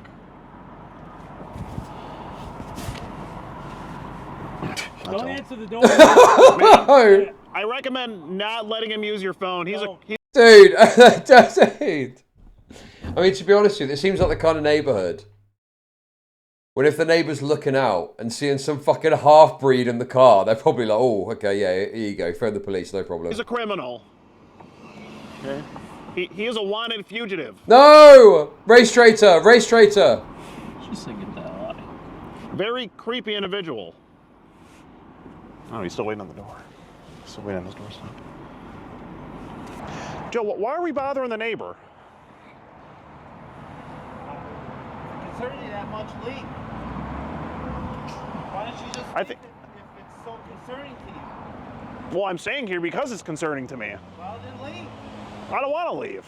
Well, I'm not leaving either. I want to know what's going on. Well, you're on their property now, Joe. And I don't think she's coming back to the door. Probably get off of her porch because you look like a crazy person right now. Yes, this is the same guy that JIDEON is harassing.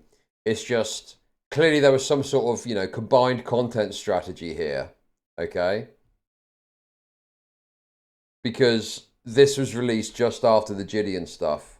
So I think there's a, you know, a joint media thing happening where he does his live stream and he puts this video out to get eyes on it. No. So are you trying to use her phone again? Use the neighbor's phone? And yes, this is very true. Combined content creation. All with K's. Very good. Calling him creepy and such in context is basically accusing him of diddling children. Yes, in the context of it being his audience that he's doing this in front of, yes, this is basically like calling him a pedo. Yes. And this is absolutely, in my mind, a form of stalking or harassment. And there's no reason for Skeeter to be doing this. It is purely, you know, we've created this guy as a baddie, so anything we do against him is justified. That's what's going on here. I mean, the police station's right out there, Joe. We might as well just walk up there. Ma'am, yeah, I recommend not letting him use your phone or anything. Yeah, she wants you off her property, Joe. Yeah, just... Oh, no! We got another one. We got another one, lads. We got another one. You know what she's after, don't you? You know what she wants. You know what she's after. Very obvious. You can see it in her eyes. Yeah, she's gonna call the police on you. Sorry, ma'am. We're trying to deal with it. You gonna try the next neighbor, or?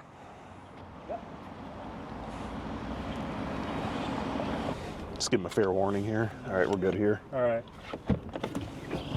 Fair warning.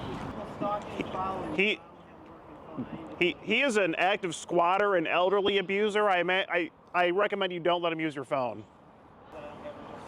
But they kept following me. Well, he's squatting at a house right now, and we're trying to get him evicted. You guys are stalking and following me.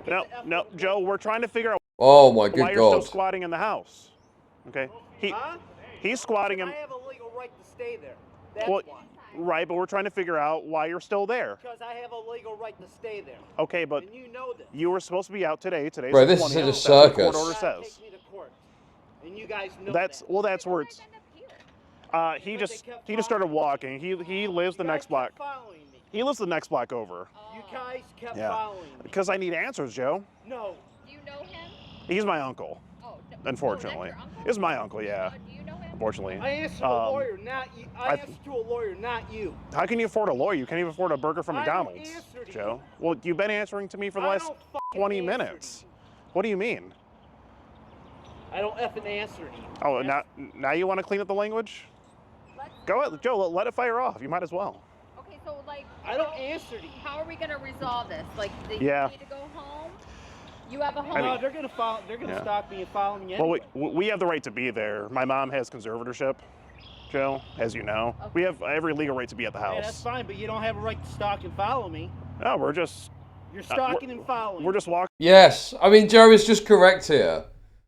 Even if there's a legal right to be at the house or whatever the fuck it is, you do not have an absolute right to follow him around and record him. It is absolutely insane that it's happening. But obviously people don't see it that way and they just think, well, Joe's a bad guy, therefore Skeeter good? What, dude? He's just following around and hassling him for no good reason. Literally just to make content for his YouTube video. Walking This around. ain't the first time. We're just walking around. What do you mean? You're stalking and following me. Oh, Joe, if you... And filming me, What? by the way. It's a one-party consent state. It's not illegal. Yeah. Well, Joe, if you're so bothered, why don't you just call the police? Why don't you just leave? Oh, wait, you don't have a phone. So how can you afford a lawyer? How can you afford a lawyer if you can't... I think clearly there's a lot of racial animosity here as well. You know, we're making all these jokes about the mud shark thing. But there's clearly a lot of issues with that within the family, I would presume. I can afford a phone with a phone plan. Have you gone through the correct eviction process? Oh, yeah. Yeah, we're on step 2 of that right now. Okay. Next, the judge is supposed to... Right. Say he can't. You really can't do anything until he's Yeah. legally served. No, I understand. So, he's been served twice Why now. are you making Yeah. shit up to people? What do you mean? What did I make up? You said I have to be out. You're supposed to be. I didn't say No, you have I to don't be. have to be. You're supposed to be, though. Technically, on paper, you're supposed to be. So, Are yeah. you? Have you been served to leave the property? Not yet. Yes. What about the paper that's in your? What'd you do with the paper that you just took? I don't have a legal right to leave yet. Well, I'll show you. I have copies of it here. Yeah, I think this guy is obviously holding out till the last possible minute, you know? The last possible minute he's holding on to until he absolutely has to fucking leave. He definitely is some flavor of deadbeat. And yeah, in a state with better tenants' rights, Joe might get to stay because of these strategies. Yes, there's a lot of issues with, you know, where's the line? You know, where should tenants' rights legitimately end? Where should landlords' rights begin? And if you know the rules, you can do things to stay at a place for as long as possible, you know? I mean, if you want to, you know, if you want to see proof here, yeah, you're supposed to be out by, there's the address there. You're supposed to be. Oh my God, look at the smile on her face, dude. You know, if you want to see proof here, yeah, you're supposed to be.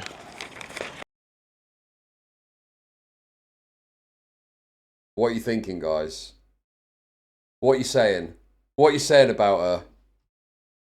Dude, look, what's her eye line here exactly? Is she looking at the paper? Or is she looking at something else? Is she looking at the sweatpant line? The BBC sweatpant bulge? Is that what she's trying to eye up here? But oh yeah, bored housewife. Happy to have some drama. Yeah, I'm sure this housewife is very interested in the drama of the situation. There, you're supposed to be out by today, the 20th. And if not, we're supposed to. Who signed this? Who signed it? Joseph? Judge is right there. Okay. No, he didn't sign it. No, I'm saying who's the judge? I don't know. So I got this through my mom, who's doing the whole conservatorship. Okay, this so that's is my him. grandmother. Okay. That's this is the date you must move to by. him. Yeah, March 20th today. Okay. And so he's lived with the grandmother, correct? At this address for how long now? A good amount, a few years. Oh yeah, so then he's got legal right to be there. Oh, he does, yeah, 100%. Okay. But so do we, is the thing. Right, okay, so you guys are trying to evict him. Is the home in a trust? No, it's not. Okay, so who legally owns the home? The grandmother? My grandmother still owns and it, yeah. And she's alive? Yeah, she is. My mom has guardianship over her. Okay, so your mom has guardianship. And conservatorship. Okay, perfect. So then your mom technically. Yeah.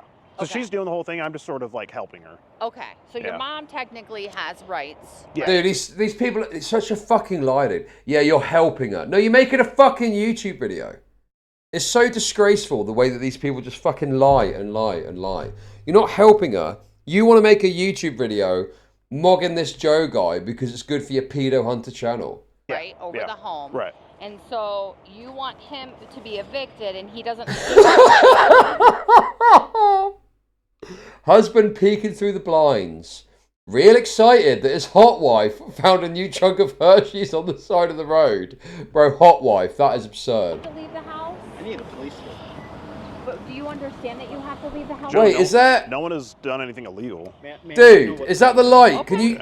Okay. Okay. Is that light at the side of the camera? Look at that. You understand you have to leave the house Look. eventually? I'm not answering you. I say how to get Will you leave the answer house. her? It says I don't call- like you. I'm not answering. Oh. Call your own lawyer. That's If you nice, don't have an Joe. That's not attorney. Does he? Okay. Joe, did Well, you he call says- this 800 number to obtain an attorney on here? Ma'am, I need the police here. You said you have. It's a lens you said you have flare. an attorney, right? Look at that, you can see I'm not it. going to get any answers. No, I don't think so. And Joe, we're operating within our rights, you know. So it's our First Amendment right, everything we're doing. So, I mean, you can call the police if you want. I don't know if someone wants to let you use their phone. He wants the police called, Kathy. For do you some want to call the reason. police? Were you going to help him with that, ma'am? You're going to call the police for him? Just a regular number? Just a regular number, yeah. See if they can get him. Right. I don't know what he wants to happen here, but But yeah, I mean, this is, yeah, she obviously is interested. God, these housewives, man. These fucking housewives, dude. It's mental, isn't it? Ooh, a bit of drama. Ooh. A little bit of drama that I can get involved in. Don't mind if I do. I'll be having a bit of that. You guys are stalking and following me again. Joe, you reported that to them last time, and they told you fair and square that we weren't doing that. We're good. We're just trying to have him evicted. We're not stalking him. Yeah, you are. We're just trying to have a. The cops told you. We're just trying to have a conversation with you about it. Well, Joe, last time you went to jail. Remember that? I didn't go to jail. Yeah, you went in there. You got handcuffed. I didn't go to jail. You got I don't handcuffed. give a shit if you believe me. That's your problem. Okay. I mean, you went inside the police station with handcuffs. And I didn't go anywhere.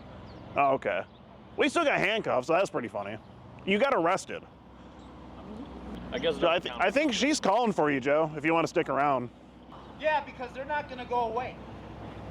Well, no, we're going to go to the house, so. Then go. I mean, in a little, we're just chilling right No. now. We're going to go in a little bit. You want a water? Are you okay? Dude, to be fair, she is actually being like quite a legitimate kind of arbiter in all of this. She hasn't really taken one side or the other. She's trying to fairly deal with this. I think this suburban wine mom has actually done quite well for herself. So, marks to her for this. Marks to her. It's yes or no question, Joe. F you, smart ass. Oh, that's not nice. Wait, do you talk to your mother with that? Oh, that's right, you do talk to your mother with that mouth. Oh, I've heard you talk to your mother with that mouth. Oh my god, change the washed out background. Oh, fuck off, dude. I will get there eventually. Who fucking cares? Some people are so fucking autistic about the noise, about the background, about a bit of fucking lens flare. You honestly have just lost the plot. Who cares about the fucking background, bro? The main thing is, I'm streaming, aren't I? I'm fucking doing a normal stream today for the first time in what feels like weeks. And all you can do is fucking moan all the time. I'm sick of it. No, this is real, man. This is you saw the documentation. Unfortunately, we're just filming a documentary more so. You guys came to my house. Well, he came to your house, and we're It's cinematic. Yeah, we It's came cinematic. So the Hilton's actually funnier. all that talking got you thirsty, huh, Joe? Oh, we're good, man. I appreciate it. Appreciate it, though. Thank you. Animal control would probably work. He is rather feral. Also, these problems will be alleviated once I'm in the other room. But the issue is, it's not quite ready yet. Because where the plug sockets have been put in. Sadly, you're raped. The hard R kicker rulings see the light of God gracing US on stream and cry in fear. Lens flare. Yo! PL is the lens flare. Thank you for the kicks. Thank you. The problem is that the plug sockets have got little gaps in the plasterboard or whatever it is from where they've been put in. And obviously I'm not going to do that myself. So I'm just waiting for a man to fix it, essentially. Okay? I'm waiting for a man to fix that. And then I'll be able to go in there. But until then, I need to keep it clear so that my normal stream isn't interrupted when someone needs to come and sort that out. I need a real man to come and fix it for me. No, also, I am just genuinely, you know, wanting to get back to streaming and stuff. And, you know, there's other stuff I'm sorting out too. To be honest with you, I could do it. I'm being lazy. I could do it myself. If I'm being really honest, I could do it myself. I can't be bothered to do it myself. Let's stop the cap. I can't be fighting to do it myself. I'd rather someone else do it. And I'd rather spend my time watching Obsession rather than filling in the holes behind a plug socket or whatever it is. Okay, that's wonderful. How do I Yo! make money off depressed people? Chud the sissy, I'm waiting for a real man to come and fix my socket with his plug. Thank you. Thank you for the 333. I could do a curtain rod as well. What I might do is just tape up a blanket or something like that in the meantime. Or maybe just put tin foil in the window. Although people might think I'm a fucking nutter if I do that. But I don't want to. I want to get the blinds, blackout blinds sorted.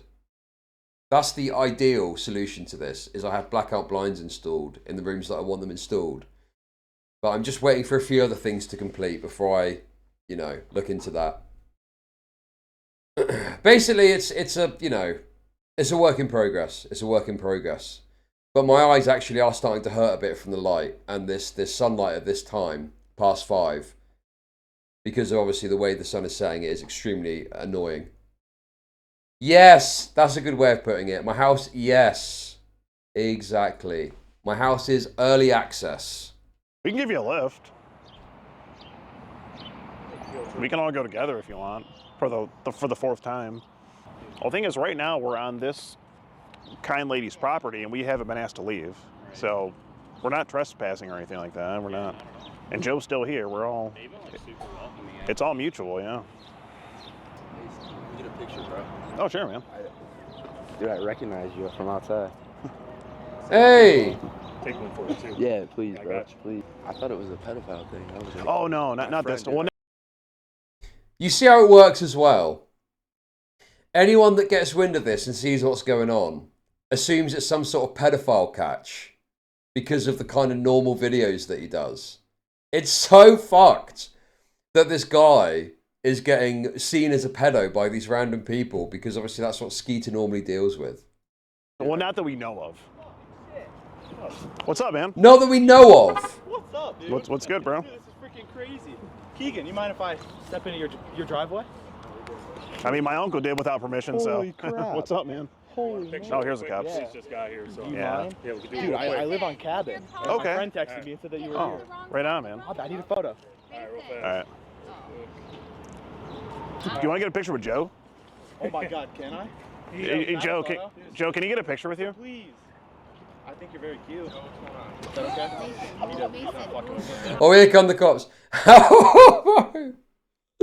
Housewife has a black albino son. Literally the dream scenario for a Queen of Spades. What the fuck is that about, man? Why are you calling her a Queen of Spades as well? We don't know she's a Queen of Spades. Bro, Mason, move your car. I'm his nephew. It's my uncle. He's supposed to be evicted from my grandmother's house about a block away. He's still not out. Today is the last day he's supposed to be there, so we're just coming to. Do you guys have court paperwork? Yeah, right here. Yeah. So gave him one too. The court officer or anything for them to come over and evict it, because it's going to be a court issue. Yeah, not yet. So that's the next step. If he wasn't out today, then we're supposed to do that. But I was coming to ask him, like, kind of, hey, why are you still here? You know, you're supposed to be out today. It's the 20th, so. Till midnight to get out, obviously. Okay, yeah, it is till midnight technically. You're right. Yeah. But you know, it's pretty close. So we're just coming to check if he's still there. I tell you one thing outside of all of this story, that, you know, like, yeah, there's obviously different angles on this. It is pretty fucking insane how, dude, my little, you know, my future landlord brain is kicking in. And I'm like, fucking hell, man, these tenants have got a bit too many rights, if you ask me. Maybe we need to be thinking about that. But it is just wild that you get all of these chances and opportunities.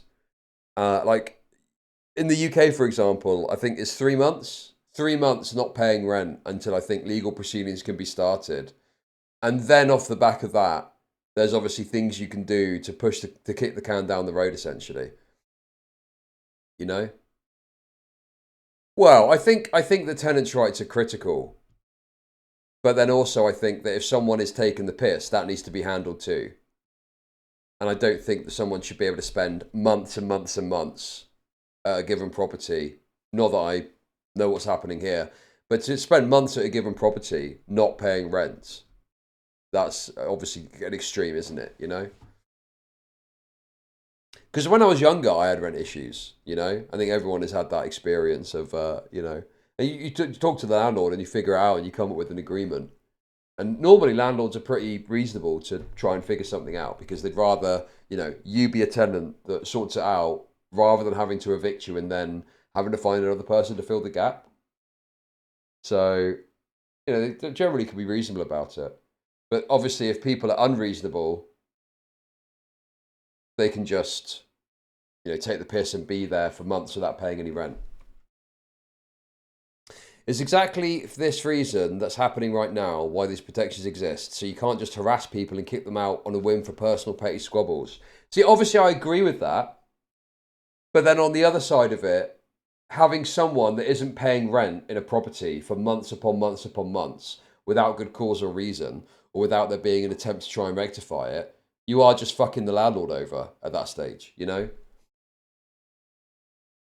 I've seen landlords bitching about losing $200 a month because rent doesn't cover their mortgage and expenses. Like, I should actually be making a profit on top of building equity for free.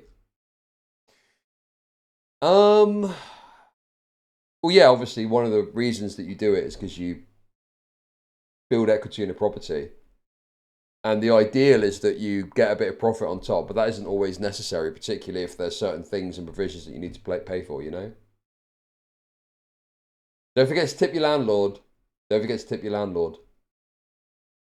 But yes, I mean, obviously there is a fine balancing act between tenants' rights and ensuring that there isn't a situation where someone is taking the piss. And there's obviously horror stories too, where you get these tenants that are complete wretches that will leave somewhere and they'll just like smear shit on the wall and stuff like that. And they'll just do crazy things when they leave a property. And you think, well, that's a bit of a piss take, isn't it? You know? Just unnecessarily tearing shit up. Anyway. There, that's it. I just thought he was a pedophile. That's what he kept screaming. He kept door, and I got my grandson inside. That's why I was like, oh, hell no, I'll cut somebody. Yeah, no, he's not that we know of. Well, that's what, like the 5th time Joe has called the cops on us? It just doesn't end with this guy. Well, he clearly wants to go through the court process. So we're going to be doing that. And we'll update you guys probably in like 2 weeks or so. Joe is clearly going to ride it out as much as he can. Still doesn't have anywhere to go. I guess he's going to consult with his lawyer. But he doesn't even have a phone. He can't even call his lawyer. So how does he have a lawyer? That is, yeah. Yeah, I don't know how that works. But whatever, you know, is what it is. And that's about it for today, ladies and gentlemen. We will update you. Gaining free wealth while doing literally nothing must be really sore on their ass. I can agree with that if you're dealing with some corpo landlord situation and you got some wealthy fucker that is just dishing out cash to buy properties.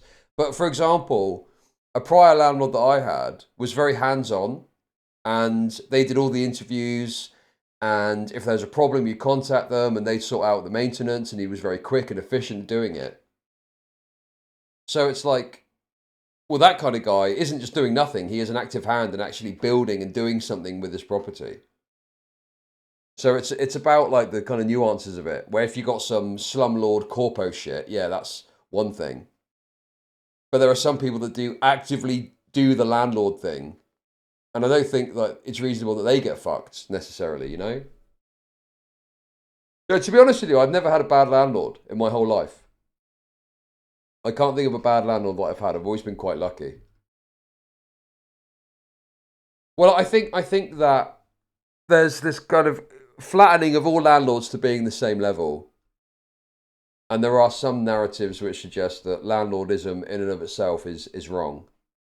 And I think if we had the perfect society, the state would provide all housing. Sure, that would be great. If the state just did it all, we didn't have to worry about that. But obviously the economy that we exist in, yeah. kind of a necessary evil, you know? On the next one. All right, let's see if there's anything going on. Good thing we went to the back first this time. Yeah. It's like hanging on. Dude, I had an Indian landlord when I was younger, and can you guess what happened to my security deposit? Yeah, I bet there was a lot of issues when you left that the Indian guy found. For dear life, look at his fucking, look at his TV setup, bro. Bro, this is ratchet. What is this? Look at this. Is this an Xbox Connect? Like what? The hell is this? It's one of those things to get free cable. It's like one of those like free cable antennas. Like, is this like an Xbox Connect? What the hell is this? Yeah. Free cable. Where do you get this shit? Yeah, I don't know where you got that. Not on the chair, bro. Check out the pop situation in the fridge. Oh, see how many cups he's got? Oh yeah, there they are. Oh, he's collecting them. Look at that. Ketchup, mustard. What is this? 3. Dude, he's eating like plankton. Fucking hologram. What's wrong with that? That's just a regular male fridge, isn't it? What's the problem with that exactly? Meatloaf. So check out these dogs. What the fuck are those? Got those already. What is it? Looks like some of the drywall is a little damaged. Hey, below up the stairs. Come check out this hair. Bro, what? Chud frantically taking interior design notes from his home. I wish I could show you if people weren't fucking weird, okay? But my house is really coming together, okay? And no, it's not going to be anything like this. It's going to be like a modernized, you know, house. It's going to be great. It's going to be absolutely great, actually. The fridge, maybe. I can maybe draw some similarities from that. How the fuck are people going to dox you based on interior photos? Are you fucking serious right now? Is that a serious comment that you're making? When multiple creators have done internal house tours and been doxed off the back of it. Look at this. What the? What is he brushing with that? Pubes? What'd she say? All right. Okay, man. This is like so intrusive, bro. This is so crazy intrusive. Going into someone's house and poking about and having a look. What's wrong with having a pube brush? Sorry, is that, we name the crime. What the fuck is wrong with having a cheeky little pube brush for when you need it? All right, I'll see you in a minute. Was this one hydrocodone? This is like some serious painkiller shit. That's why he's strung out all fucking. Yeah, he's addicted to painkillers. You think he's you know, he does act like an addict of some sort. At first I thought it was like meth or something, but now this makes sense, and this is empty. He's probably fiending for more. Maybe he's like buying out the streets. Like, who even knows? You know what really pisses him off? Not taking the... Wait, sorry, what was that? Sorry, I missed that. What'd she say? All right, I'll see you in a minute. Was this one hydrocodone? Hydrocodone? Oh, isn't that one of those painkillers that whites get addicted to? Blacks get addicted to crack and whites get addicted to painkillers. Is that what it is? It's one of those. I mean, this is just totally fucking intrusive and unnecessary. Going into all his drugs and stuff. That's mental. This is like some serious painkiller shit. That's why he's strung out all fucking. Yeah, he's addicted to painkillers. You think he's you know, he does act like an addict of some sort. At first I thought it was like meth or something, but now this makes sense, and this is empty. He's probably fiending. Bro, Thiologist, this is a great comment. The white man's drug of choice from the pain of carrying all other races on our backs. For more, maybe he's like buying out the streets. Like, who even knows? You know what really pisses him off? Not taking the TV, but taking the cable. Yo, 100%. Yeah, it's not going. Well, the thing is, the issue that you've got with this whole thing is that if we're being honest, there is something a lot more permissible and palatable about white people's drug addiction. Whites get addicted to prescription painkillers, and what do? What harm do they really cause? They waste away in their homes, not really bothering anyone. But blacks get addicted to fentanyl and crack and all that shit, and they're out in the streets bothering and pestering everyone. Show me a fucking white painkiller addict that acts equivalent to a fent zombie. It just doesn't exist. We just take that. Like, he'll be fucked. Yeah, because he needs an auxiliary thing. So if we take this adapter, he can't do shit. Just take the whole cable. Take the whole dish. Petty Central. This is just so, like, wretched, man. You got some sort of family civil dispute over a property, and you're there rubbing your hands gleefully together as you're in his house just fucking with him and doing stupid shit. It's so fucking obnoxious, man. So pissed when he comes back and finds out that he can't watch Matlock. We got no signal. Weak or no He's signal. gonna be so pissed when he comes back and tries to watch TV. Tries to put on like the newest Lifetime movie or something. He's gonna be so pissed. Can't watch the game. Yeah. Fucking hell, man. You want to go in the back entrance, Rick? You want to go in a different entrance? Is this the McDonald's? What do you guys want? What do you want? Why are you acting like that, huh? Tough, you want a tough guy? He's in the front. Yeah, it's the same McDonald's. He's in the front. He's in the front. Bro, it's literally the same McDonald's. This McDonald's is like a battleground over this fucking Joe shit. Go back up this way. Oh, there he is. Hey, Joe, we just have a couple more questions. Now, Joe, don't be like that, man. Come on. Come back here. Joe, we just have a couple questions. Quit being a coward. I was trying to think of it. Yeah, it's fine. I might be able to catch him at the gas station. Could he have gotten to the gas? Oh, there he is. Oh, he's right there. He's quick. That's the same, like, there's Oh, no way he's he could have gotten there, yeah. Yeah, look, where is he supposed to go, man? I understand he's a wretch, he's some sort of deadbeat. Where is he supposed to go? You're literally hassling him all round town. Like, I get that he's maybe some deadbeat, but holy shit, this is so obnoxious. But unfortunately, he's been painted as this bad character, so anything goes. This is like the cancer of modern era YouTube culture. Setting someone up as the bad guy, therefore creating some sort of fake gay moral justification for anything that you do to them. Literally downstream of the pedophile shit. Weird, bro. Yeah.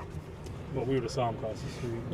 Well, I don't know what she wants to do because. Hey. All right, he's going into the police station. So what do you want to do? Damn it. You want to meet him over there?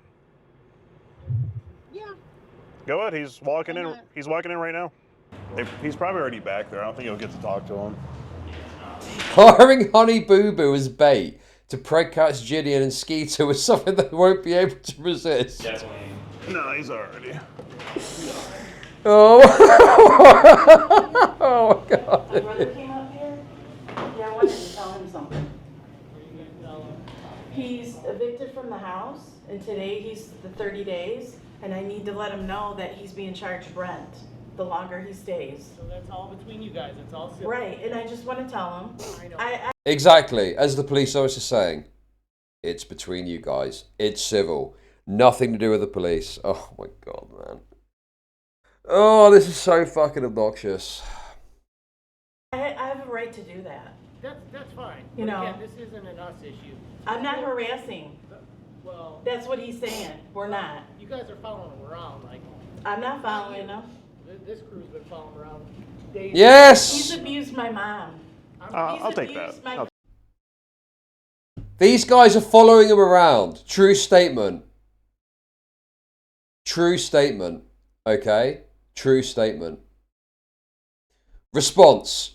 He's abusing my mom. He's abusing my mom. So what? What has that got to do with anything? If the abuse is that bad, get the fucking police involved then. I'll take that. Family. Okay? He's an abusive person. Go ahead and have a seat. He's making a report right now, okay? Right. About what? What could the report be about? How stupid. I don't know. Oh, about you guys. That's Probably more us. Yeah. Oh, you can kind of see him if you lean this way. You can kind of see him.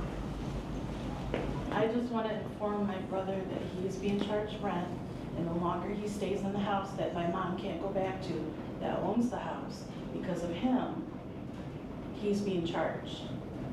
Yeah. Now we're getting a good look at this beast. Oh, dude. That is a QoS. Let's go by the correct terminology. QoS. QoS spotted. QoS moment. Oh my god, exactly the kind of woman you'd expect to see sprawled out. Dude. Taking as many BBCs as can be squeezed inside her. And that's all I want to Oh! And nobody's harassing him. He's harassed enough people in my family. My mom's been out of her house almost a year because of him. QOS. QOS stands for Queen of Spades. Queen of Spades. We actually did a segment on this a little while ago, talking about the Queen of Spades phenomenon.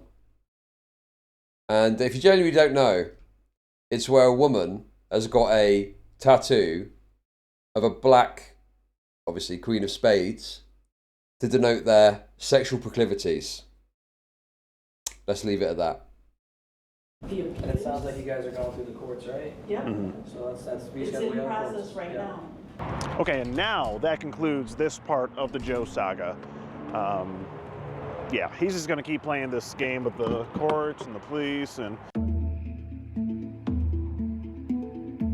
Yeah, this is it. This is the classic, isn't it? This is the classic image. If you see this, run. Run in the other direction.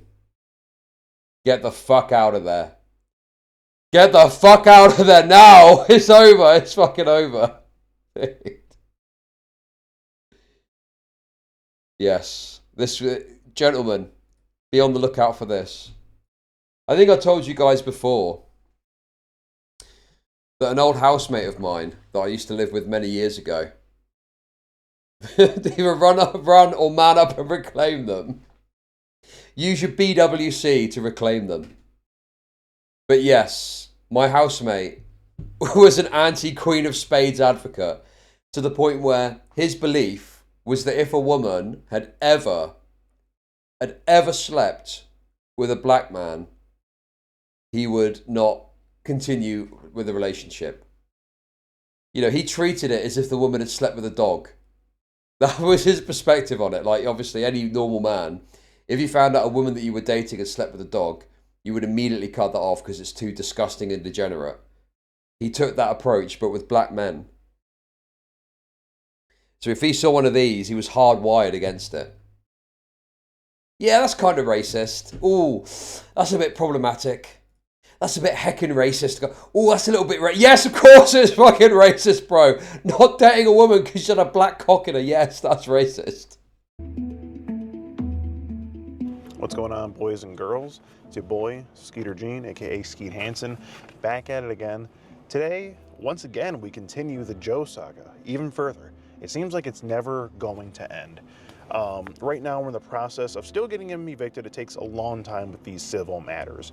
We're waiting on another court date. At that point, the judge will be able to issue something like an actual eviction letter that will legally get him evicted, and if he doesn't, then the cops can BWC kings are immune to such symbology. But we're still waiting on that court date. Right now, Oh we my got God. just some more drama. It's always something. Crazy, man. You know, yesterday the neighbor called me and said, "Hey, there is a gold-colored SUV outside your grandma's house. I saw a woman come out of it with a dog and go in." I was like, "Okay, that sounds weird. You know, I wonder what kind of woman is messing around with Joe, if that is the case. I'm thinking it has to be some kind of drugged-out lot lizard. You know what I mean? Like, has to be. I'm curious to see how down bad she is. She's got to be busted. She has to be, bro. Fast forward to today, this morning actually, the neighbor sent me a couple pictures from his Ring camera, and it looks like the girl is back, but this time she's in a different truck. Okay, as much as I've got issues with what he's doing here, I must say I am kind of intrigued by what this woman looks like. That is of interest to me. That is something I want to see. What is the deal here? Oh my God, this is such a good question. Chud, would you rather have a woman who slept with 10 blacks or 100 whites? I mean, it's obviously 10 blacks if you're being serious, isn't it? That's preferable to 100 guys. You'd rather 10 blacks than 100 guys, surely. Unless you're very racist. She's in like a black pickup truck now. Basically right in the neighbor's driveway, and she was slumped over on the steering wheel. Look at this, look at this.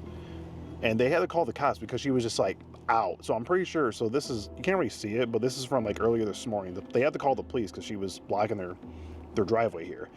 And she's, I assume she's like drugged out behind the wheel, so the police had to come talk to her. So anyway, 2 hours ago, the neighbor calls me and says, hey, this truck is back. This time I saw a woman and a man who is not Joe go into the house with a dog. And right now, I can hear a dog barking. So they are in my grandma's house with Joe. Joe was having people, it seems like, stay there, just like live there, and there's a dog. And that is not supposed to be, he's not supposed to be doing this. He knows this. My mom is pissed. She's in the car right over there. So we're gonna go over to the house right now and see who these people are and find out just what the deal is. We gotta know. I mean, this is just so intrusive, man. As much as I'm intrigued, this is obviously a very fucked thing to do. Trying to figure out what this woman is all about, this in the mix here. And again, the comments are all cheering it on. I don't think there's anyone that's actually... Oh, wait a second. I recognise that name. But yes. Waiting weeks for an update. Oh, there are some negative comments. Saw you on Code Blue. I'm really disappointed in how entitled you guys have been. Very common issue. You need to get back to the basics. Chris Hansen understood. Learn from him. Totally reasonable. Oh, what is this? A black woman in the mix. Oh, your mum seems so sweet and kind. I feel bad for her and your granny having to deal with this. Sending prayers. Thoughts? Any thoughts on that particular comment, guys? Any thoughts on that one? Anything you want to propose on that particular comment? Ooh.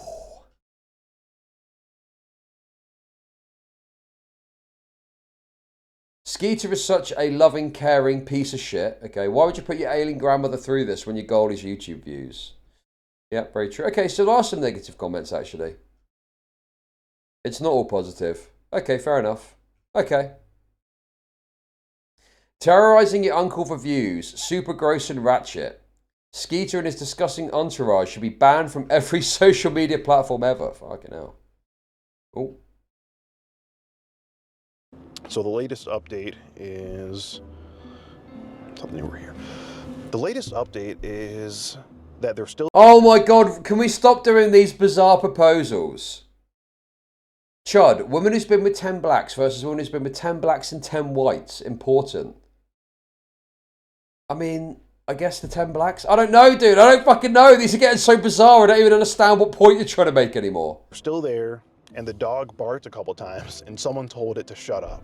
Now, who does that sound like? I'm pretty sure Joe, probably. His fucking dumbass.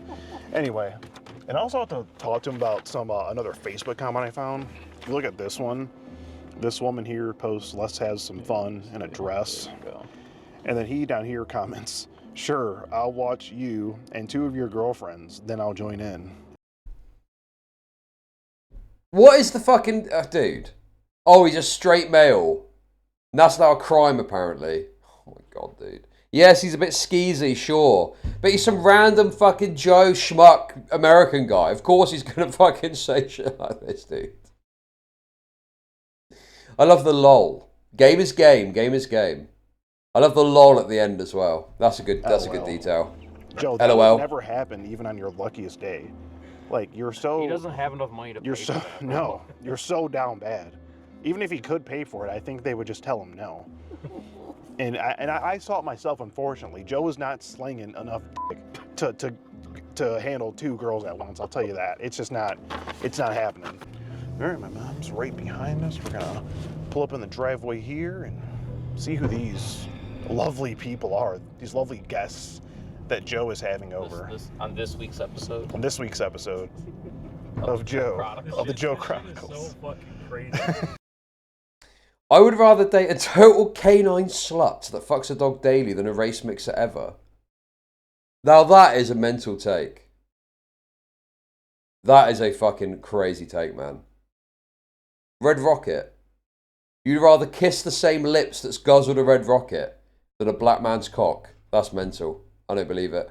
And you know what's crazy? It's People one thing were after the literally other. Just posting Yeah, they were posting videos. Dude, like, people around here. Yeah, people around here. Someone posted or sent me a video, them like yelling at them, like driving by. They're like, "Fucking grandma beat her." That was so funny. He's trying to hurry before. Fucking grandma beat her! Hey, don't fucking hit old ladies, homie. Okay, so they've now got random people that are getting involved.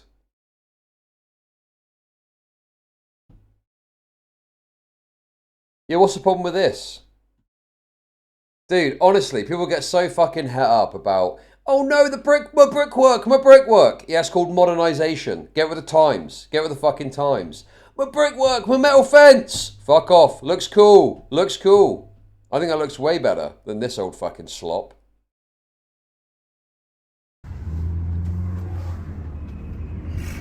He's living out there. Everyone standing there so like confused. Yeah, and everyone around here knows him too. Like I was just at Circle K using the bathroom. A group of like teenagers came up to me, wanted a picture, and they were like, "Oh, I see your uncle at McDonald's all the time." Oh my god. I'm surprised he hasn't gotten ran out of there. He's like famous now over here. Okay, there's the black pickup truck. Painting bricks house will crumble in 3 years. Not true. If you use a silicon-based, what do you call it? Thing. What's it called? I can't remember what it's called. If you use a silicon-based one, that's actually a benefit. That can actually be beneficial. So, I don't know, dude. I mean, I don't know what... Dude, that's like the last of my concerns at the moment. What's it called when you put it on the outside? You know what I'm talking about. You know what I'm talking about. What's it called? Not a facade, not plaster, not caulk. When you put the white shit over the outside walls. Someone must know what I'm talking about. Truck right there, it's a 4. All right, now it's Render, that's it, render, thank you. Yes, render, that's what it's called. If you use a modern silicon render, it actually creates this waterproof thing, so it protects the brickwork. Yes, that's what I was thinking of. But again, I mean, I don't know why. That's like down the line. How does it feel that Auntie Jellistas is more handy than you, a male in his prime? Thank you for the kicks, thank you. I am quite handy. I fixed the bed, didn't I? Thanks to people telling me about epoxy. I fixed the fucking bed. And it looks good. It looks you couldn't tell the difference just by looking. But anyway, also Prime is pushing it a little bit. Yes, I got some epoxy. And I created this kind of like, you know, seal. Filled it up. Sanded the top down. And then used a lacquer pen to colour it in so it's the same colour. Just call me Chud the Builder. Yeah, exactly. Go in. No, it's still here. Let's see what we got here.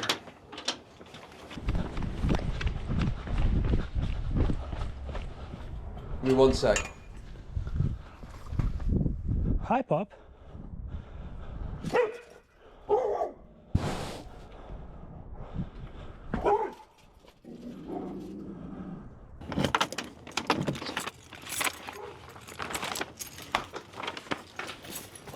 Oh, no light in here. Oh, we got some movement. There's a dog in here. What the hell? Jesus Christ, dude. About to open the door to let some cold air in. Fuck me. Seems like they're upstairs. We'll let Rick in. Is Rick right here? I need to bear that in mind for tomorrow. Oh, there's a dog. What? Yeah. What the I hell? was talking to the dog. Oh. Hi, doggo. He's a little skittish. Okay. I scared him. Hi, buddy. Come here. Hey, Joe. What? Why is there a dog here? Just stay in the night. Stay in the night. Who are the people that have been coming and going here? Nobody. Whose black pickup truck is that, Joe? Who's staying here now? Nobody staying. Yeah, they are. What's this someone's dog? saying- What's this dog? Where are they? Joe, whose black pickup truck is this? Honey? I don't know. I didn't see anyone else. I mean, I guess we got to get animal control involved, Joe. Hey, Joe, are they here? Or this blue? I'm sorry, it's a dark blue pickup truck. Joe? I also have to ask you about this Facebook comment.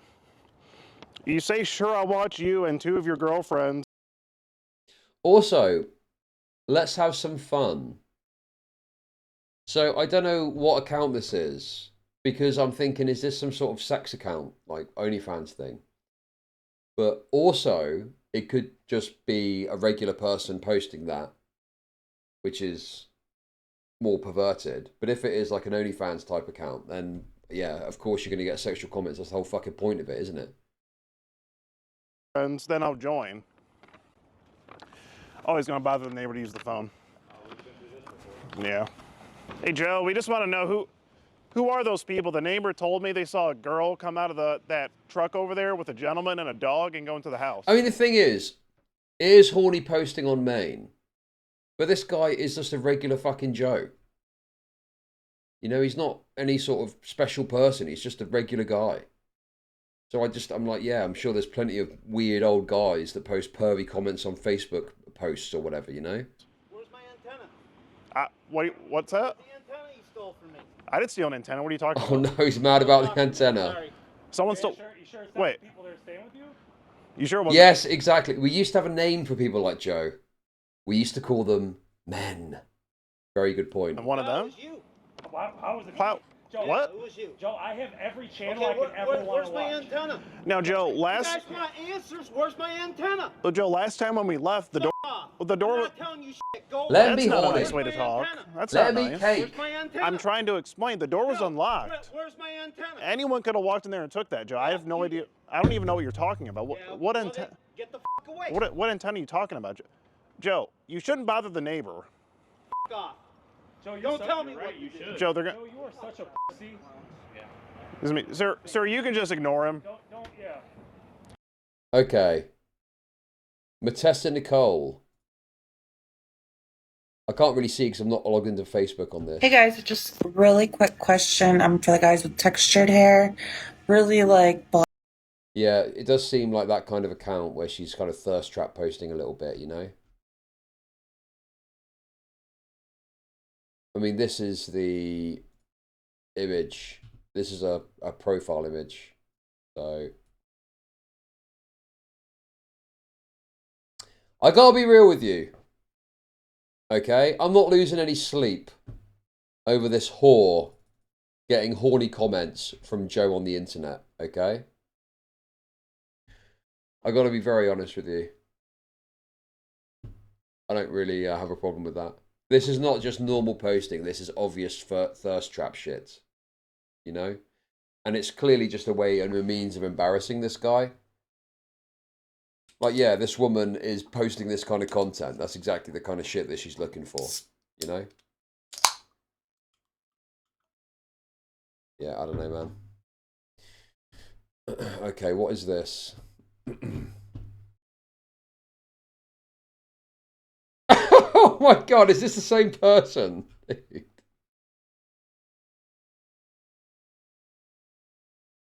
Okay. I mean, yeah, this seems pretty clear what's going on here. AI slop, first of all. I'll be doing a live show first on Clapper app, noon EST Florida time, and on Fanbase 1 PM. Celebrate the 4th of my birthday with me while we have some fun and I gag and get phone. Wait, I didn't even see that part of it. While I get gagged and fucked by my fuck machine. I didn't even know. I didn't skim that part, so I just went into it without knowing what it said. Red, white, and bend me over. Matessa Nicole, July 4th at 1 PM EST, the girls' play place. Join me for a celebration of my birthday, freedom, and multiple orgasms. Oh my god, dude. Oh. In any case, yes. I don't really think there's a problem here. It's very obvious that this is just a porno person. And Skeeter Jean is just trying to get him for being a pure red-blooded male. You're such a pussy. Huh? You're gonna have to stop coming over. Joe, Tell him to leave, sir. sir, I recommend just ignoring him. It's a domestic civil issue. Is he calling the police for you, Joe? Where's my antenna? No idea. Joe, Well- you act like I know anything about. What are you talking about? What antenna? Well, I got no idea what you're talking about. You talking about like the long pointy thing that goes on the TV? Huh? Like the long pointy thing that goes in the back of the TV, like that sticks up, like. Go play your games with him. Suck his dick. Why would I do that? Joe, Based? you. Suck his dick. Based? Joe, come on. I mean, you literally showed us your dick like a few months ago. It wasn't very impressive. It wasn't either. We're wondering why you did that. And what's with these Facebook comments where you're saying I'll watch you and 2 of your girlfriends, then I'll join in? Oh well. And Joe, you haven't done that shit, dick. no, I actually. Bro, how can you not love Joe? Joe is so based in all of this. You all these Drulians, just like, oh, this guy's a fucking blah, blah, blah. He's funny, he's charming. Lil D smuts out Busty Milf Matessa. Queen of Spades confirms. No wonder Skeeter feels some type of way about this. Reminds him of his mother. I don't leave. Shut up, man. I don't leave comments. I don't leave. Mr. Perfect. I'm not. I don't. Yeah, fuck off. I don't leave weird comments like this on Facebook. Fuck off, Mr. Perfect. Joe, we don't talk to bots. Whose dog is it? I'm about to take the dog. Yeah, we probably should call animal control. Joe, you should probably answer. Who's in the house and whose dog is it? About to kiss the dog was that? Oh. I mean, whoever's dog that is isn't going to be happy about that, Joe. The fuck was that, man? So. Use the Wi-Fi to call him. Joe, can you just come clean? Just let us know who it is, who's staying there.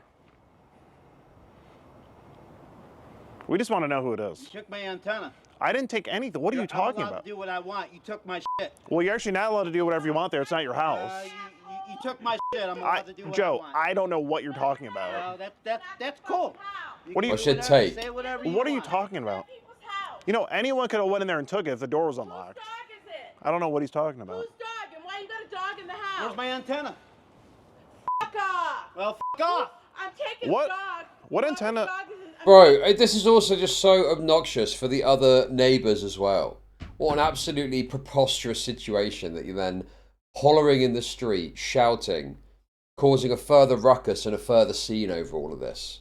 You can't take the dog. I have no idea what he's talking about. Yeah, I will. Because guess what? Shouldn't be no dog in the house and should be no one else living there. You shouldn't be stealing my antenna. Joe, I didn't take anything from you. I don't know what you're talking about. Not to mention, nothing in that house. Of course you don't. Not to mention, nothing in the house is technically yours. Of course you don't. Yeah, you don't. Netflix is $7.99. From my mom, you dumb fuck. We got it. So all kinds of shit and pawned it. Joe, technically, exactly. You sold. I think it was clothes that you sold in the house. Well, what did you take out of the house and sell, Joe? Yeah, all kinds of shit. All kinds of stuff, right? Why don't you go live under a bridge, Yeah, okay. you bitch? 'Cause Sounds that's where like- you belong. sounds with like- all the trash. Sounds like a big fat lie to me. Right. Joe, you should just tell us who you. Sorry, this post just popped up in my sideline here, and it seems particularly relevant now. But are you guys familiar with the cornstarch rocks? Are you familiar with this? I've talked about this a little bit. Thanking God, I'll never forget that day we started. Made it out, it was all. But we here now, nigga, here we are. We the ones they look up to. I don't tell my business to too many, I don't trust you. Drop the line and hit these niggas faces like some lunch food. Red bottom shoes, Christian Lou's kicking kung fu shit on. So I don't know what the process is, and this is not even racist, but certain ghetto blacks, they turn cornstarch into this like hardened thing that you can then crunch on. Okay? And they sell it. They sell it on Marketplace. It's like the precursor to the pineapple Kool-Aid stuff. And yes, this is a very common kind of thing that you see on X, obviously, because it's very racist. But then whenever they find examples of this, they post it onto X so they can show how bad black people are.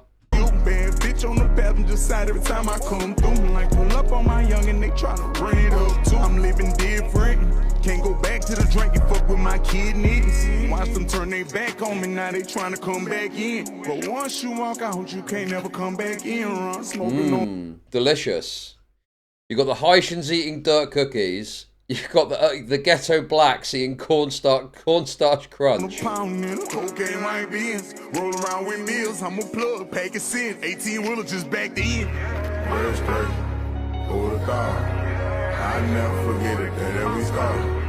Made it out, it was all. We here now, nigga, here we are. Red straight, thanking God. I know. Oh, the music stopped. What? What, man? Yes, this is also true. This again sounds like racism. You're leaving the best part. They buy stuff on EBT and make ghetto food with it. Sell it to the homies, profit.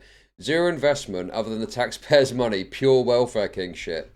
So I think this ghetto crunch shit is part of it.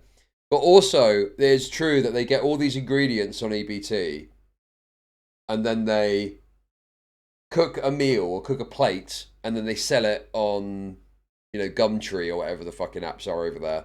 And then people come and buy a plate of food. So they basically turn taxpayer, you know, EBT benefits into pure profit. Facebook and stuff like that, yeah.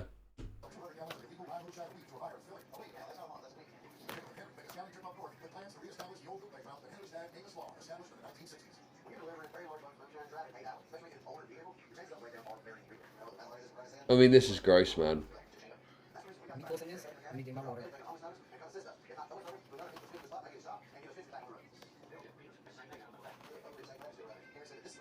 I mean, so you know, it's not to say that the plates aren't good. You know, I mean, if a black person's going to do anything, it's going to be cook. You know, black mama in the kitchen cooking, sure. But obviously, there's like food safety issues and other matters too. Now, the reason this popped up is actually because this came up. So, okay. What is this? This seems racist. This seems very racist, but I did make the mud cookie connection. But then with the mud cookies, they're doing it because they're literally fucking poor, and the only option they've got is to eat dirt to try and fill their bellies, right? But this is in America, okay? You've got wide access to benefits that allow you to eat normal food. Yet for some reason, this still is successful.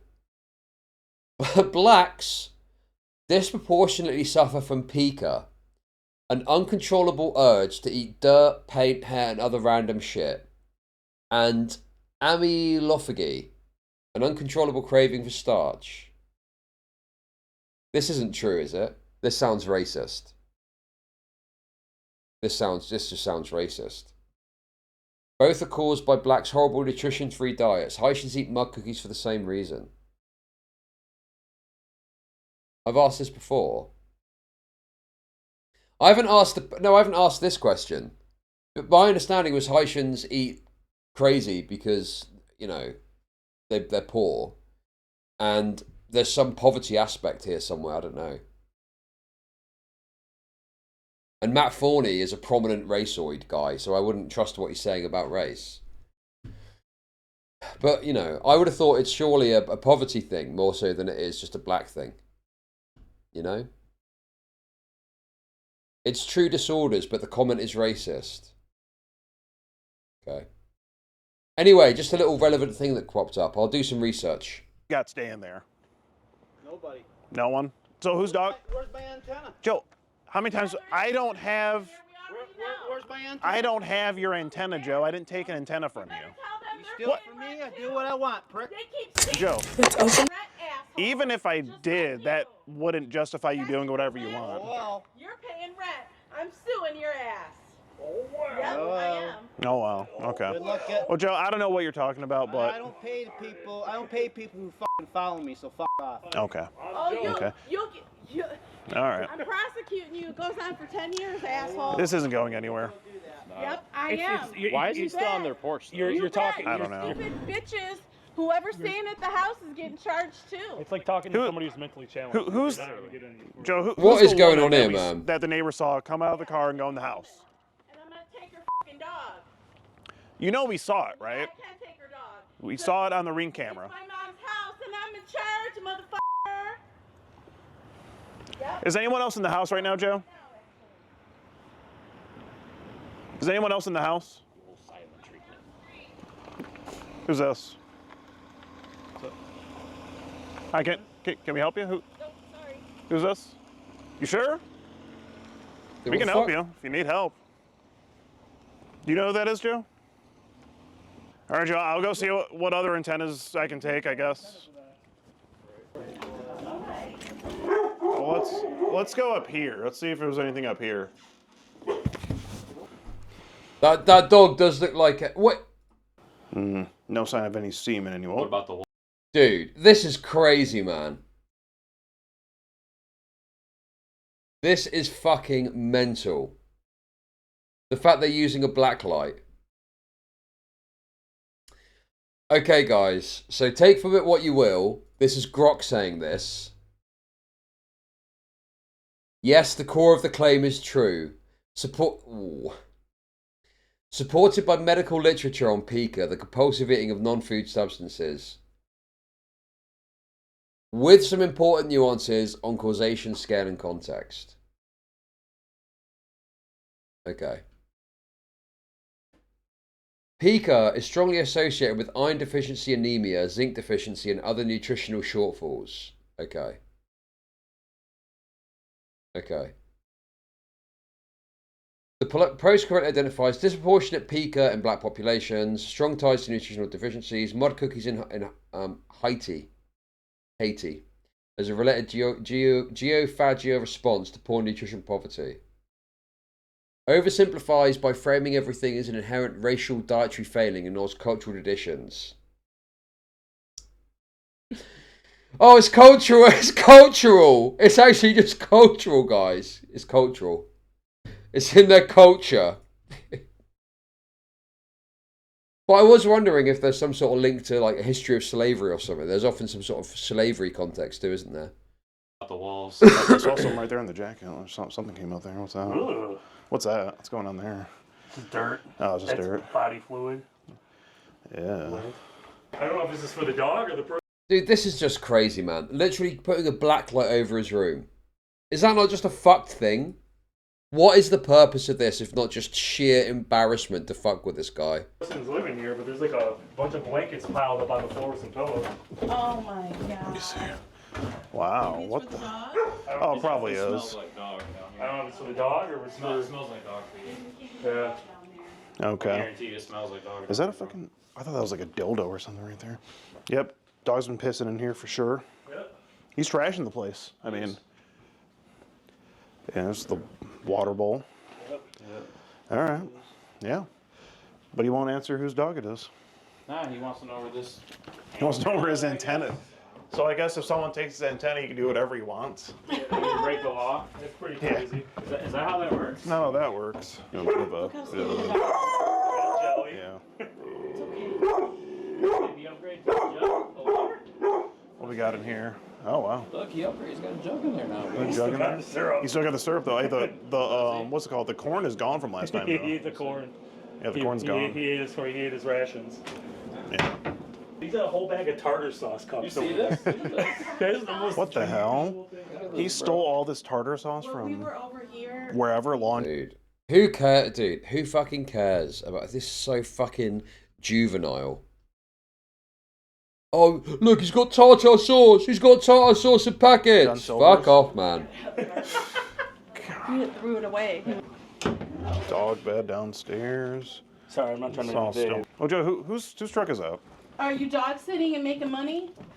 I'm taking the dog. Joe, whose dog is The that? dog's really friendly. You should probably clean the piss up off the floor in the basement. Probably, Joe. You're not taking very good. You're not a very good dog sitter, honestly. Yeah, if any more stuff happens to the house, I'm giving you a bill, asshole. Oh, he's coming down now. Please, you guys took a picture of that? Oh, we got it. Okay, good. Don't kick Because I'm me, gonna Joe. say, oh, wasn't in this condition before Watch your feet. before we got over. Call the cops for him. Don't assist a criminal. Joe, where's the dog food bowl? He's abusive towards people. He's gonna be abusive towards animals. Oh, obviously. Of course. He abused someone who's elderly. Yeah. He's a terrible person. Child when disabled people get a little bit of taxpayer money. Oh my god, we need to change the system. Child when some asocial guy scams his family. Who cares, bro? I have said repeatedly that this guy is obviously some sort of deadbeat, okay? I'm not supporting the guy necessarily. Regardless of what you think about him though, this circus helps no one. This circus helps literally nobody. Been starved, it looks like. Real Yeah. skinny. Someone's not taking care of that dog. It's crazy. Hey, I just want to apologize for the interruption. The third time, yeah. I'm sorry. I mean, we're trying to get him out of there, and yeah, he's having people over there that he shouldn't, and there's a dog over there now. So, what's going on, Bill? Being kind of loud. Hey, good to see you. Thanks for Hey, man, thanks how for you letting us doing? know everything. Sorry about Yeah, sorry about that. I was getting ready to put the kid down, and I'm like, Okay. shit. Yeah. He, for some reason, thinks that everybody is going around him. That he's the victim in this situation here. I know the circumstances. Okay. Oh, good. Yeah. I'm glad you know. I understand his circumstances aren't the greatest, but Jesus Right. Christ, don't go knocking on. Okay, dude, I'm gonna have to do. Do you know? This is actually fucking me up now. To be honest with you, okay. This is fucking me up big time. Okay? Listen. I am literally moving my mouse and the black, like, shiny part of my mouse is beaming the sunlight directly into my... Look, you can see it. You can literally see it, dude. You can see it on my face, dude. It's like, psh, literally into my fucking eyes. Oh, my God, dude. Knocking on everybody's door at 9, 10, 30, 11 o'clock at night. Yeah, we're just trying to figure out why he's got people living here when he's not supposed to. The dog doesn't care for you. Doesn't seem Okay, good, good. Is that animal control? What the hell's going on here? That'd be Is that for us? It might be. Hands on your head, Joe. Fucking hell, dude. That's for us, right? Okay, that's wonderful. But how do I Yo, thanks for the $5. I'd beat the shit of this fat ass bitch if I was Joe. Nothing wrong with hog wrangling, and back in my day you'd be called a hero for killing a frost troll. Although this one is a lot fatter. Okay, thank you. Thank you for the $5. Thank you, thank you. Spoke to you guys yet? Disavow, but thank you. Okay, so I assume, as always, you guys hanging out of the house, things like that. We're just coming to check on it. We know that there's he's got people over here that aren't supposed to be here. There's also a dog in there of someone else's that looks malnourished. We're going to call animal control on that. So we were just coming over here to see kind of what was going on because the neighbor here, Bill's been updating me with everything, so we just came to check on things. You said there's a dog in there that's malnourished? Yeah. Okay. It doesn't look good. A dog that's malnourished. Clearly just bullshitting to cause further havoc in all of this. None of your business, Joe. All right, where do you keep the food and the water at for him? Oh, down in the basement. Can you show that to us? Yeah.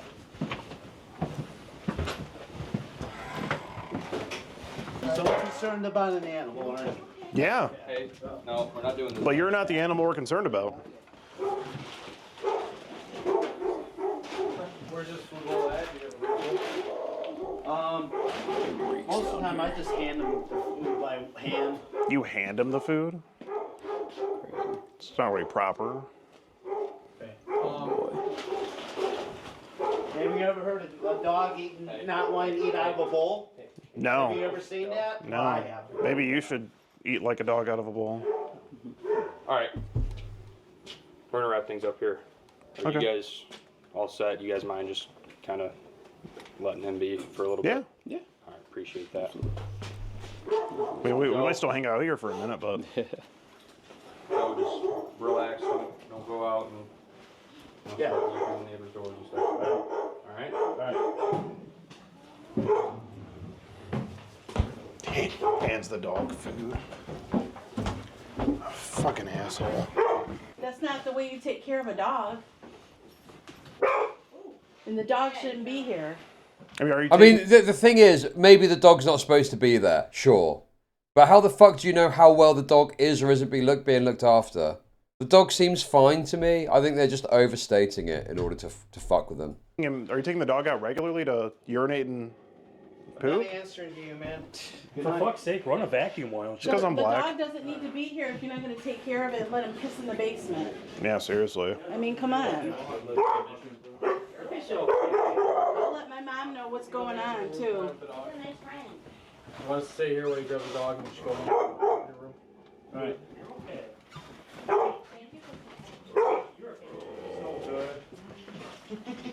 obviously I know you guys have a key and everything.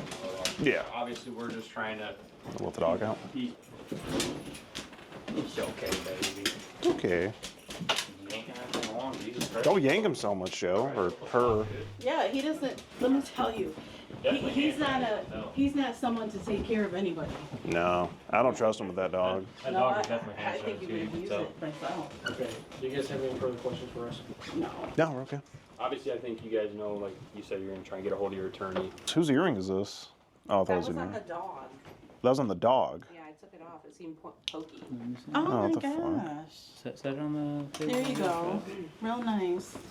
What the? Yeah, I don't know. Joe's not the best dog sitter. Guess that's all we can do for now, ladies and gentlemen. We'll see what transpires with you know, the dog situation and Joe. And I really want to find out whose truck that is and who that fella is. And can you see how much narrativizing Skeeter's doing constantly? Constantly adding narrative, every little thing to frame Joe as some bad person. Yes, and we still don't have a clue what it is fundamentally that he's done wrong, beyond there being this dispute about him living there in the tenancy. You know? There's nothing of any substance to what he's actually done wrong beyond their framing of it. Joe, fuck off. I want to find out who that fella is that drives it and who that lady is that's getting out of it, whose dog that is. Right. So many questions unanswered, but that's all we can do for now. So we're going to wrap it up here and give you guys an update on the next episode of the Joe Chronicles. Thanks for watching. I'm sorry, but I gotta ask this real fast. Oh, what's that? Why did Joe tell you to suck my dick? I don't know. That was weird. So we all Like, we did know he- what type of porn he watches. Yeah, did you want to see? Did you want to see that? Yeah. Like, Oh my god. That was He strange. might have paid that you was for that. really, yeah, that was I'm really sorry, weird. I had to ask. No, for sure. Because that was I've just. Okay, what's the vid of the grandma when she's in the house? Well, if you link that, I'll take a look at it. Ooh, okay.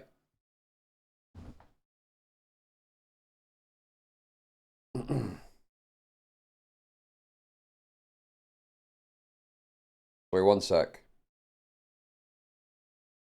Sorry, guys. I mean, to be fair, I've done a you know, normal shift today. But I'm just trying to arrange. Basically, I'm trying to arrange this fucking getting rid of something in the house I need to get rid of. So I need to spend a little bit of time focused on that, and I'll probably need to end stream in about half an hour. I've never had another man proposition that before. It's bizarre. That might have been a first. That's very, the first time. very bizarre. Yeah. I mean, that was just, you know, dreadful and atrocious conduct, but people cheer it on because they've painted Joe as the bad guy. It's so fucking obnoxious, man. Oh, yes, dude, more or less. I've done nearly 9 hours. My aim is to do 8 to 10 hours a day. That is my new goal when I'm streaming. 8 to 10 hours a day. And I'll stream a little bit longer. Check this. What's this? My mom was on the phone with her. She heard you over the phones. Dude, I watched this already, didn't I? Oh, no, I watched some of this. I skipped a lot of it. I skipped a lot of this. I miss EST streams. What are you on about, dude? What the fuck are you on about, bro?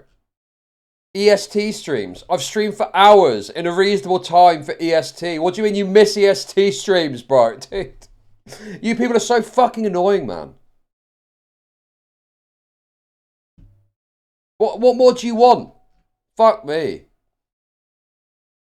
I've maximised it for convenience for my sake, and you get a portion of the stream, the main stream, where I'm streaming at a time that's convenient for all fucking time zones. Fuck me, dude. It is literally spanning a number of different time zones so everyone gets a little piece of the pie. Okay. Anyway, guys, I'm not doing any more ski. I'm honestly absolutely up to my fucking gills on Skeeter Gene stuff today. Let's do this Johnny Bravo video to wrap things up today. Let's have a little look. Dude, you've got a consistent schedule now. Oh my god, you people are fucking unbelievable. You people are unbelievable. Let's do this video. I've been meaning to do this for a little while now, but I just haven't got around to it yet. Loser. Dude, what was this? John Bravo apparently got hassled by someone at his door. He's an idiot. He's a loser. And what he has coming towards him, what I have planning for him, is way greater than any video he's made. And when that arrives at his front door, do you guys remember Benny Sadly, bend you're over? right. He's I am bending grateful over. to hear your voice for any span of time. I worship your presence and am thankful. So thank you for everything, and I love you. Thank you. Thank you for the kicks. Thank you. Thank you. Thank you. Thank you. Feel good, especially after I exposed him for being a broke bum bitch, living in his mama's basement, asking her for $1,000 a month allowance like a little homeless bum. Well, you know his real name is Benjamin, right? Yes, I'll stay up But I straight was for a bit thinking, longer. you know, Dude, he look at should that change fucking his lighting, name man. again, because he ain't got no Benjamins, that little bitch. And now he's mad at me for showing everybody that. But the thing is, I didn't have to do anything because that was all public record. Things that he wrote down with his own 2 fingers. Remember that nail he's got hanging out over there? He did it on his own. I didn't even have to do anything. Well, he's so mad that he thought it's a good idea to threaten my life like the asshole that he Sadly, is. you're But this right. is the thing. I just You would hope you think had a Benny great would birthday. learn. Hey! Just Plodge, thank you for the kicks. Yes, I did actually. I did. Thank you. How many lessons I've already taught him. Does he want me to teach him another lesson? Well, I guess he does. So, Benny, here's another lesson, you piece of shit.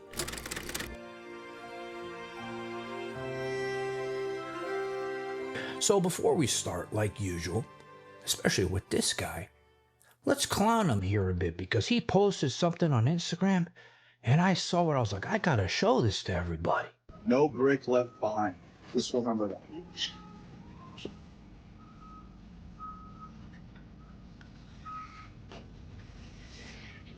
What is this?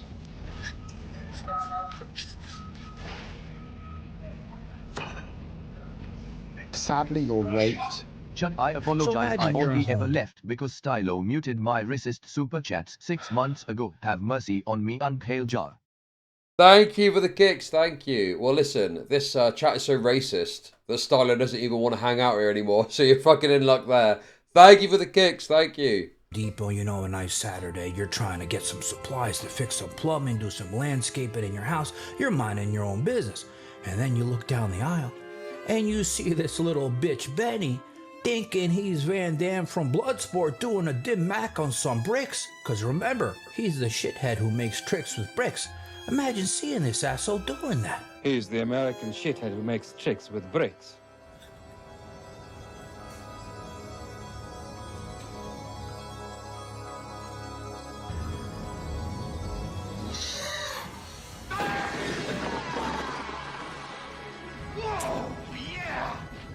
When he's doing that impression. I mean, the thing is he hit it a few times, and obviously, the way it's angled, it's not really that crazy that you'd hit it and the pressure would crack the brick, right? But he's trying to act like a fucking hard man over it. Right? I guess his other favorite movie is Lionheart because he goes in the stance like I mean, listen, I'm not saying that he's not like a strong guy. You know? I'm not saying that he's not a strong fella. I'm sure he's a strong fella, okay? But it's not that impressive for a muscly guy to be able to do this. Damn, just like the cover of that movie. So after I exposed him, you know, for being a broke bitch, begging his poor mama for that $1,000 a month, we knew he's gonna respond. And he just waited a couple days, and this is what he had to say. Hey, Bravo, you're a nice guy, but I'm not someone that's just going to let you speak to him this way. At the age of 18, I got sued for $51 million. Do you think after that, I would let myself be a target again? I own nothing, but I control every single room I walk into. You're right, I'm broke. I only got the hat. My mom took my car away. Psych. Now, we all knew exactly what he's going to say because he was too embarrassed about being a bum. He doesn't want the world to know that. They already know he's a PDF file piece of shit. I mean, knowing that he's a bum and all that shit really wasn't his, which is, I'm going to tell you more in a moment, he knew his online career was over. So, of course, he's going to say, you know, he hides his assets. But this is the thing. Is he that stupid? Yeah, we know he is. Because it's highly illegal. And the thing is about the California system, you can't just write what you want on that paper with no Dude, fact this check. fucking... They take income statements. Bro, this fucking light, bro. I need to do something about it. I was going to wait to get it, like, properly done. But this time, it is just absolutely blasting into my eyes. I need to kind of... There we go. I need to sit like this, basically. Otherwise, I'm going to go fucking blind. Well, yeah, I'm going to have to. I mean, the thing is, I don't want to waste time putting up a fucking curtain rail when I'm going to have blinds eventually. Okay? More excuses not to stream. Dude, what are you on about, bro? I've just streamed for 9 fucking hours. I've streamed for 9 hours today, dude. It's not an excuse to not stream, you fucking idiot.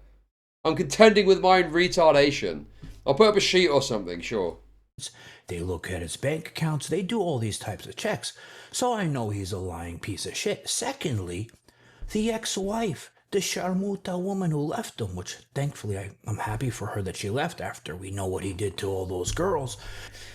Just take pages out of a dirty magazine and sellotape them up on the window. Don't use tinfoil. That would just look weird. Right. Just having a patchwork of dirty porno mags. Just the fuck, what, mummy? What's that? What's that? Oh my god, man. I don't have those kind of magazines. When I was younger, sure. In my youth, yes, that's all you had. But nowadays, I mean, I don't even, like, what, you go into, could you imagine going into a newsagent's? To be honest with you, I've not looked at the top shelf of a newsagent's in years. I would have thought the porn industry is probably fucked these days. There probably isn't much of a market for perverts going in and purchasing dirty magazines, is there? She would have known exactly the shit that he had because she was married to him. So if he was lying on that, she would have sued the shit out of him. Now bend over. Let's play your game a little bit. Let's just say all this shit you're saying is true. All that shit is in another person's name. Then tell me why, all these years, the only address you have is at your mama's house. In fact, your poor wife that you married, you ain't got nowhere to live. You had to move her in there as well. Okay, I gotta be honest with you. I'm not really feeling this. I've got a much more topical thing here that I think you guys are going to get a kick out of, okay? So, I didn't really cover this because it was like something and nothing, really. But this is very relevant to the conversation that we were just having. Nick Fuentes was talking about Sophie Rain, licking his lips at the thought of Sophie Rain. But then it turned out she was dating a black guy. Fresh Boy sent $25. Don't lie about wanting to move to Miami for the boys. We know the real reason is to be closer to Sophie Rain.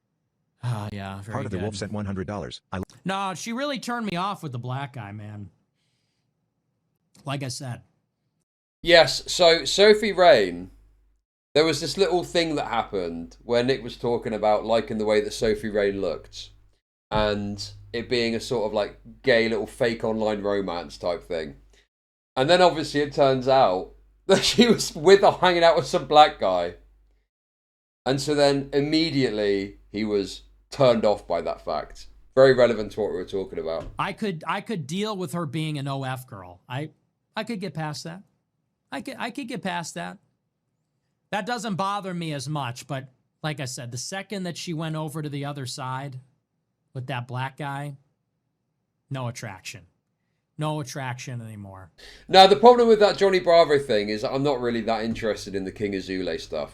So I'm just not really that invested in it. You know? Very unfortunate. Very unfortunate. Johnny Bravo's good, don't get me wrong. I just can't get into it. And she goes, what? Basically, that's too high level for me at the moment. I much rather would talk about miscegenation. I would much rather talk about the evils of miscegenation right now. He's my friend. I can't hang out with the friend. It's like, sweetheart, you know what you're doing. Not like that. Not some black guy. Absolutely not. What business does a pretty young girl have being friends with one of them? Absolutely not. So no, I don't think so. Very sad. Hate to see it. Hate to see it. Fresh boy sent $25. Oh, that's awful. Who would say such a thing? Sophie Rain is hot. That's just true. Because there's this clip of her walking the runway, and all these idiots are saying, what's the big deal? She's not even that hot. I'm like, okay. I gotta be honest, I think there's a bit of a overhype here, you know? Bit overhyped. Bit obvious. A little bit obvious. Okay, she's obviously hot. I say that, and then all the comments on the clip are, what happened to him being a Christian? Now he's promoting an OnlyFans girl? It's like, dude, fuck you, Goyam. Like, honestly, fuck all Goyam. Like, that shit makes me want to quit, because it's just a level of low IQ I can't stand. It's layers of it. This girl, she makes fucking $100 million a year on OnlyFans. She's obviously hot. The proof of the pudding is in the jacking off. If $100 million worth of people are jacking off to her, obviously she's hot. She walks the runway, yeah, she's got a nice body and she's hot. All these idiots are going, I don't see the big deal. She's not really hot. It's like, dude, if she spit in your direction, you'd be all over that. Give me a break. Sophie Rain is hot. Dude, that's so funny that he was saying this, and now he's like, actually, she's been in the presence of a black guy. No, thank you. Not interested. Not interested.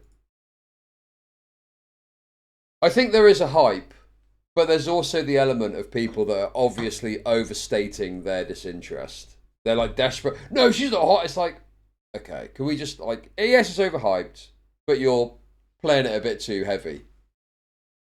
You know, doing the whole, oh no, she's not that fucking hot. I think you can have a reasonable position that isn't desperately trying to state how much you're not attracted to her, and also recognizing there is this excessive hype about her, you know? She looks alright, why pretend otherwise? But doing this defense speech for an OnlyFans girl is weird. I mean, it is when you're, you know, Nick Fuentes, right? But in any case, guys, it's over.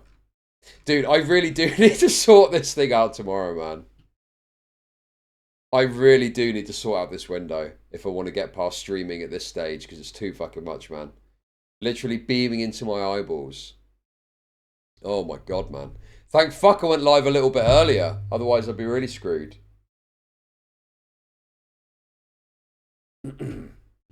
Oh, he talked about doing a collaboration. Oh, he said he's not going to do a collaboration. Okay. Yeah, it was just like a little arc. DS I gotta look into that. Sophie Rain greater than Demi-Sucks. W upgrade. A collab with her and collab would hit. Well, it's not a competition. I don't know. I can't do a collab with an OnlyFans girl. That would be promoting them. I won't do a collab. I can't actually promote that, but all I said was she's attractive. That's it. Okay. America offers Patriot 07 sent $25. Sophie Rain Groyer sent $25. No chance. Imagine how much Oro would Nick gain if he dicked down Sophie Rain once and she deleted her and became his trad wife. No, because we can't be doing that. Can't be doing that. Bro, that would be mental. Can't be doing that at all. No, I just, listen. Laura D. sent $20. Strong emoji. Also do some soundproofing so there's no echo. Oh my fucking god, dude. Bro. Yeah, sure.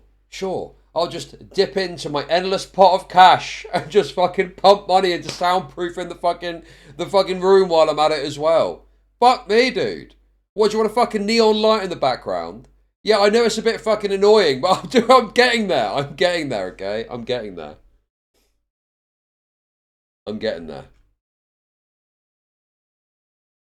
Yeah, I need, honestly, there's tons of stuff that I need to sort out, okay? And I am on it, I promise, okay? I'm getting there. You can click your fingers right now and I'm not going to do goals. That's ridiculous. That is completely out of order to do a goal for it, okay? But I will get to it eventually. Unfortunately, I literally cannot do a rape neon sign. Because sadly you're raped. I got a trouble for it, didn't I? And bisexual lighting. Yo, thank you for the kicks. Thank you, thank you. I can't do it because I got that warning from Kick for having rape in the background of my stream on my desktop. So I literally can't do it. I literally cannot. I cannot do that. I literally cannot fucking do that, dude. Otherwise, I might get banned or some shit. Why risk it? Why? Okay. Why risk? Dude, you guys are so stupid sometimes. Why risk it? Why even fucking risk it for some bit that will stop being funny after a couple of fucking months? Oh yeah, go and spend a bunch of money on a fucking neon sign that says rape, only for Kick to take issue with it, or maybe not, and then it stops being funny anyway. Oh my god, dude, you guys are so fucking annoying. I think the sun is making me antsy as well, to be honest with you. Which is my own fault, I should have sorted it out already, so I'll take the L on that. This week, following the sudden resignation of Keir Starmer on Monday, the United Kingdom is preparing to appoint its... Okay, dude, no, this is not. I'm gonna go in about 10-15 minutes probably. So I'm probably just gonna sit here and moan for a little while until I decide to end stream. Dude. Yes. Yes, this is me right now. Yes. That is very much what I feel like. Tomorrow live when? At some point between 10 and 11 British time is when I'll be live tomorrow. So that's the plan. I need to go out and do something tomorrow morning. And then once I've done that, I'll be on.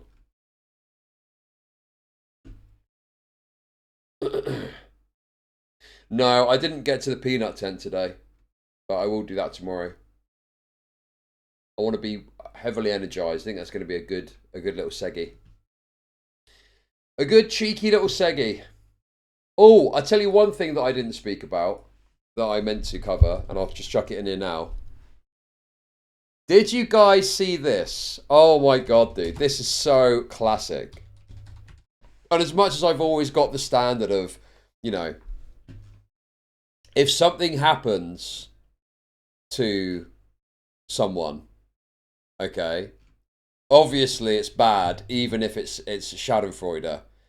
But the Schadenfreude on this one was particularly good, I've got to say. I got to say. Did you see this?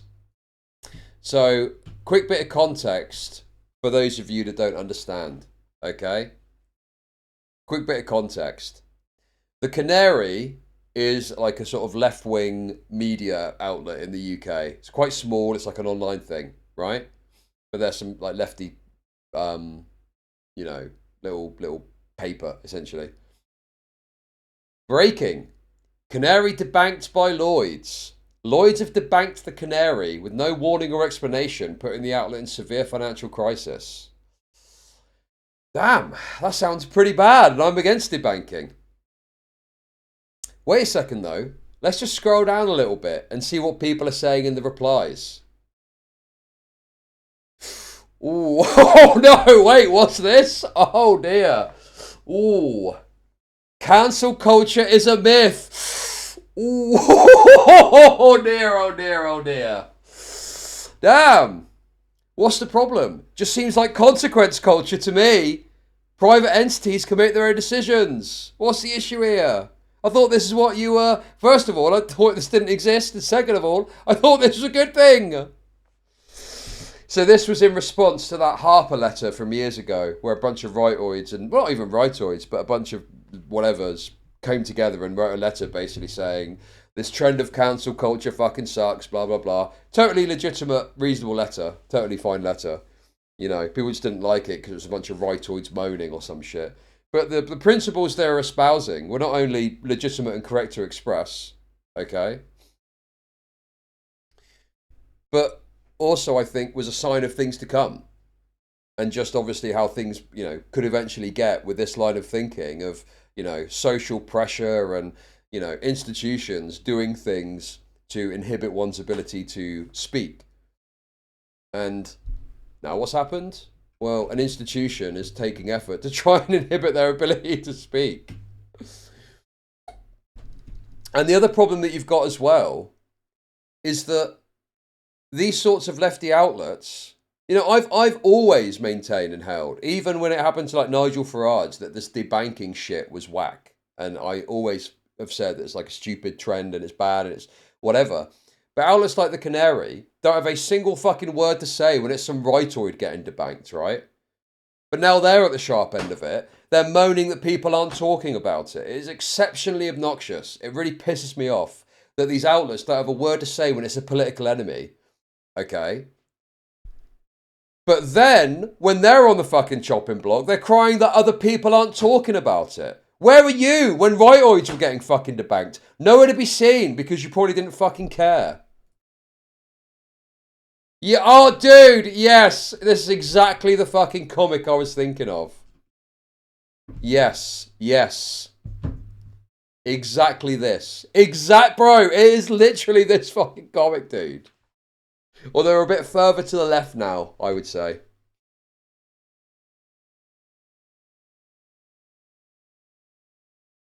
But yes.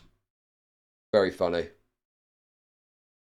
2 points. Unacceptable. 2. The fucking hypocrisy of you crying about getting cancelled when you both said being cancelled didn't exist and laughing and celebrating those with a different political opinion and you getting cancelled. Yeah. I mean, this is completely true. And it's very obnoxious stuff. And even outlets like the Free Speech Union, who are, you know, non-partisan, but is got... Was it Toby Young? Toby Young's this writer in the UK who runs it. But even this Free Speech Union org reached out to try and help, you know? Also, there's another thing that I saw too that was quite delicious about all of this, okay? There's another thing I saw that's quite delicious. Okay?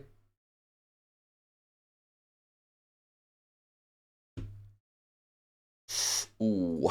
Oh dear, oh dear, oh dear. Barclays is another bank in the UK. Whoa! Sorry, Canary. What's that? You love banks getting vandalised? Whoa! No! Palestine Action just hit 11 Barclays branches in one go over the bank's genocide complicity. Ooh. Barclays premises from Edinburgh to Kent have had their windows smashed in actions, which Palestine Action have vowed will continue. So, again, I don't think they should be debanked. I disagree fundamentally with this practice of debanking. Okay? But the thing that I think is so mental about this is, what does smashing the windows of Barclays Bank do to even fucking help Palestine? It's such obnoxious shit. Acting like vandalising a British bank is somehow going to change the plight of the Palestinian people, you know? Wow, the Jews have been defeated, guys. We've thrown paint over a Barclays Bank in Worcester. Oh my god, the Jews are fucking lost. It's so retarded, man.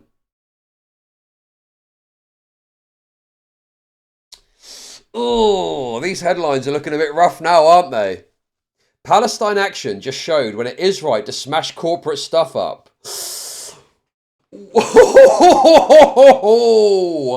Oh dear. So you're cheering on the destruction of corporate shit. Don't like it when they close your bank account though, do you fucking idiots?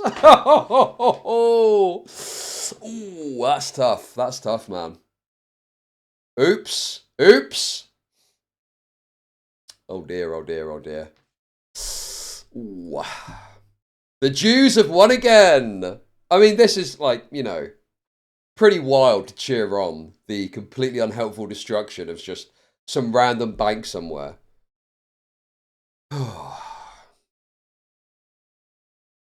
Palestine Action. Who knew fire extinguishers had another use?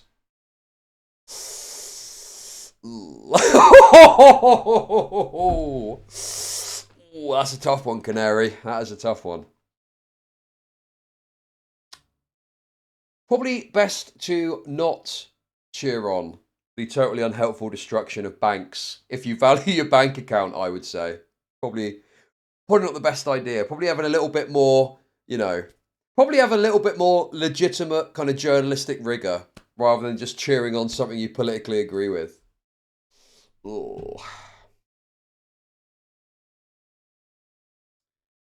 And what, they chuck paint on the University of Cambridge. This action marks the end of an era, the end of an entire academic year where the University of Cambridge has funded, enabled, and normalized the ongoing Palestinian genocide.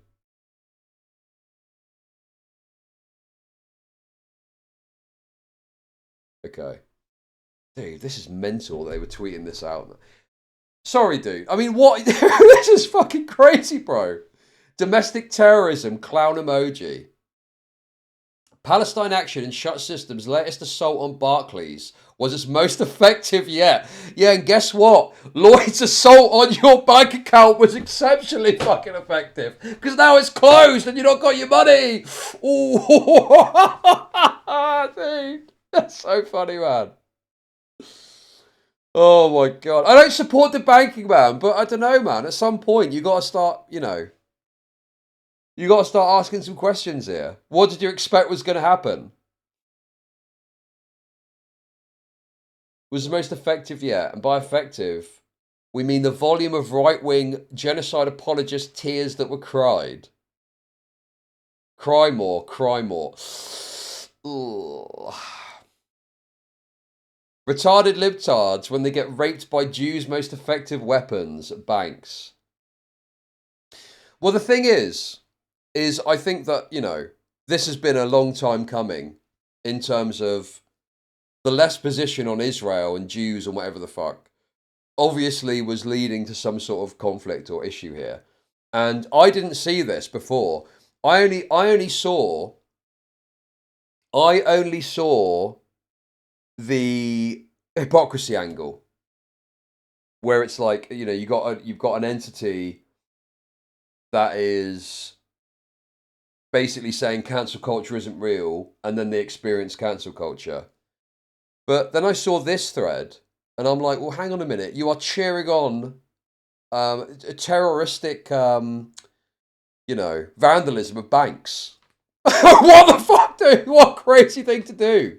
What a crazy thing to cheer on as a news outlet. I just, you know, I don't support the banking. I don't support it at all. And I don't support them getting the bank. I just think, like, this is, like, a pretty crazy thing to do.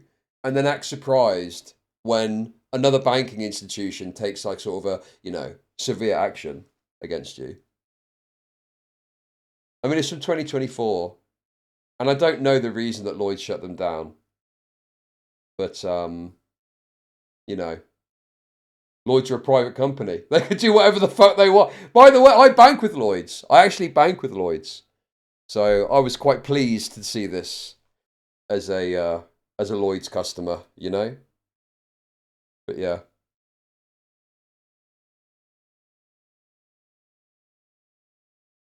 Okay. Let's have a look. Let's have a little look. Anyway, guys, I've got something I need to sort out, so I'm going to shoot. And plus, the sun is fucking raping me. I'll sort it out for tomorrow, so I'm not constricted by the sun blasting into my eyes. But, ladies and gentlemen, good stream today. Very pleased to be back on track and back on schedule. Very happy with that.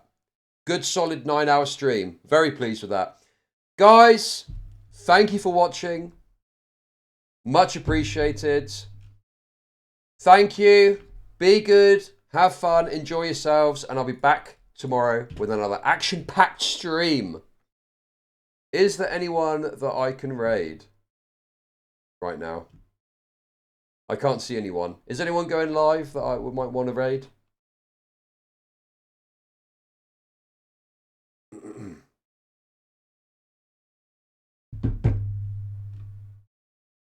Harry's not live. Okay. I can't see anyone else that's live. Fuck it, I need to go. Guys, thanks for the support. Great stream back to the new regime. Very happy with that, very pleased with that. Good luck, Godspeed, have fun, enjoy yourselves, and I'll hopefully see you all tomorrow. Good luck, Godspeed, and goodbye. Thank you, and goodbye.